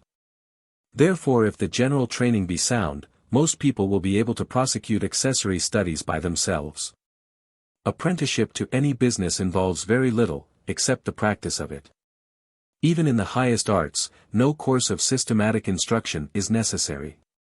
The false views now prevalent on the subject are due to the unfortunate absence of all general education, since the decay of Catholicism. The special institutions founded in Europe during the last 3 centuries, and carefully remodeled in France by the Convention, are only valuable as containing certain germs of truth, which will be found indispensable when general education is finally reorganized.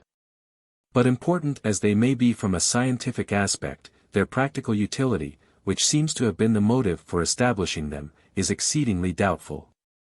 The arts which they were intended to promote could have done perfectly well without them. I include in these remarks such institutions as the Polytechnic School, the Museum of Natural History, etc. Their value, like that of all good institutions of modern times, is purely provisional. Viewed in this light, it may be worth our while to reorganize them. Positivist principles, discarding all attempts to make them permanent, will be all the better able to adapt them to their important temporary purpose. Indeed, there are some new institutions which it might be advisable to form.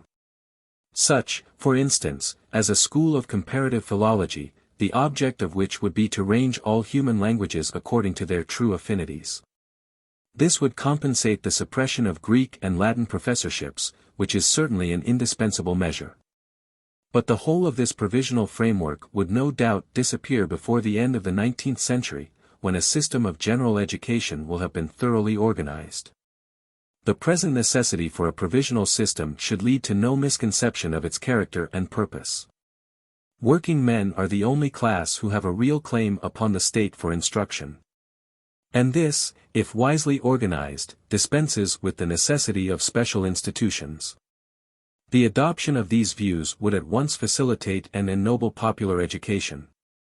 Nations, provinces, and towns will vie with one another in inviting the best teachers that the spiritual authorities of Western Europe can supply. And every true philosopher will take pride in such teaching, when it becomes generally understood that the popular character of his lectures implies that they shall be at the same time systematic. Members of the new spiritual power will in most cases regard teaching as their principal occupation, for at least a considerable portion of their public life. What has been said makes it clear that any organization of such education as this at the present time would be impossible. However sincere the intentions of governments to effect this great result might be, any premature attempt to do it would but injure the work, especially if they put in a claim to superintend it. The truth is that a system of education, if it deserve the name, presupposes the acceptance of a definite philosophical and social creed to determine its character and purpose. Children cannot be brought up in convictions contrary to those of their parents. Indeed, the influence of the parent is essential to the instructor. Opinions and habits that have been already formed may subsequently be strengthened by an educational system, but the carrying out of any such system is impossible, until the principles of combined action and belief have been well established. Till then the organization that we propose can only be effected in the case of individuals who are ripe for it. Each of these will endeavor to repair the faults and deficiencies of his own education in the best way he can, by the aid of the general doctrine which he accepts. Assuming that the doctrine is destined to triumph, the number of such minds gradually increases, and they superintend the social progress of the next generation. This is the natural process, and no artificial interference can dispense with it. So far, then, from inviting government to organize education, we ought rather to exhort it to abdicate the educational powers which it already holds, and which, I refer more especially to France, are either useless or a source of discord. There are only two exceptions to this remark, namely, primary education, and special instruction in certain higher branches. Of these I have already spoken. But with these exceptions, it is most desirable that government, whether municipal or central, should surrender its unreasonable monopoly, and establish real liberty of teaching. The condition of such liberty being, as I said before, the suppression of all annual grants whatsoever for theological or metaphysical purposes. Until some universal faith has been accepted on its own merits, all attempts made by government to reform education must necessarily be reactionary. Since they will always be based on some one of the retrogressive creeds which it is our object to supersede altogether. It is with adults, then, that we must deal. We must endeavor to disseminate systematic convictions among them, and thus open the door to a real reform of education for the next generation. The press and the power of free speech offer many ways of bringing about this result. The most important of these would be a more or less connected series of popular lectures on the various positive sciences, including history, which may now be ranked among them. Now for these lectures to produce their full effect, they must, even when treating of the most elementary point in mathematics, be thoroughly philosophic and consequently animated by a social spirit. They must be entirely independent of government, so as not to be hampered by any of the authorized views. Lastly, there is a condition in which all the rest are summed up. These lectures should be occidental, not simply national. What we require is a free association of philosophers throughout Western Europe, formed by the voluntary cooperation of all who can contribute efficiently to this great preliminary work, their services being essentially gratuitous. It is a result which no system but positivism is capable of effecting. By its agency that coalition between philosophers and the working classes, on which so much depends, will speedily be established. While the work of propagating positivist convictions is going on in the free and unrestricted manner here described, the spiritual authority will at the same time be forming itself, and will be prepared to make use of these convictions as the basis for social regeneration. Thus the transitional state will be brought as nearly as possible into harmony with the normal state, and this the more in proportion as the natural affinity between philosophers and workmen is brought out more distinctly. The connection between positivist lectures and positivist clubs will illustrate my meaning.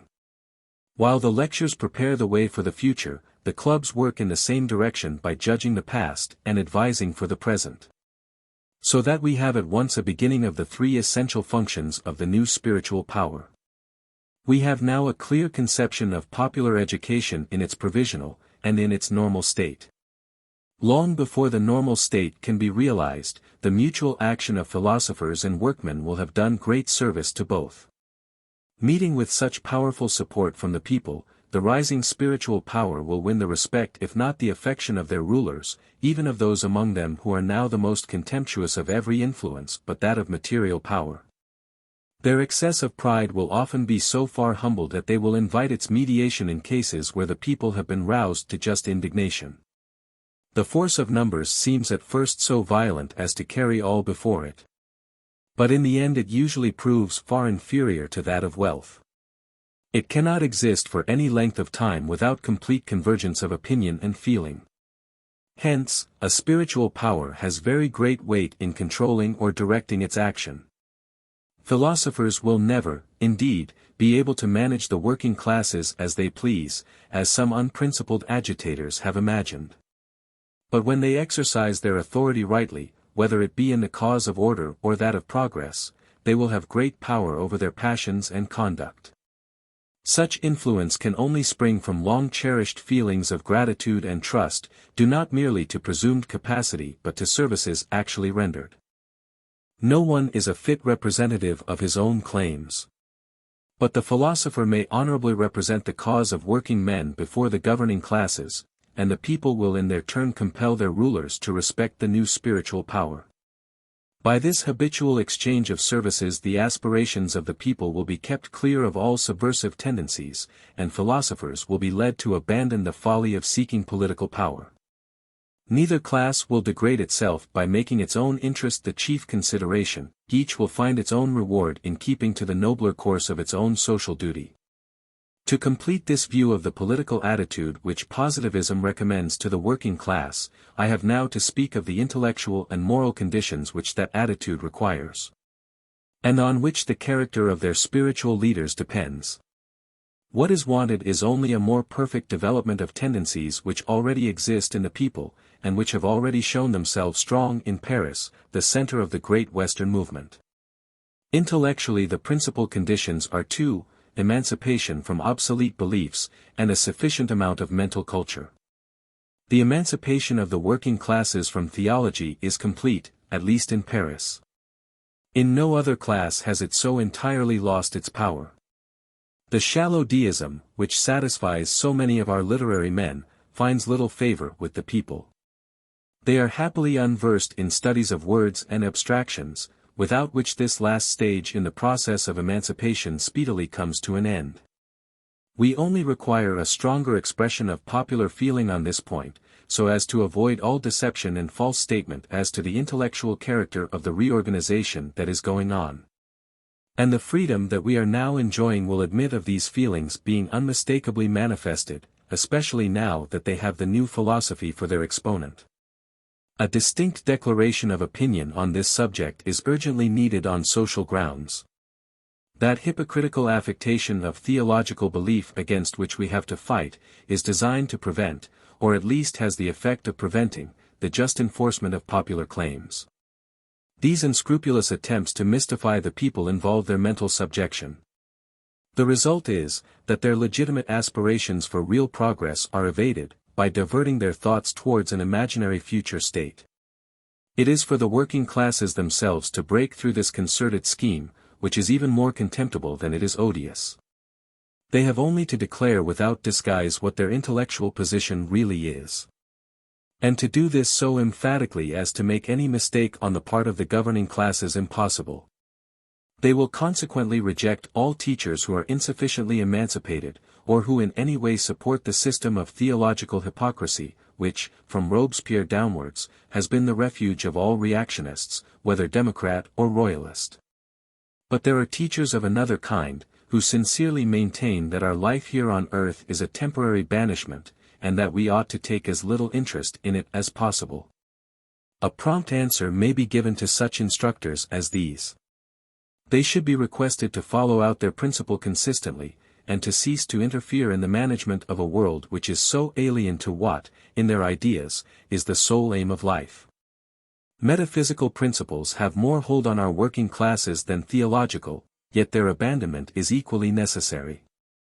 The subtle extravagances by which the German mind has been so confused, find, it is true, little favor in Catholic countries. But even in Paris the people retains a prejudice in favor of metaphysical instruction, though happily it has not been able to obtain it. It is most desirable that this last illusion of our working classes should be dissipated, as it forms the one great obstacle to their social action. One reason for it is that they fall into the common error of confounding knowledge with intelligence, and imagine in their modesty that none but instructed men are capable of governing. Now this error, natural as it is, often leads them to choose incompetent leaders. A truer estimate of modern society would teach them that it is not among our literary, or even our scientific men, proud as they may be of their attainments, that the largest number of really powerful intellects are to be found. There are more of them among the despised practical class, and even amongst the most uninstructed working men. In the Middle Ages this truth was better known than it is now. Education was thought more of than instruction. A knight would be appreciated for his sagacity and penetration, and appointed to important posts, though he might be extremely ignorant. Clear-sightedness, wisdom, and even consistency of thought, are qualities which are very independent of learning, and, as matters now stand, they are far better cultivated in practical life than in scholastic study. In breadth of view, which lies at the root of all political capacity, our literary classes have certainly shown themselves far below the average. And now we come to another and a deeper reason for the prejudice of which I am speaking. It is that they make no distinction between one kind of instruction and another. The unfortunate confidence which they still bestow on literary men and lawyers shows that the prestige of pedantry lingers among them longer than the prestige of theology or monarchy. But all this will soon be altered under the influence of republican government, and the strong discipline of a sound philosophical system. Popular instinct will soon discover that constant practice of the faculty of expression, whether in speech or in writing, is no guarantee for real power of thought. Indeed, that it has a tendency to incapacitate men from forming a clear and decided judgment on any question. The instruction which such men receive is utterly deficient in solid principles, and it almost always either presupposes or causes a total absence of fixed convictions. Most minds thus trained, while skilled in putting other men's thoughts into shape, become incapable of distinguishing true from false in the commonest subjects, even when their own interest requires it. The people must give up the feeling of blind respect which leads them to entrust such men with their higher interests. Reverence for superiors is doubtless indispensable to a well-ordered state, only it needs to be better guided than it is now. What then, working men may ask, is the proper training for themselves, and consequently for those who claim to guide them? The answer is, systematic cultivation of the positive spirit. It is already called into exercise by their daily occupations. And all that is wanted is to strengthen it by a course of scientific study. Their daily work involves a rudimentary application of the positive method. It turns their attention to many most important natural laws. In fact, the workmen of Paris, whom I take as the best type of their class, have a clearer sense of that union of reality with utility by which the positive spirit is characterized, than most of our scientific men. The speciality of their employment is no doubt disadvantageous with respect to breadth and coherence of ideas.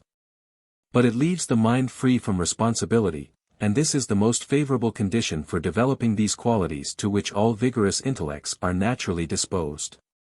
But nothing will so strongly impress on the people the importance of extending and organizing their scientific knowledge, as their interest in social questions. Their determination to rectify a faulty condition of society will suggest to them that they must first know what the laws of social life really are, knowledge which is obviously necessary in every other subject.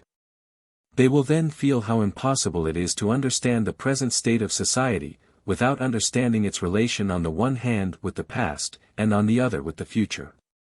Their desire to modify the natural course of social phenomena will make them anxious to know the antecedents and consequences of these phenomena, so as to avoid all mischievous or useless interference. They will thus discover that political art is even more dependent than other arts, upon its corresponding science. And then they will soon see that this science is no isolated department of knowledge, but that it involves preliminary study of man and of the world. In this way they will pass downwards through the hierarchic scale of positive conceptions, until they come back to the inorganic world, the sphere more immediately connected with their own special avocations.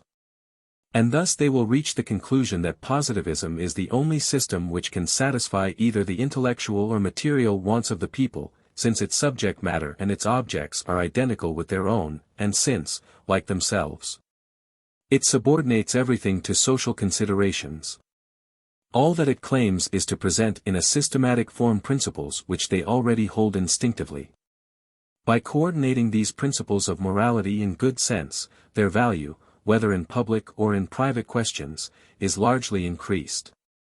And the union of the two forms of wisdom, theoretical and practical wisdom, is permanently secured. When all this is understood, the people will feel some shame at having entrusted questions of the greatest complexity to minds that have never quite comprehended the difference between a cubic inch and a cubic foot. As to men of science, in the common acceptation of the word, who are so respected by the middle classes, we need not be afraid of their gaining much influence with the people. They are alienated from them by their utter indifference to social questions, and before these their learned puerilities fade into insignificance. Absorbed in the details of their own special science, they are quite incapable of satisfying unsophisticated minds. What the people want is to have clear conceptions on all subjects, Descartes de tout, as Molière has it. Whenever the savants of our time are drawn by their foolish ambition into politics, ordinary men find to their surprise that, except in a few questions of limited extent and importance, their minds have become thoroughly narrow under the influence of the specializing system of which they are so proud. Positivism explains the mystery, by showing that, since the necessity for the specializing system now no longer exists, it naturally results, if prolonged, in a sort of academic idiocy. During the last 3 centuries it did real service to society, by laying down the scientific groundwork for the renovation of philosophy projected by Bacon and Descartes. But as soon as the groundwork was sufficiently finished to admit of the formation of true science, that is, of science viewed relatively to humanity, the specializing method became retrograde. It ceased to be of any assistance to the modern spirit. And indeed it is now, especially in France, a serious obstacle to its diffusion and systematic working. The wise revolutionists of the Convention were well aware of this when they took the bold step of suppressing the Academy of Sciences. The beneficial results of this statesmanlike policy will soon be appreciated by our workmen. The danger lest, in withdrawing their confidence from metaphysicians or literary men, they should fall into the bad scientific spirit, is not therefore very great. With the social aims which they have in view, they cannot but see that generality in their conceptions is as necessary as positivity. The capitalist class by which industry is directed, being more concentrated on special objects, will always look on men of pure science with more respect. But the people will be drawn by their political leanings towards philosophers in the true sense of that word. The number of such men is but very small at present. But it will soon increase at the call of the working classes, and will indeed be recruited from their ranks. This, then, should be the attitude of the working class, intellectually. Morally, what is required is, that they should have a sufficient sense of the dignity of labor, and that they should be prepared for the mission that now lies before them. The workman must learn to look upon himself, morally, as a public servant, with functions of a special and also of a general kind. Not that he is to receive his wages for the future from the state instead of from a private hand. The present plan is perfectly well adapted to all services which are so direct and definite, that a common standard of value can be at once applied to them. Only let it be understood that the service is not sufficiently recompensed, without the social feeling of gratitude towards the agent that performs it. In what are called liberal professions, this feeling already obtains. The client or patient is not dispensed from gratitude by payment of his fee. In this respect the republican instincts of the Convention have anticipated the teaching of philosophy. They valued the workman's labor at its true worth. Workmen have only to imagine labor suppressed or even suspended in the trade to which they may belong, to see its importance to the whole fabric of modern society. Their general function as a class, the function of forming public opinion, and of supporting the action of the spiritual power, it is of course less easy for them to understand at present. But, as I have already shown, it follows so naturally from their character and position, and corresponds so perfectly with their requirements as a class, that they cannot fail to appreciate its importance, when the course of events allows. Or rather compels them to bring it into play. The only danger lies in their insisting on the possession of what metaphysicians call political rights, and in engaging in useless discussions about the distribution of power, instead of fixing their attention on the manner in which it is used. Of this, however, there is no great fear, at all events in France, where the metaphysical theory of right has never reached so fanatical a pitch with the working classes as elsewhere. Ideologists may blame them, and may use their official influence as they will, but the people have too much good sense to be permanently misled as to their true function in society. Deluged as they have been with electoral votes, they will soon voluntarily abandon this useless qualification, which now has not even the charm of a privilege. Questions of pure politics have ceased to interest the people. Their attention is fixed, and will remain fixed, on social questions, which are to be solved for the most part through moral agencies. That substitutions of one person or party for another, or that mere modifications of any kind in the administration should be looked on as the final issue of the great revolution, is a result in which they will never acquiesce.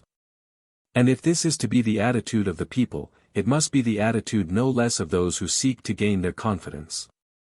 With them, as with the people, political questions should be subordinate to social questions. And with them the conviction should be even more distinct, that the solution of social problems depends essentially on moral agencies. They must, in fact, accept the great principle of separation of spiritual from temporal power, as the basis on which modern society is to be prominently organized.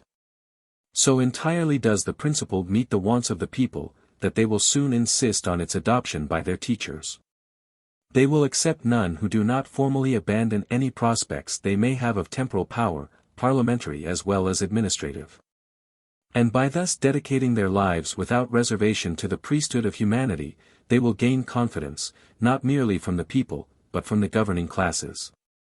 Governments will offer no impediment to social speculations which do not profess to be susceptible of immediate application, and thus the normal state may be prepared for in the future without disturbance, and yet without neglecting the present. Practical statesmen meanwhile, no longer interfered with by pretentious sophists, will give up their retrograde tendencies, and will gradually adapt their policy to the new ideas current in the public mind, while discharging the indispensable function of maintaining material order. For the people to rise to the true level of their position, they have only to develop and cultivate certain dispositions which already exist in them spontaneously. And the most important of these is, absence of ambition for wealth or rank.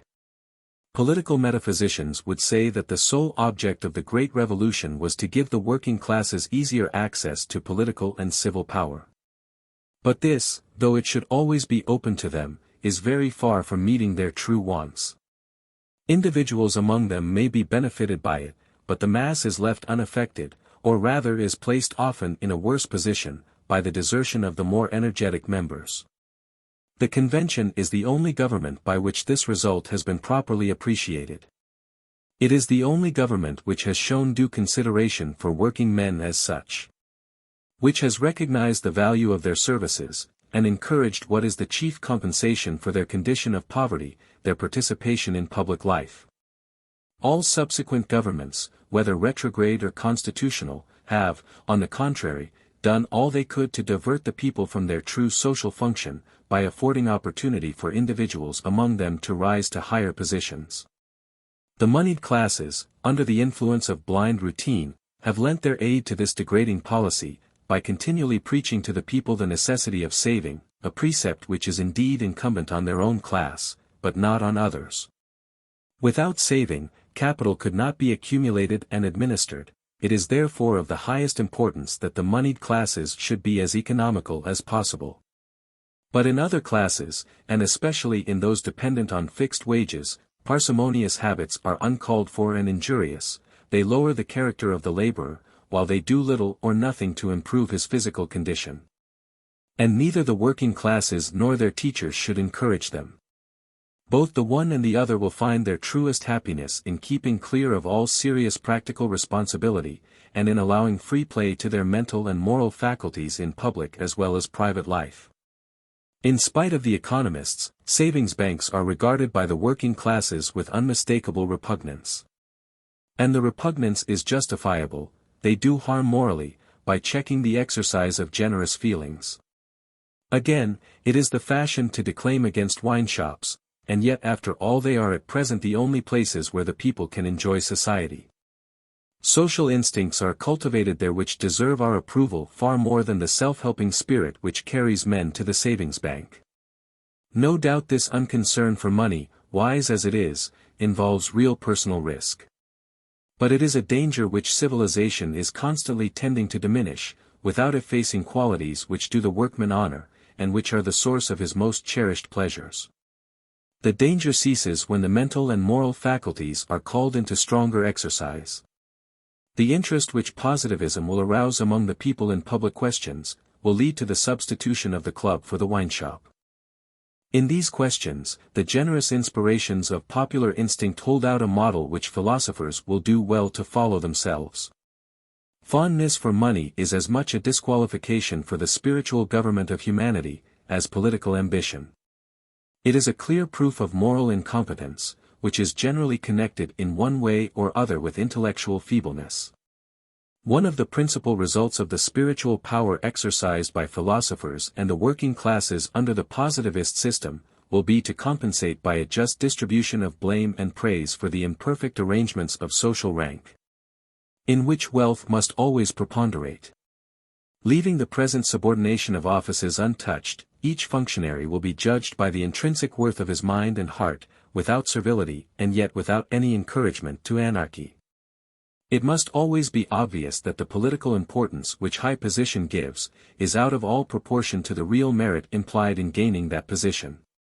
The people will come to see more and more clearly that real happiness, so far from depending on rank, is far more compatible with their own humble station. Exceptional men no doubt there are, whose character impels them to seek power. A character more dangerous than useful, unless there be sufficient wisdom in the social body to turn it to good account. The best workmen, like the best philosophers, will soon cease to feel envy for greatness, laden, as it always must be, with heavy responsibilities. At present, the compensation which I hold out to them has not been realized. But when it exists, the people will feel that their spiritual and temporal leaders are combining all the energies of society for the satisfaction of their wants. Recognizing this, they will care but little for fame that must be bought by long and tedious meditation, or for power burdened with constant care. There are men whose talents call them to these important duties, and they will be left free to perform them, but the great mass of society will be well satisfied that their own lot is one far more in keeping with the constitution of our nature, more compatible with that harmonious exercise of the faculties of thought, feeling, and action, which is most conducive to happiness. The immediate pressure of poverty once removed, the highest reward of honorable conduct will be found in the permanent esteem, posthumous as it may be sometimes, of that portion of humanity which has witnessed it. In a word, the title, Serva Servorum, which is still retained by the papacy from false humility, but which originated in anticipation of a social truth, is applicable to all functionaries in high position. They may be described as the involuntary servants of voluntary subordinates. It is not chimerical to conceive positivist society so organized that its theoretical and practical directors, with all their personal advantages, will often regret that they were not born, or that they did not remain, in the condition of workmen. The only solid satisfaction which great minds have hitherto found in political or spiritual power has been that, being more occupied with public interests, they had a wider scope for the exercise of social feeling. But the excellence of the future condition of society will be, that the possibility of combining public and private life will be open to all. The humblest citizen will be able to influence not by command but by counsel, in proportion to his energy and worth. All the views brought forward in this chapter bear out the statement with which it began, that the proletariat forms the principal basis of the social system, not merely as finally constituted, but in its present state of transition. And admitting this, the present state will be seen to have no essential difference from the normal future to which it tends. The principal conditions of our transitional policy were described at the conclusion of the last chapter. The security for these conditions is to be found in the natural tendencies of the people of Western Europe, and especially of France. Our governors will do well to follow these tendencies instead of attempting to lead them. For they are in perfect keeping with the two great requirements of the present time, liberty and public order. Liberty of thought and speech is enjoyed in France, and especially in Paris, to an extent impossible in any other country, and it is due principally to the intellectual emancipation of our workmen. They have rid themselves of theology in all its forms, and yet have not accepted any metaphysical system. At the same time, though totally devoid at present of systematic convictions, there is in them a submissiveness of mind which predisposes them to receive convictions combining reality with utility. In all other classes there is a tendency to use forcible measures in spreading their doctrines when discussion fails. It is only to the people that philosophers can look for the support and extension of liberty, which is so essential to their objects, and from this they derive moral confidence far more reassuring than any legal security. However reactionary or stationary the views of particular leaders or sects may be, with such a population as that of Paris, no real oppression is possible. Of all the claims which France has to the leadership of Europe, this is the strongest. The resistance which is still offered to freedom of association and freedom of education will soon be overcome by the force of its liberal sympathies. A population of such strong social feeling as ours will certainly not allow itself to be permanently deprived of the power of meeting together freely in clubs, institutions most conducive both to its culture and to the protection of its interests. It will insist with equal force upon perfect liberty of teaching, feeling deeply the need of solid instruction, and the incapacity of metaphysicians and theologians to give it. Without popular pressure, the essential conditions of educational liberty will always be evaded. And if liberty depends upon popular support, public order, whether at home or abroad, depends upon it no less. The inclinations of the working classes are altogether on the side of peace. Their strong dislike of war is the principal reason of the present remarkable tranquility of Europe. The foolish regret expressed by all the retrograde parties for the decline of the military spirit is a sufficient indication of what the popular feeling is. But even more significant is the necessity for compulsory enlistment, which began in France and has extended to other parts of Europe. There has been much factitious indignation on the subject, but at least it must be allowed, that in our armies the officers are the only volunteers. Again, the working class is more free than any other from international prejudices, which still disunite the great family of Western nations, although they are very much weaker than formerly. They are strongest in the middle classes, a fact principally due to industrial competition. But working men feel how similar their wants and their conditions are in all countries, and this feeling checks their animosity. And the consciousness of union will become far stronger, now that the great social problem of their incorporation into modern society is being raised everywhere.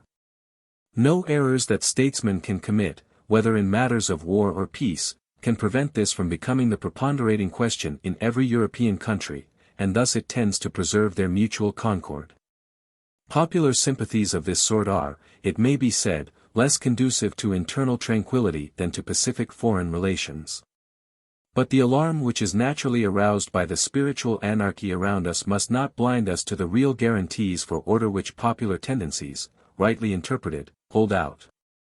It is to the people that we must look for the ascendancy of central over local power, which, as we have seen, is so indispensable to public order. The executive authority, provided only that it gives no cause to fear reaction, will always have their support when opposed by an assembly the prevalent tendencies of which will usually be adverse to their interests. They will always turn instinctively to the dictatorial rather than to the parliamentary branch of the administration, feeling that from its practical character and the directness of its action, it is more likely to meet their wants. Useless discussions on constitutional questions may suit ambitious members of the middle classes, by facilitating their arrival to power. But the people take very little interest in all this unmeaning agitation, and often treat it with merited contempt. They know that it can be of no use to them, and that its only result is to evade their real wants by undermining the only authority that can do them justice. Consequently, the people are certain to give their support to every government that deserves it, especially in France, where political passions have already yielded to the superior and more permanent interest of social questions. And while strengthening the government, they may do much to elevate its character, by confining it strictly to its practical function, and resisting any attempts that it may make to interfere with opinion. In all these respects, the spontaneous influence of the working classes will be of material assistance in carrying out the systematic conceptions of social philosophy. But a more striking proof of the political influence to be exercised by the people is this.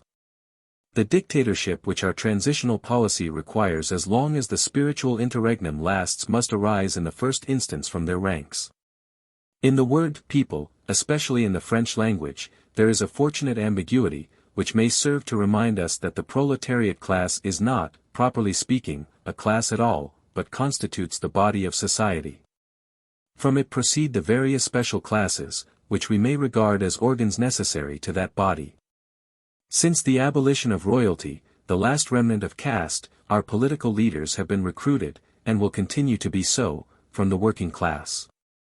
In the normal state, however, it will be required as a preliminary condition, that the holder of dictatorial power shall have first received the political training which is given by the exercise of authority in his own business.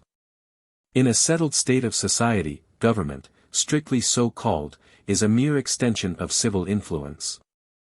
Ultimately, therefore, political power will fall into the hands of the great leaders of industry. As spiritual reorganization proceeds, they will gradually become more worthy of it than they are at present. Besides, the tenure of power will become less burdensome, because it will be confined to duties of a purely practical kind. As yet, however, the case is very different, and therefore the wealthy, though ultimately they will be the administrators of power, are not those to whom it should as a rule be entrusted in our present condition. Special departments may be given to them with advantage, as we have seen proved recently, and that in cases where the functions to be performed had no relation whatever to industrial skill. But they are not competent as yet for dictatorial power, the power which has to supply the place of royalty. Individual exceptions, of course, there may be, though none have appeared hitherto, and at least they are not enough for our provisional system to rely on. As yet the wealthy classes have shown themselves too debased in thought and feeling for an office of such importance. Nor do we find greater aptitude for it outside the industrial class.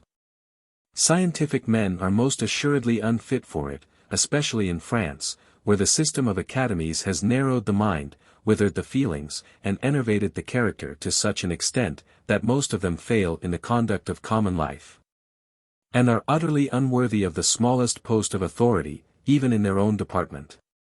All other classes failing us, we have to look to the working class, which has been left more free to form broad views, and in which the sense of duty has been better cultivated. On historical grounds I feel convinced that the workmen of France are more likely than any other class to supply men competent for supreme power, as long as the spiritual interregnum lasts, that is, for at least one generation. On looking at this question calmly and without scholastic or aristocratic prejudice, it will be seen, as I pointed out at the beginning of this chapter, that the working class is better situated than any other with respect to generality of views and generosity of feeling. In knowledge and experience of administration they would ordinarily be deficient, they would therefore not be fit for the work of any special department. But this is no disqualification for the supreme power, or indeed for any of the higher offices for which breadth of view rather than special knowledge is required. These may be filled by working men, whose good sense and modesty will at once lead them to choose their agents for special departments from the classes who have usually furnished them before. The practical character and progressive spirit of such a government being beyond suspicion, special talent of whatever kind may be made available, even in the case of men who, if they had been placed in a higher position, would have proved thoroughly hostile to republican institutions. Of all the diversified elements of modern society, there is not one which may not be of real service in assisting the transition. Among soldiers and magistrates, for instance, there are many who will join the popular movement, and become sincere supporters of republicanism. A government of this kind would tranquilize the people, would obviate the necessity for violent compressive measures, and would at the same time have a most beneficial influence on the capitalist class. It would show them the necessity of attaining to greater purity of feeling and greater breadth of view, if they are to become worthy of the position for which they are ultimately destined.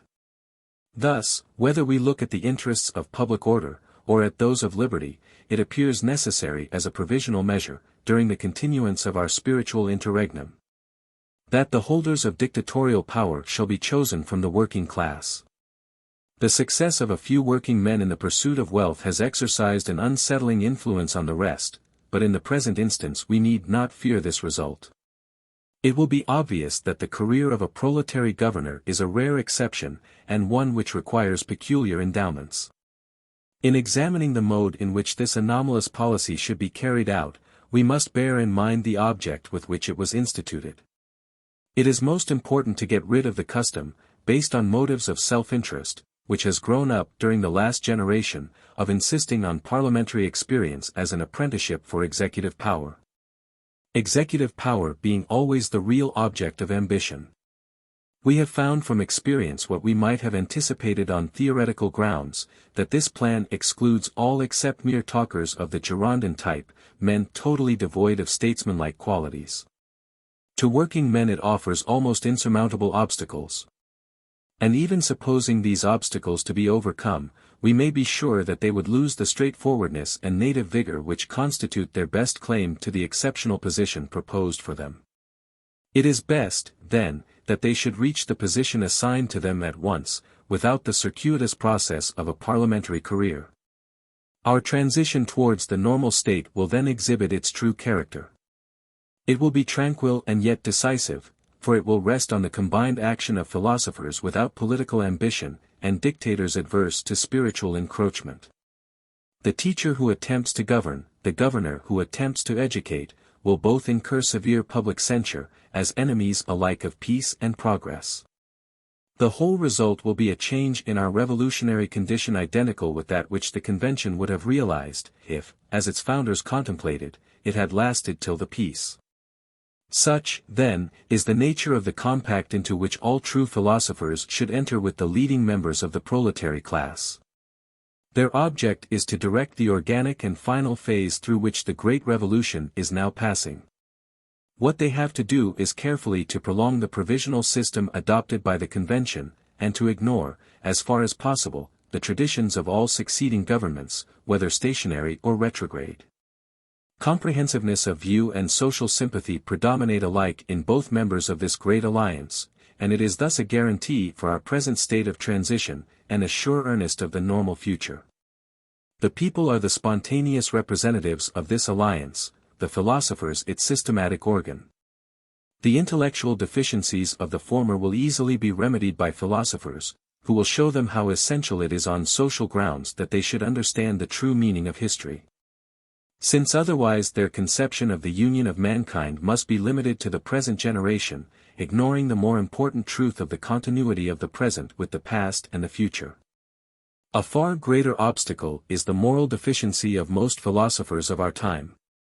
But the wholesome influence of the people upon them, combined with a deep philosophic conviction of the preponderance of feeling in every subject of thought, will do much to overcome the ambitious instincts which weaken and distract their energies in the common cause of social renovation. Chapter 4. The influence of positivism upon women. In their action, then, upon society, philosophers may hope for the energetic support of the working classes. But the regenerating movement requires still the cooperation of a third element, an element indicated by our analysis of human nature, and suggested also by historical study of the great crisis of modern times. The moral constitution of man consists of something more than intellect and activity. These are represented in the constitution of society by the philosophic body and the proletariat. But besides these there is feeling, which, in the theory put forward in the first chapter of this work, was shown to be the predominating principle, the motive power of our being. The only basis on which the various parts of our nature can be brought into unity. Now the alliance between philosophers and working men, which has been just described, however perfectly it may be realized, does not represent the element of feeling with sufficient distinctness and prominence. Certainly without social feeling, neither philosophers or proletaries can exercise any real influence. But in their case its source is not sufficiently pure nor deep to sustain them in the performance of their duty. A more spontaneous and more perennial spring of inspiration must be found. With the philosopher social sympathies will never be wanting in coherence, since they will be connected with his whole system of thought. But this very scientific character will deaden their vigor, unless they are revived by impulses in which reflection has no share. Roused as he will be by the consciousness of public duty to a degree of activity of which abstract thinkers can form no conception, the emotions of private life will yet be not less necessary for him than for others. Intercourse with the working classes will be of the greatest benefit to him, but even this is not enough to compensate the defects of a life devoted to speculation. The sympathies of the people again, though stronger and more spontaneous than those of the philosopher, are, in most cases, less pure and not so lasting. From the pressure of daily necessities it is difficult for them to maintain the same consistent and disinterested character. Great as are the moral advantages which will result from the incorporation of the people in modern society, they are not enough by themselves to outweigh the force of self-interest aroused by the precarious nature of their position. Emotions of a gentler and less transient kind must be called into play. Philosophers may relieve the working classes from the necessity of pressing their own claims and grievances. But the fact still remains, that the instincts by which those claims are prompted are personal rather than social. Thus, in the alliance which has been here proposed as necessary for social reorganization, feeling, the most influential part of human nature, has not been adequately represented. An element is wanting which shall have the same relation to the moral side of our constitution, as the philosophic body has with intellect, and the people with activity.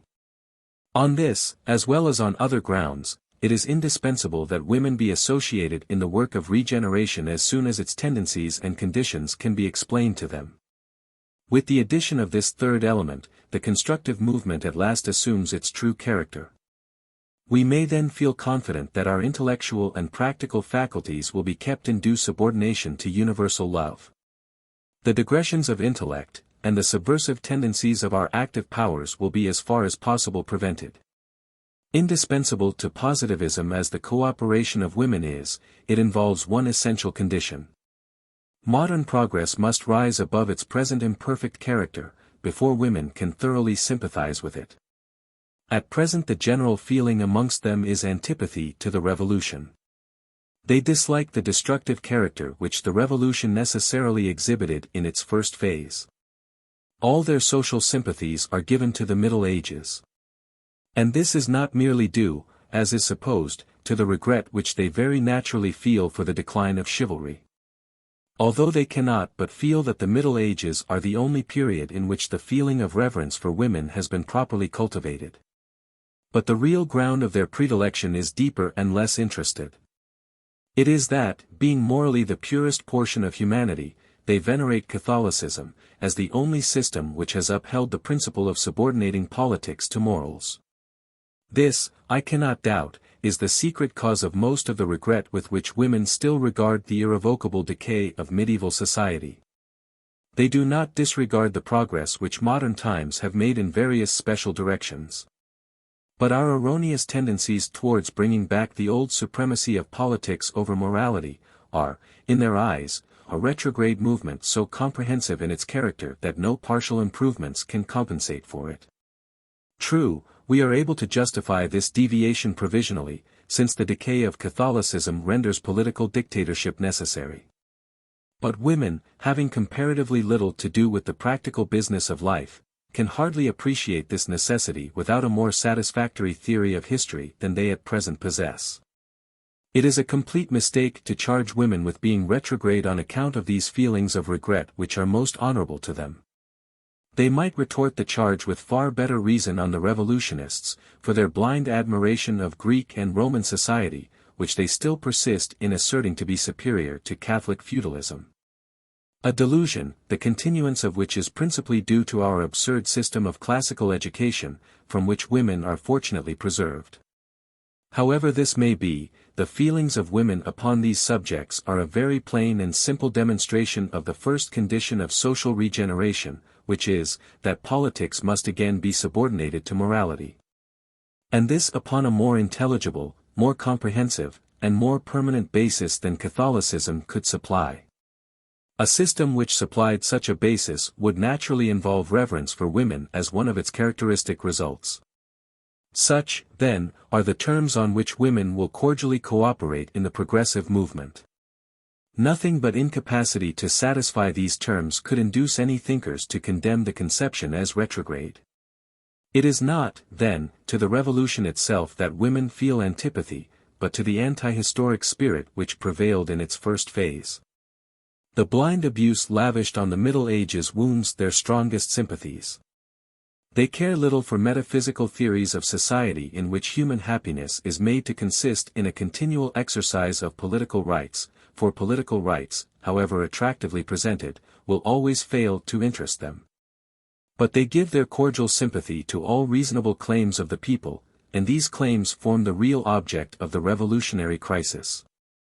They will wish all success to philosophers and workmen when they see them endeavoring to transform political disputes into social compacts, and proving that they have greater regard for duties than for rights.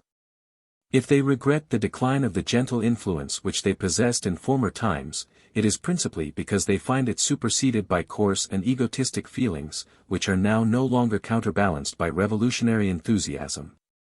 Instead of blaming their antipathies, we should learn from them the urgent necessity of putting an end to the moral and intellectual anarchy of our times, for this it is which gives a ground of real justice to their reproaches. Women will gladly associate themselves with the revolution as soon as its work of reconstruction is fairly begun. Its negative phase must not be prolonged too far. It is difficult enough for them to understand how such a phase could ever be necessary, therefore they cannot be expected to excuse its aberrations. The true connection of the revolution with the Middle Ages must be fairly stated. History, when rightly interpreted, will show them that its real object is, while laying down a surer basis for morality, to restore it to the old position of superiority over politics in which the medieval system first placed it. Women will feel enthusiasm for the second phase of the revolution, when they see republicanism in the light in which positivism presents it, modified by the spirit of ancient chivalry. Then, and not till then, will the movement of social regeneration be fairly begun. The movement can have no great force until women give cordial support to it. For it is they who are the best representatives of the fundamental principle on which positivism rests, the victory of social over selfish affections. On philosophers rests the duty of giving logical coherence to this principle, and saving it from sophistical attacks.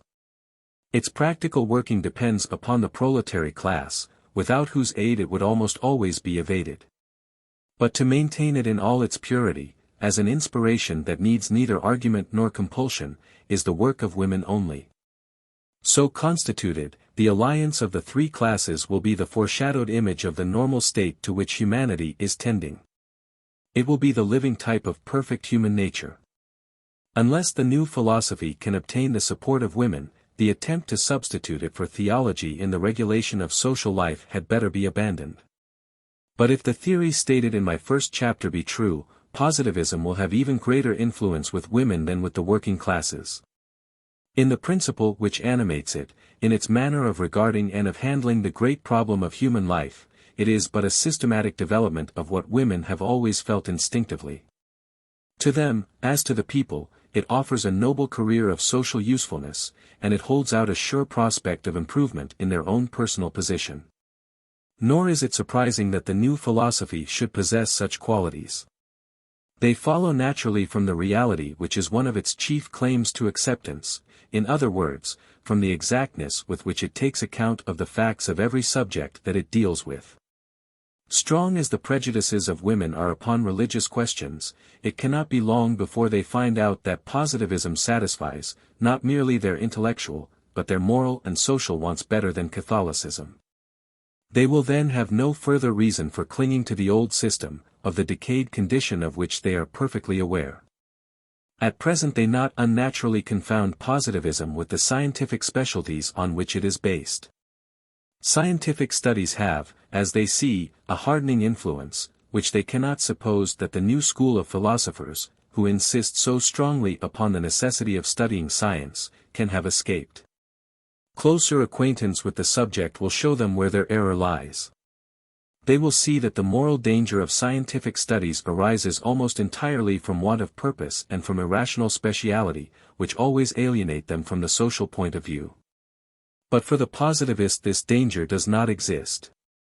Since, however far he may carry these preliminary studies, he does so simply in order to gain a stronger grasp of social questions. His one object is to concentrate all the powers of man upon the general advancement of the race. And so long as this object be kept in view, women's good sense will readily distinguish between the training necessary for it, and the puerilities of the learned societies. The general spirit of this work, however, makes further explanation unnecessary. The social mission of woman in the positive system follows as a natural consequence from the qualities peculiar to her nature. In the most essential attribute of the human race, the tendency to place social above personal feeling, she is undoubtedly superior to man. Morally, therefore, and apart from all material considerations, she merits always our loving veneration, as the purest and simplest impersonation of humanity, who can never be adequately represented in any masculine form. But these qualities do not involve the possession of political power, which some visionaries have claimed for women, though without their own consent. In that which is the great object of human life, they are superior to men. But in the various means of attaining that object they are undoubtedly inferior. In all kinds of force, whether physical, intellectual, or practical, it is certain that man surpasses woman, in accordance with a general law which prevails throughout the animal kingdom. Now practical life is necessarily governed by force rather than by affection, because it requires unremitting and laborious activity. If there were nothing else to do but to love, as in the Christian utopia of a future life in which there are no material wants, women would be supreme. But life is surrounded with difficulties, which it needs all our thoughts and energies to avoid. Therefore man takes the command, notwithstanding his inferiority in goodness. Success in all great efforts depends more upon energy and talent than upon goodwill, although this last condition reacts strongly upon the others. Thus the three elements of our moral constitution do not act in perfect harmony. Force is naturally supreme, and all that women can do is to modify it by affection. Justly conscious of their superiority in strength of feeling, they endeavor to assert their influence in a way which is often attributed by superficial observers to the mere love of power. But experience always teaches them that in a world where the simplest necessaries of life are scarce and difficult to procure, power must belong to the strongest, not to the most affectionate, even though the latter may deserve it best. With all their efforts they can never do more than modify the harshness with which men exercise their authority. And men submit more readily to this modifying influence, from feeling that in the highest attributes of humanity women are their superiors. They see that their own supremacy is due principally to the material necessities of life, provision for which calls into play the self-regarding rather than the social instincts. Hence we find it the case in every phase of human society that women's life is essentially domestic, public life being confined to men. Civilization, so far from effacing this natural distinction, tends, as I shall afterwards show, to develop it, while remedying its abuses. Thus the social position of women is in this respect very similar to that of philosophers and of the working classes. And we now see why these three elements should be united. It is their combined action which constitutes the moral or modifying force of society.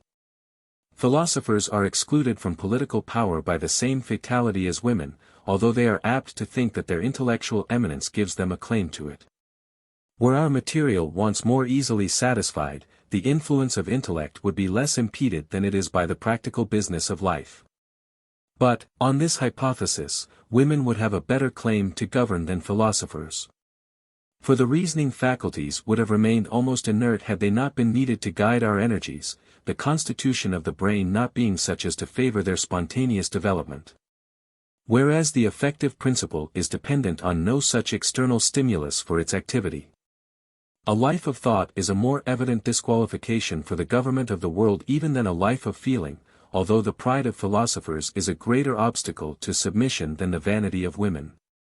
With all its pretensions, intellectual force is not in itself more moral than material force. Each is but an instrument, the merit depends entirely upon its right employment. The only element of our nature which is in itself moral is love. For love alone tends of itself towards the preponderance of social feeling over self-interest. And since even love cannot govern, what can be the claim of intellect?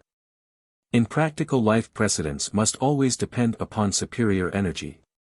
Reason, even more than feeling, must be restricted to the task of modifying. Philosophers therefore must be excluded from government, at least as rigidly as women. It is in vain for intellect to attempt to command, it never can do more than modify. In fact, the morality which it indirectly possesses is due to this impossibility of exercising compulsory power, and would be ruined by the attainment of it, supposing it were possible. Intellect may do much to amend the natural order of things, provided that it does not attempt to subvert it. What it can do is by its power of systematic arrangement to effect the union of all the classes who are likely to exert a beneficial influence on material power. It is with this view that every spiritual power has availed itself of the aid of women, as we see was the case in the Middle Ages. Proceeding with our sociological analysis of moral force, we shall find an equally striking resemblance between the influence of women and that exercised by the people. In the first stage of progress, there is no modifying power except what springs from feeling, afterwards intellect combines with it, finding itself unable to govern. The only element now wanting is activity. And this want, which is indispensable, is supplied by the cooperation of the people. The fact is, that although the people constitute the basis on which all political power rests, yet they have as little to do directly with the administration of power as philosophers or women. Power, in the strict sense of the word, power, that is, which controls action without persuading the will, has two perfectly distinct sources, numbers and wealth. The force of numbers is usually considered the more material of the two. But in reality it is the more moral. Being created by cooperation, it involves some convergence of ideas and feelings, and therefore it does not give such free scope for the self-regarding instincts as the more concentrated power of wealth. But for this very reason, it is too indirect and precarious for the ordinary purposes of government. It can influence government morally, but cannot take an active part in it. The same causes which exclude philosophers and women apply in the case of the people. Our material necessities are so urgent, that those who have the means of providing for them will always be the possessors of power. Now the wealthy have these means, they hold in their hands the products of labor, by which each generation facilitates the existence and prepares the operations of its successor. Consequently the power of the capitalist is one of so concentrated a kind, that numbers can very seldom resist it successfully. Even in military nations we find the same thing. The influence of numbers, though more direct, affects only the mode of acquiring wealth, not its tenure. But in industrial states, where wealth is acquired by other ways than violence, the law is evident. And with the advance of civilization it will operate not less, but more strongly. Capital is ever on the increase, and consequently is ever creating means of subsistence for those who possess nothing. In this sense, but in no other, the cynical maxim of antiquity, paucis nascitur humanum genus, will always bear a true meaning. The few provide subsistence for the many. We come back, then, to the conclusion of the last chapter. That the working classes are not destined for political power, but that they tend to become a most important source of moral power.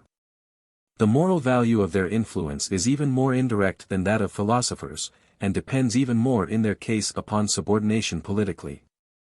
In the few cases where government passes for a time into the hands of the masses, wealth in its turn assumes a sort of moral influence foreign to its nature.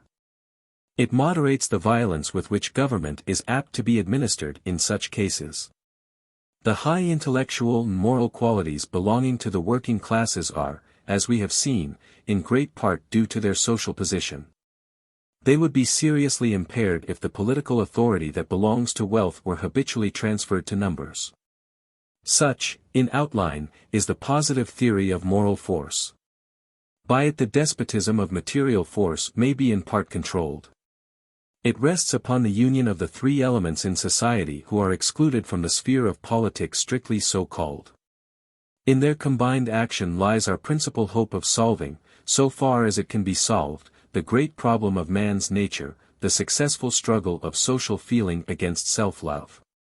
Each of the three elements supplies a quality indispensable to the task. Without women this controlling power would be deficient in purity and spontaneous impulse, without philosophers, in wisdom and coherence. Without the people, in energy and activity. The philosophic element, although neither the most direct nor the most efficient, is yet the distinctive feature of this power. Because its function is to organize its constitution and direct its operations in accordance with the true laws of social life. As being the systematic organ of the spiritual power, it has become identified with it in name. This, however, may lead to an erroneous conception. The moral aspect of the spiritual power is more important than the intellectual. While retaining the name as an historical tradition of real value, positivists attach a somewhat different meaning to it. It originated in a time when theories of society were unknown, and when intellect was considered as the central principle of human nature. Spiritual power, as interpreted by positivism, begins with the influence of women in the family. It is afterwards molded into a system by thinkers, while the people are the guarantees for its political efficiency. Although it is the intellectual class that institutes the union, yet its own part in it, as it should never forget, is less direct than that of women, less practical than that of the people. The thinker is socially powerless except so far as he is supported by feminine sympathy and popular energy. Thus the necessity of associating women in the movement of social regeneration creates no obstacle whatever to the philosophy by which that movement is to be directed. On the contrary, it aids its progress, by showing the true character of the moral force which is destined to control all the other forces of man. It involves as perfect an inauguration of the normal state as our times of transition admit. For the chief characteristic of that state will be a more complete and more harmonious union of the same three classes to whom we are now looking for the first impulse of reform. Already we can see how perfectly adapted to the constitution of man this final condition of humanity will be. Feeling, reason, activity, whether viewed separately or in combination, correspond exactly to the three elements of the regenerative movement: women, philosophers, and people. Verification of this theory may be found more or less distinctly in every period of history. Each of the three classes referred to have always borne out the biological law that the life of relation or animal life is subordinated to the life of nutrition. Still more striking is the application to this case of another general principle, namely, that progress is the development of order. A principle which, as I showed in the second chapter, connects every dynamical question in sociology with the corresponding statical conception. For with the growth of society, the modifying influence of moral force is always increasing, both by larger scope being given to each of its three elements specially, and also by the more perfect consolidation of their union. Robertson has made an important remark on the gradual improvement in the condition of women, which is but a particular case of this sociological law.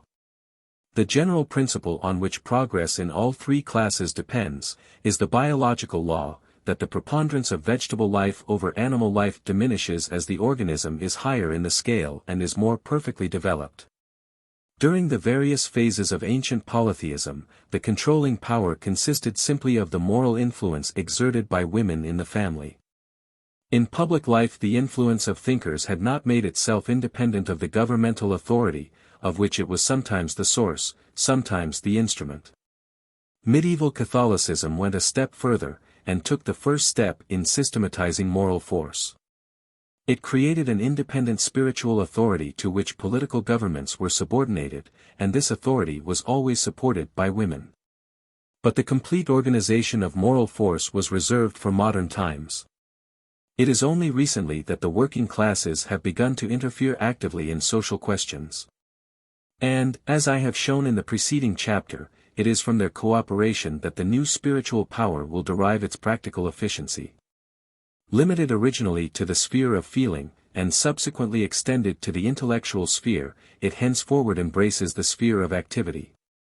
And this without losing its spiritual character, since the influences of which it consists are entirely distinct from the domain of practical politics. Each of its three elements persuades, advises, judges. But except in isolated cases, never commands. The social mission of positivism is to regulate and combine their spontaneous action, by directing each to the objects for which it is best adapted. And this mission, in spite of strong prejudices to the contrary, it will be found well calculated to fulfill. I have already shown its adaptation to the case of the people and of the philosophic body, whether regarded separately or in combination. I have now to show that it is equally adapted to the case of women. In proof of this I have but to refer to the principle on which, as stated in the first chapter, the whole system of positivism is based, the preponderance of affection in our nature. Such a principle is of itself an appeal to women to associate themselves with the system, as one of its essential elements.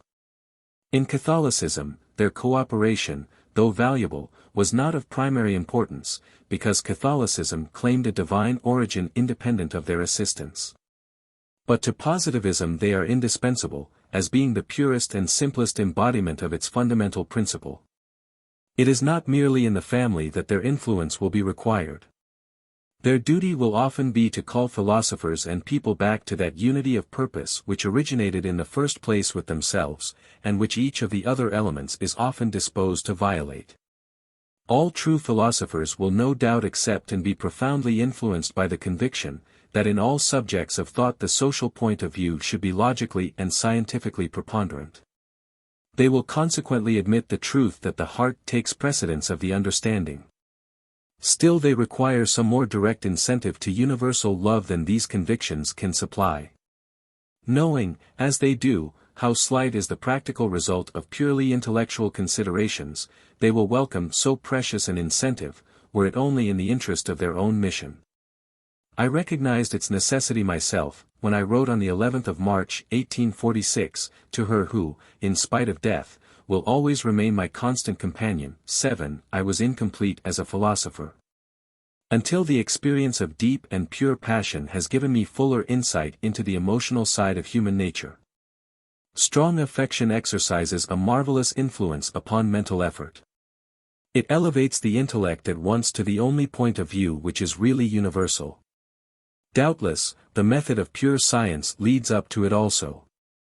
But only by a long and toilsome process, which exhausts the power of thought, and leaves little energy for following out the new results to which this great principle gives rise. The stimulation of affection under feminine influence is necessary, therefore, for the acceptance of positivism, not merely in those classes for whom a long preliminary course of scientific study would be impossible. It is equally necessary for the systematic teachers of positivism, in whom it checks the tendency, which is encouraged by habits of abstract speculation, to deviate into useless digressions. These being always easier to prosecute than researches of real value. Under this aspect the new spiritual system is obviously superior to the old. By the institution of celibacy, which was indispensable to Catholicism, its priests were entirely removed from the beneficial influence exercised by women. Only those could profit from it who did not belong to the ecclesiastical body. The members of that body, as Ariosto has remarked in his vigorous satire, were excluded. Nor could the evil be remedied, except in very rare cases, by irregular attachment, which inevitably corrupted the priest's character by involving the necessity of perpetual hypocrisy. And when we look at the difference of the spirit by which the two systems are pervaded, we shall find still more striking evidence that the new system offers a far larger sphere of moral influence to women than the old.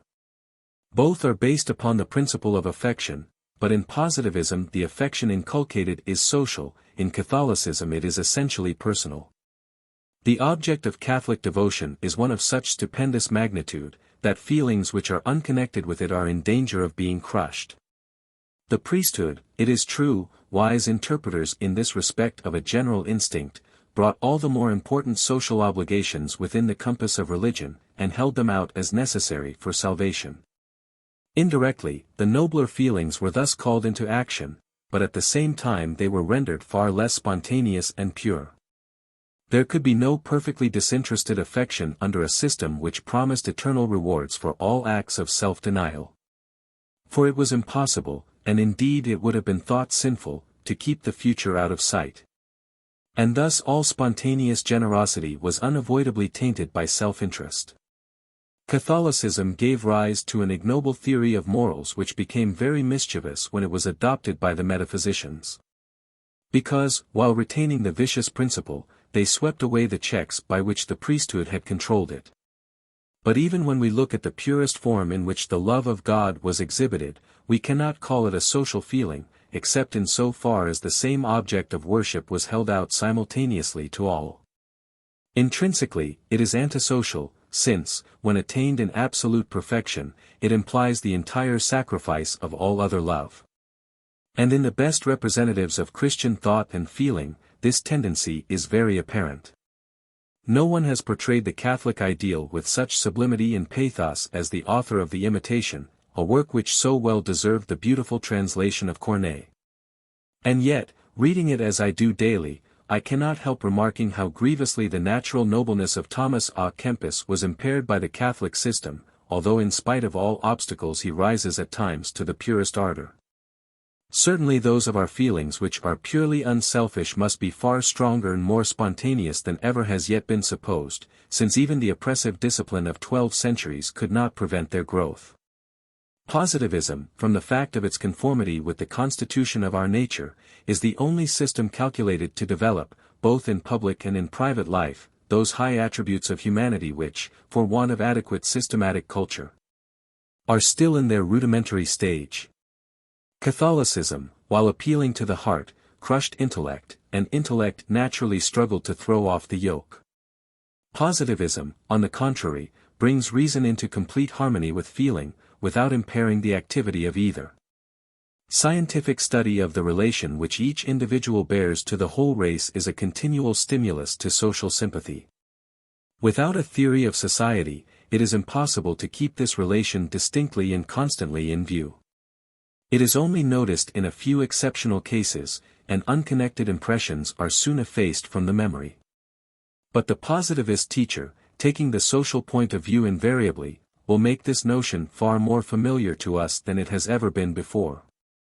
He will show us the impossibility of understanding any individual or society apart from the whole life of the race.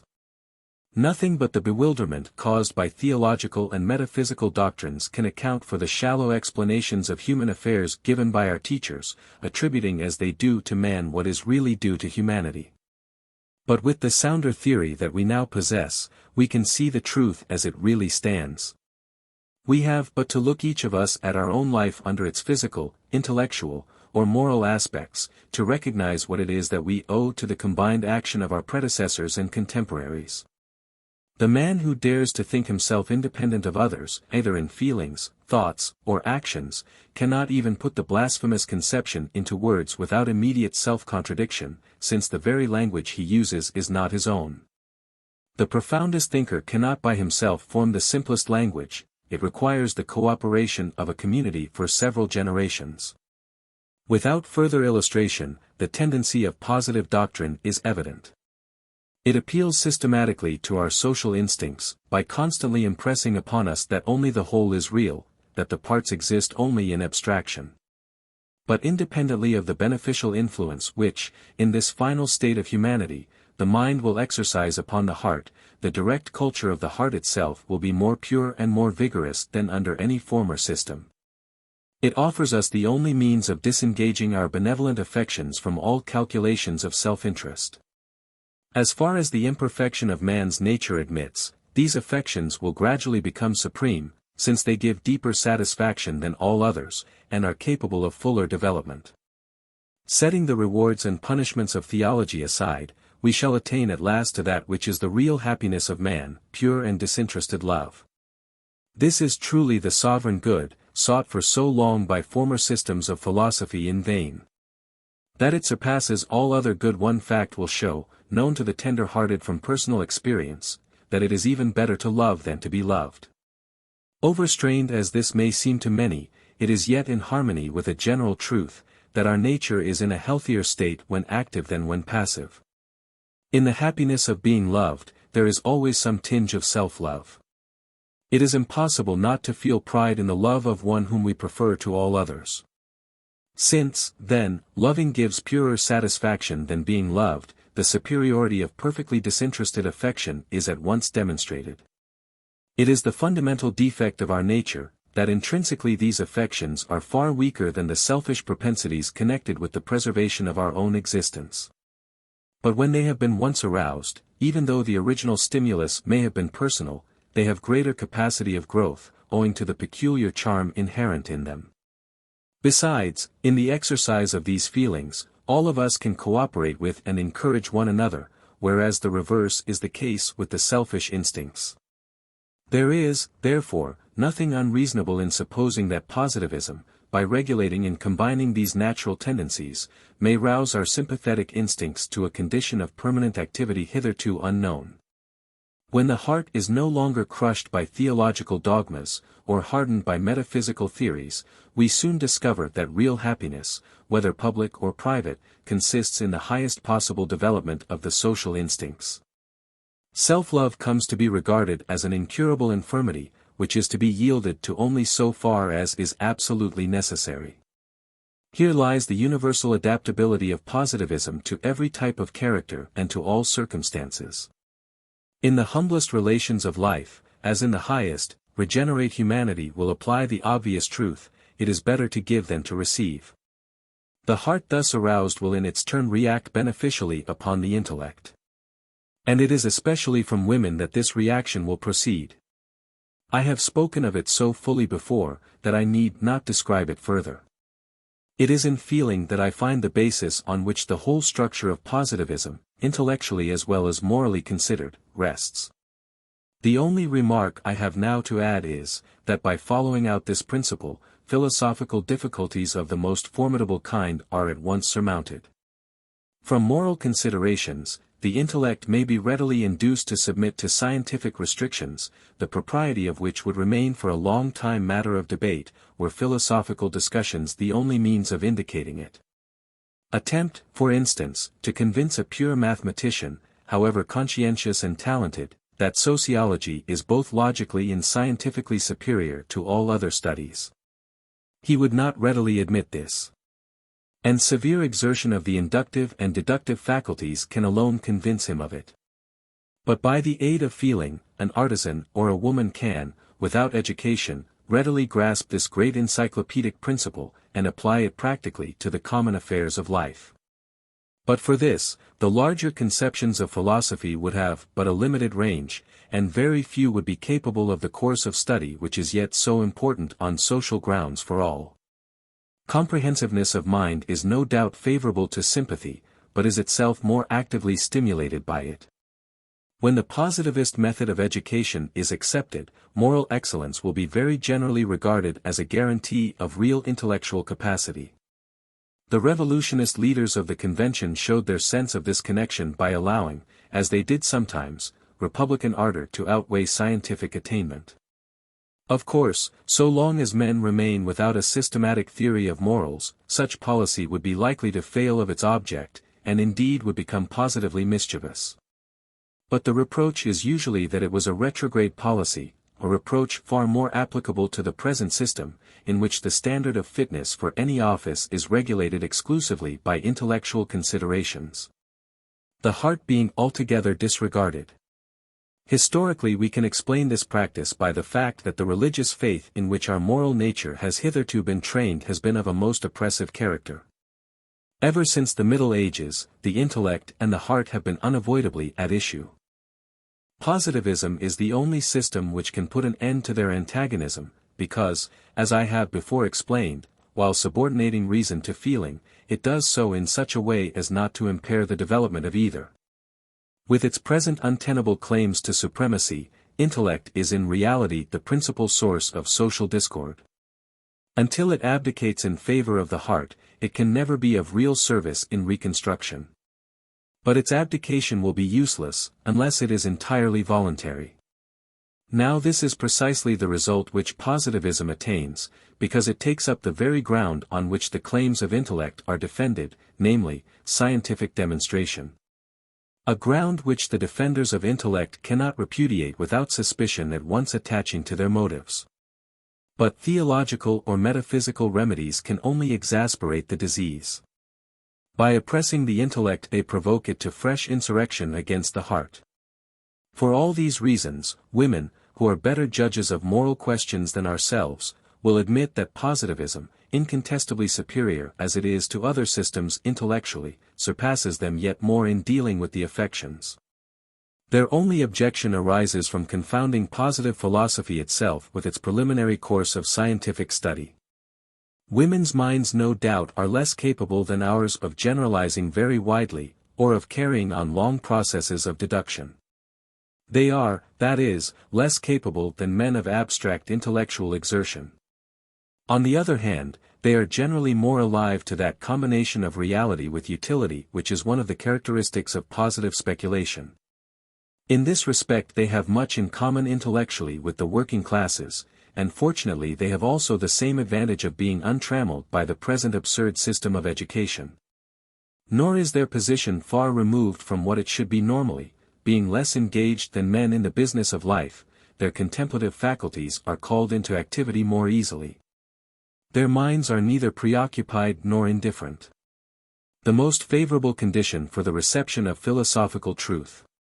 They have far more affinity intellectually with philosophers who truly deserve the name, than we find in the scientific men of the present day. Comprehensiveness of thought they consider as important as positivity, whereas our savants care for nothing but the latter quality, and even that they understand imperfectly. Moliere's remarkable expression, de clarts de tout, which I applied in the last chapter to popular education, was used by him in reference to women. Accordingly we find that women took a vivid interest in the very first attempt made to systematize positive speculation, the Cartesian philosophy. No more striking proof could be given of their philosophical affinities. And the more so that in the Cartesian system moral and social speculations were necessarily excluded. Surely, then, we may expect them to receive positivism far more favorably, a system of which the principal subject of speculation is the moral problem in which both sexes are alike interested. Women, therefore, may, like the people, be counted among the future supporters of the new philosophy. Without their combined aid it could never hope to surmount the strong repugnance to it which is felt by our cultivated classes, especially in France, where the question of its success has first to be decided. But when women have sufficient acquaintance with positivism, to see its superiority to Catholicism in questions of feeling, they will support it from moral sympathy even more than from intellectual adhesion. It will be the heart even more than the mind which will incline them to the only system of philosophy which has fully recognized the preponderance of feeling. They cannot fail to be drawn towards a system which regards women as the embodiment of this principle, the unity of human nature, of which this principle is the basis, being thus entrusted to their special charge. The only reason of their regret for the past, is that the present fails to satisfy their noblest social instincts. Not that Catholicism ever really satisfied them. Indeed, in its general character it is even less adapted to women than to men, since the dominant quality of woman's nature is in direct contradiction with it. Christianity, notwithstanding its claims to moral perfection, has always confounded the quality of tenderness with that of purity. And it is true that love cannot be deep unless it is also pure. But Catholicism, although it purified love from the animal propensities which had been stimulated by polytheism, did nothing otherwise to strengthen it. It has given us indeed too many instances of purity, pushed to the extent of fanaticism, without tenderness. And this result is especially common now, because the austerity of the Christian spirit is not corrected, as it used to be, by the inspiring influences of chivalry. Polytheism, deficient as it was in purity, was really far more conducive than Christianity, to tenderness. Love of God, the supreme affection round which Catholicism endeavored to concentrate all other feelings, was essentially a self-regarding principle, and as such conflicted with woman's noblest instincts. Not only did it encourage monastic isolation, but if developed to the full extent, it became inconsistent with love for our fellow men. It was impiety for the knight to love his lady better than his God. And thus the best feelings of his nature were repressed by his religious faith. Women, therefore, are not really interested in perpetuating the old system. And the very instincts by which their nature is characterized, will soon incline them to abandon it. They have only been waiting until social life should assume a less material character. So that morality, for the preservation of which they justly consider themselves responsible, may not be compromised. And on this head positivism satisfies their heart no less than their understanding with all the guarantees that they can require. Based as it is upon accurate knowledge of our nature, it can combine the simple affectionate spirit of polytheism with the exquisite purity of Catholicism. Without fear of taint from the subversive sophisms engendered by the spiritual anarchy of our times. Not however that purity is to be placed on the same level with tenderness. Tenderness is the more essential of the two qualities, because more closely connected with the grand object of all human effort, the elevation of social feeling over self-love. In a woman without tenderness there is something even more monstrous than in a man without courage. Whatever her talents and even her energy may be, they will in most cases prove mischievous both to herself and to others, unless indeed they should be nullified by the restraint of theological discipline. If she has force of character it will be wasted in a struggle against all legitimate authority, while her mental power will be employed only in destructive sophisms. Too many cases of this kind present themselves in the social anarchy of the present time. Such is the positivist theory on the subject of women. It marks out for them a noble field of social usefulness. It extends the scope of their influence to public as well as private life, and yet in a way thoroughly in harmony with their nature. Without leaving the family, they will participate in the controlling power exercised by philosophers and workmen, seeking even in their own domestic sphere rather to modify than to govern.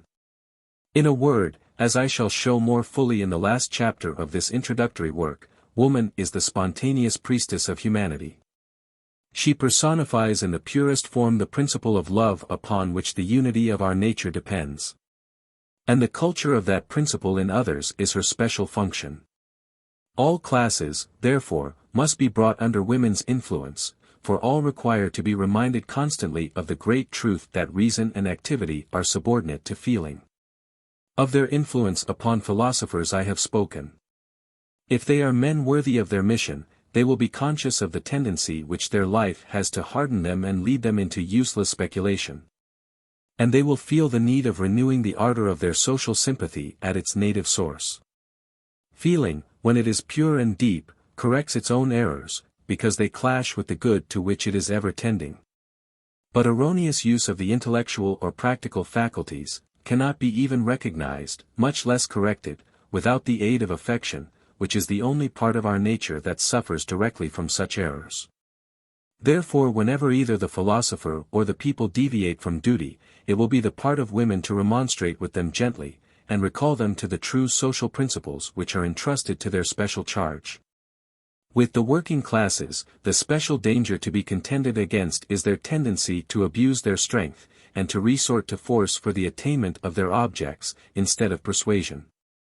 But this danger is after all less than that of the misuse of intellectual power to which philosophers are so liable. Thinkers who try to make reasoning do the work of feeling can very seldom be convinced of their error. Popular excitement, on the contrary, has often yielded to feminine influence, exerted though it has been hitherto without any systematic guidance. The difference is no doubt partly owing to the fact that there are now few or none who deserve the name of philosophers. For we cannot give that name to the superficial sophists and rhetoricians of our time, whether psychologists or ideologists, men wholly incapable of deep thought on any subject. Independently of this, however, the difference is explained by the character of the two classes. Women will always find it harder to deal with intellectual pride than with popular violence. Appeals to social feeling are their only weapons. And the social feelings of the workman are stronger than those of the philosopher. Sophistry is far more formidable to them than passion. In fact, were it not that the working classes are even now so amenable to female influence, society would be in extreme danger from the disorder caused by intellectual anarchy. There are many sophisms which maintain themselves in spite of scientific refutation, and which would be destructive of all order, were it not for our moral instincts. Of this the communists offer a striking example, in avoiding, with that admirable inconsistency to which I have already called attention, the extension of their principle to the family. Surrounded by the wildest theories, such as, if they were put in practice, would utterly destroy or paralyze society, we see large numbers of working men showing in their daily life a degree of affection and respect for women, which is unequaled by any other class. It is well to reflect on facts like these, not only because they lead us to judge the communist school with more justice, but because, occurring as they do in the midst of social anarchy, they show what powerful agencies for good will be at our disposal in more settled times. Certainly they cannot be attributed to theological teaching, which has rather had the effect of strengthening the errors which it attacks by the absurdity of its refutations. They are simply the result of the influence which women have spontaneously exercised on the nobler feelings of the people. In Protestant countries where their influence is less, the mischievous effects of communistic theories have been far greater. We owe it to women that the family has been so little injured by the retrograde spirit of those Republican reformers, whose ideal of modern society is to absorb the family into the state, as was done by a few small tribes in ancient Greece. The readiness shown by women in applying practical remedies to erroneous theories of morality is shown in other cases where the attractiveness of the error would seem irresistible to the coarser nature of men. The evils consequent on divorce, which has been authorized in Germany for 3 centuries, have been much lessened by women's instinctive repugnance to it. The same may be said of recent attacks upon marriage, which are still more serious because the anarchy of modern life revives all the extravagances of the metaphysical spirit in ancient times. In no one case has a scheme of society hostile to marriage met with any real favor from women, plausible as many of them seemed. Unable in their ignorance of social science to see the fallacy of such schemes themselves, our revolutionary writers cannot conceive that women will not be convinced by them. But happily women, like the people, judge in these matters by the heart rather than by the head. In the absence of any guiding principle to direct the understanding and prevent the deviations to which it is always exposed, the heart is a far safer guide. There is no need at present of pursuing these remarks farther. It is abundantly clear that women are in every respect adapted for rectifying the moral deviations to which every element in the social organism is liable. And if we already feel the value of their influence, springing as it does from the unaided inspirations of the heart, we may be sure it will become far more consolidated and will be far more widely felt.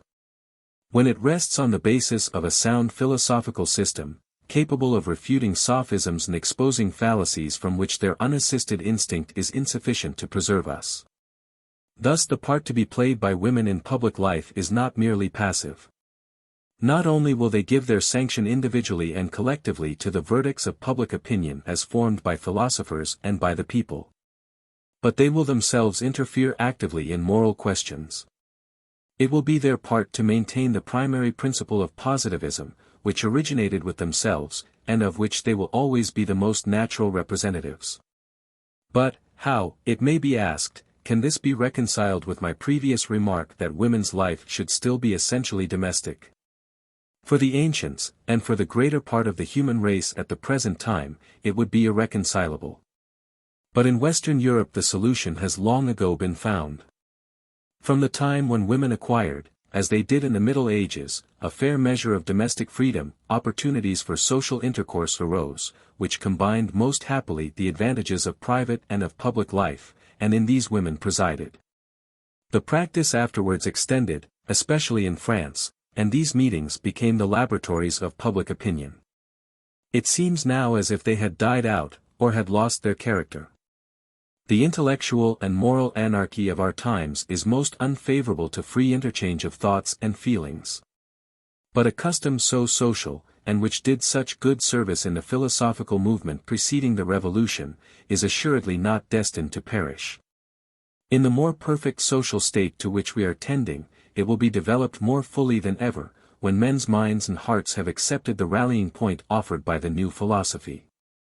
This is, then, the mode in which women can with propriety participate in public life. Here all classes will recognize their authority as paramount. Under the new system these meetings will entirely lose their old aristocratic character, which is now simply obstructive. The positivist salon will complete the series of social meetings, in which the three elements of the spiritual power will be able to act in concert. First, there is the religious assemblage in the temple of humanity. Here the philosopher will naturally preside, the other two classes taking on a secondary part. In the club again it is the people who will take the active part. Women and philosophers would support them by their presence, but without joining in the debate. Lastly, women in their salons will promote active and friendly intercourse between all three classes. And here all who may be qualified to take a leading part will find their influence cordially accepted. Gently and without effort a moral control will thus be established, by which acts of violence or folly may be checked in their source.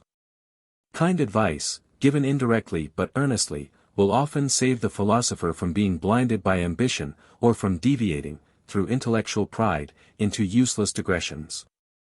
Working men at these meetings will learn to repress the spirit of violence or envy that frequently arises in them, recognizing the sacredness of the care thus manifested for their interests. And the great and the wealthy will be taught from the manner in which praise and blame is given by those whose opinion is most valued, that the only justifiable use of power or talent is to devote it to the service of the weak. But, however important the public duties that women will ultimately be called upon to perform, the family is after all their highest and most distinctive sphere of work. It was in allusion to their domestic influence that I spoke of them as the originators of spiritual power. Now the family, although it is the basis of all human society, has never been satisfactorily defended by any received system of society. All the corrosive power of metaphysical analysis has been employed upon it, and of many of the sophisms put forward no rational refutation has been given. On the other hand, the protection of the theologians is no less injurious. For they still persist in connecting the institutions of the family with their obsolete dogmas, which, however useful they may have been formerly, are now simply dangerous. From the close of the Middle Ages the priesthood has been powerless, as the licentious songs of the troubadours prove, to protect the sanctity of marriage against the shallow but mischievous attacks which even then were made against it. And afterwards, when these false principles became more generally prevalent, and even royal courts disgraced themselves by giving public approval to them, the weakness of the priests became still more manifest. Thus nothing can be more monstrous than these ignorant assertions that theological doctrines have been the safeguard of the family. They have done nothing to preserve it from the most subversive attacks, under which it must have succumbed, but for the better instincts of society, especially of the female portion of it. With the exception of a foolish fiction about the origin of woman, theology has put forward no systematic defense of marriage. And as soon as theological authority itself fell into discredit, the feeble sanction which it gave to domestic morality became utterly powerless against sophistical attacks. But now that the family can be shown on positive principles to rest on scientific laws of human nature or of society, the danger of metaphysical controversy and theological feebleness is past. These principles will be discussed systematically in the second volume of the larger treatise to which this work is the introduction. But the few remarks to which I must at present limit myself, will, I hope, at least satisfy the reader as to the capability of positivism to re-establish morality upon a firm basis. According to the lower views of the subject, such as those coarsely expressed by the great hero of reaction, Napoleon, procreation and maternity are the only social functions of woman. Indeed many theorists object even to her rearing her children, and think it preferable to leave them to the abstract benevolence of the state. But in the positivist theory of marriage, the principal function of woman is one quite unconnected with procreation. It is a function dependent on the highest attributes of our nature. Vast as is the moral importance of maternity, yet the position of wife has always been considered even more characteristic of woman's nature, as shown by the fact that the words woman and wife are in many languages synonymous. Marriage is not always followed by children, and besides this, a bad wife is very seldom indeed a good mother. The first aspect then, under which positivism considers woman, is simply as the companion of man, irrespective of her maternal duties. Viewed thus, marriage is the most elementary and yet the most perfect mode of social life. It is the only association in which entire identity of interests is possible. In this union, to the moral completeness of which the language of all civilized nations bears testimony, the noblest aim of human life is realized, as far as it ever can be. For the object of human existence, as shown in the second chapter, is progress of every kind, progress in morality, that is to say in the subjection of self-interest to social feeling, holding the first rank. Now this unquestionable principle leads us by a very sure and direct path to the true theory of marriage. Different as the two sexes are by nature, and increased as that difference is by the diversity which happily exists in their social position, each is consequently necessary to the moral development of the other. In practical energy and in the mental capacity which usually accompanies it, man is evidently superior to woman. Woman's strength, on the other hand, lies in feeling. She excels man in love, as man excels her in force. It is impossible to conceive of a closer union than that which binds these two beings to the mutual service and perfection of each other, saving them from all danger of rivalry. The voluntary character too of this union gives it a still further charm, when the choice has been on both sides a happy one. In the positive theory, then, of marriage, its principal object is considered to be that of completing and confirming the education of the heart by calling out the purest and strongest of human sympathies. It is true that sexual instinct, which, in man's case at all events, was the origin of conjugal attachment, is a feeling purely selfish. It is also true that its absence would in the majority of cases, diminish the energy of affection. But woman with her more loving heart, has usually far less need of this coarse stimulus than man. The influence of her purity reacts on man, and ennobles his affection. An affection is in itself so sweet, that when once it has been aroused by whatever agency, its own charm is sufficient to maintain it in activity. When this is the case, conjugal union becomes a perfect ideal of friendship. Yet still more beautiful than friendship, because each possesses and is possessed by the other. For perfect friendship, difference of sex is essential, as excluding the possibility of rivalry. No other voluntary tie can admit of such full and unrestrained confidence. It is the source of the most unalloyed happiness that man can enjoy, for there can be no greater happiness than to live for another. But independently of the intrinsic value of this sacred union, we have to consider its importance from the social point of view. It is the first stage in our progress towards that which is the final object of moral education, namely, universal love. Many writers of the so-called socialist school, look upon conjugal love and universal benevolence, the two extreme terms in the scale of affections, as opposed to each other. In the second chapter, I pointed out the falseness and danger of this view. The man who is incapable of deep affection for one whom he has chosen as his partner in the most intimate relations of life, can hardly expect to be believed when he professes devotion to a mass of human beings of whom he knows nothing. The heart cannot throw off its original selfishness, without the aid of some complete and enduring affection. And conjugal love, concentrated as it is upon one object exclusively, is more enduring and complete than any other. From personal experience of strong love we rise by degrees to sincere affection for all mankind, although, as the scope of feeling widens, its energy must decrease. The connection of these two states of feeling is instinctively recognized by all. And it is clearly indicated by the positive theory of human nature, which has now placed it beyond the reach of metaphysical attacks.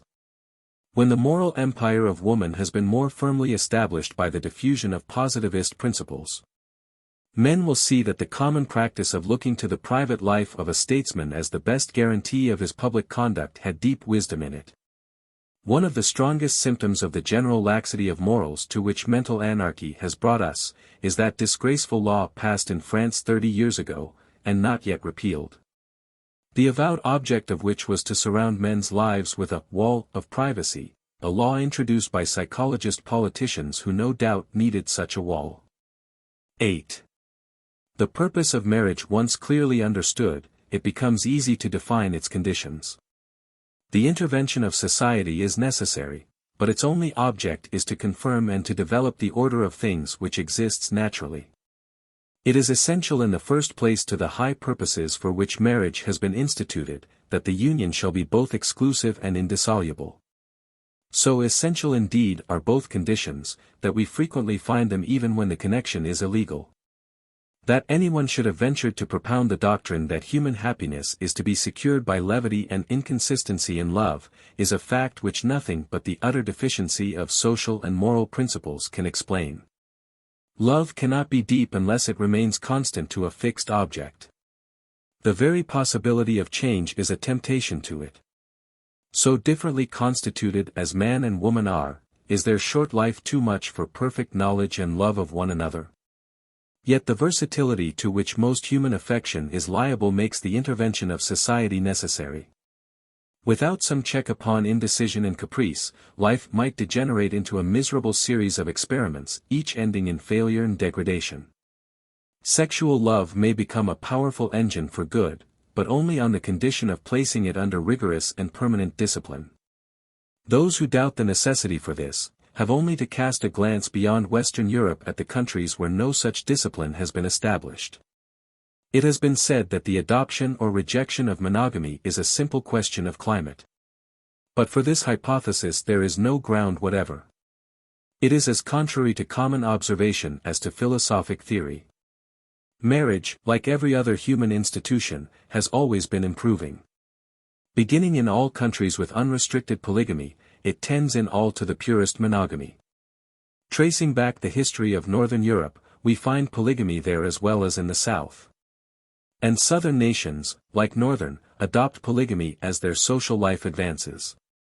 We see the tendency to it in those parts of the East which come into contact with Western civilization. Monogamy, then, is one of the most precious gifts which the Middle Ages have bequeathed to Western Europe. The striking superiority of social life in the West is probably due to it more than to any other cause. Protestant countries have seriously impaired its value by their laws of divorce. But this aberration will hardly be permanent. It is alien to the purer feelings of women and of the people, and the mischief done by it is limited to the privileged classes. France is now threatened with a revival of the metaphysical delusions of the Revolution, and it is feared by some that the disastrous example of Germany in this respect will be imitated. But all such tendencies, being utterly inconsistent with the habits of modern life, will soon be checked by the sounder philosophical principles which have now arisen. The mode of resistance to these errors which positivism adopts will render the struggle most useful in hastening the adoption of the true theory of marriage. The spirit of positivism being always relative, concessions may be made to meet exceptional cases, without weakening or contradicting the principle, whereas the absolute character of theological doctrine was incompatible with concession.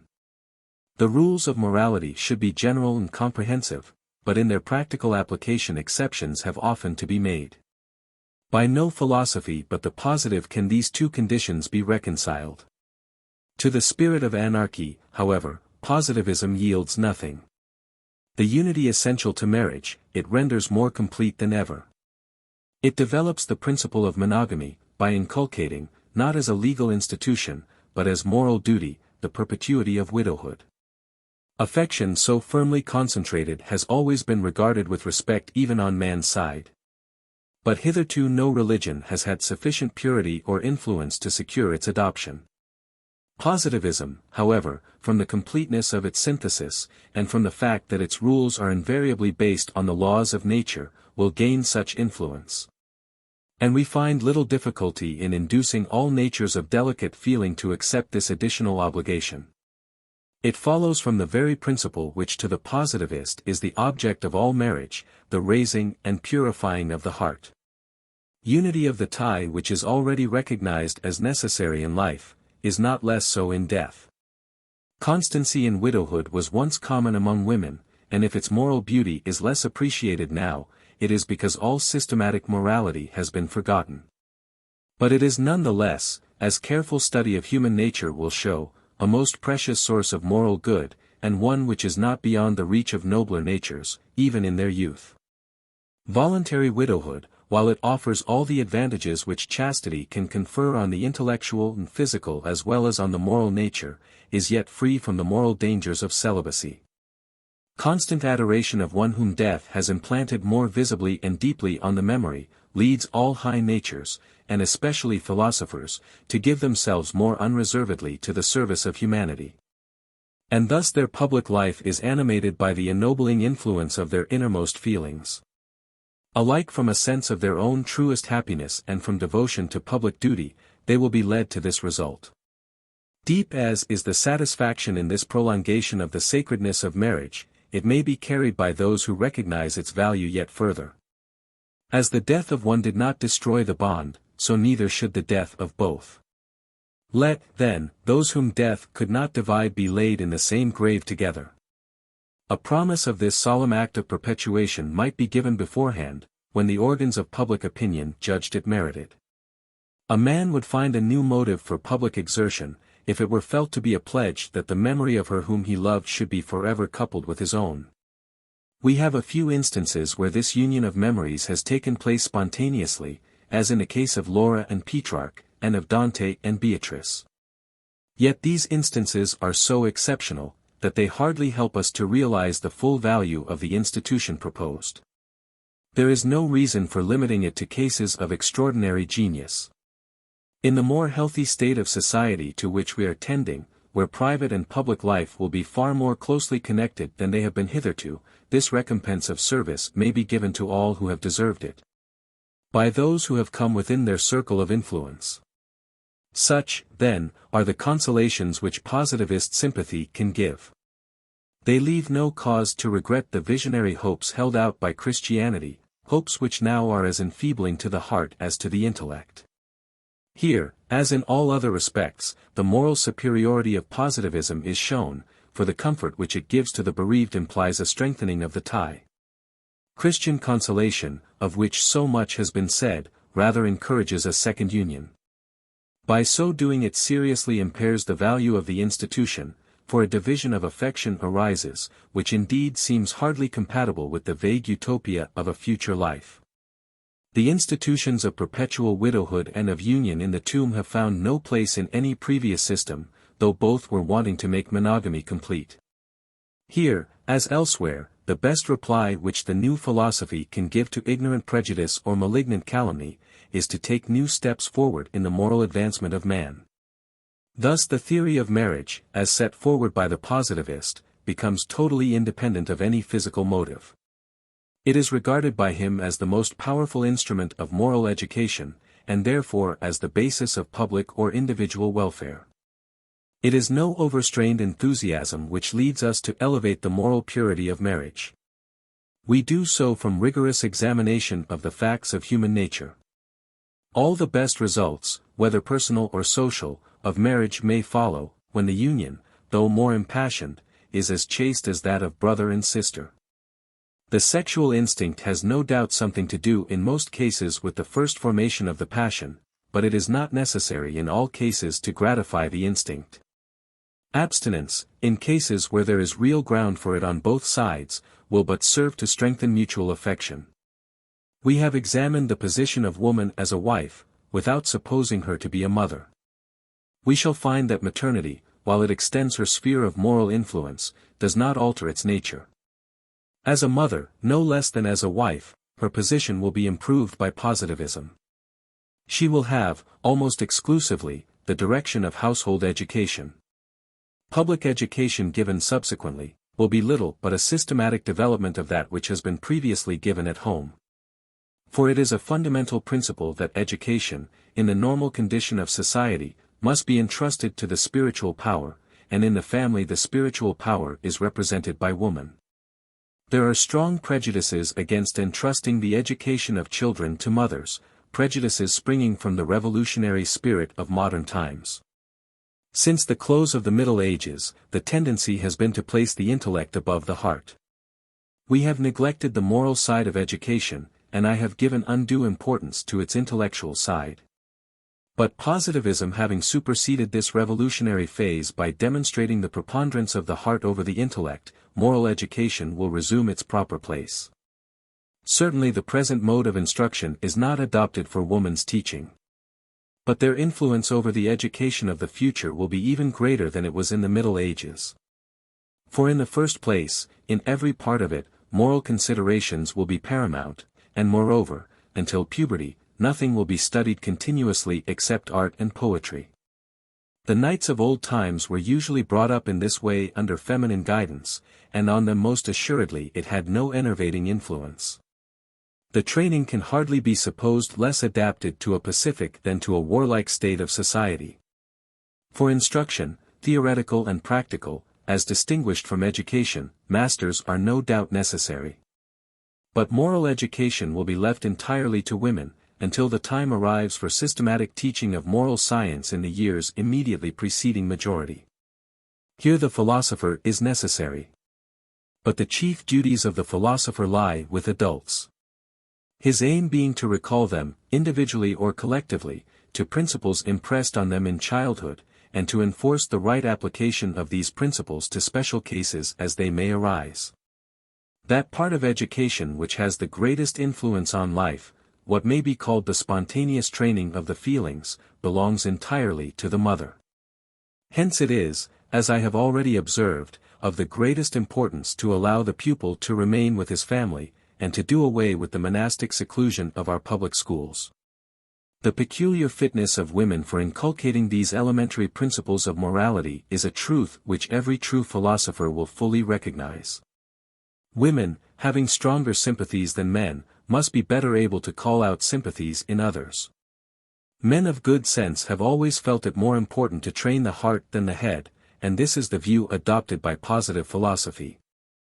There is a danger of exaggerating the importance of system and of forgetting the conditions on which its utility depends, but the positivist is preserved from this danger by the peculiar reality of his philosophy. In morals, even more than in other subjects, we can only systematize what has existed previously without system. The feelings must first be stimulated to free and direct action, before we attempt to bring them under philosophic discipline. And this process, which begins with birth, and lasts during the whole period of physical growth, should be left for women to superintend. So specially are they adapted for it, that failing the mother, a female friend, if well chosen, and if she can make herself sufficiently a member of the family, will in most cases do better than the father himself. The importance of the subject can only be appreciated by minds dominated, as women's minds are, by feeling. Women can see, what men can seldom see, that most actions, and certainly the actions of youth and childhood, ought not to be judged in themselves so much as by the tendencies which they show or by the habits to which they lead. Viewed with reference to their influence on character, no actions are indifferent. The simplest events in a child's life may serve as an occasion for enforcing the fundamental principle by which the early as well as later stages of positivist education should be directed. The strengthening of social feeling, the weakening of self-love. In fact, actions of an unimportant kind are precisely those in which it is easiest to appreciate the feelings which prompted them. Since the mind of the observer, not being occupied with the consequences of such actions, is more free to examine their source. Moreover, it is only by teaching the child to do right in small things that he can be trained for the hard inward struggle that lies before him in life. The struggle to bring the selfish instincts more and more completely under the control of his higher sympathies. In these respects the best tutor, however sympathetic his nature, will be always far inferior to a good mother. A mother may often not be able to explain the reason of the principle on which she acts, but the wisdom of her plans will generally show itself in the end. Without formal teaching, she will take every opportunity of showing her children, as no other instructor could show them, the joy that springs from generous feelings, and the misery of yielding to selfishness. From the relation of mother we return by a natural transition to woman's position as a wife. The mother, though her authority of course tends to decrease, continues to superintend the growth of character until the ordinary age of marriage. Up to that time feminine influence over man has been involuntary on his part. By marriage he enters into a voluntary engagement of subordination to woman for the rest of his life. Thus he completes his moral education.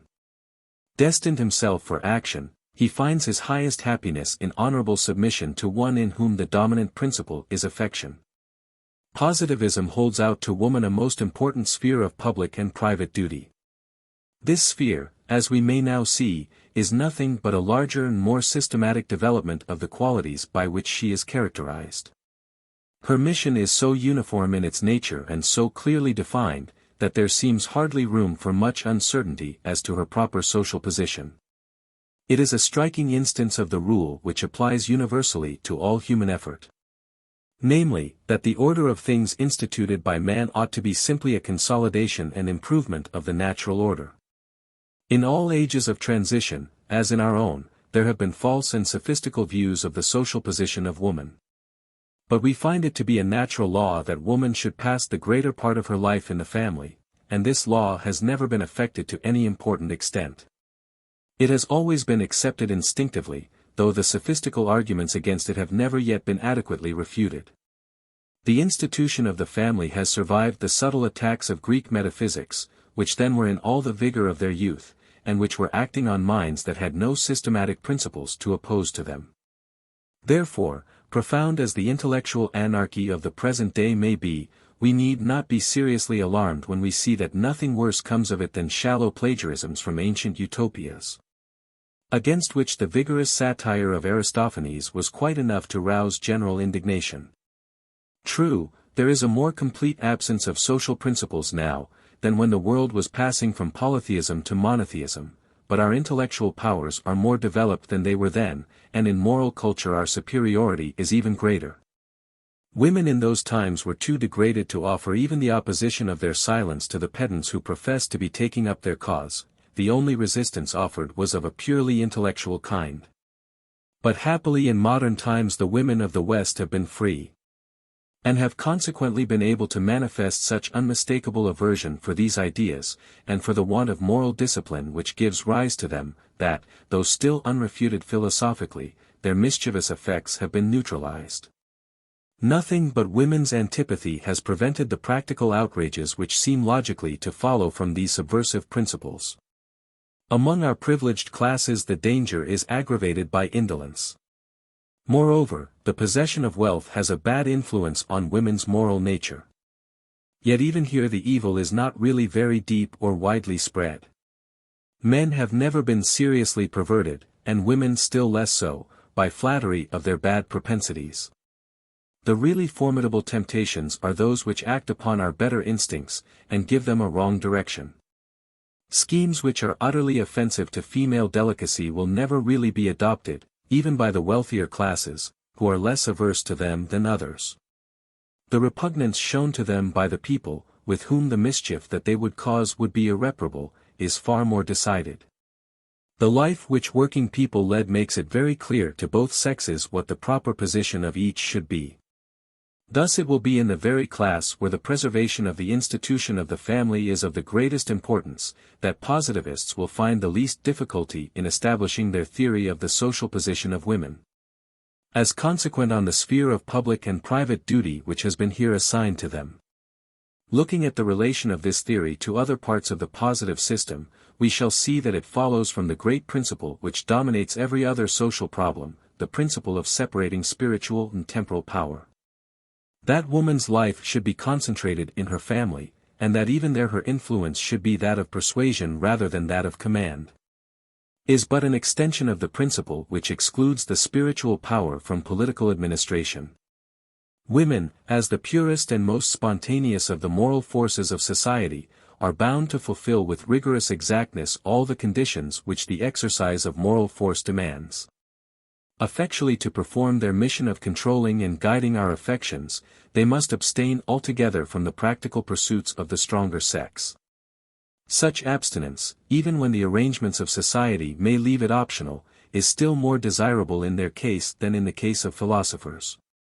Active life, incompatible as it is with the clearness and breadth of philosophic speculation, is even more injurious to delicacy of feeling, which is women's highest claim to our respect and the true secret of their influence. The philosophic spirit is incompatible with a position of practical authority, because such a position occupies the mind with questions of detail. But to purity of feeling it is even more dangerous, because it strengthens the instincts of power and of gain. And for women it would be harder to avoid the danger of such a position than for men. Abounding as they do in sympathy, they are generally deficient in energy, and are therefore less able to withstand corrupting influences.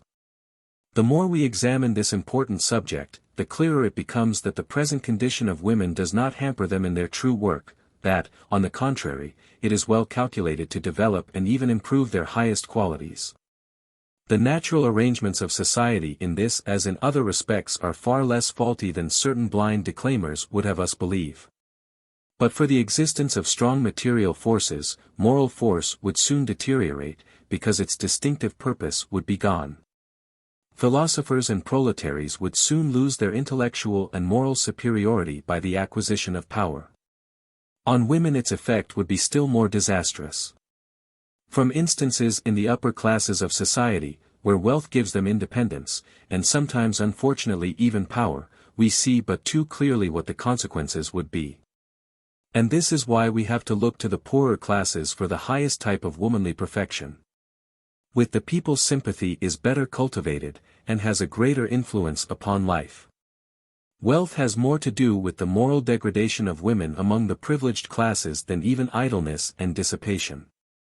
Progress, in this respect as in every other, is only a more complete development of the pre-existing order.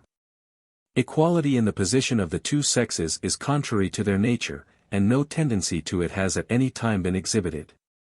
All history assures us that with the growth of society the peculiar features of each sex have become not less but more distinct. By Catholic feudalism the social condition of women in Western Europe was raised to a far higher level.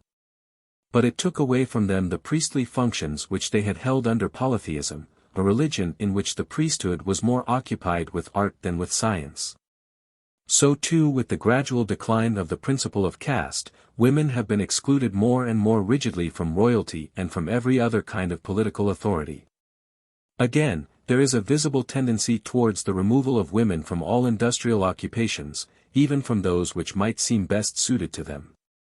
And thus female life, instead of becoming independent of the family, is being more and more concentrated in it, while at the same time their proper sphere of moral influence is constantly extending. The two tendencies, so far from being opposed, are inseparably connected. Without discussing the absurd and retrograde schemes which have been recently put forward on the subject, there is one remark which may serve to illustrate the value of the order which now exists. If women were to obtain that equality in the affairs of life which their so-called champions are claiming for them without their wish, not only would they suffer morally, but their social position would be endangered.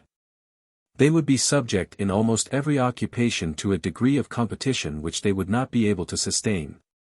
Moreover, by rivalry in the pursuits of life, mutual affection between the sexes would be corrupted at its source. Leaving these subversive dreams, we find a natural principle which, by determining the practical obligations of the active to the sympathetic sex, averts this danger. It is a principle which no philosophy but positivism has been sufficiently real and practical to bring forward systematically for general acceptance.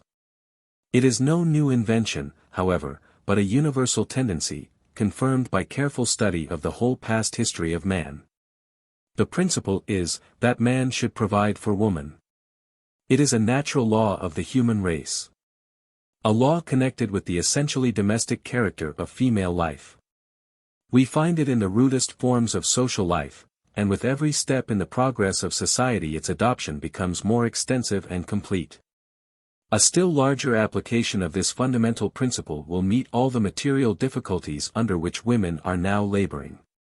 All social relations, and especially the question of wages, will be affected by it. The tendency to it is spontaneous, but it also follows from the high position which positivism has assigned to woman as the sympathetic element in the spiritual power. The intellectual class, in the same way, has to be supported by the practical class, in order to have its whole time available for the special duties imposed upon it.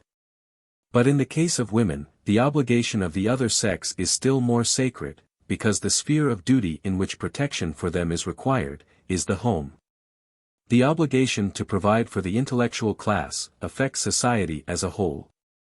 But the maintenance of women is, with few exceptions, a personal obligation. Each individual should consider himself bound to maintain the woman he has chosen to be his partner in life. There are cases, however, in which men should be considered collectively responsible for the support of the other sex. Women who are without husband or parents should have their maintenance guaranteed by society. And this not merely from compassion for their dependent position, but with the view of enabling them to render public service of the greatest moral value. The direction, then, of progress in the social condition of woman is this: to render her life more and more domestic, to diminish as far as possible the burden of outdoor labor. And so to fit her more completely for her special office of educating our moral nature. Among the privileged classes it is already a recognized rule that women should be spared all laborious exertion.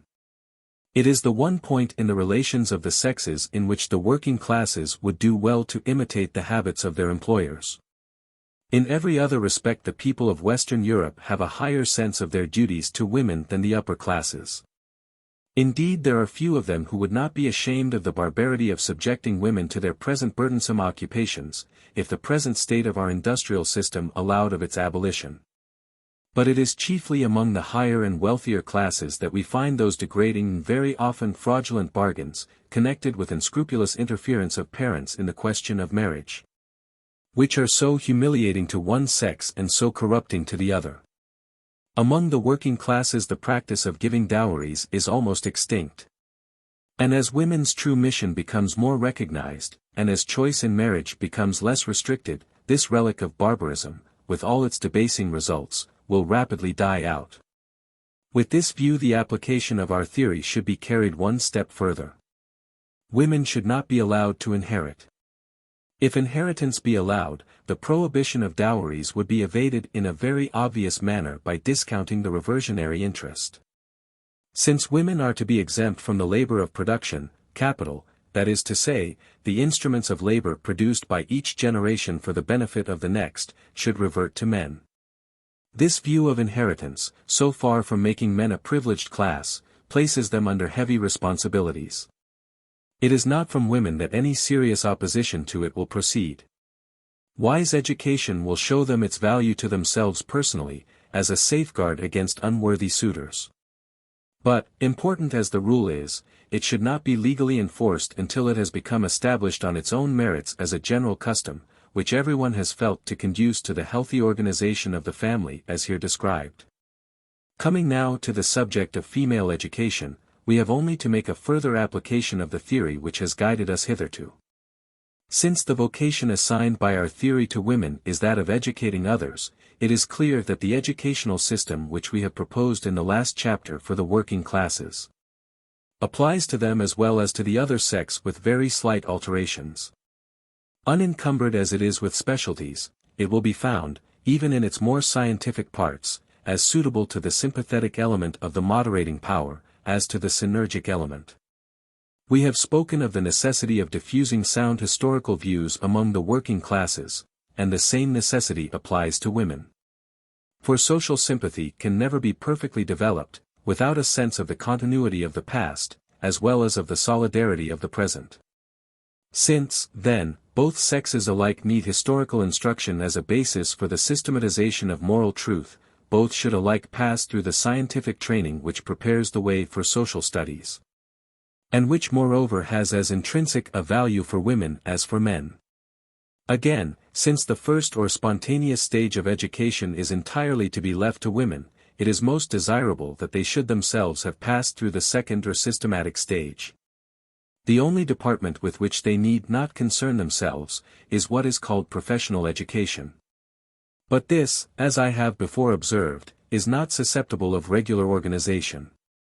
Professional skill can only be acquired by careful practice and experience, resting upon a sound basis of theory. In all other respects women, philosophers, and working men will receive the same education. But while I would place the sexes on a level in this respect, I do not take the view of my eminent predecessor Condorcet, that they should be taught together. On moral grounds, which of course are the most important consideration, it is obvious that such a plan would be equally prejudicial to both. In the church, in the club, in the salon, they may associate freely at every period of life. But at school such intercourse would be premature, it would check the natural development of character, not to say that it would obviously have an unsettling influence upon study.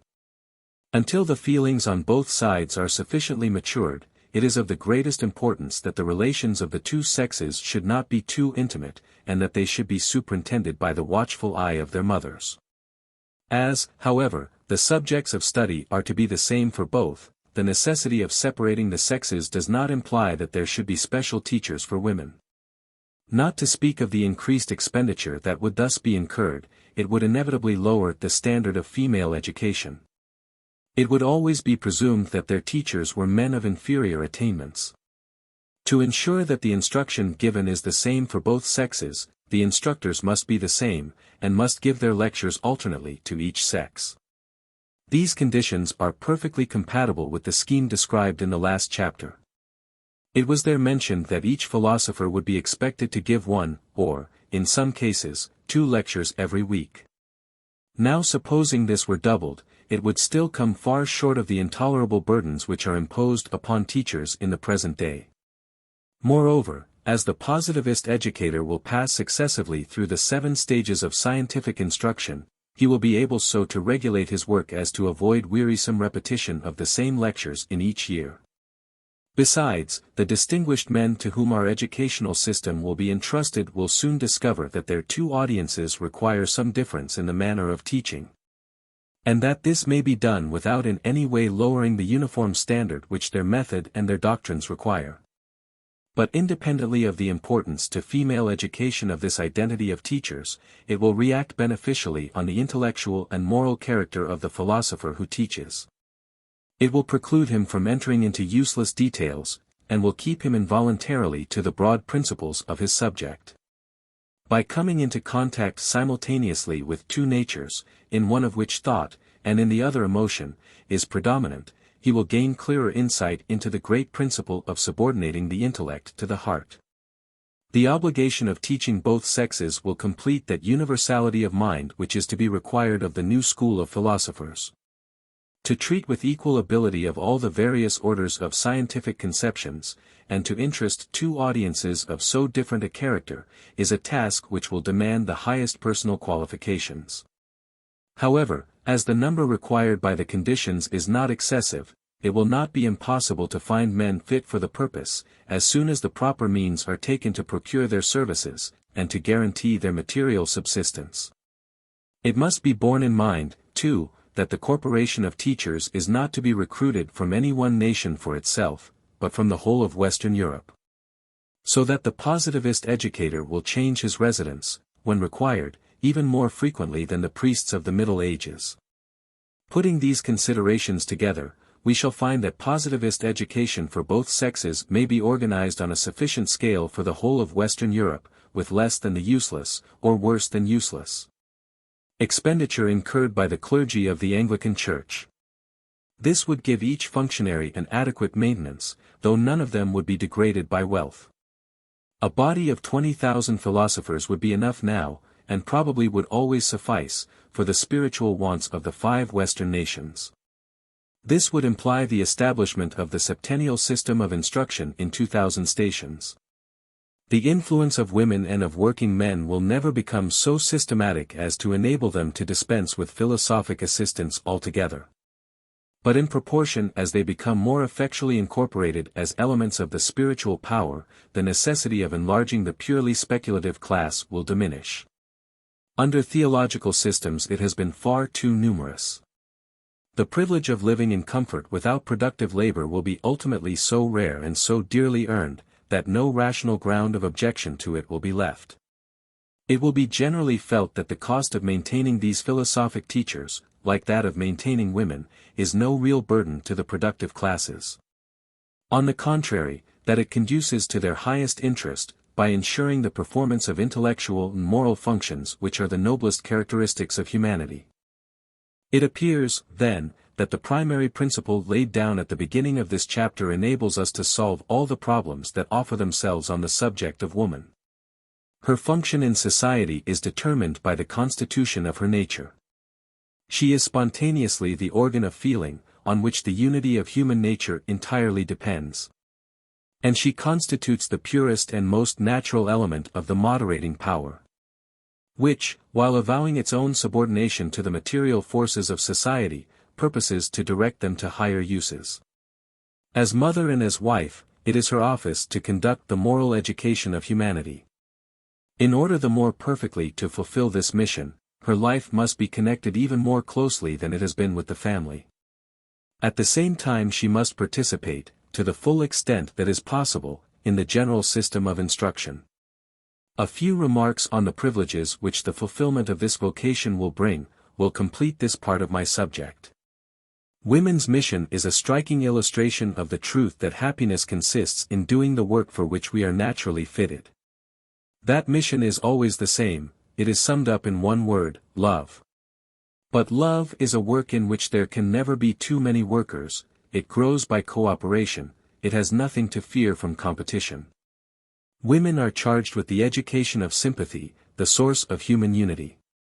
And their highest happiness is reached when they have the full consciousness of their vocation, and are free to follow it.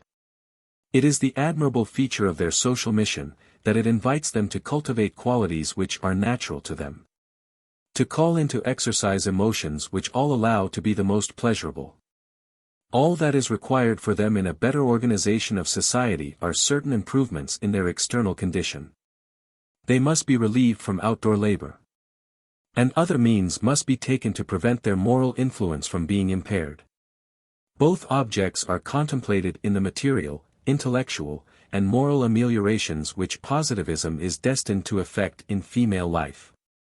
But besides the pleasure inherent in their vocation, positivism offers a recompense for their services, which Catholic feudalism foreshadowed but could not realize. As men become more and more grateful for the blessing of their moral influence, they will give expression to this feeling in a systematic form. In a word, the new doctrine will institute the worship of woman, publicly and privately, in a far more perfect way than has ever before been possible. It is the first permanent step towards the worship of humanity, which, as the concluding chapter of this introductory work will show, is the central principle of positivism, viewed either as a philosophy or as a polity. Our ancestors in chivalrous times made noble efforts in this direction, which, except by women, are now no longer appreciated. But these efforts, however admirable, were inadequate. Partly owing to the military spirit of society in those times, partly because their religious doctrines had not a sufficiently social character. Nevertheless, they have left memories which will not perish. The refinement of life in Western Europe is in great part due to them, although much of it is already effaced by the anarchy of the present time. Chivalry, if we are to believe the negative philosophers of the last century, can never revive. Because the religious beliefs with which it was connected have become obsolete. But the connection was never very profound, and there is no reason whatever for its continuance. Far too much has been made of it by recent apologists for Catholicism, who, while laying great stress on the sanction which theology gave to chivalry, have failed to appreciate the sympathies to which this admirable institution is really due. The real source of chivalry lies most unquestionably in the feudal spirit. Theological sanction for it was afterward sought for, as the only systematic basis that offered itself at that time. But the truth is that theology and chivalry were hardly compatible. Theology fixed men's thoughts upon a visionary future. Chivalry concentrated his energies upon the world around him. The knight of the Middle Ages had always to choose between his God and his lady, and could therefore never attain that concentrated unity of purpose, without which the full result of his mission, so generously undertaken, could never be realized. Placed as we are now, near the close of the revolutionary period, we are beginning to see that chivalry is not destined to extinction. That, on the contrary, when modern life has assumed its normal character, its influence will be greater than ever, because it will operate on a more pacific society, and will be based on a more practical religion. For chivalry satisfies an essential want of society, a want which becomes more urgent as civilization advances. It institutes a voluntary combination of the strong for the protection of the weak. The period of transition from the offensive military system of Rome to the defensive system of feudalism was naturally the time of its first appearance, and it received the sanction of the religion then dominant. But society is now entering upon a period of permanent peace, and when this, the most striking political feature of modern times, has become firmly established, the influence of chivalry will be greater than ever. Its procedure will be different, because the modes of oppression are happily not now what they were formerly. The instruments of material force are now not arms, but riches. It is no longer the person that is attacked, but his means of subsistence. The advantages of the change are obvious, the danger is less serious, and protection from it is easier and more effectual. But it will always remain most desirable that protectors should come forward, and that they should form an organized association. The destructive instinct will always show itself in various ways, wherever there are the means of indulging it. And therefore, as an adjunct to the spiritual organization, positivism will encourage a systematic manifestation of chivalrous feeling among the leaders of industry. Those among them who feel animated with the noble spirit of the heroes of the Middle Ages, will devote not their sword, but their wealth, their time, and, if need be, their whole energies to the defense of the oppressed in all classes.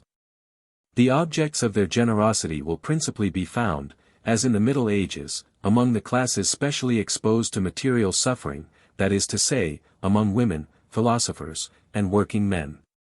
It would be strange indeed for a system like positivism, the main object of which is to strengthen the social spirit, not to appropriate the institution which is the noblest product of that spirit. So far, then, the restoration of chivalry is merely a reconstruction of the medieval institution in a shape adapted to the altered state of ideas and feelings. In modern as in medieval times, devotion of the strong to the weak follows as a natural consequence from the subordination of politics to morals. Now, as then, the spiritual power will be nobly seconded by members of the governing class in the attempt to bring that class to a stricter sense of social duty. But besides this, feudal chivalry had a deeper and more special purpose in reference to women. And in this respect the superiority of positivism is even more complete and obvious. Feudalism introduced for the first time the worship of woman. But in this it met with little support from Catholicism, and was in many respects thwarted by it. The habits of Christianity were in themselves adverse to real tenderness of heart. They only strengthened it indirectly, by promoting one of the indispensable conditions of true affection, purity of life. In all other respects chivalry was constantly opposed by the Catholic system, which was so austere and antisocial, that it could not sanction marriage except as an infirmity which it was necessary to tolerate, but which was hazardous to personal salvation. Even its rules of purity, valuable as they were often weakened by interested motives which seriously impaired their value. Consequently, notwithstanding all the noble and long-continued efforts of our medieval ancestors, the institution of the worship of woman was very imperfectly effected, especially in its relation to public life.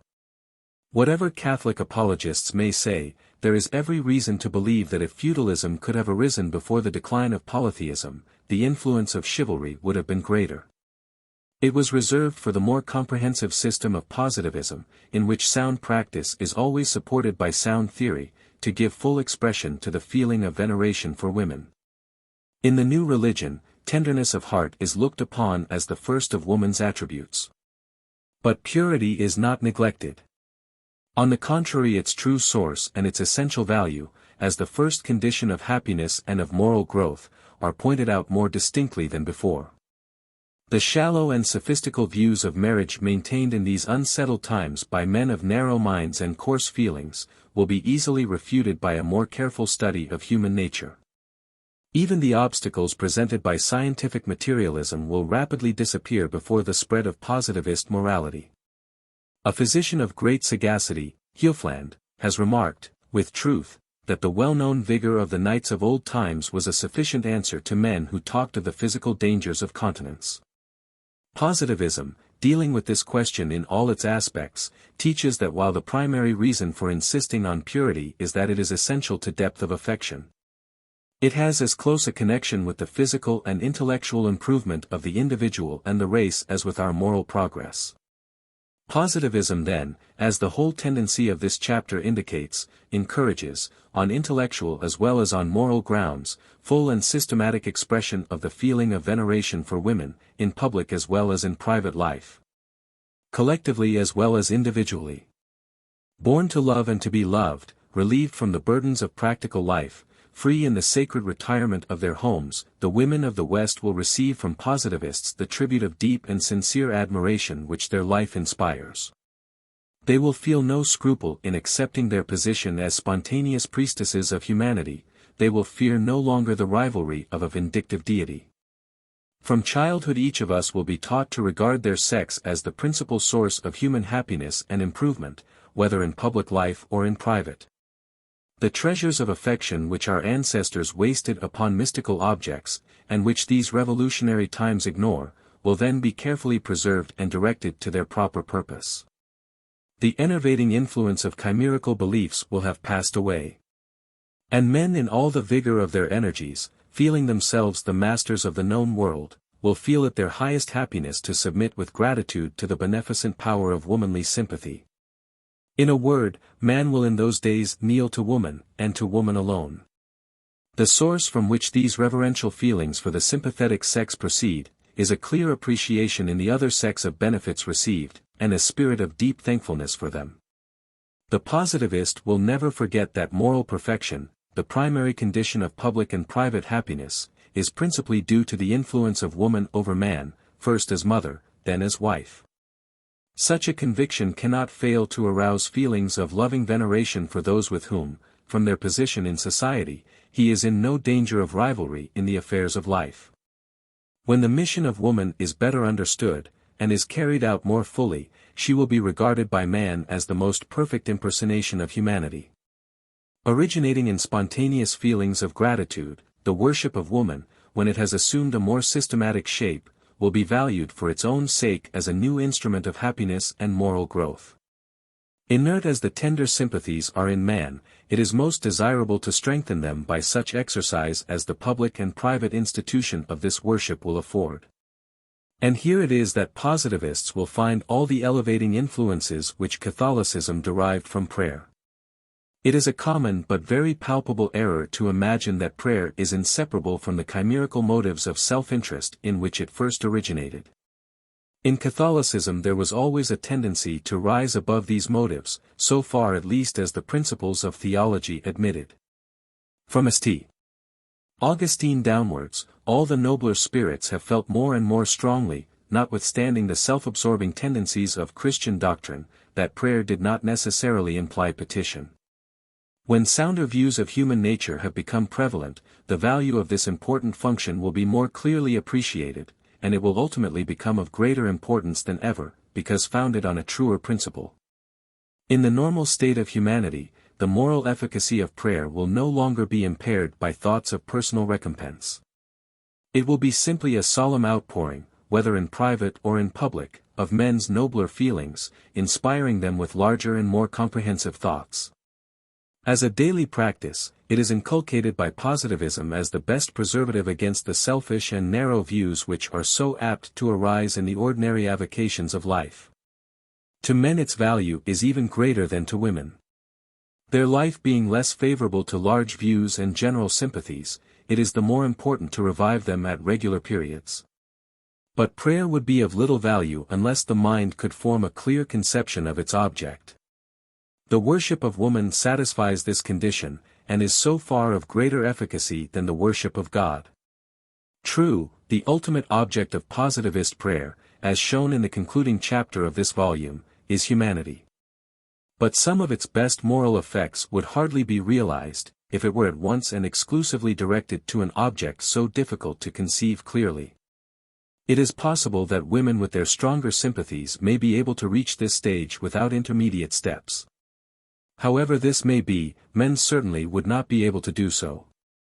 Even the intellectual class, with all its powers of generalization, would find it impossible. The worship of woman, begun in private, and afterwards publicly celebrated, is necessary in man's case to prepare him for any effectual worship of humanity. No one can be so unhappy as not to be able to find some woman worthy of his peculiar love, whether in the relation of wife or of mother, someone who in his solitary prayer may be present to him as a fixed object of devotion. Nor will such devotion, as might be thought, cease with death; rather, when its object has been rightly chosen, death strengthens it by making it more pure. The principle upon which positivism insists so strongly, the union of the present with the past, and even with the future, is not limited to the life of society. It is a doctrine which unites all individuals and all generations. And when it has become more familiar to us, it will stimulate everyone to call his dearest memories to life, the spirit of the system being that the private life of the very humblest citizen has a close relation to his public duty. We all know how intellectual culture enables us to live with our great predecessors of the Middle Ages and of antiquity, almost as we should do with absent friends. And if intellect can do so much, will it not be far easier for the strong passion of love to effect this ideal resurrection?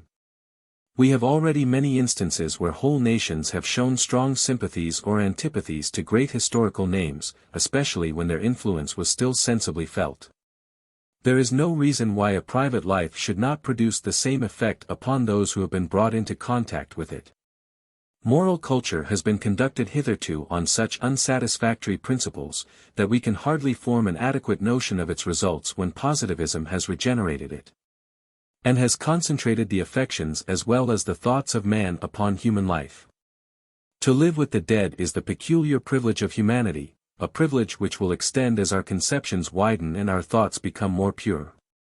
Under positivism the impulse to it will become far stronger, and it will be recognized as a systematic principle in private as well as in public life.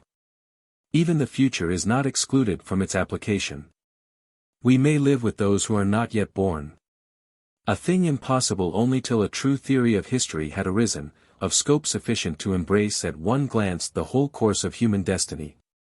There are numberless instances to prove that the heart of man is capable of emotions which have no outward basis, except what imagination has supplied. The familiar spirits of the polytheist, the mystical desires of the monotheist, all point to a general tendency in the past, which, with our better principles, we shall be able in the future to direct to a nobler and more real purpose. And thus even those who may be so unfortunate as to have no special object of love need not, on that account, be precluded from the act of worship. They may choose from the women of the past some type adapted to their own nature. Men of powerful imagination might even form their own more perfect ideal, and thus open out the path of the future. This, indeed, is what was often done by the knights of chivalrous times, simple and uninstructed as they were. Surely then we, with our fuller understanding and greater familiarity with the past, should be able to idealize more perfectly. But whether the choice lie in the past or in the future, its efficacy would be impaired unless it remained constant to one object, and fixed principles, such as positivism supplies, are needed to check the natural tendency to versatility of feeling. I have dwelt at some length upon the personal adoration of woman under its real or ideal aspects, because upon it depends nearly all the moral value of any public celebration. Public assemblage in the temples of humanity may strengthen and stimulate feelings of devotion, but cannot originate them. Unless each worshipper has felt in his own person deep and reverential love for those to whom our highest affections are due, a public service in honor of women would be nothing but a repetition of unmeaning formulas. But those whose daily custom it has been to give expression to such feelings in secret, will gain, by assembling together, all the benefit of more intense and more exalted sympathy. In my last letter to her who is forever mine, I said, amidst the heaviest anxieties which love can bring, I have never ceased to feel that the one thing essential to happiness is that the heart shall be always nobly occupied. 9 And now that we are separated by death, daily experience confirms this truth, which is moreover in exact accordance with the positive theory of human nature. Without personal experience of love no public celebration of it can be sincere. In its public celebration the superiority of the new religion is even more manifest than in the private worship. A system in which the social spirit is uniformly preponderant, is peculiarly adapted to render homage for the social services of the sympathetic sex. When the knights of the Middle Ages met together, they might give vent to their personal feelings, and express to one another the reverence which each felt for his own mistress, but farther than this they could not go.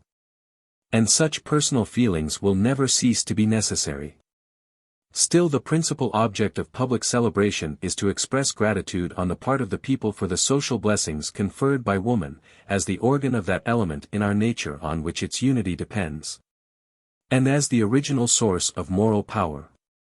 In the Middle Ages such considerations were impossible, for want of a rational theory embracing the whole circle of social relations. Indeed, the received faith was incompatible with any such conception, since God in that faith occupied the place really due to humanity. There are women whose career has been altogether exceptional. And these, like the rest, meet with their due tribute of praise in the positive system. The chief motive, doubtless, for public and private veneration is the mission of sympathy, which is woman's peculiar vocation. But there have been remarkable instances of women whose life has been one of speculation, or even, what is in most cases still more foreign to their nature, of political activity. They have rendered real service to humanity, and they should receive the honor that is due to them. Theology, from its absolute character, could not make such concessions, they would have weakened the efficiency of its most important social rules. Consequently, Catholicism was compelled, though at first with sincere regret, to leave some of the noblest women without commemoration. A signal instance is the Maid of Orleans, whose heroism saved France in the 15th century. Our great King Louis XI applied very properly to the Pope for her canonization, and no objection was made to his request. Yet, practically, it was never carried into effect. It was gradually forgotten. And the clergy soon came to feel a sort of dislike to her memory, which reminded them of nothing but their own social weakness. It is easy to account for this result, nor is anyone really to blame for it. It was feared, not without reason, that to consider Joan of Arc as a saint might have the effect of spreading false and dangerous ideas of feminine duty. The difficulty was insuperable for any absolute system, in which to sanction the exception is to compromise the rule. But in a relative system the case is different. It is even more inconsistent with positive principles than it is with Catholic, for women to lead a military life, a life which of all others is the least compatible with their proper functions. And yet positivists will be the first to do justice to this extraordinary heroine, whom theologians have been afraid to recognize, and whom metaphysicians, even in France, have had the hardihood to insult. The anniversary of her glorious martyrdom will be a solemn festival, not only for France, but for Western Europe. For her work was not merely of national importance. The enslavement of France would have involved the loss of all the influence which France has exercised as the center of the advanced nations of Europe. Moreover, as none of them are altogether clear from the disgrace of detracting, as Voltaire has done, from her character, all should aid in the reparation of it which positivism proposes to institute. So far from her apotheosis having an injurious effect on female character, it will afford an opportunity of pointing out the anomalous nature of her career, and the rarity of the conditions which alone could justify it. It is a fresh proof of the advantages accruing to morality from the relative character of positivism, which enables it to appreciate exceptional cases without weakening the rules. The subject of the worship of woman by man raises a question of much delicacy: how to satisfy the analogous feelings of devotion in the other sex. We have seen its necessity for men as an intermediate step towards the worship of humanity. And women, stronger though their sympathies are, stand, it may be, in need of similar preparation. Yet certainly the direction taken should be somewhat different. What is wanted is that each sex should strengthen the moral qualities in which it is naturally deficient. Energy is a characteristic feature of humanity as well as sympathy, as is well shown by the double meaning of the word heart. In man sympathy is the weaker element, and it requires constant exercise. This he gains by expression of his feelings of reverence for woman. In woman, on the other hand, the defective quality is energy. So that, should any special preparation for the worship of humanity be needed, it should be such as to strengthen courage rather than sympathy. But my sex renders me incompetent to enter farther into the secret wants of woman's heart. Theory indicates a blank hitherto unnoticed, but does not enable me to fill it. It is a problem for women themselves to solve. And I had reserved it for my noble colleague, for whose premature death I would fain hope that my own grief may one day be shared by all. Throughout this chapter one have been keenly sensible of the philosophic loss resulting from our objective separation. True, I have been able to show that positivism is a matter of the deepest concern to women, since it incorporates them in the progressive movement of modern times. I have proved that the part allotted to them in this movement is one which satisfies their highest aspirations for the family or for society. And yet I can hardly hope for much support from them until some woman shall come forward to interpret what I have said into language more adapted to their nature and habits of thought. Till then it will always be taken for granted that they are incapable even of understanding the new philosophy, notwithstanding all the natural affinities for it which I have shown that they possess. All these difficulties have been entirely removed by the noble and loving friend to whom I dedicate the treatise to which this work is introductory. The dedication is unusual in form, and some may think it overstrained. But my own fear is rather, now that 5 years have passed, that my words were too weak for the deep gratitude which I now feel for her elevating influence. Without it the moral aspects of positivism would have lain very long latent.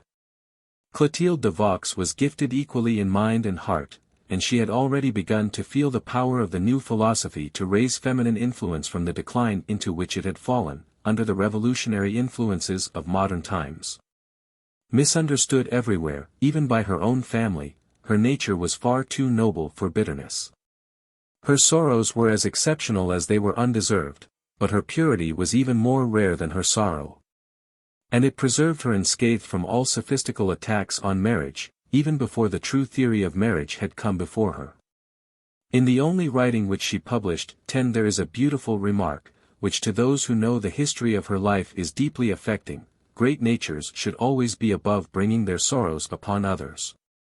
In this charming story, written before she knew anything of positivism, she expressed herself most characteristically on the subject of woman's vocation. Surely the true sphere of woman is to provide man with the comforts and delights of home, receiving in exchange from him the means of subsistence earned by his labors. I would rather see the mother of a poor family washing her children's linen, than see her earning a livelihood by her talents away from home. Of course I do not speak of women of extraordinary powers whose genius leads them out of the sphere of domestic duty. Such natures should have free scope given to them, for great minds are kindled by the exhibition of their powers. These words, coming from a young lady distinguished no less for beauty than for worth, showed her antipathy to the subversive ideas so prevalent in the present day. But in a large work which she did not live to finish, she had intended to refute the attacks upon marriage, contained in the works of George Sand, to whom she was intellectually no less than morally superior. Her nature was of rare endowment, moved by noble impulse, and yet allowing its due influence to reason. When she was beginning to study positivism she wrote to me, "No one knows better than myself how weak our nature is unless it has some lofty aim beyond the reach of passion." A short time afterwards, writing with all the graceful freedom of friendship, she let fall a phrase of deep meaning, almost unawares: "Our race is one which must have duties, in order to form its feelings." With such a nature my Saint Clotilde was, as may be supposed, fully conscious of the moral value of positivism, though she had only 1 year to give to its study. A few months before her death, she wrote to me, "If I were a man, should be your enthusiastic disciple; as a woman, I can but offer you my cordial admiration." In the same letter she explains the part which she proposed to take in diffusing the principles of the new philosophy: "It is always well for a woman to follow modestly behind the army of renovators, even at the risk of losing a little of her own originality." She describes our intellectual anarchy in this charming simile: "We are all standing as yet with one foot in the air over the threshold of truth." With such a colleague, combining as she did qualities hitherto shared amongst the noblest types of womanhood, it would have been easy to induce her sex to cooperate in the regeneration of society. For she gave a perfect example of that normal reaction of feeling upon reason which has been here set forward as the highest aim of woman's efforts. When she had finished the important work on which she was engaged, I had marked out for her a definite yet spacious field of cooperation in the positivist cause, a field which her intellect and character were fully competent to occupy. I mention it here, to illustrate the mode in which women may help to spread positivism through the West, giving thus the first example of the social influence which they will afterwards exert permanently. What I say has special reference to Italy and to Spain. In other countries it only applies to individuals who, though living in an atmosphere of free thought, have not themselves ventured to think freely. Success in this latter case is so frequent, as to make me confident that the agencies of which I am about to speak may be applied collectively with the same favorable result. The intellectual freedom of the West began in England and Germany. And it had all the dangers of original efforts for which at that time no systematic basis could be found. With the legal establishment of Protestantism, the metaphysical movement stopped.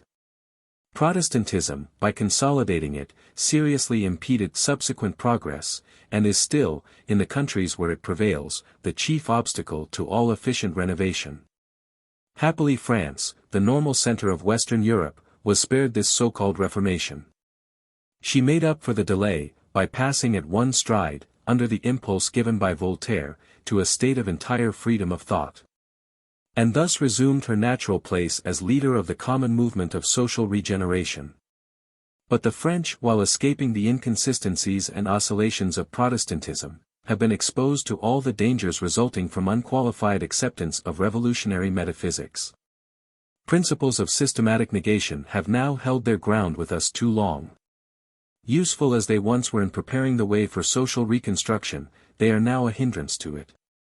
It may be hoped that when the movement of free thought extends, as it assuredly will, to the two southern nations, where Catholicism has been more successful in resisting Protestantism and deism, it will be attended with less injurious consequences.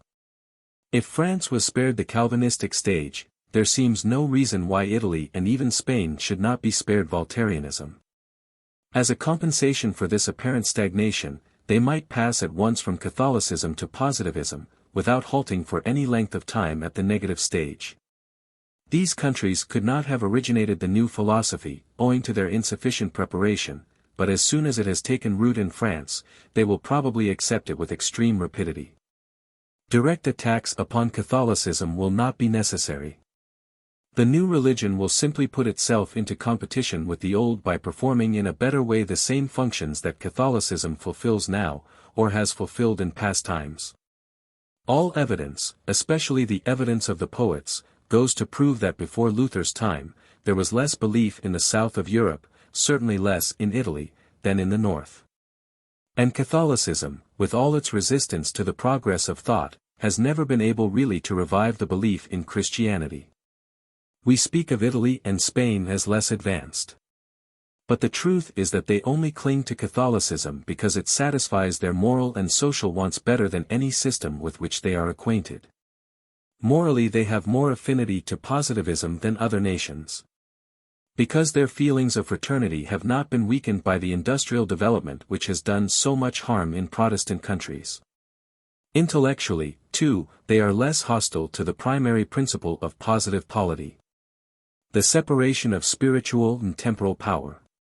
And therefore they will welcome positivism as soon as they see that in all essential features it equals and surpasses the medieval church.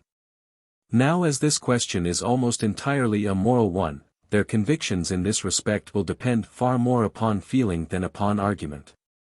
Consequently, the work of converting them to positivism is one for which women are peculiarly adapted. Positivism has been communicated to England by men. Holland, too, which has been the vanguard of Germany ever since the Middle Ages, has been initiated in the same way still more efficiently.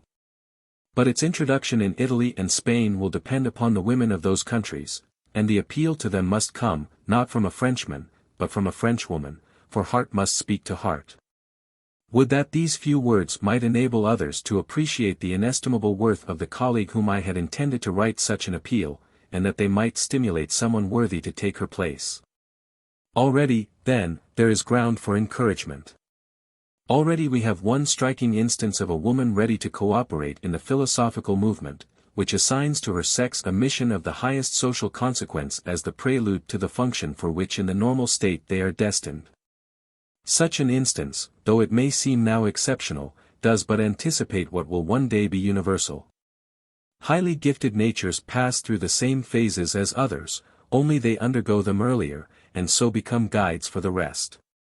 The sacred friend of whom I speak had nothing that specially disposed her to accept positivism, except the beauty of her mind and character, prematurely ripened by sorrow. Had she been an untaught working woman, it would perhaps have been still easier for her to grasp the general spirit of the new philosophy and its social purpose.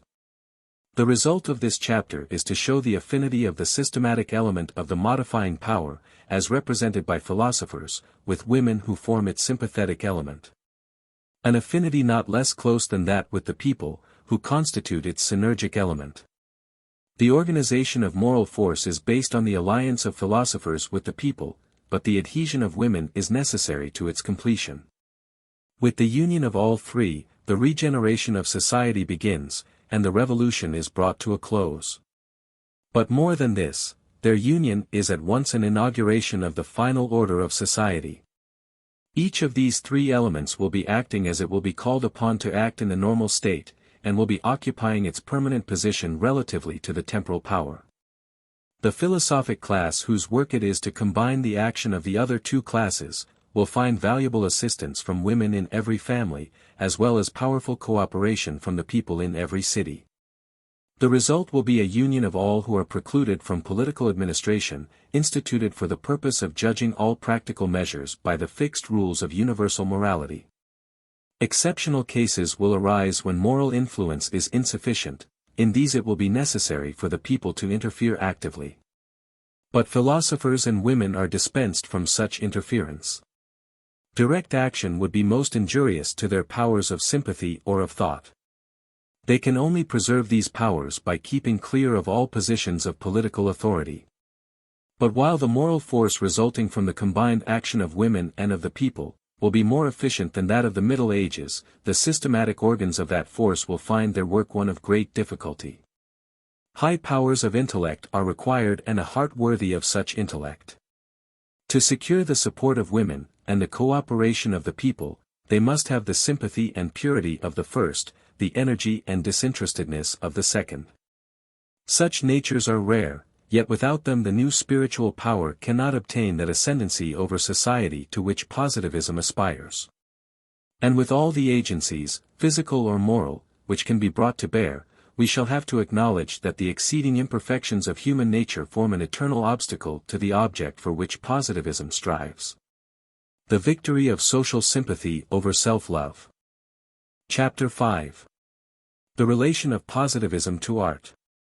The essential principles and the social purpose of the only philosophy by which the revolution can be brought to a close, are now before us. We have seen too that energetic support from the people and cordial sympathy from women are necessary to bring this philosophic movement to a practical result. One further condition yet remains. The view here taken of human life as regenerated by this combination of efforts, would be incomplete if it did not include an additional element, with which positivism, as I have now to show, is no less competent to deal. We have spoken already of the place which reason occupies in our nature, its function being to subordinate itself to feeling for the better guidance of the active powers. But in the normal state of our nature it has also another function. That of regulating and stimulating imagination, without yielding passive obedience to it. The aesthetic faculties are far too important to be disregarded in the normal state of humanity. Therefore they must not be omitted from the system which aims to introduce that state. There is a strong but groundless prejudice that in this respect at least positivism will be found wanting. Yet it furnishes, as may readily be shown, the only true foundation of modern art, which, since the Middle Ages, has been cultivated without fixed principles or lofty purpose. The reproach that positivism is incompatible with art arises simply from the fact that almost everyone is in the habit of confounding the philosophy itself with the scientific studies on which it is based. The charge only applies to the positive spirit in its preliminary phase of disconnected specialties, a phase which scientific men of the present day are making such mischievous efforts to prolong. Nothing can be more fatal to the fine arts than the narrow views, the overstraining of analysis, the abuse of the reasoning faculty, which characterize the scientific investigation of the present day. To say nothing of their injurious effects upon moral progress, the first condition of aesthetic development. But all these defects necessarily disappear when the positive spirit becomes more comprehensive and systematic. Which is the case as soon as it embraces the higher subjects in the encyclopedic scale of sciences. When it reaches the study of society, which is its true and ultimate sphere, it has to deal with the conceptions of poetry, as well as with the operations of feeling, since its object must then be to give a faithful and complete representation of human nature under its individual, and still more under its social, aspects. Hitherto positive science has avoided these two subjects, but their charm is such that, when the study of them has been once begun, it cannot fail to be prosecuted with ardor. And their proper place in the constitution of man and of society will then be recognized. Reason has been divorced for a long time from feeling and imagination. But, with the more complete and systematic culture here proposed, they will be reunited. To those who have studied the foregoing chapters with attention, the view that the new philosophy is unfavorable to art, will be obviously unjust. Supposing even that there were no important functions specially assigned to the fine arts in the positive system, yet indirectly, the leading principles of the system, its social purpose, and the influences by which it is propagated, are almost conducive to the interests of art. To demonstrate, as positivism alone of all philosophies has done, the subordination of the intellect to the heart, and the dependence of the unity of human nature upon feeling, is to stimulate the aesthetic faculties. Because feeling is their true source. To propound a social doctrine by which the revolution is brought to a close, is to remove the principal obstacle to the growth of art, and to open a wide field and a firm foundation for it, by establishing fixed principles and modes of life, in the absence of which poetry can have nothing noble to narrate or to inspire.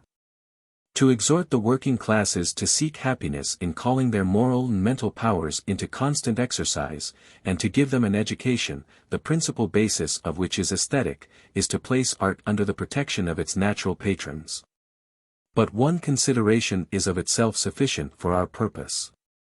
We have but to look at the influence of positivism upon women, at its tendency to elevate the social dignity of their sex, while at the same time strengthening all family ties. Now of all the elements of which society is constituted, woman certainly is the most aesthetic, alike from her nature and her position, and both her position and her nature are raised and strengthened by positivism. We receive from women, not only our first ideas of goodness, but our first sense of beauty, for their own sensibility to it is equalled by their power of imparting it to others. We see in them every kind of beauty combined. Beauty of mind and character as well as of person. All their actions, even those which are unconscious, exhibit a spontaneous striving for ideal perfection. And their life at home, when free from the necessity of laboring for a livelihood, favors this tendency. Living as they do for affection, they cannot fail to feel aspirations for all that is highest, in the world around them first, and then also in the world of imagination. A doctrine, then, which regards women as the originators of moral influence in society, and which places the groundwork of education under their charge, cannot be suspected of being unfavorable to art. Leaving these prejudices, we may now examine the mode in which the incorporation of art into the modern social system will be promoted by positivism. In the first place, systematic principles of art will be laid down, and its proper function clearly defined. The result of this will be to call out new and powerful means of expression, and also new organs. I may observe that the position which art will occupy in the present movement of social regeneration is already an inauguration of its final function, as we saw in the analogous cases of the position of women and of the working classes. But before touching on this question, it will be well to rectify a prevalent misconception on the subject, one of the many consequences of our mental and moral anarchy. I refer to the exaggeration of the influence of art. An error which, if uncorrected, would vitiate all our views with regard to it. All poets of real genius, from Homer to Corneille, have always considered their work to be that of beautifying human life, and so far, of elevating it. Government of human life they had never supposed to fall within their province. Indeed, no sane man would lay it down as a proposition that imagination should control the other mental faculties. It would imply that the normal condition of the intellect was insanity, insanity being definable as that state of mind in which subjective inspirations are stronger than objective judgments. It is a static law of our nature, which has never been permanently suspended, that the faculties of representation and expression should be subordinate to those of conception and coordination. Even in cerebral disturbances the law holds good. The relation with the external world is perverted, but the original correlation of the internal mental functions remains unaffected. The foolish vanity of the later poets of antiquity led some of them into errors much resembling those which now prevail on this point. Still, in polytheistic society artists were at no time looked upon as the leading class, notwithstanding the aesthetic character of Greek and Roman religion. If proofs were necessary, Homer's poems, especially the Odyssey, would show how secondary the influence of the fine arts was upon society, even when the priesthood had ceased to control them. Plato's Utopia, written when polytheism was in its decline, represented a state in which the interference of poets was systematically prevented. Medieval monotheism was still less disposed to overrate the importance of art, though its true value was recognized more generally than it had ever been before. But with the decline of Catholicism, germs of errors showed themselves, from which even the extraordinary genius of Dante was not free. The revolutionary influences of the last 5 centuries have developed these errors into the delirium of self-conceit exhibited by the poets and literary men of our time. Theology having arrived at its extreme limits before any true conception of the positive state could arise, the negative condition of the Western Republic became aggravated to an unheard-of extent. Rules and institutions, which had formerly controlled the most headstrong ambition, fell rapidly into discredit. And as the principles of social order disappeared, artists and especially poets, the leading class among them, stimulated by the applause which they received from their uninstructed audience, fell into the error of seeking political influence. Incompatible as all mere criticism must be with true poetry, modern art since the 14th century has participated more and more actively in the destruction of the old system. Until, however, negativism had received its distinct shape and character from the revolutions of the 16th and 17th centuries, the influence of art for destructive purposes was secondary to that exercised by metaphysicians and legists. But in the 18th century, when negativism began to be propagated boldly in a systematic form, the case was changed, and literary ambition asserted itself more strongly. The speculative thinkers who had hitherto formed the vanguard of the destructive movement, were replaced by mere littérateurs, men whose talents were of a poetical rather than philosophical kind, but who had, intellectually speaking, no real vocation. When the crisis of the revolution came, this heterogeneous class took the lead in the movement, and naturally stepped into all political offices. A state of things which will continue until there is a more direct and general movement of reorganization. This is the historical explanation, and at the same time the refutation, of the subversive schemes so prevalent in our time, of which the object is to establish a sort of aristocracy of literary pedants. Such daydreams of unbridled self-conceit find favor only with the metaphysical minds who cannot sanction exceptional cases without making them into an absolute rule. If philosophers are to be excluded from political authority, there is still greater reason for excluding poets.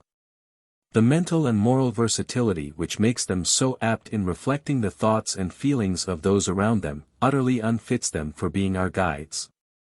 Their natural defects are such as nothing but rigorous and systematic education can correct. They are, therefore, certain to be peculiarly prominent in times like these when deep convictions of any kind are so rare. Their real vocation is to assist the spiritual power as accessory members, and this involves their renouncing all ideas of government, even more strictly than philosophers themselves. Philosophers, though not themselves engaging in politics, are called upon to lay down the principles of political action, but the poet has very little to do with either. His special function is to idealize and to stimulate. And to do this well, he must concentrate his energies exclusively upon it. It is a large and noble field, amply sufficient to absorb men who have a real vocation for it. Accordingly, in the great artist of former times we see comparatively few traces of this extravagant ambition. It comes before us in a time when, owing to the absence of regular habits of life and fixed convictions, art of the highest order is impossible. The poets of our time either have not realized or have mistaken their vocation. When society is again brought under the influence of a universal doctrine, real poetry will again become possible, and such men as those we have been speaking of will turn their energies in a different direction. Till then they will continue to waste their efforts or to ruin their character in worthless political agitation, a state of things in which mediocrity shines and real genius is left in the background. In the normal state of human nature, imagination is subordinate to reason as reason is to feeling. Any prolonged inversion of this natural order is both morally and intellectually dangerous.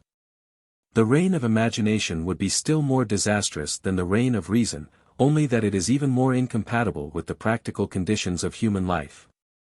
But chimerical as it is, the mere pursuit of it may do much individual harm by substituting artificial excitement, and in too many cases affectation of feeling, in the place of deep and spontaneous emotion. Viewed politically, nothing can be worse than this undue preponderance of aesthetic considerations caused by the uncontrolled ambition of artists and litterateurs. The true object of art, which is to charm and elevate human life, is gradually lost sight of. By being held out as the aim and object of existence, it degrades the artist and the public equally, and is therefore certain to degenerate. It loses all its higher tendencies, and is reduced either to a sensuous pleasure, or to a mere display of technical skill. Admiration for the arts, which, when kept in its proper place, has done so much for modern life, may become a deeply corrupting influence, if it becomes the paramount consideration. It is notorious what an atrocious custom prevailed in Italy for several centuries, simply for the sake of improving men's voices. Art, the true purpose of which is to strengthen our sympathies, leads when thus degraded to a most abject form of selfishness, in which enjoyment of sounds or forms is held out as the highest happiness, and utter apathy prevails as to all questions of social interest. So dangerous is it intellectually, and still more so morally, for individuals, and above all, for societies to allow aesthetic considerations to become unduly preponderant, even when they spring from a genuine impulse. But the invariable consequence to which this violation of the first principles of social order leads, is the success of mediocrities who acquire technical skill by long practice. Thus it is that we have gradually fallen under the discreditable influence of men who were evidently not competent for any but subordinate positions, and whose preponderance has proved as injurious to art as it has been to philosophy and morality. A fatal facility of giving expression to what is neither believed nor felt, gives temporary reputation to men who are as incapable of originality in art as they are of grasping any new principle in science. It is the most remarkable of all the political anomalies caused by our revolutionary position. And the moral results are most deplorable, unless when, as rarely happens, the possessor of these undeserved honors has a nature too noble to be injured by them. Poets are more exposed to these dangers than other artists, because their sphere is more general and gives wider scope for ambition. But in the special arts we find the same evil in a still more degrading form. That of avarice, a vice by which so much of our highest talent is now tainted. Another signal proof of the childish vanity and uncontrolled ambition of the class is, that those who are merely interpreters of other men's productions claim the same title as those who have produced original works.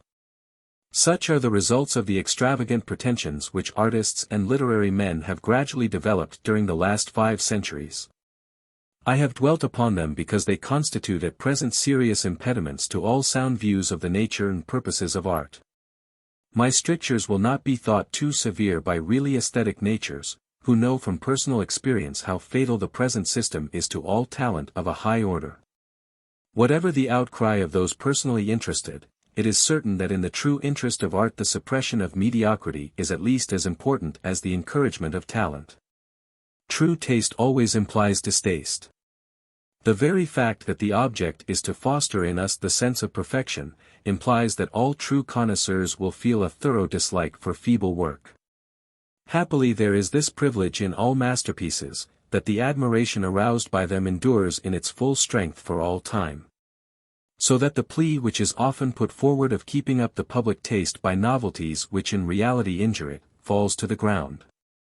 To mention my own experience, I may say that for 13 years I have been induced alike from principle and from inclination, to restrict my reading almost entirely to the great Occidental poets. Without feeling the smallest curiosity for the works of the day which are brought out in such mischievous abundance. Guarding ourselves, then, against errors of this kind, we may now proceed to consider the aesthetic character of positivism. In the first place, it furnishes us with a satisfactory theory of art. A subject which has never been systematically explained, all previous attempts to do so, whatever their value, having viewed the subject incompletely. The theory here offered is based on the subjective principle of the new philosophy, on its objective dogma, and on its social purpose, as set forward in the 2 first chapters of this work. Art may be defined as an ideal representation of fact. And its object is to cultivate our sense of perfection. Its sphere therefore is coextensive with that of science. Both deal in their own way with the world of fact, the one explains it, the other beautifies it. The contemplations of the artist and of the man of science follow the same encyclopedic law. They begin with the simple objects of the external world, they gradually rise to the complicated facts of human nature. I pointed out in the 2nd chapter that the scientific scale, the scale, that is, of the true, coincided with that of the good. We now see that it coincides with that of the beautiful. Thus between these 3 great creations of humanity, philosophy, polity, and poetry, there is the most perfect harmony. The first elements of beauty, that is to say, order and magnitude, are visible in the inorganic world, especially in the heavens, and they are there perceived with greater distinctness than where the phenomena are more complex and less uniform.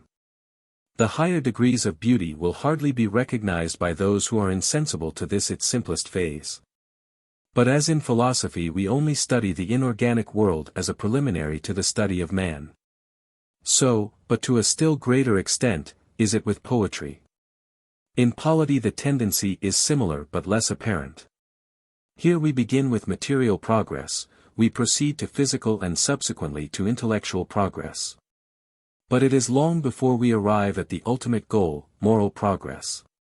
Poetry passes more rapidly over the 3 preliminary stages, and rises with less difficulty to the contemplation of moral beauty. Feeling, then, is essentially the sphere of poetry. And it supplies not the end only, but the means.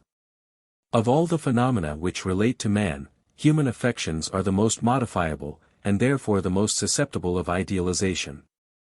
Being more imperfect than any other, by virtue of their higher complexity, they allow greater scope for improvement.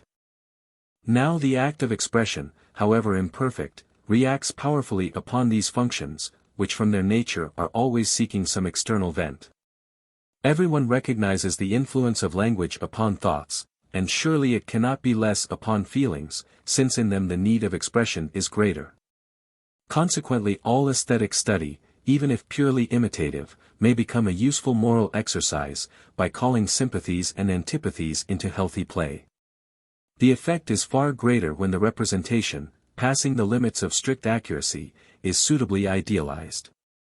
This indeed is the characteristic mission of art. Its function is to construct types of the noblest kind, by the contemplation of which our feelings and thoughts may be elevated. That the portraiture should be exaggerated follows from the definition of art. It should surpass realities so as to stimulate us to amend them. Great as the influence is of these poetic emotions on individuals, they are far more efficacious when brought to bear upon public life, not only from the greater importance of the subject matter, but because each individual impression is rendered more intense by combination. Thus positivism explains and confirms the view ordinarily taken of poetry, by placing it midway between philosophy and polity, issuing from the first, and preparing the way for the second. Even feeling itself, the highest principle of our existence, accepts the objective dogma of philosophy, that humanity is subject to the order of the external world. And imagination on still stronger grounds must accept the same law. The ideal must always be subordinate to the real, otherwise feebleness as well as extravagance is the consequence. The statesman who endeavors to improve the existing order, must first study it as it exists. And the poet, although his improvements are but imagined, and are not supposed capable of realization, must do likewise. True, in his fictions he will transcend the limits of the possible, while the statesman will keep within those limits. But both have the same point of departure, both begin by studying the actual facts with which they deal. In our artificial improvements we should never aim at anything more than wise modification of the natural order. We should never attempt to subvert it. And though imagination has a wider range for its pictures, they are yet subject to the same fundamental law, imposed by philosophy upon polity and poetry alike. Even in the most poetic ages this law has always been recognized, only the external world was interpreted then in a way very differently from now. We see the same thing every day in the mental growth of the child. As his notions of fact change, his fictions are modified in conformity with these changes. But while poetry depends upon philosophy for the principles on which its types are constructed, it influences polity by the direction which it gives to those types. In every operation that man undertakes, he must imagine before he executes, as he must observe before he imagines. He can never produce a result which he has not conceived first in his own mind. In the simplest application of mechanics or geometry he finds it necessary to form a mental type, which is always more perfect than the reality which it precedes and prepares.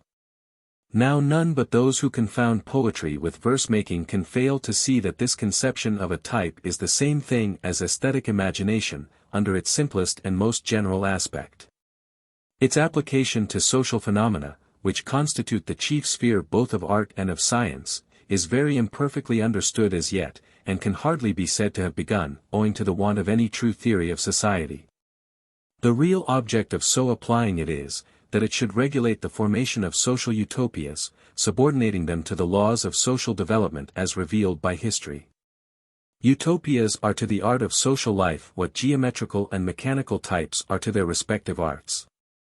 In these their necessity is universally recognized, and surely the necessity cannot be less in problems of such far greater intricacy. Accordingly we see that, notwithstanding the empirical condition in which political art has hitherto existed, every great change has been ushered in, 1 or 2 centuries beforehand, by an utopia bearing some analogy to it. It was the product of the aesthetic genius of humanity working under an imperfect sense of its conditions and requirements. Positivism, far from laying an interdict on utopias, tends rather to facilitate their employment and their influence, as a normal element in society. Only, as in the case of all other products of imagination, they must always remain subordinated to the actual laws of social existence. And thus by giving a systematic sanction to this the poetry, as it may be called, of politics, most of the dangers which now surround it will disappear. Its present extravagances arise simply from the absence of some philosophical principle to control it, and therefore there is no reason for regarding them with great severity. The whole of this theory may be summed up in the double meaning of the word so admirably chosen to designate our aesthetic functions. The word art is a remarkable instance of the popular instinct from which language proceeds, and which is far more enlightened than educated persons are apt to suppose.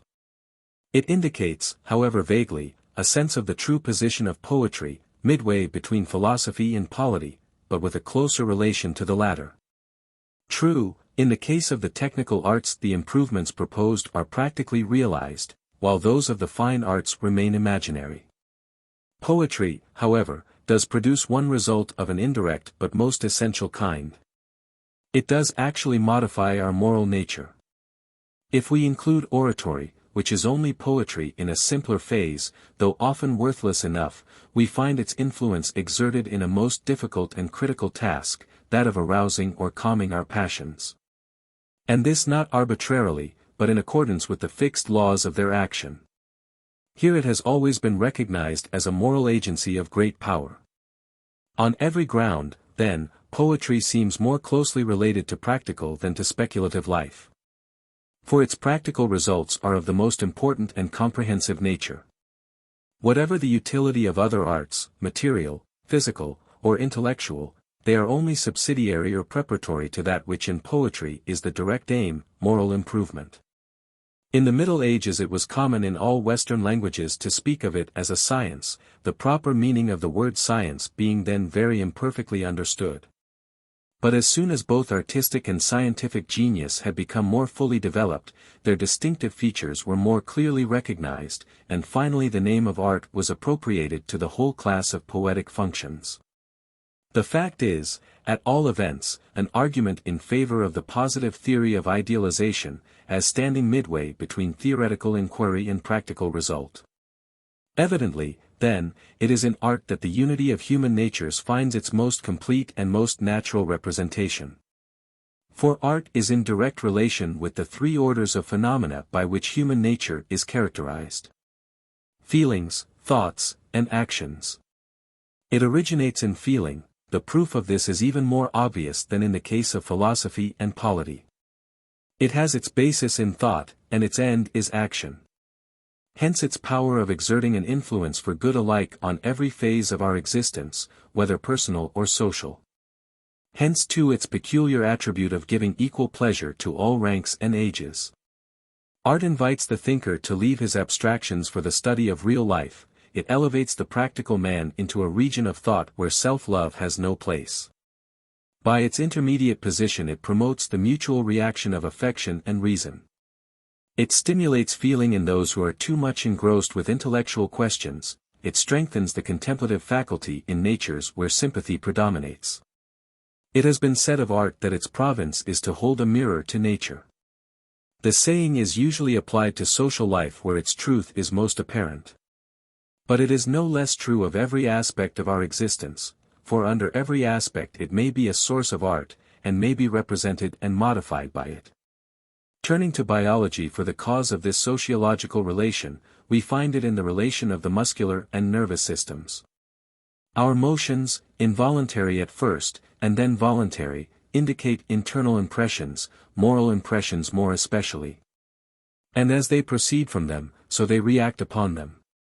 Here we find the first germ of a true theory of art. Throughout the animal kingdom language is simply gesticulation of a more or less expressive kind. And with man aesthetic development begins in the same spontaneous way. With this primary principle we may now complete our statical theory of art, by indicating in it three distinct degrees or phases. The fine arts have been divided into imitative and inventive, but this distinction has no real foundation. Art always imitates, and always idealizes. True, as the real is in every case the source of the ideal, art begins at first with simple imitation. In the childhood, whether of men or of the race, as also with the lower animals, servile imitation, and that of the most insignificant actions, is the only symptom of aesthetic capacity. No representation, however, has at present any claim to the title of art, although from motives of puerile vanity the name is often given to it, except so far as it is made more beautiful, that is to say, more perfect. The representation thus becomes in reality more faithful, because the principal features are brought prominently forward, instead of being obscured by a mass of unmeaning detail. This it is which constitutes idealization. And from the time of the great masterpieces of antiquity, it has become more and more the characteristic feature of aesthetic productions. But in recognizing the superiority of idealization as the second stage of art, we must not forget the necessity of its first stage, imitation. Without it neither the origin or the nature of art could be correctly understood. In addition to the creative process, which is the chief characteristic of art, there is a third function which, though not absolutely necessary in its imitative stage, becomes in its ideal stage. I mean the function of expression strictly so called, without which the product of imagination could not be communicated to others. Language, whether it be the language of sound or form, is the last stage of the aesthetic operation, and it does not always bear a due proportion to the inventive faculty. When it is too defective, the sublimest creations may be ranked lower than they deserve, owing to the failure of the poet to communicate his thought completely. Great powers of style may, on the other hand, confer unmerited reputation, which however does not endure. An instance of this is the preference that was given for so long a time to Racine over Corneille. So long as art is confined to imitation, no special language is required, imitation is itself the substitute for language. But as soon as the representation has become idealized by heightening some features and suppressing or altering others, it corresponds to something which exists only in the mind of the composer. And its communication to the world requires additional labor devoted exclusively to expression. In this final process so necessary to the complete success of his work, the poet molds his signs upon his inward type. Just as he began at first by adapting them to external facts. So far there is some truth in Grétry's principle that song is derived from speech by the intermediate stage of declamation. The same principle has been applied to all the special arts. It might also be applied to poetry, oratory being the link between verse and prose. These views, however, are somewhat modified by the historical spirit of positive philosophy. We must invert Grétry's relation of cause and effect. At least when we are considering those primitive times, when art and language first arose together. The origin of all our faculties of expression is invariably aesthetic, for we do not express till after we have felt strongly. Feeling had, in primitive times at all events, far more to do with these faculties than thought, being a far stronger stimulant to external demonstration. Even in the most highly wrought languages, where, in consequence of social requirements, reason has to a great extent encroached upon emotion, we see evidence of this truth. There is a musical element in the most ordinary conversation. Listening carefully to a lecture on the most abstruse mathematical problem, we shall hear intonations which proceed obviously from the heart rather than the head, and which are indications of character even in the most unimpassioned speaker. Biology at once explains this law, by teaching that the stimulus to the muscles used in expression, whether vocal or gesticulatory, comes principally from the affective region of the brain. The speaker region being too inert to produce muscular contraction for which there is no absolute necessity. Accordingly, sociology regards every language as containing in its primitive elements all that is spontaneous and universal in the aesthetic development of humanity, enough, that is, to satisfy the general need of communicating emotion. In this common field the special arts commence, and they ultimately widen it. But the operation is the same in its nature, whether carried on by popular instinct or by individuals. The final result is always more dependent on feeling than on reason, even in times like these, when the intellect has risen in revolt against the heart. Song, therefore, comes before speech, painting before writing. Because the first things we express are those which move our feelings most. Subsequently the necessities of social life oblige us to employ more frequently, and ultimately to develop, those elements in painting or in song, which relate to our practical wants and to our speculative faculties so far as they are required for supplying them. These forming the topics of ordinary communication. Thus the emotion from which the sign had originally proceeded becomes gradually effaced, the practical object is alone thought of, and expression becomes more rapid and less emphatic. The process goes on until at last the sign is supposed to have originated in arbitrary convention, though, if this were the case, its universal and spontaneous adoption would be inexplicable. Such, then, is the sociological theory of language, on which I shall afterwards dwell more fully. I connect it with the whole class of aesthetic functions, from which in the lower animals it is not distinguished. For no animal idealizes its song or gesture so far as to rise to anything that can properly be called art. To complete our examination of the philosophy of art, statically viewed, we have now only to speak of the order in which the various arts should be classified. Placed as art is, midway between theory and practice, it is classified on the same principle, the principle, that is of decreasing generality, which I have long ago shown to be applicable to all positive classifications of whatever kind. We have already obtained from it a scale of the beautiful, answering in most points to that which was first laid down for the true, and which we applied afterwards to the good. By following it in the present instance, we shall be enabled to range the arts in the order of their conception and succession, as was done in my treatise on positive philosophy for the various branches of science and industry. The arts, then, should be classified by the decreasing generality and the increasing intensity, which involves also increasing technicality, of their modes of expression. In its highest term the aesthetic scale connects itself with the scientific scale, and in its lowest with the industrial scale.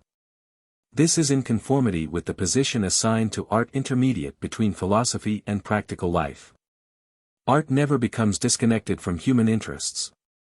But as it becomes less general and more technical, its relation with our higher attributes becomes less intimate, and it is more dependent on inorganic nature, so that at last the kind of beauty depicted by it is merely material. On these principles of classification we must give the first place to poetry properly so called, as being the most general and least technical of the arts, and as being the basis on which all the rest depend. The impressions which it produces are less intense than those of the rest, but its sphere is evidently wider, since it embraces every side of our existence, whether individual, domestic, or social. Poetry, like the special arts, has a closer relation with actions and impulses than with thoughts. Yet the most abstract conceptions are not excluded from its sphere. For not merely can it improve the language in which they are expressed, but it may add to their intrinsic beauty. It is, on the whole, the most popular of all the arts, both on account of its wider scope, and also because, its instruments of expression being taken directly from ordinary language, it is more generally intelligible than any other. True, in the highest kind of poetry versification is necessary, but this cannot be called a special art. The language of poetry, although distinct in form, is in reality nothing but the language of common men more perfectly expressed. The only technical element in it, prosody, is easily acquired by a few days' practice. A proof of the identity of the language of poetry with that of common life, is the fact that no poet has ever been able to write with effect in a foreign or a dead language. And not only is this noblest of arts more comprehensive, more spontaneous, more popular than the rest, but it surpasses them in that which is the characteristic feature of all art, ideality. Poetry is the art which idealizes the most, and imitates the least. For these reasons it has always held the first place among the arts. A view which will be strengthened in proportion as we attach greater importance to idealization and less to mere expression. In expression it is inferior to the other arts, which represent such subjects as fall within their compass with greater intensity. But it is from poetry that these subjects are usually borrowed. The first term of the series being thus determined, the other arts may at once be ranked according to the degree of their affinity with poetry. Let us begin by distinguishing the different senses to which they appeal. And we shall find that our series proceeds on the principle which biologists, since Gall's time, have adopted for the classification of the special senses, the principle of decreasing sociability. There are only two senses which can be called aesthetic, namely, sight and hearing, the others having no power of raising us to idealization. The sense of smell can, it is true, enable us to associate ideas. But in man it exists too feebly for artistic effects. Hearing and sight correspond to the two modes of natural language, voice and gesture. From the first arises the art of music. The second, which however is less aesthetic, includes the three arts of form. These are more technical than music, their field is not so wide, and moreover they stand at a greater distance from poetry. Whereas music remained for a long time identified with it. Another distinction is that the sense to which music appeals performs its function involuntarily. And this is one reason why the emotions which it calls forth are more spontaneous and more deep, though less definite, than in the case where it depends on the will whether we receive the impression or not. Again, the difference between them answers to the distinction of time and space. The art of sound represents succession, the arts of form, coexistence. On all these grounds music should certainly be ranked before the other special arts, as the second term of the aesthetic series. Its technical difficulties are exaggerated by pedants, whose interest it is to do so. In reality, special training is less needed for its appreciation, and even for its composition, than in the case of either painting or sculpture. Hence it is in every respect more popular and more social. Of the three arts which appeal to the voluntary sense of sight, and which present simultaneous impressions, painting, on the same principle of arrangement, holds the first rank, and architecture the last, sculpture being placed between them. Painting alone employs all the methods of visual expression, combining the effects of color with those of form. Whether in public or private life, its sphere is wider than that of the other two. More technical skill is required in it than in music, and it is harder to obtain, but the difficulty is less than in sculpture or in architecture. These latter idealize less, and imitate more. Of the two, architecture is the less aesthetic. It is far more dependent on technical processes, and indeed most of its productions are rather works of industry than works of art. It seldom rises above material beauty, moral beauty it can only represent by artifices, of which the meaning is often ambiguous. But the impressions conveyed by it are so powerful and so permanent, that it will always retain its place among the fine arts, especially in the case of great public buildings, which stand out as the most imposing record of each successive phase of social development. Never has the power of architecture been displayed to greater effect than in our magnificent cathedrals, in which the spirit of the Middle Ages has been idealized and preserved for posterity.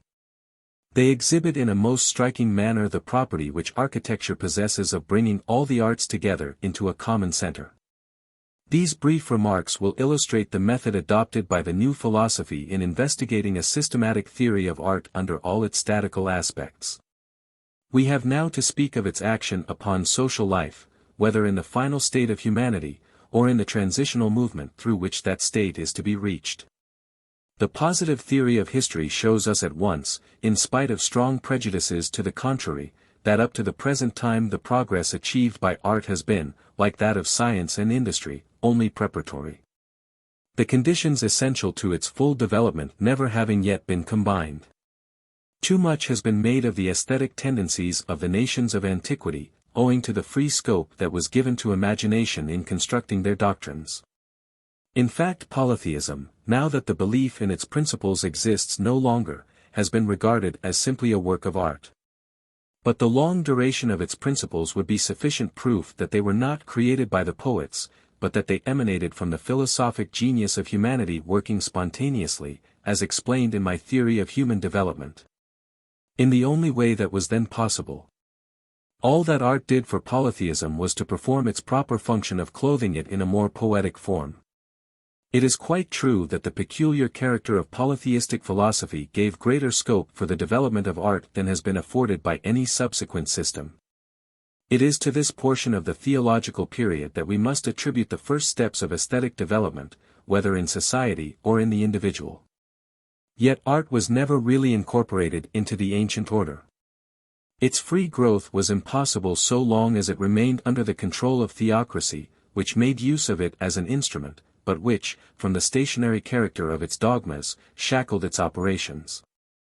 Moreover, the social life of antiquity was highly unfavorable to art. The sphere of personal feelings and domestic affections was hardly open to it. Public life in ancient times had certainly more vigorous and more permanent features, and here there was a wider field. Yet even in such a case as that of Homer, we feel that he would hardly have spent his extraordinary powers upon descriptions of military life, had there been nobler subjects for his genius. The only grand aspect, viewed socially, that war could offer, the system of incorporation instituted by Rome after a succession of conquests, could not then be foreseen. When that period arrived, ancient history was drawing to a close, and the only poetical tribute to this nobler policy was contained in a few beautiful lines of Virgil's Aeneid, ending with the remarkable expression, "Pacisque imponere morum." Impose the law of peace.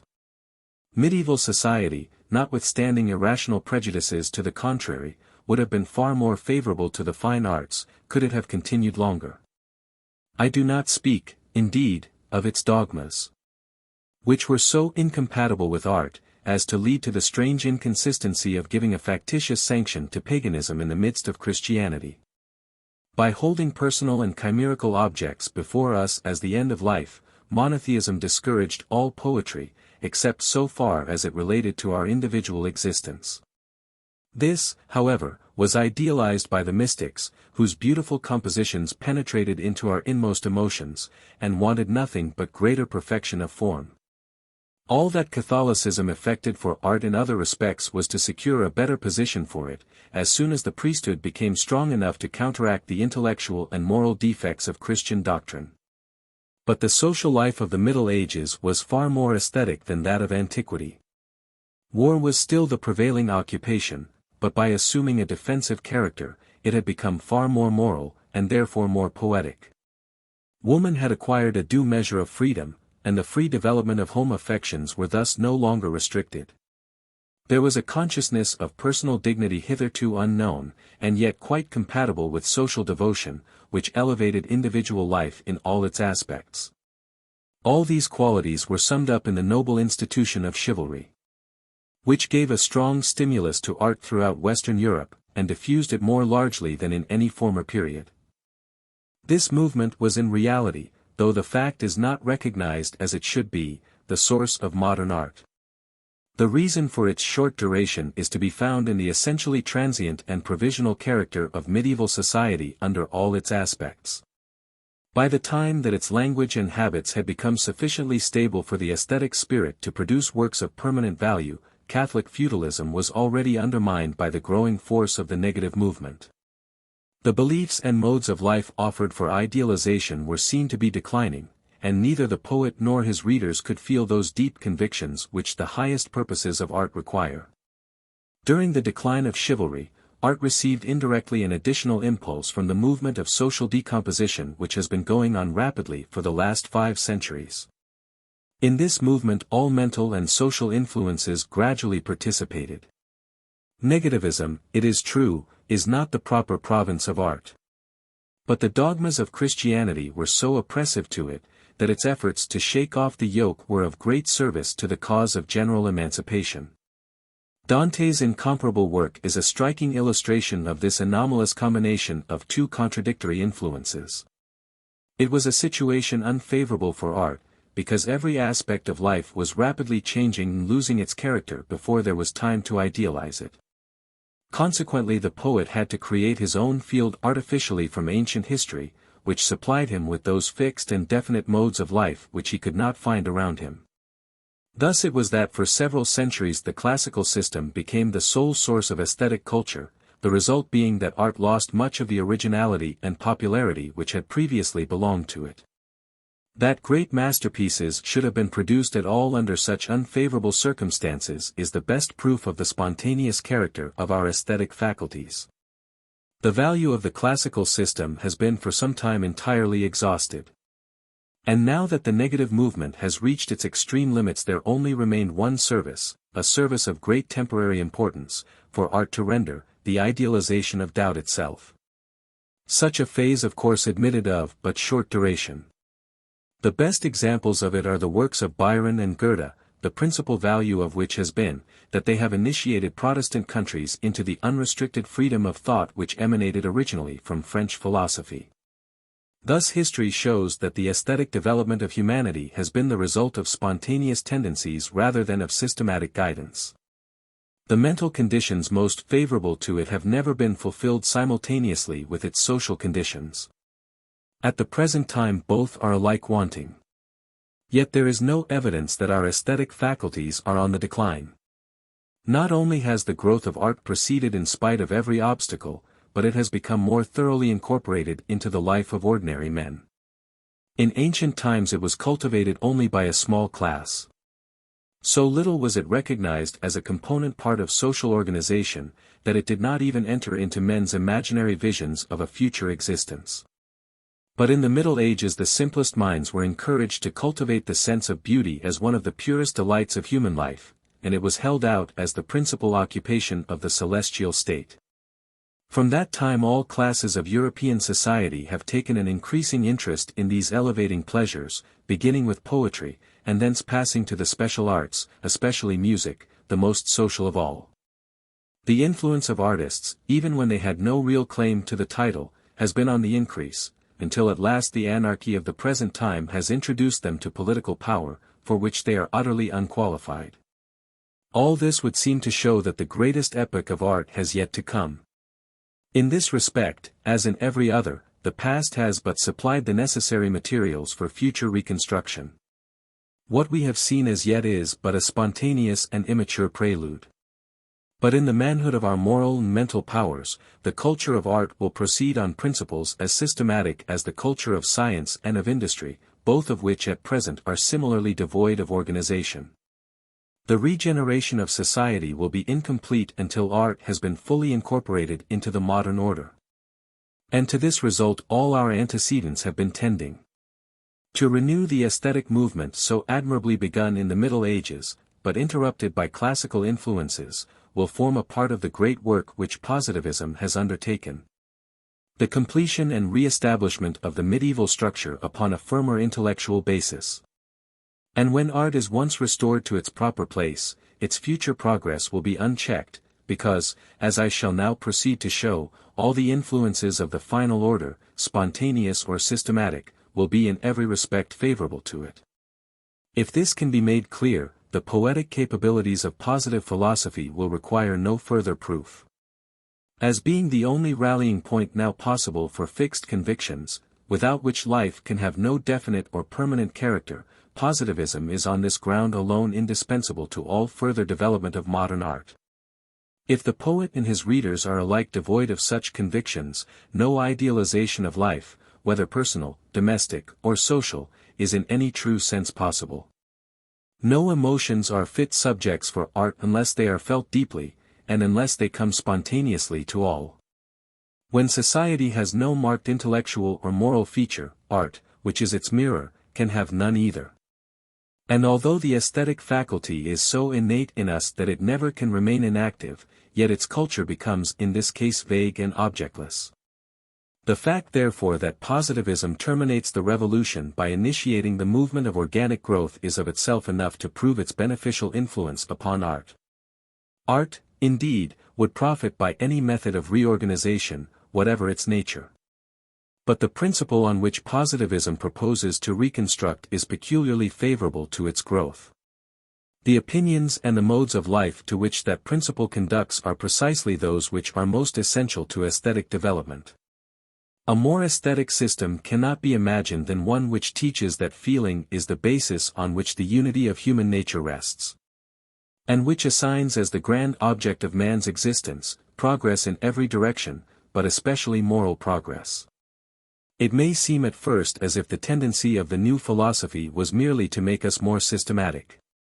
And systematization is assuredly indispensable, but the sole object of it is to increase our sympathy and our synergic activity by supplying that fixity of principle which alone can lead to energetic practice.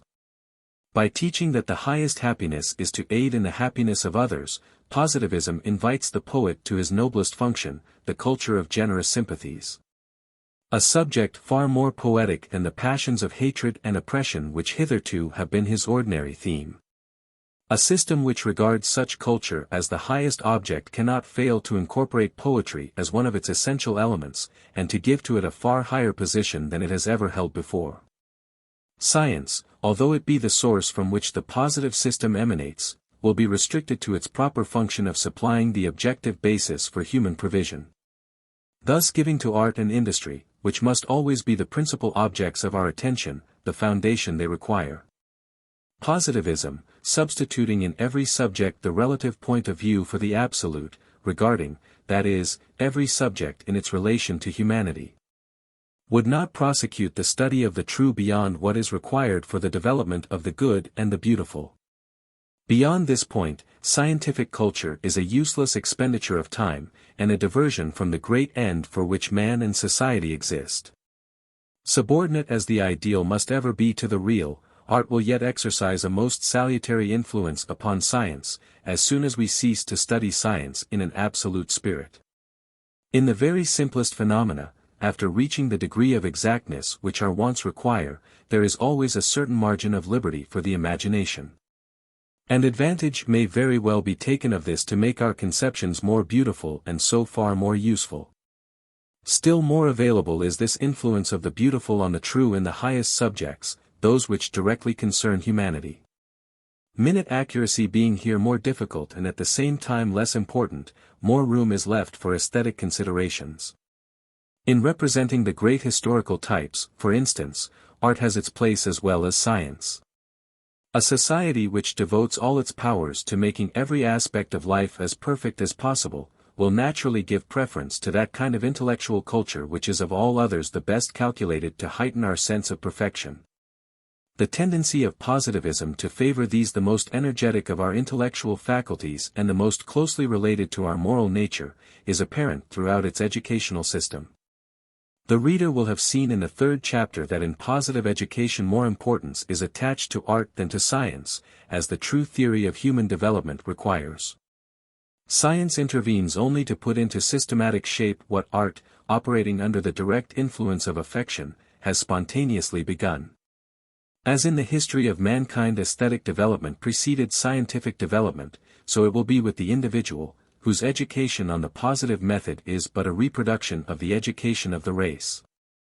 The only rational principle of our absurd classical system is its supposed tendency to encourage poetical training. The futility, however, of this profession is but too evident, the usual result of the system being to implant erroneous notions of all the fine arts, if not utter distaste for them. A striking illustration of its worthlessness is the idolatry with which for a whole century our French pedants regarded Boileau, a most skillful versifier, but of all our poets perhaps the least gifted with true poetic feeling. Positivist education will effect what classical education has attempted so imperfectly. It will familiarize the humblest working man or woman from childhood with all the beauties of the best poets. Not those of his own nation merely, but of all the West. To secure the genuineness and efficiency of aesthetic development, attention must first be given to the poets who depict our own modern society. Afterwards, as I have said, the young positivist will be advised to complete his poetical course, by studying the poets who have idealized antiquity. But his education will not be limited to poetry, it will embrace the special arts of sound and form, by which the principal effects of poetry are reproduced with greater intensity. Thus the contemplation and meditation suggested by art, besides their own intrinsic charm, will prepare the way for the exercise of similar faculties in science. For with the individual, as with the species, the combination of images will assist the combination of signs, signs in their origin being images which have lost their vividness. As the sphere of art includes every subject of human interest, we shall become familiarized, during the aesthetic period of education, with the principal conceptions that are afterwards to be brought before us systematically in the scientific period. Especially will this be true of historical studies. By the time that the pupil enters upon them, he will be already familiar with poetic descriptions of the various social phases, and of the men who played a leading part in them. And if art is of such importance in the education of the young, it is no less important in the afterwork of education. The work of recalling men or classes of men to those high feelings and principles which, in the daily business of life, are so apt to be forgotten. In the solemnities, private or public, appointed for this purpose, positivism will rely far more on impressions such as poetry can inspire, than on scientific explanations. Indeed, the preponderance of art over science will be still greater than in education properly so called. The scientific basis of human conduct having been already laid down, it will not be necessary to do more than refer to it. The philosophic priesthood will in this case be less occupied with new conceptions, than with the enforcement of truth already known, which demands aesthetic rather than scientific talent.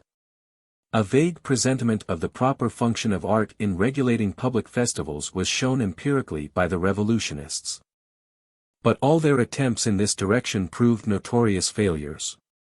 A signal proof that politicians should not usurp the office of spiritual guides. The intention of a festival is to give public expression to deep and genuine feeling, spontaneousness therefore is its first condition.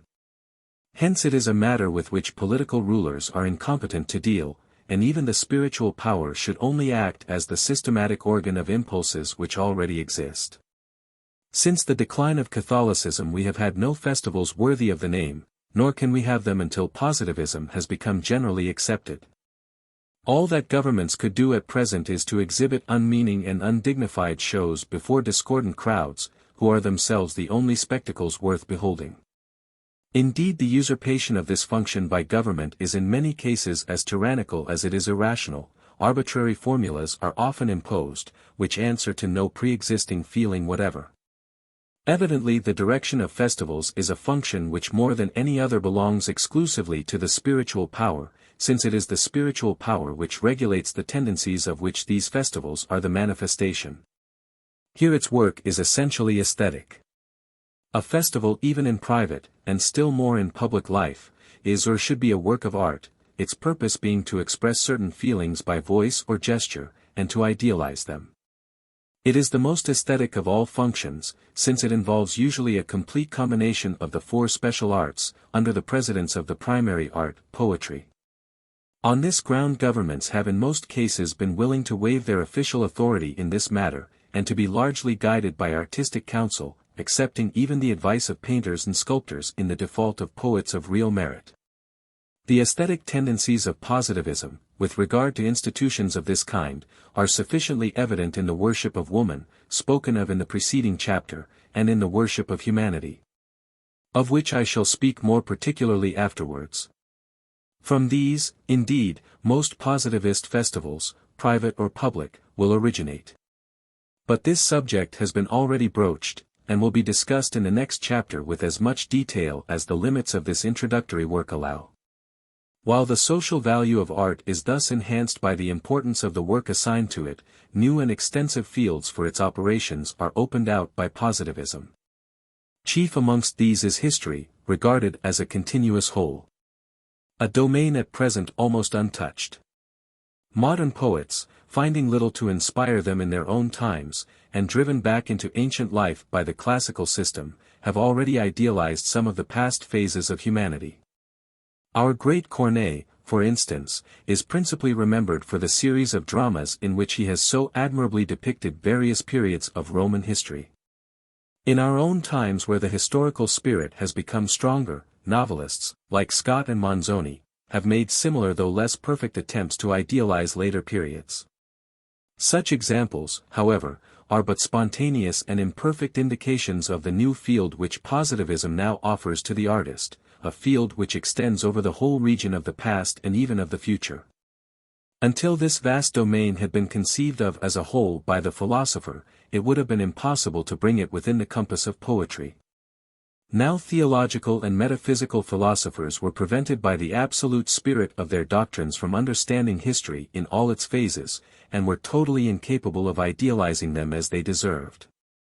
Positivism, on the contrary, is always relative, and its principal feature is a theory of history which enables us to appreciate and become familiar with every mode in which human society has formed itself.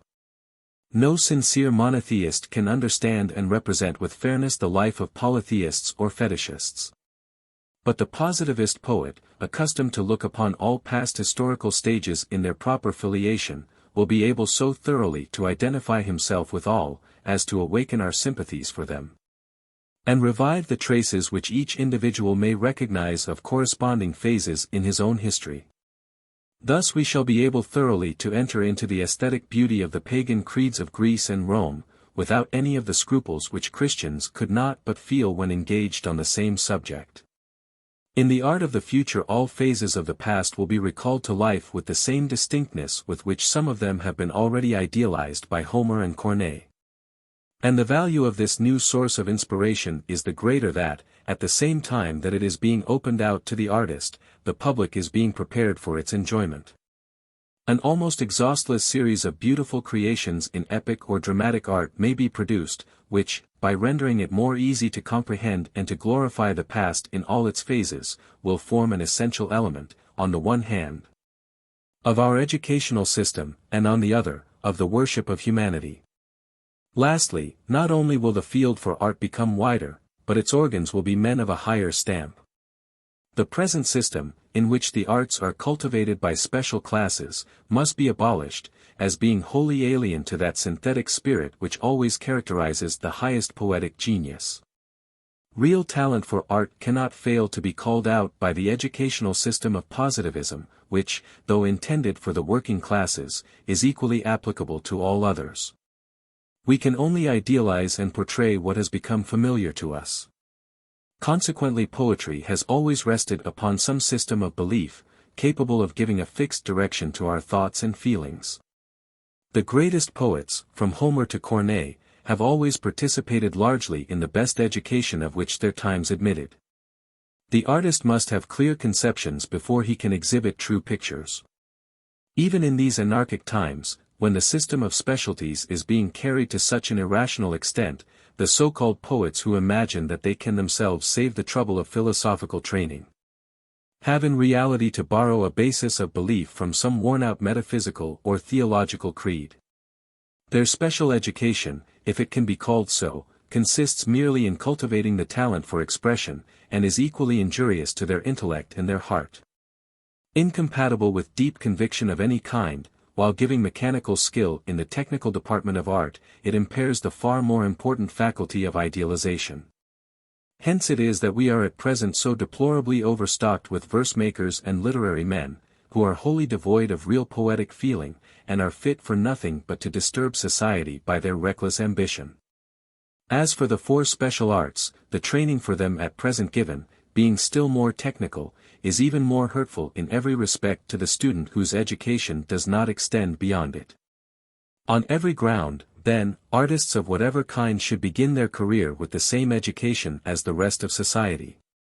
The necessity for such an education in the case of women has been already recognized. And it is certainly not less desirable for artists and poets. Indeed, so aesthetic is the spirit of positive education, that no special training for art will be needed, except that which is given spontaneously by practice. There is no other profession which requires so little direct instruction, the tendency of it in art being to destroy originality, and to stifle the fire of genius with technical erudition. Even for the special arts no professional education is needed. These, like industrial arts, should be acquired by careful practice under the guidance of good masters. The notorious failure of public institutions established for the purpose of forming musicians and painters, makes it unnecessary to dwell further upon this point. Not to speak of their injurious effects upon character, they are a positive impediment to true genius. Poets and artists, then, require no education beyond that which is given to the public, whose thoughts and emotions it is their office to represent. Its want of speciality makes it all the more fit to develop and bring forward real talent. It will strengthen the love of all the fine arts simultaneously. For the connection between them is so intimate that those who make it a boast that their talent is for one of them exclusively will be strongly suspected of having no real vocation for any. All the greatest masters, modern no less than ancient, have shown this universality of taste. Its absence in the present day is but a fresh proof that aesthetic genius does not and cannot exist in times like these, when art has no social purpose and rests on no philosophic principles. If even amateurs are expected to enjoy art in all its forms, is it likely that composers of real genius will restrict their admiration to their own special mode of idealization and expression? Positivism, then, while infusing a profoundly aesthetic spirit into general education, would suppress all special schools of art on the ground that they impede its true growth, and simply promote the success of mediocrities. When this principle is carried out to its full length, we shall no longer have any special class of artists. The culture of art, especially of poetry, will be a spontaneous addition to the functions of the three classes which constitute the moral power of society. Under theocracy, the system by which the evolution of human society was inaugurated, the speculative class absorbed all functions except those relating to the common business of life. No distinction was made between aesthetic and scientific talent. Their separation took place afterwards, and though it was indispensable to the full development of both, yet it forms no part of the permanent order of society, in which the only well-marked division is that between theory and practice. Ultimately all theoretic faculties will be again combined even more closely than in primitive times. So long as they are dispersed, their full influence on practical life cannot be realized. Only it was necessary that they should remain dispersed until each constituent element had attained a sufficient degree of development. For this preliminary growth the long period of time that has elapsed since the decline of theocracy was necessary. Art detached itself from the theoretical system before science, because its progress was more rapid, and from its nature it was more independent. The priesthood had lost its hold of art, as far back as the time of Homer, but it still continued to be the depositary of science, until it was superseded at first by philosophers strictly so called, afterwards by mathematicians and astronomers. So it was that art first, and subsequently science, yielded to the specializing system which, though normal for industry, is in their case abnormal. It stimulated the growth of our speculative faculties at the time of their escape from the yoke of theocracy, but now that the need for it no longer exists, it is the principal obstacle to the final order, towards which all their partial developments have been tending. To recombine these special elements on new principles is at present the primary condition of social regeneration. Looking at the two essential functions of the spiritual power, education and counsel, it is not difficult to see that what they require is a combination of poetic feeling with scientific insight.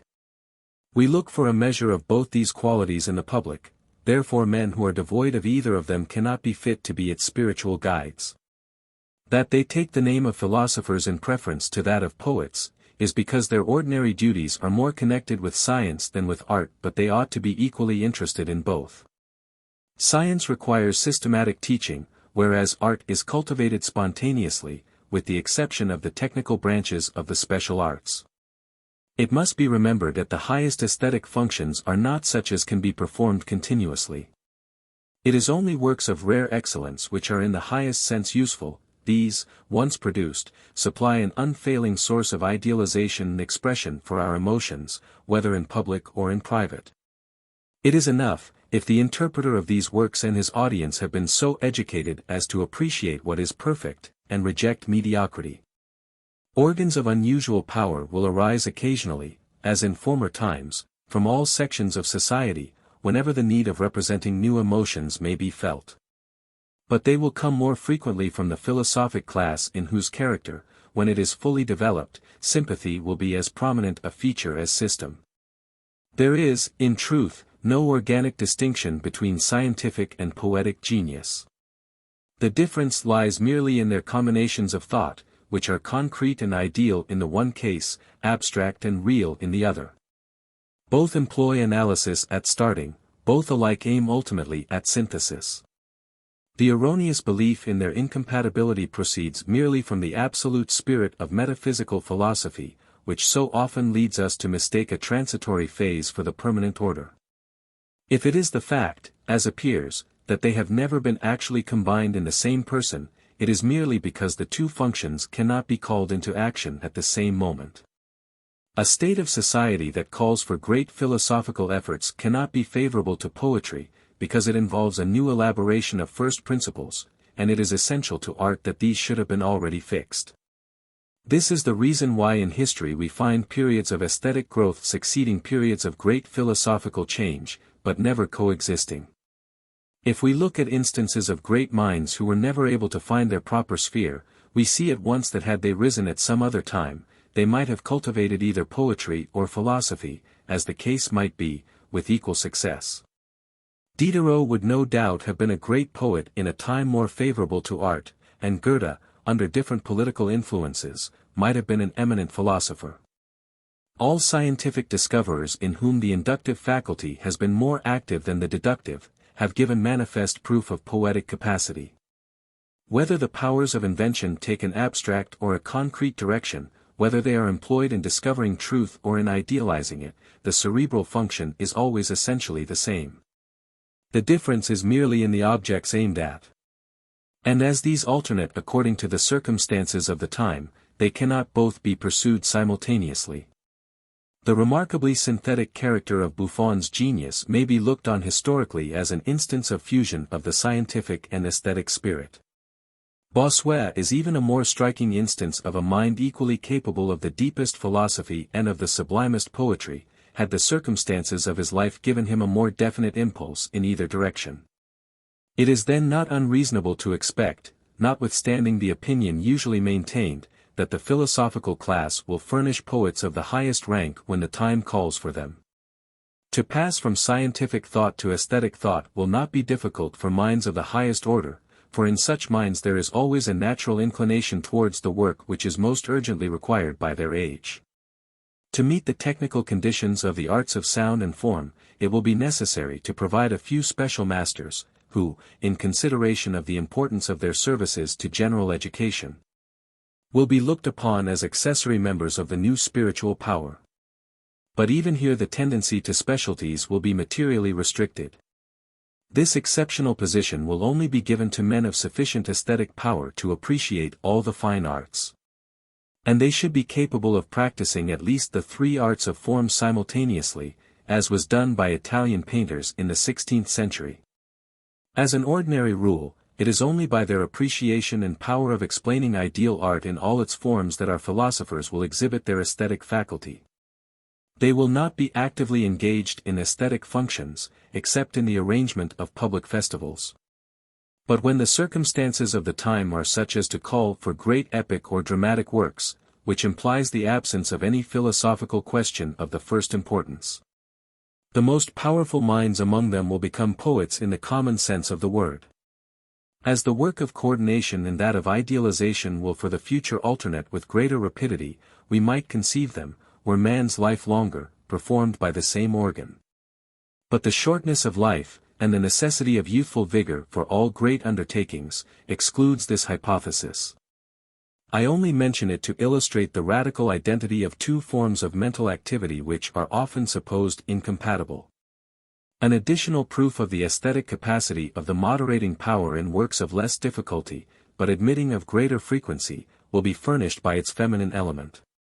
In the special arts, or at least in the arts of form, but little can be expected of them, because these demand more technical knowledge than they can well acquire, and, moreover, the slow process of training would spoil the spontaneousness which is so admirable in them. But for all poetic composition which does not require intense or prolonged effort, women of genius are better qualified than men. This they should consider as their proper department intellectually, since their nature is not well adapted for the discovery of scientific truth. When women have become more systematically associated with the general movement of society under the influence of the new system of education, they will do much to elevate that class of poetry which relates to personal feelings and to domestic life. Women are already better judges of such poetry than men, and there is no reason why they should not excel them in composing it. For the power of appreciating and that of producing are in reality identical. The difference is in degree only, and it depends greatly upon culture. The only kind of composition which seems to me to be beyond their power is epic or dramatic poetry in which public life is depicted. But in all its other branches, poetry would seem their natural field of study, and one which, regarded always as an exceptional occupation, is quite in keeping with the social duties assigned to them. The affections of our home life cannot be better portrayed than by those in whom they are found in their purest form, and who, without training, combine talent and expression with the tendency to idealize. Under a more perfect organization, then, of the aesthetic world than prevails at present, the larger portion of poetical and perhaps also of musical productions, will pass into the hands of the more loving sex. The advantage of this will be that the poetry of private life will then rise to that high standard of moral purity of which it so peculiarly admits, but which our coarser sex can never attain without struggles which injure its spontaneity. The simple grace of La Fontaine and the delicate sweetness of Petrarch will then be found united with deeper and purer sympathies, so as to raise lyrical poetry to a degree of perfection that has never yet been attained. The popular element of the spiritual power has not so well marked an aptitude for art, since the active nature of their occupations hardly admits of the same degree of intellectual life. But there is a minor class of poems, where energy of character and freedom from worldly cares are the chief sources of inspiration, for which working men are better adapted than women, and far more so than philosophers. When positivist education has extended sufficiently to the people of the West, poets and musicians will spontaneously arise, as in many cases they have already risen, to give expression to its own special aspirations. But independently of what may be due to individual efforts, the people as a whole has an indirect but most important influence upon the progress of art, from the fact of being the principal source of language. Such, then, is the position which art will finally assume in the positive system. There will be no class at present, exclusively devoted to it, with the exception of a few special masters. But there will be a general education, enabling every class to appreciate all the modes of idealization, and encouraging their culture among the three elements which constitute the moral force of society and which are excluded from political government. Among these there will be a division of aesthetic labor. Poetry descriptive of public life will emanate from the philosophic class. The poetry of personal or domestic life will be written by women or working men, according as affection or energy may be the source of inspiration. Thus the form of mental activity most appropriate to humanity will be more specially developed among those classes in which the various features of our nature are most prominently exhibited. The only classes who cannot participate in this pleasant task are those whose life is occupied by considerations of power or wealth, and whose enjoyment of art, though heightened by the education which they in common with others will receive, must remain essentially passive. Our idealizing powers will henceforth be directly concentrated on a work of the highest social importance, the purification of our moral nature. The speciality by which so much of the natural charm of art was lost will cease, and the moral dangers of a life exclusively devoted to the faculty of expression, will exist no longer. I have now shown the position which art will occupy in the social system as finally constituted. I have yet to speak of its influence in the actual movement of regeneration which positivism is inaugurating. We have already seen that each of the three classes who participate in this movement, assumes functions similar to those for which it is ultimately destined, performing them in a more strenuous, though less methodic way. This is obviously true of the philosophic class who head the movement, nor is it less true of the proletariat, from whom it derives its vigor, or of women, whose support gives it a moral sanction. It is, therefore, at first sight probable that the same will hold good of the aesthetic conditions which are necessary to the completeness of these three functions of the social organism. On closer examination we shall find that this is the case. The principal function of art is to construct types on the basis furnished by science. Now this is precisely what is required for inaugurating the new social system. However perfectly its first principles may be elaborated by thinkers, they will still be not sufficiently definite for the practical result. Systematic study of the past can only reveal the future in general outline. Even in the simpler sciences perfect distinctness is impossible without overstepping the limits of actual proof. Still more, therefore, in sociology will the conclusions of science fall always far short of that degree of precision and clearness, without which no principle can be thoroughly popularized. But at the point where philosophy must always leave a void, poetry steps in and stimulates to practical action. In the early periods of polytheism, poetry repaired the defects of the system viewed dogmatically. Its value will be even greater in idealizing a system founded, not upon imagination, but upon observation of fact. In the next chapter one shall dwell at greater length on the service which poetry will render in representing the central conception of positivism. It will be easy to apply the same principle to other cases. In his efforts to accomplish this object, the positivist poet will naturally be led to form prophetic pictures of the regeneration of man, viewed in every aspect that admits of being ideally represented. And this is the second service which art will render to the cause of social renovation, or rather it is an extension of the first. Systematic formation of utopias will in fact become habitual. On the distinct understanding that, as in every other branch of art, the ideal shall be kept in subordination to the real. The unlimited license which is apparently given to utopias by the unsettled character of the time is in reality a bar to their practical influence. Since even the wildest dreamers shrink from extravagance that oversteps the ordinary conditions of mental sanity. But when it is once understood that the sphere of imagination is simply that of explaining and giving life to the conclusions of reason, the severest thinkers will welcome its influence. Because so far from obscuring truth, it will give greater distinctness to it than could be given by science unassisted. Utopias have, then, their legitimate purpose, and positivism will strongly encourage their formation. They form a class of poetry which, under sound sociological principles, will prove of material service in leading the people of the West towards the normal state. Each of the 5 modes of art may participate in this salutary influence. Each in its own way may give a foretaste of the beauty and greatness of the new life that is now offered to the individual, to the family, and to society. From this second mode in which art assists the great work of reconstruction we pass naturally to a third, which at the present time is of equal importance. To remove the spell under which the Western nations are still blinded to the future by the decayed ruins of the past, all that is necessary is to bring these ruins into comparison with the prophetic pictures of which we have been speaking. Since the decline of Catholicism in the 14th century, art has exhibited a critical spirit alien to its true nature, which is essentially synthetic. Henceforth it is to be constructive rather than critical. Yet this is not incompatible with the secondary object of contending against opinions, and still more against modes of life, which ought to have died out with the Catholic system, or with the revolutionary period which followed it. But resistance to some of the most deeply rooted errors of the past will not interfere with the larger purpose of positivist art. No direct criticism will be needed. Whether against theological or against metaphysical dogmas, argument is henceforth needless, even in a philosophical treatise, much more so in poetry. All that is needed is simple contrast, which in most cases would be implied rather than expressed, of the procedure of positivism and Catholicism in reference to similar social and moral problems.